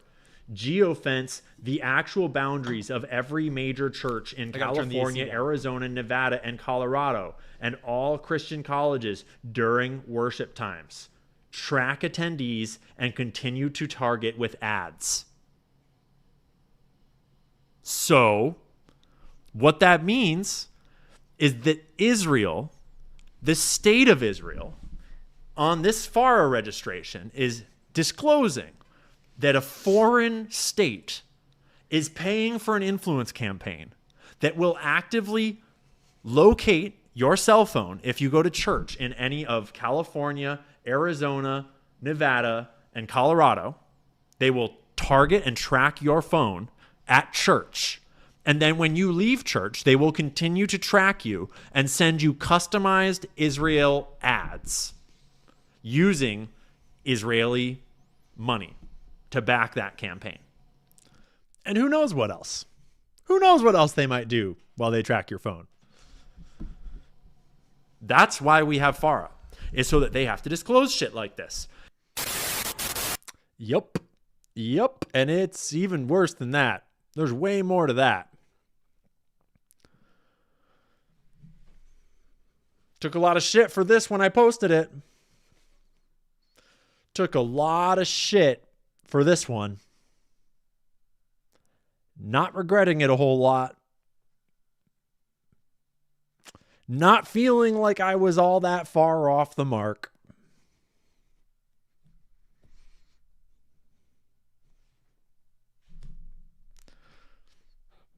Just saying. Just thought I'd bring that up real quick. I even took shit from people that, I love and respect. From people that are very smart and understand the Israel issue very well. And I was like, yeah, but like, am I wrong? But am I wrong? Maybe, but I don't think so. And I just want to briefly remind us that over and over and over throughout the Charlie Kirk assassination investigation, people asking questions have been vindicated over and over again. People saying that there's more to this story. People saying that Israel is implicated. People saying that Charlie was changing his stance. People saying that that piece doesn't add up, or that bullet couldn't do it, or, this is a cover-up. Over and over, the receipts have been dropped. Another huge Jewish donor $2 million a year because we won't cancel Tucker. I'm thinking of inviting Candace. Somebody writes, ugh. Charlie writes, Jewish donors play into He said this all to of the his donors. stereotypes. I cannot and will not be bullied like this, leaving me no choice but to leave the pro-Israel cause. And somebody writes, a donor writes, please do not invite Candace. That might feel good short term, but it's not good long term. In my opinion, like all groups, you're going to get a wide variety of opinions. That nasty free will thing that God bestowed on us makes life frustrating at times after the dust settles a bit, maybe. So again, this is 48 hours before Charlie Kirk was assassinated. He was very clear and he was very explicit, and he did not back down, not in that Hamptons meeting, which they're all lying about, nor in this text thread. Yeah. Yup. Chat is dropping bombs on the Charlie Kirk or on the JD Vance and Erica conspiracies. Hey, I didn't say it. I'm not saying it. I don't know nothing about it. Baby Benjamin does. Intercontinental ballistic missiles for What's Benjamin talking about? now. Ballistic missiles that are intercontinental ballistic missiles for 8,000 kilometer range. What does that mean? They add another 3,000 kilometers, and they've got under their atomic guns, in New York City in target, Washington, Boston, Miami, Mar-a-Lago. Okay? So that is a very great danger. You don't want to be under the nuclear gun of these people who are not necessarily rational. Israel has had us under their nuclear gun for like 30 or 40 years. At least 10 or 20. I don't know exactly when they got the intercontinental technology built. But Israel's nukes have been in range of America my whole life. And I still haven't seen any evidence. Maybe I've missed it. That Iran is actually building intercontinental ballistic missile capability for their nuclear weapons. It's not as easy as it sounds. But it's not going to stop Bibi from talking his shit. Obviously, always very trustworthy. He would never lie to us. Like this guy. Who was forced to come out and acknowledge the text messages after Candace showed them. Things that have been going around on public, namely about a group text chain that has been made known and released by Candace Owens. And I just want to address it head on because, that was a screen grab that I had shared with people. So it is authentic. And I want to go into it because I actually am really excited that the truth is out there. Can't you tell how excited he is that the truth is out there? Yeah. I don't know, bro. I don't know about that. Don't look too excited to me. Let's catch up with our supers. Let's get a little caught up with the homies. And then we'll drop into our last couple months here and hit the home stretch. But most important thing, when you're in a long race, you don't ever think about the finish line. Not until you're past it. Because you never know how long it's going to take. You never know how long you're going to have to go. You never know if you're going to trip, if you're going to run out of food, if you're going to take a wrong turn. Don't let yourself quit before it's time. You got to stay hydrated. You got to stay fed. You got to stay ready. Okay? Let's not get ahead of our skis here. We still got a long ways to go. We are 8 hours into this thing, but we still got some ways to go. You might shit your pants. You never know. You never know what's going to happen in a long run, okay? It's a true story. So I'm just saying, keep your eyes on the prize, which is the next step, okay? It's a marathon, not a sprint. We're chilling. We are chilling. You bet it'll be 9 hours? We might make it to 10. I don't think we're going to need to make it to 12. I'm getting a little loopy though. I just started looking for my super chat button to turn on the super chat viewer, guys. And I started hovering my mouse over stop streaming and start recording buttons. Like, wait, which button is it? Whew, that was close. I almost just killed the stream on accident. All right. Anyways, what we're looking for is super chat. Boom. There we go. And we got Shoe Lady dropping in with the big 100 late in the game. Thanks for all you do. Happy New Year. Thank you, Shoe Lady. I appreciate that. I don't even have any shoes on right now, and Shoe Lady's out here dropping donos. Thanks, Shoe Lady. You're welcome. It's the least we can all do. I mean, I'm just out here having a good time. I don't give a dom. Thanks for the 50. Baron, hearing that we will get to watch you more was the best news. Oh, it grabbed Baron supers while I was in Baron. I might be reading some Baron supers here. Do I still have Baron open?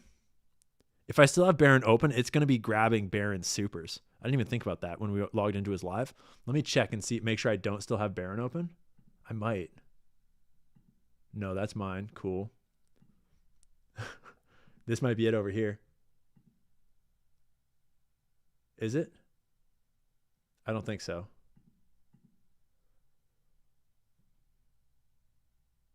Cool. Either way, we'll kill it. I think we're in the clear then. Cool. No more YouTube lives open. So what it does is it scrapes any super chats coming into any YouTube lives. So who knows? Maybe we'll hype Baron up a little bit. But I don't give a dom. Thanks for supporting Baron. He's a legend. Super chats.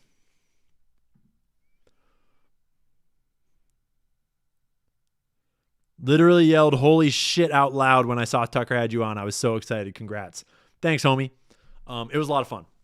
It was a lot of fun. And he was a lot of fun to talk to.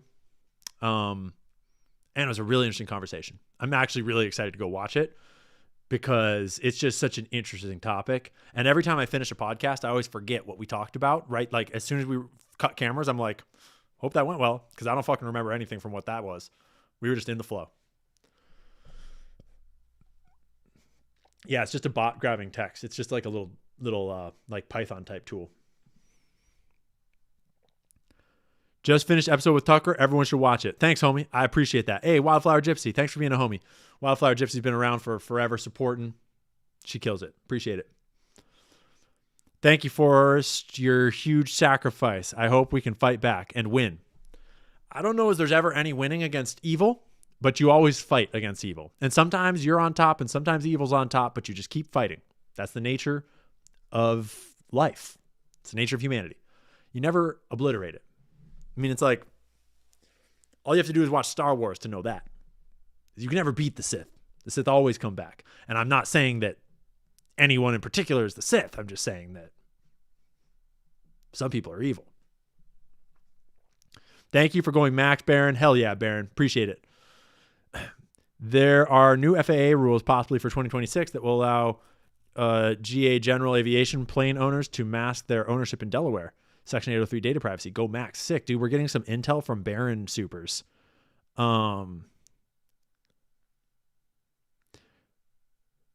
You know, people can already mask their ownership of planes really easily. I've been tracking all kinds of planes that mask their ownership and trying to figure out who owns them just for fun, just to see.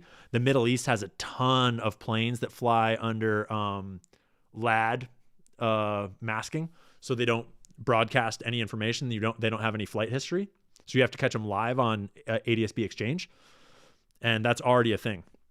And they shelter themselves in LLCs, in shell companies, in tax havens like San Marino and Malta and Virgin Islands, and you pretty much don't know who they are. I stumbled across a plane that was registered to a shell corporation that had gotten busted for running all the cartel drugs the other day. That's a crazy video. That's up on the YouTube. Howdy, fellow Ian. I once heard you say that Lex Fridman is a spy. Could you go into greater detail? What is the evidence? Could you maybe make a video out in the future? I don't know if there's any concrete evidence. I don't think there's any concrete evidence. I think that sentiment comes from his meteoric rise, his MIT roots.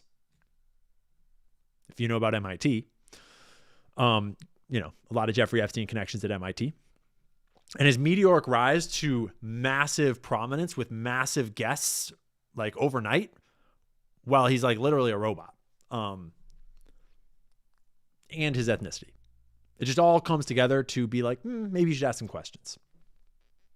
Watch their behavior in these intricate media spaces, watch their behavior during October 7th type things, watch their behavior around Israel, and just think carefully and critically. But I don't think there's any concrete evidence that Lex is anything. I don't know. I don't know Lex, and I'm not accusing him of being anything. YouTuber Coop showed in part 3 of his Vegas series a KLAS news network who got a reference letter by Albert Stockton recommended Steve Paddock as an ideal investor. The letter says Paddock spent 15 years in the CIA. I saw Coop's piece on it, and Coop added a lot of really good shit on the Stephen Paddock CIA arms trafficker angle. CIA money laundering, gambling as money laundering. Super well done, Coop. That was awesome. I like knew a bit about that, but I hadn't really sourced enough evidence to kind of put it all together the way he did. And he put it together so well. And that segment was gangster. Love that segment. Coop did a really great job of his series there. There's a couple things that he didn't go as deep into that you kind of have to go to other people to get as deep into. But understanding Paddock's backstory and his probable intelligence ties and probable weapons dealing and money laundering through the casinos, that is such a critical piece to putting together a theory about what was actually happening that night, which was probably some sort of arms deal overlapping with whatever wound up happening. Probably. At least as best as I can figure out. I think the Saudi angle has a lot of legs too. Would love to be a fly on the wall when you are lecturing your 8 kids. That's Baron. But I would love to be a fly on the wall too for that. Baron would be a great high school history teacher. You're damn straight. Getting Baron supers.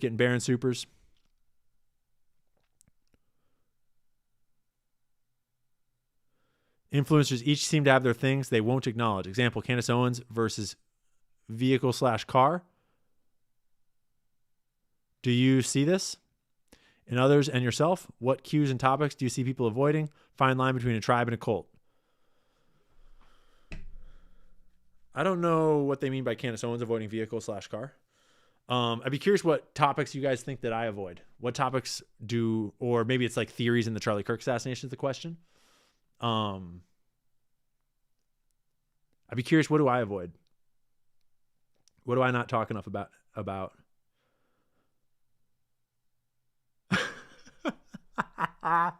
That was an unhinged YouTube comment, bro. I don't have kids, so I just beat yours. Disavow, you fucking animal. Taylor Swift, you're damn straight I avoid Taylor Swift.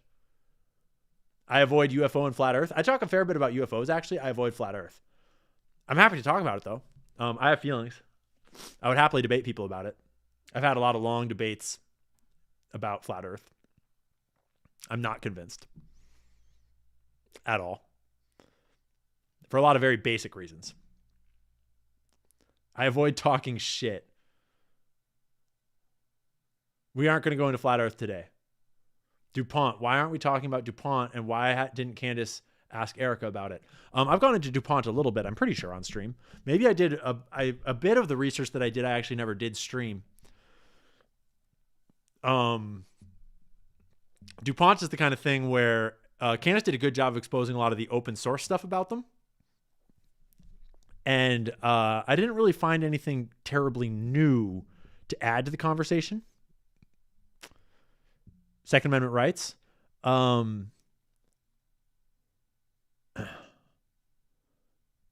don't know. I'm just not really like a gun expert. I'm a big supporter of Second Amendment rights, though. My stop box is right there. But Frazzle Drip, bro. I've talked about Frazzle Drip lots of times. I'm prone to being a peacemaker. Where'd that go? I lost it. But it's all good, lol. I am prone to being a peacemaker. My father was a Quaker.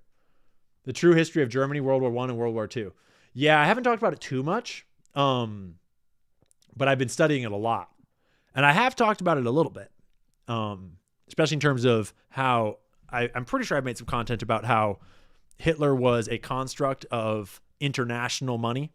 It's not like he was just some organic German creation that was just German. It's not like the German financial miracle was a German financial miracle. That was international money. I am a big subscriber to portions of what are laid out in Everything is a Rich Man's Trick. Is that the name of it? Everything is a Rich Man's Trick? Specifically the parts about World War II in there. Yeah, I've talked about DuPont, right?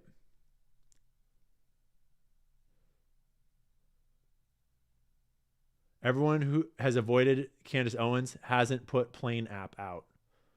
Prescott Bush. I've talked a lot about Prescott Bush. Yeah, the U.S. funded Germany big time after World War I. Exactly. JFK to 9/11, everything is a rich man's trick. That's what it is. Eugenics were just as popular in America as they were in Germany. At least so. The Rothschilds, bro, I talk about the Rothschilds a bunch. I did a whole episode about the Rothschilds' direct connections to Epstein and France. And it was a banger.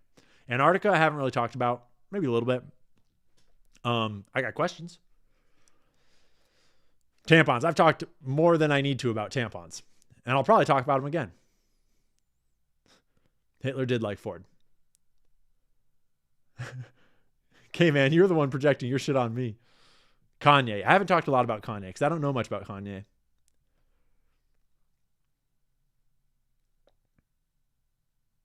The Ferns family. I don't know anything about the Ferns family.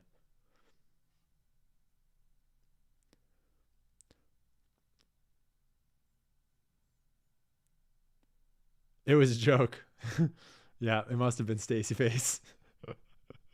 I didn't realize that it was you saying it, Stacy. Tampons. Oh, yeah. No, I did realize that was a joke. 100%. Trying to figure out how to send a super chat. Oh, you'll be fine. Just talk in here, bro. MK Ultra and Green Bomb. MK Ultra, I've talked a fair bit about. Green Bomb, I don't know much. Not sure which Green Bomb you're talking about. There's a few of them. Creator of Simpsons is in the Epstein files. I do know a little bit about that. I have seen Dr. Jack Cruz. I like Dr. Jack Cruz, but I think that he is a little too sure of himself, even though he's very smart. I get turned off by people that are very, very sure of their one perspective. But that was a cool question. I think it was for Barron, but it was a cool question. I know someone who government accidentally wiped all their information. It was strange. Then took them in and interrogated them, thinking they are a spy. Well, they accidentally wiped wrong person. Barron. I really messed this up by bringing a whole bunch of Barons in here.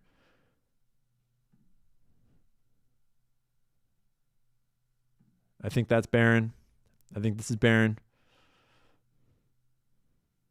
Yeah, we jumped into Barron right as he was announcing that he was going full time.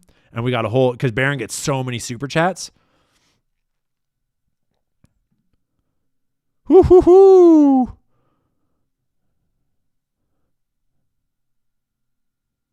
I'd bet that it's because a lot of these are 20s too. We got to go down to the lower ones.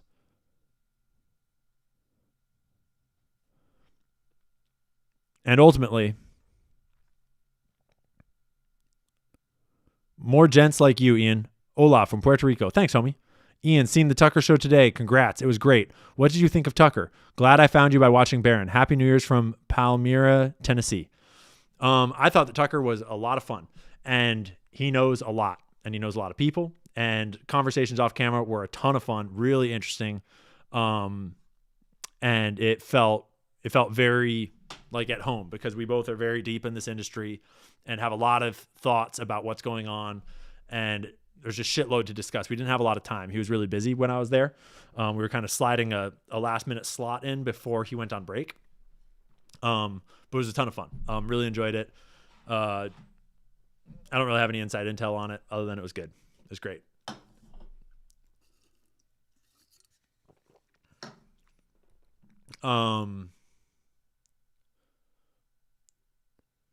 Thousands of Israeli soldiers have fled their war and moved to Southeast Asia, mostly Thailand. They have worn out their welcome by disrespecting the locals. Officials are aware and displeased. Interesting. Bono is a puppet. Wolves in Finance gets deserved praise for exposing TPUSA fraud. Still, clips belittling the war in Gaza and downplaying Philly's role in Charlie's murder. Pseudo sharp work. Uneven conscience. That's Barron. That's Baron. We're going to jump back in. We don't JoJo, but we Joe. Yeah, we're going to jump back into our last 2 months here and close the show out. But don't worry, we still got a minute here. We still got a minute to go through. Although realistically, we're basically caught up when you think about it. Because September, October, November, December, like, we've all been on the story. And there have been other stories. Let me see if I got them open here.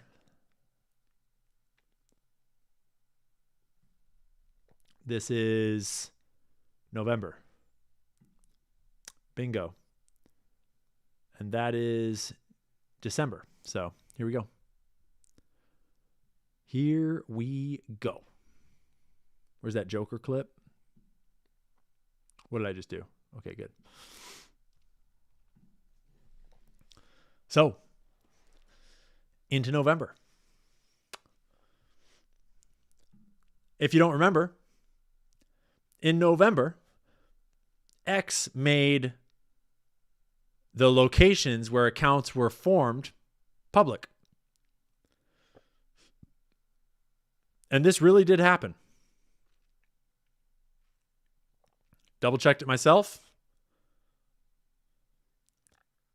They took away the data eventually, but Department of Homeland Security definitely joined from Israel. The official Department of Homeland Security account definitely joined from Israel.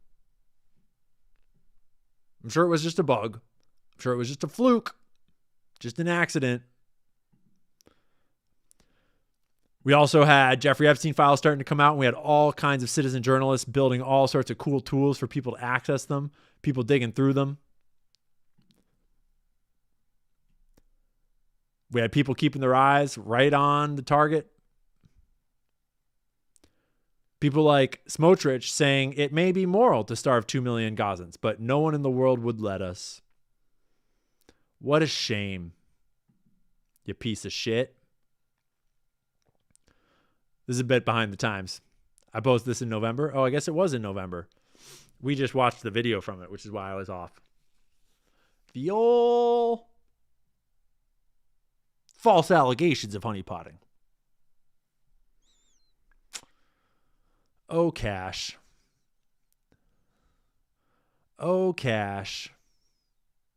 No, I think it's pretty funny when it's me, Alexis. I think it's pretty funny. I think it's hilarious, actually.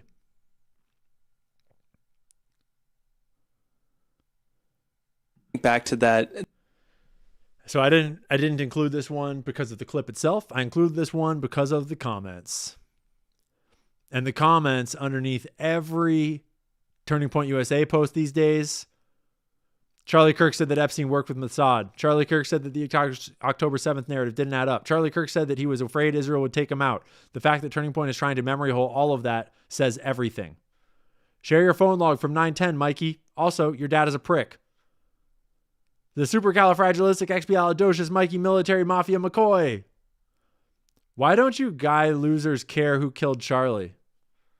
Hey, you guys, you know what would be great? If you demonstrated even 10% of the concern or interest that people outside of TPUSA showed in figuring out what happened on 9/10. Right now, your lack of care shouts volumes. It just does.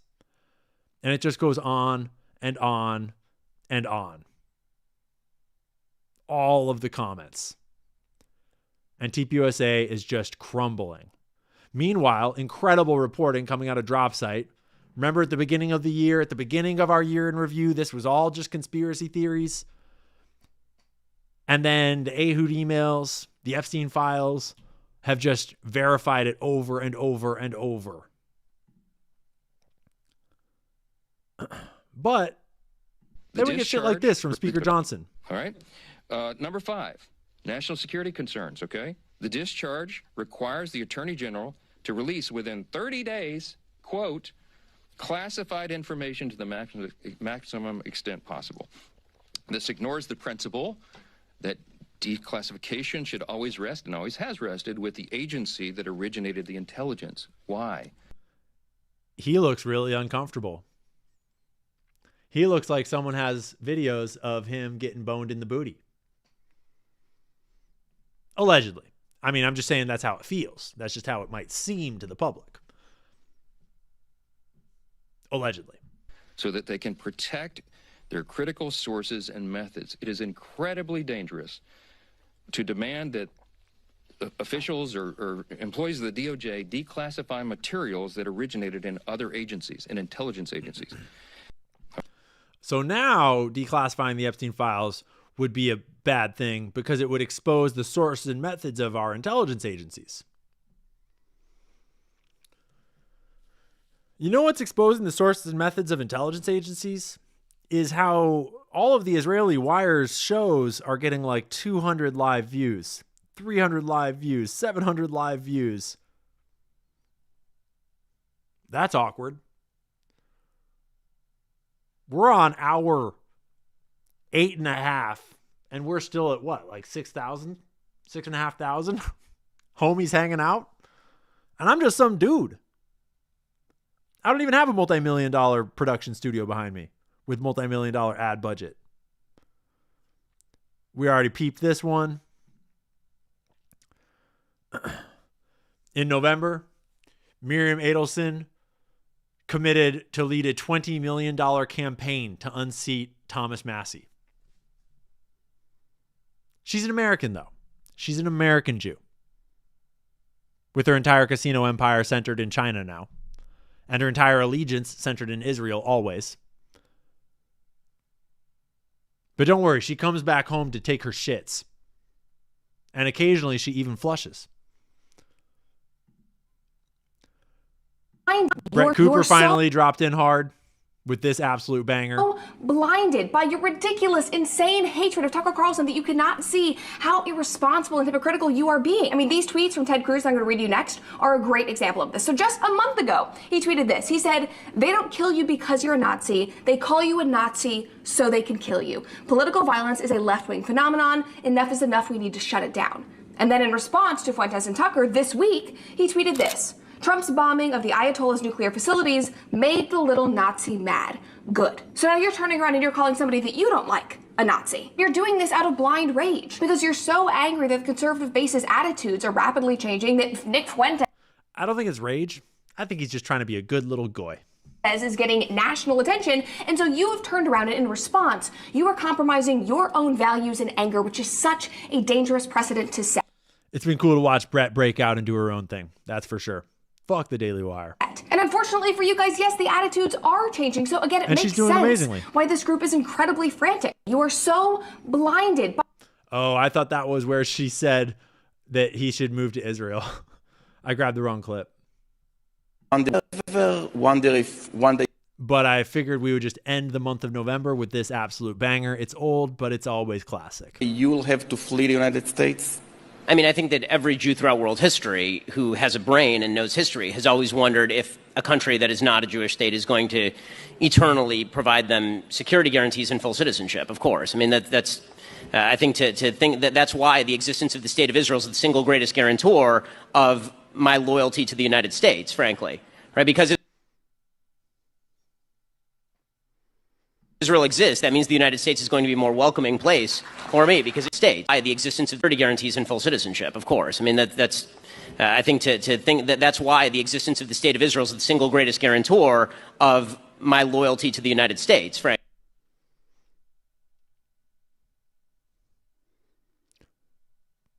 Dual loyalty. But actually, is it even dual? Is it even dual?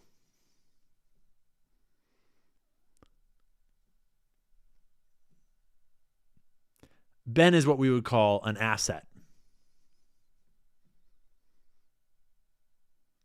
Maybe an agent, but I would say asset because he is a beneficial asset to Israel. And I think he knows that.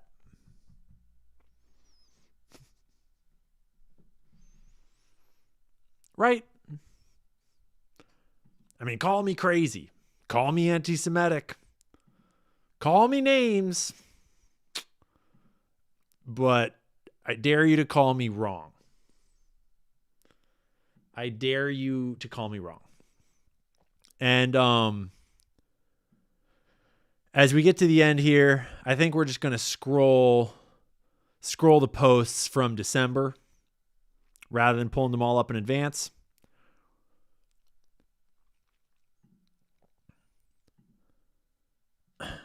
And just notice the Israel faceless shills. Classic Israel bot right here with the American flag in the bio. 4.5 thousand likes, almost 1 million views. Clint Russell, fucking patriot. His response, 52,000 likes with the same number of views. Read the fucking room, guys.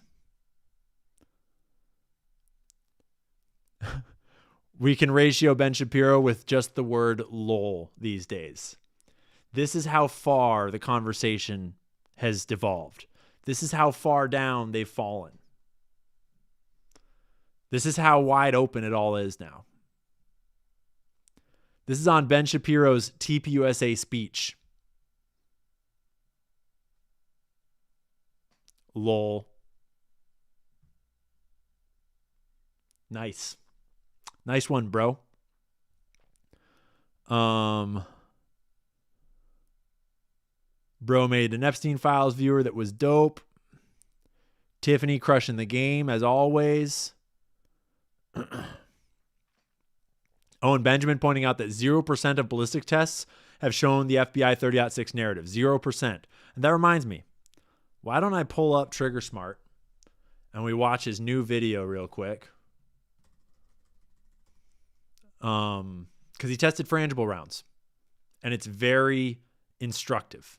Incredible video by Trigger Smart, who's been pushing this game real good for quite some time now. Trigger Smart. I am out here at the range. I hope you guys appreciate this because it is freezing out here. And I'm going to be doing some testing. I'm going to be shooting. But here's the interesting part. I'm testing frangible ammo. So I had my source at Under 10, Jacques. I had him go out and check and see if we could find some frangible ammo. And we're going to see if we can get that frangible ammo to break on it. So he's going to have some thick-ass bone in. He's going to have some fruit. He's going to have some water. And have a couple of different things to shoot. All right, guys, here we go. So I'm going to be shooting all these different items. Some are going to be with full metal jacket first of each item. And then we're going to do frangible rounds of Fiochis, each item.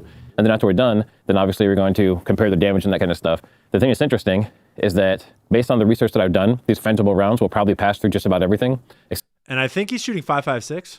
Except maybe the cinder block and the steel. I'm actually really curious if it's going to stop in that bone on that beef, but we'll find out. And I'm shooting my 10.5 Stag Arms. Has the Velo suppressor. And then, of course, we have our full metal jacket and our frangible rounds here. And we're going to start off with steel with non-frangible full metal jacket. And he just films it all. And wood, full metal jacket. All right, now we're switching over to frangible. We're going to shoot the steel first. And where it gets really interesting. And then we're going to shoot frangible at the wood. So we're going to start off with full metal jacket on the left. So everything that I shoot right now is going to be full metal jacket on the left side. Let's see how it goes. Cantaloupe.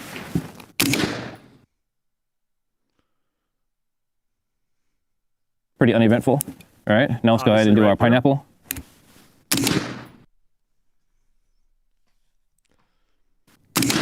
Okay, a little bit more eventful. Not kind of stuff, but we'll say that it's not as effective. Oh. Not, for over penetration and that kind of stuff, but some people say that it's not as effective. All right, now we're going to go to frangible on the right side. First, we're going to do our cantaloupe. Obviously blows right through it. Pineapple. But what's interesting here is as you watch this damage, you'll start to realize if you transpose this to a neck, especially when you see it shoot through the meat and the bone, and you transpose the frangible ammo to the idea of this hitting Charlie in the neck, this is a smaller round than a 30-06, significantly less powerful. And you start to realize that this would have very much exploded his neck as well. Watch what it does to the pineapple. It actually does more damage to the fruits. And next we're going to go to our water bottle. The full metal jacket goes straight through.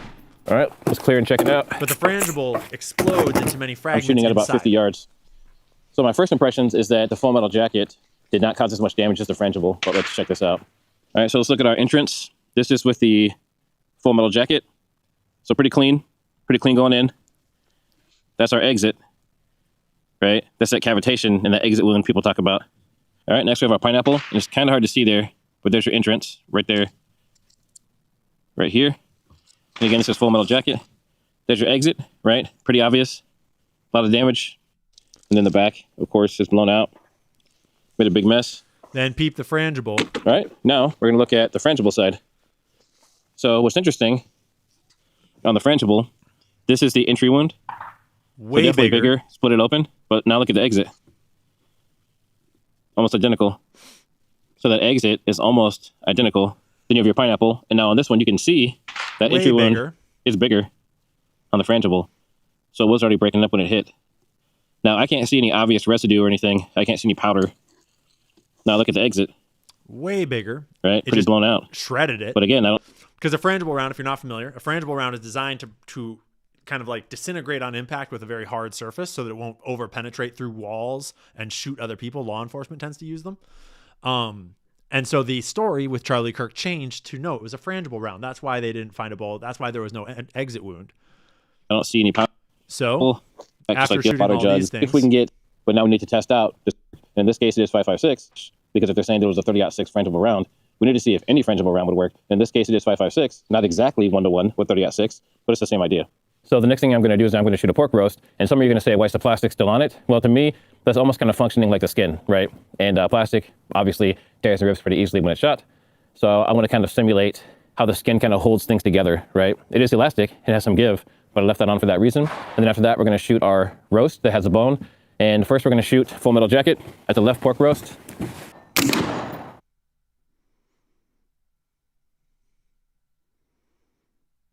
right through the roast, right now through we're the going first to layer shoot of concrete. frangible pork roast. Right through the roast, into the concrete, didn't penetrate. Remember, some of you were saying, look at this. All right, now, this goes to show you what people are talking about when you can barely find or never see an entry wound. Look at that. You have the little plastic right there. That tiny little hole right there, right above my thumb. That's the entry. You can barely see it, all right? That's your Blows exit. out the back. And behind it. All right, front. Now let's see if it went through the back. Shattered the whole thing. It did not go all the way through, so it didn't go through the back. That was full metal but jacket. It did crack. See? Similarly, very, very small entry wound. Now remember, these are like 22 size bullets because 5.56, 223. But very small on the inside. Let's see how the back looks.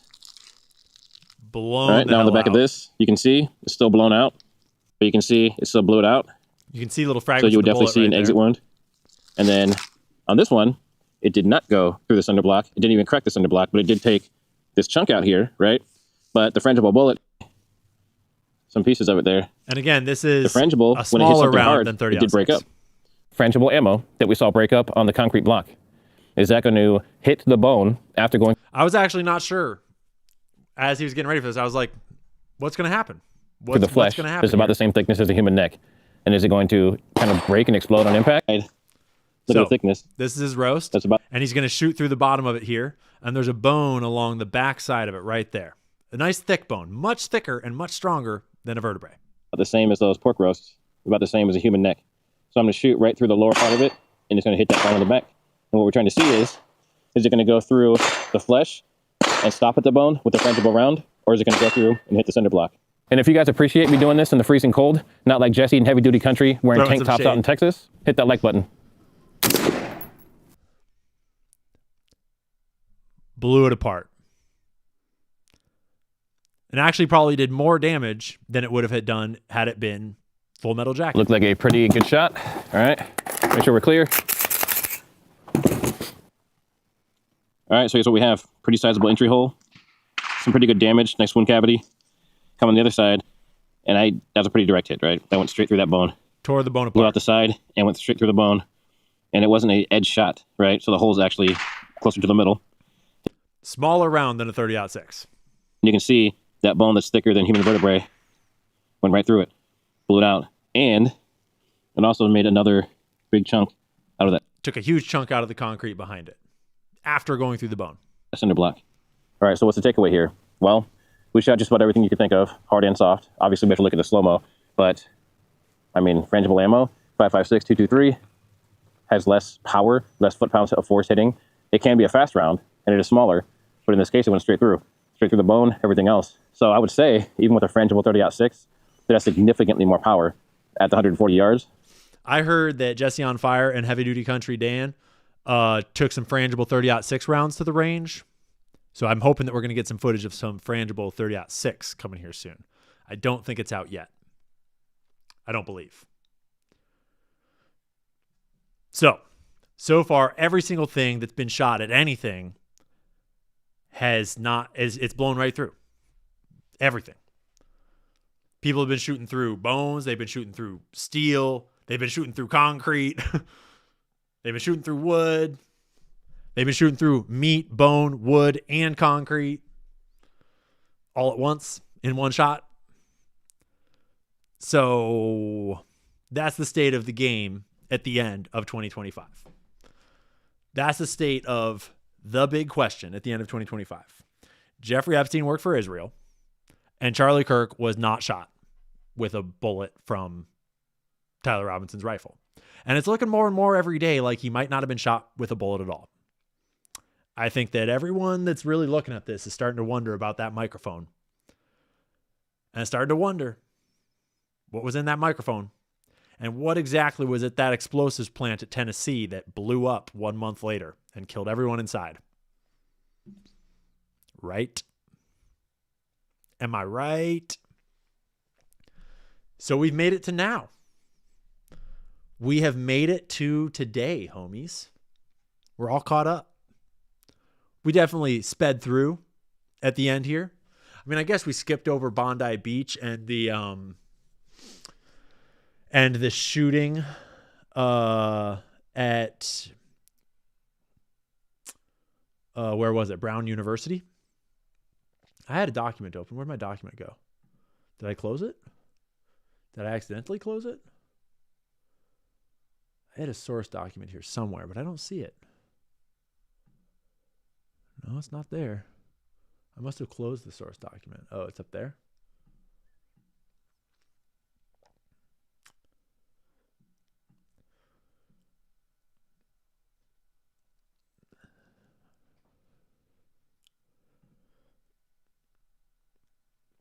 But yeah, we'll let Bondi Beach be. Personally, I have some questions. Personally, to me, it looks an awful lot like false flag. It looks awfully set up to be an anti-Semitism. And it looks like it was pounced on right away. Yeah, the National Guard false flag too. Where the Afghani special forces guy drove all the way across the country just to pop two random National Guards people and then commit suicide by police, so to speak. All very weird. All very weird. Everything pretty much feels like a psyop these days.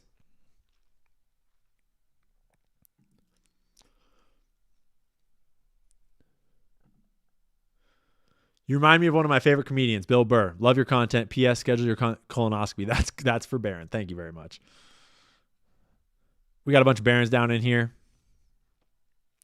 And I think I'm just going to go up and grab the big ones. I saw one or two big ones come in that were for me that I don't want to leave hanging. Uh-oh. It looks like the big one I'm looking for didn't get captured. Ian is on a marathon, on fire. That might actually be a Baron super. Might be for me. I appreciate it, homie. JRE with Chase Hughes. Chase Hughes is interesting. For sure. For sure. Thanks, homie.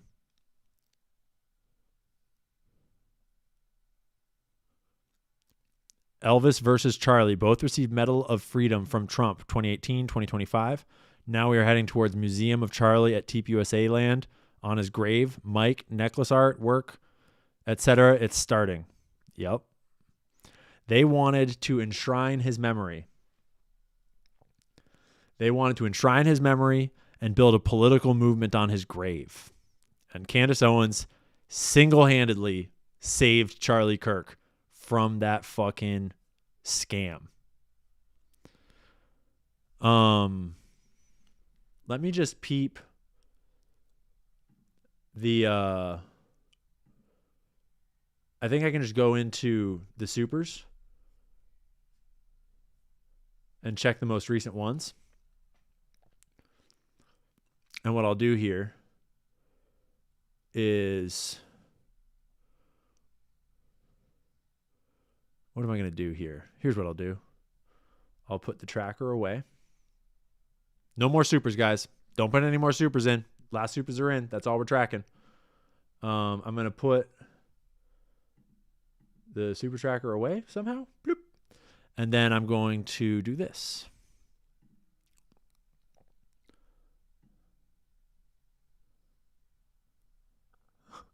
This is so convoluted. It's like overlapping both screens here. The Somali fraud is incredibly bad, but timing is suspicious. Is it another attempt to distract us from Israel? Thanks and Happy New Year. And I think James Lee might have answered that for us. James Lee's reporting that we watched was awesome. Thanks for the support, homie. Have you covered the link between Polymarket and all of the influencers going after anyone investigating Charlie Kirk? Any favorite books at the moment? Fed is a spectrum. Fed is a spectrum. Big time. And I haven't personally covered the link between Polymarket and all the influencers going after anyone investigating CK, but I have been watching that reporting on X, and I don't know what to think of it. It's possible. It's very possible. I am very suspicious of the gambling apps in every way. Thank you for everything you exposed and discussed this year. Since you are a runner and climber, are you concerned about the geoengineering of our weather? Can you dig into this topic and expose the toxins being sprayed on us? Who is doing this and why? I am concerned. I don't really know what to do about it. But not because I'm a rock climber and a runner, just because I'm a human. I mean, I'd still rather be outdoors in nature than cooped up in a city. Oh, I skipped your question about any favorite books at the moment. I haven't had any time to read lately. I've been just deep in it. Lately, the book I've been reading has been called The Epstein Files. And there's a lot of stuff to read. So Charlie Kirk really shot from back. It may explain why necklace and shirt whip up and back. I don't think he was shot from the back, honestly. I don't think he was shot at all. I think you should look into the exploding microphone theory that John Bray proposed and look into shape charges. And I suspect that the plan was they wanted it to be a chest shot, and then I think a piece of shrapnel accidentally hit him in the neck, and then they had to switch the plan to be a neck shot. Because the enduring question is, why plant a 30-06? Why plant a Mauser as the rifle for your Patsy when you're going to have a neck wound that couldn't be possibly caused by that rifle? And I think the answer is that it was an accident. And I think it was a piece of shrapnel that hit him in the neck that was not supposed to happen. It was supposed to be a chest shot, blood through his white shirt. And then no one would have asked questions about the rifle. We probably wouldn't have even questioned the narrative at all. It would have all looked very clean. But I kind of wonder what was being done under that table as the security was surrounding him. Because the moment they see the neck wound, if that's what happened, then the first thing they're doing is reaching under his shirt and stuffing a fuckload of gauze into any holes in his chest that might have been caused by a shape charge, so that there's no blood bleeding through his shirt to give away the fact that there's two holes. That's what I wonder about. And I don't know for sure. I don't know, but I'm wondering. That is seeming more and more likely by the day.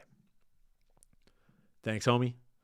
Ian, I kept working on the Bondi thing. It led me to go to the GoFundMe that has basically a list of who is involved. Donations from Rothschild, Jane Doe, and Twitch. I don't know where to send the info. I need Webb. I don't know what to make of that. I don't know what you're talking about. You do need Webb, and we're going to give it to you, buddy. We're going to... You will need to wait for the open source downloadable version that you can put on your own computer and put your own files into. That'll be a little bit behind. We're going to first get out the web version for the website version for the Epstein files, and then we'll get that to you. And that version will be free to download, open source, fill it with whatever files you want, plug in whatever AI models you want, and then you just pay for your own AI tokens and have fun. Take it away. 1871 fraud that turned DC into a corporation. Yeah, big time. Big time. That one's a wild conspiracy rabbit hole to go down. City of London, City of DC, the Vatican, big time. Journalists need to investigate why Qureshi was arrested at his home on 9/10. Cash said they got him, but what evidence led to him? None that could blow the FBI Patsy scheme and entire case wide open.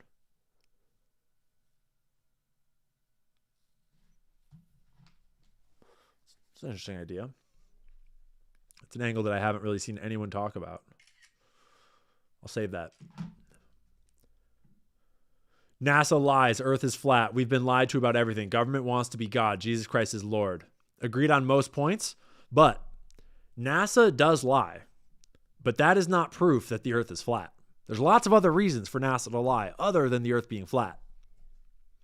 And I've never met anyone that can properly explain to me how the sun can rise and set at different times when I can be on the phone with my buddy that's on the other coast of the United States and we can talk about where the sun is in the sky and it's in different places and how it's shining light just on some parts but not on other parts.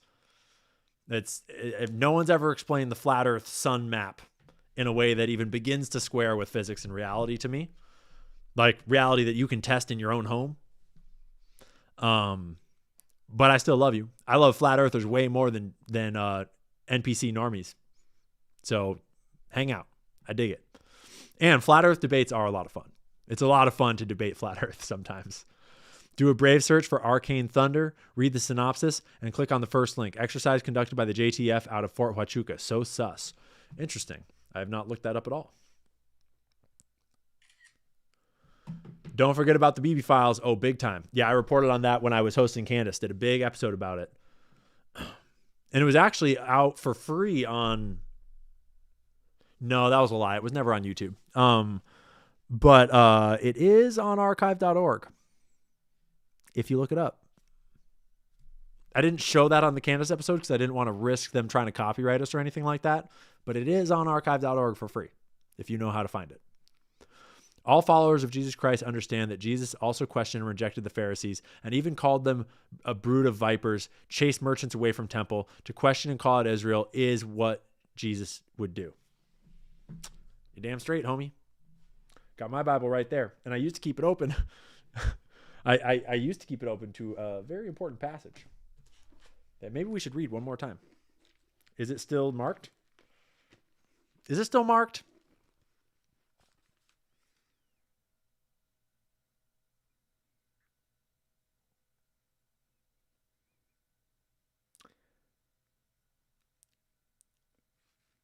Revelation 2:9. I know your works, tribulations, and poverty, but you are rich. And I know the blasphemy of those who say they are Jews and are not, but are a synagogue of Satan. Yeah, Jesus was not afraid to talk that game. He came to flip the tables. He flipped the tables. On all the money lenders, all the Pharisees. Hang in there, man. Xmas is coming. I don't know what that means, bro. But thank you. They're all a bunch of dogs. Yup. When will your Charlie Kirk database be available? And do you need additional assistance putting it together? I think you're referring to the video database. And don't worry, we got it. We're just getting it ready for web site application. And there's a lot involved in that. And our team is very, very small. But we're getting it ready for beta testing with journalists like this week. And then we need to beta test it with some journalists for maybe a week or two. And then it'll be out to the public. The gunshot story in the Charlie Kirk case doesn't add up, and other theories make more sense in my opinion. But why frame it as gunshot and use shape charge, etc., instead of just using a gun? Seems like it would leave way less room for error. I kind of feel the same way. And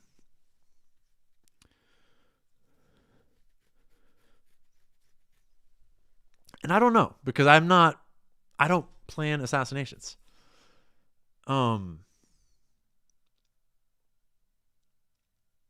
I mean, the shape charge doesn't leave a ton of room for error is in terms of it killing him or causing the wound. I don't know. I mean, you got to assume they would have tested it a lot of times, but maybe it's that actually getting a rifle into position is actually a really tough task on an open campus with security cameras everywhere. And especially if you need to get a 30-aught, like, because you would need to get Tyler Robinson's rifle into position and out of position. That's the problem. And so it's like, I don't know. That is a hard one to square. But from everything that we can see, it wasn't it didn't do the damage of any of the rifles that we've seen. Unless it was shooting like 9mm rounds or something. Maybe. But I don't know why they would choose to do it that way. Maybe they just like explosives. Maybe they had other reasons why they thought that it would be a cleaner move and more certain. Maybe they just wanted to flex on everyone's asses. But I like how you're thinking. I can't wait to get my hands on Webb. I've become obsessed with learning physics and engineering after researching MH370. I would love for you to get obsessed with MH370 as well. It's wild. I did go relatively deep into MH370, and I had Ashton Forbes on my show early on. And then Ashton Forbes lost his fucking mind. That was weird. And I don't know what to make of it all. But I'm glad we have people like you out here, Brooke Darlington, that can take that rabbit hole a little bit deeper. And Webb will let you plug all those documents in, and you can plug in physics books and whatever it is you want to plug in and let it reference things and correlate things and help you do your research for that. So stoked to get it into your hands. You are also going to need to get the downloadable version that you can run yourself, which will take a little bit more expert understanding. You'll have to learn it a little bit, but I'm stoked to watch people use it for all kinds of crazy things. 2026, our government's still full of dicks. Melissa, you ain't wrong.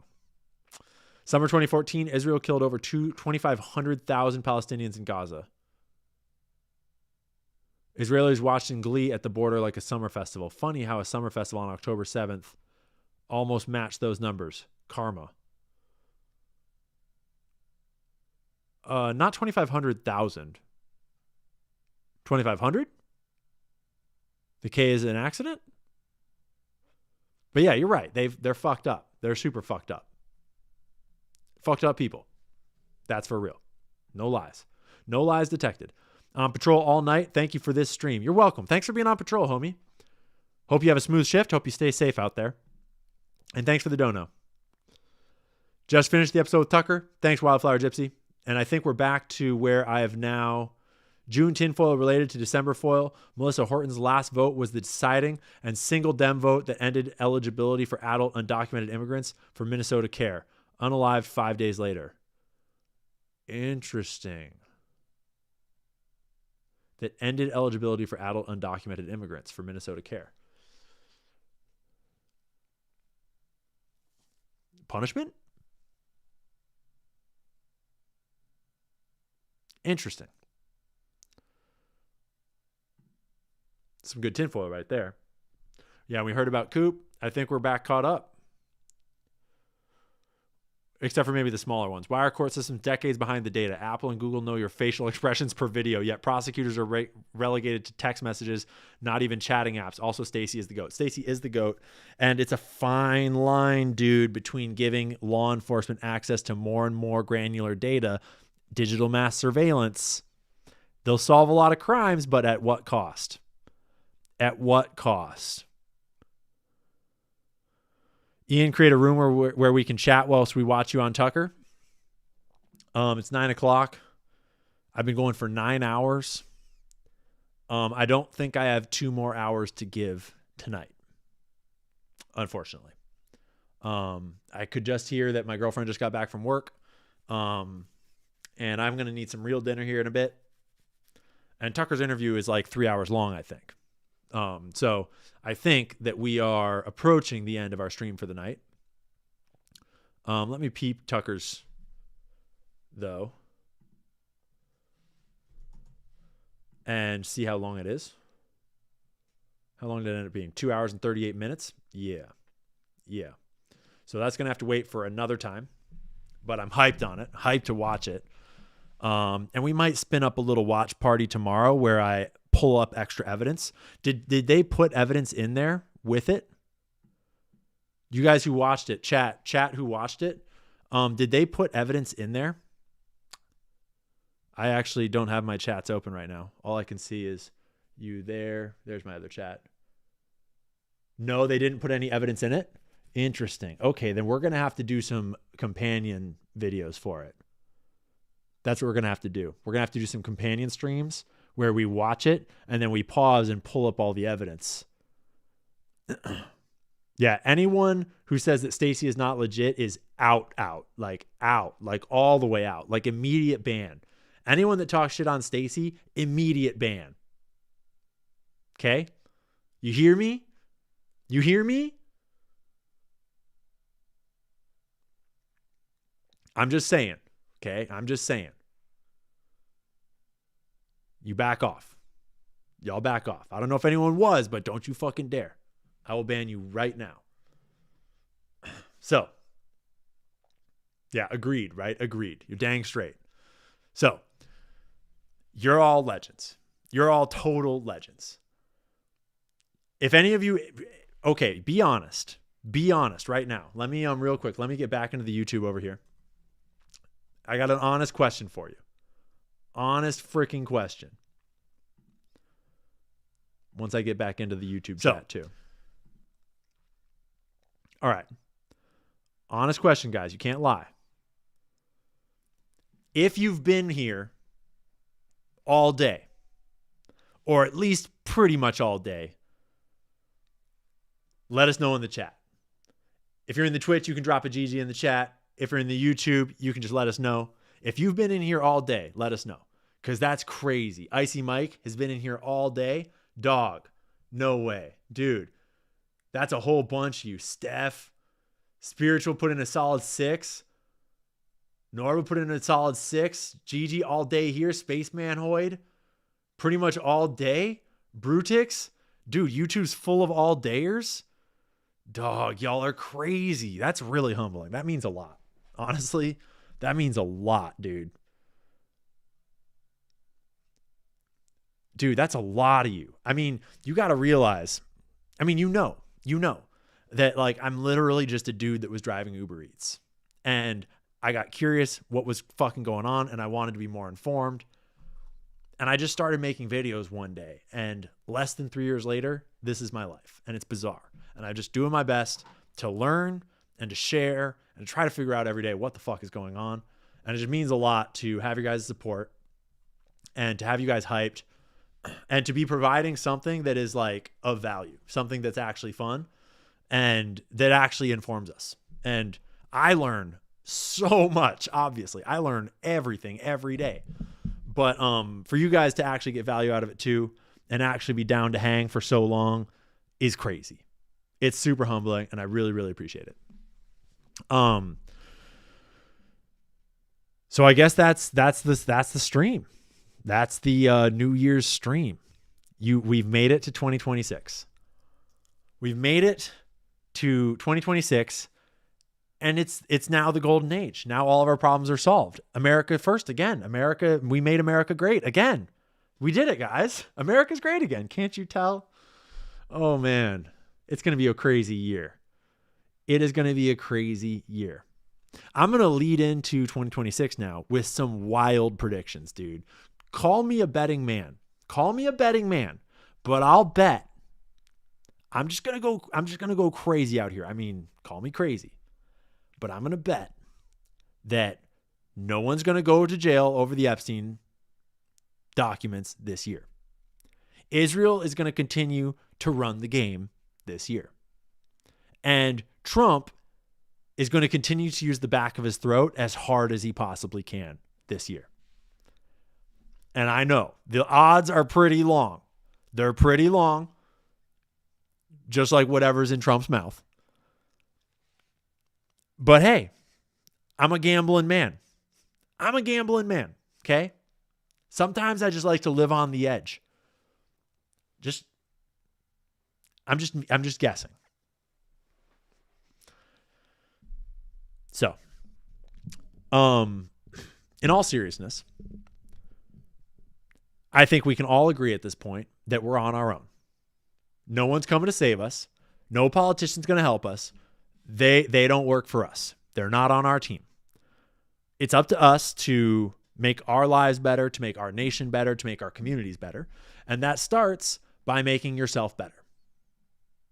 That starts by getting control of your own emotions, getting control of your own life, getting control of your own health, doing what you need to do in this year to be your best, to at least make your life and your family's life better. And then you'll be in a position to make a few more people's lives better, to help your extended family, to help your extended community, to help your coworkers, to help your friends. So this year, whatever it is that you're going to do something to find your own path and your own success and your own calling in life, your own fulfillment and your own health and happiness, because no one's doing it for you and no one's coming to save us. And America's pretty fucked at this point, honestly. But America is made up of Americans, and wherever else in the world you live right now, it's all up to you. So you got to do the work. You got to do the thing. You got to, against all odds. It's a tough world out there right now, right? And there's no easy road to it. I was blessed with a lot of luck along the way. You know, wherever you're going, you're going to need a good bit of luck too, but you're going to need a lot of hard work too. And I'm sure there's people out there in the audience right now that are of all different ages, all different walks of life, all different economic positions, all different skill sets and capabilities and intelligence levels. Find your shit and figure it out and follow your heart and do it. Okay? Because we are leaving the era of people with jobs, and we're entering the era of technocratic control and a whole new economy, a whole new value system, a whole new work system, because work is going away over the next 10, 20 years. And so it's the exact right time to find your passion and to find how you can create value for other people in new ways and get creative. And get a side hustle, get a side gig, get a hobby, get something creative or generative or a trade, something you do with your hands, a skill, a craft. Get something more than just, what about children? Get some children. Make them yourself. Don't get them, make them.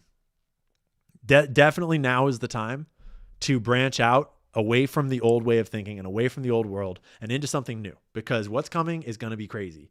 And most people aren't going to be ready for it, which is a great opportunity if you are ready for it. But it's not going to be easy. It's going to be crazy. I suspect that 2026 is going to be even more psyop-y than this psyop. I suspect we're in for a fucking year. But we'll be here, and we'll be reporting on it. We'll be trying to figure out what the hell is going on, and we'll be doing it all together. So I appreciate your support. I appreciate you growing with me, taking all these crazy turns with me, coming on this journey with me, watching all these things happen in my life, happen in the world's life, happen in our country and our communities. So it's been a wild journey, and it's very humbling, and it's a great honor to have you here. Thanks for a wonderful 2025. Thanks for all the support along the way. And this year we're going to do it even bigger and even better. It's going to be a crazy year. I am so stoked. I'm on a high. I'm riding $1 million right now. We're building things like crazy. We're building tools. We got projects. I just cannot wait, dude. I wake up every day just like stoked to get right back into the lab and build more and learn more and share more. So there'll be no shortage of going max this year. Be sure to download the Buyer app if you haven't already. Check it out. Be sure to go to thewebb.io and sign up for early access to Webb so that you get an email as soon as it's ready for you. And don't forget to like, subscribe, share, do all those things down below to support for free. It means a lot. That's all for us tonight. I'll probably see you tomorrow. But for now, get some good sleep, drink some good water, tell people you love them, and have a great night. Conspiracy theories are entering a Information is the oxygen of the democracy. There's so much evidence out there that even if less than 1% is true,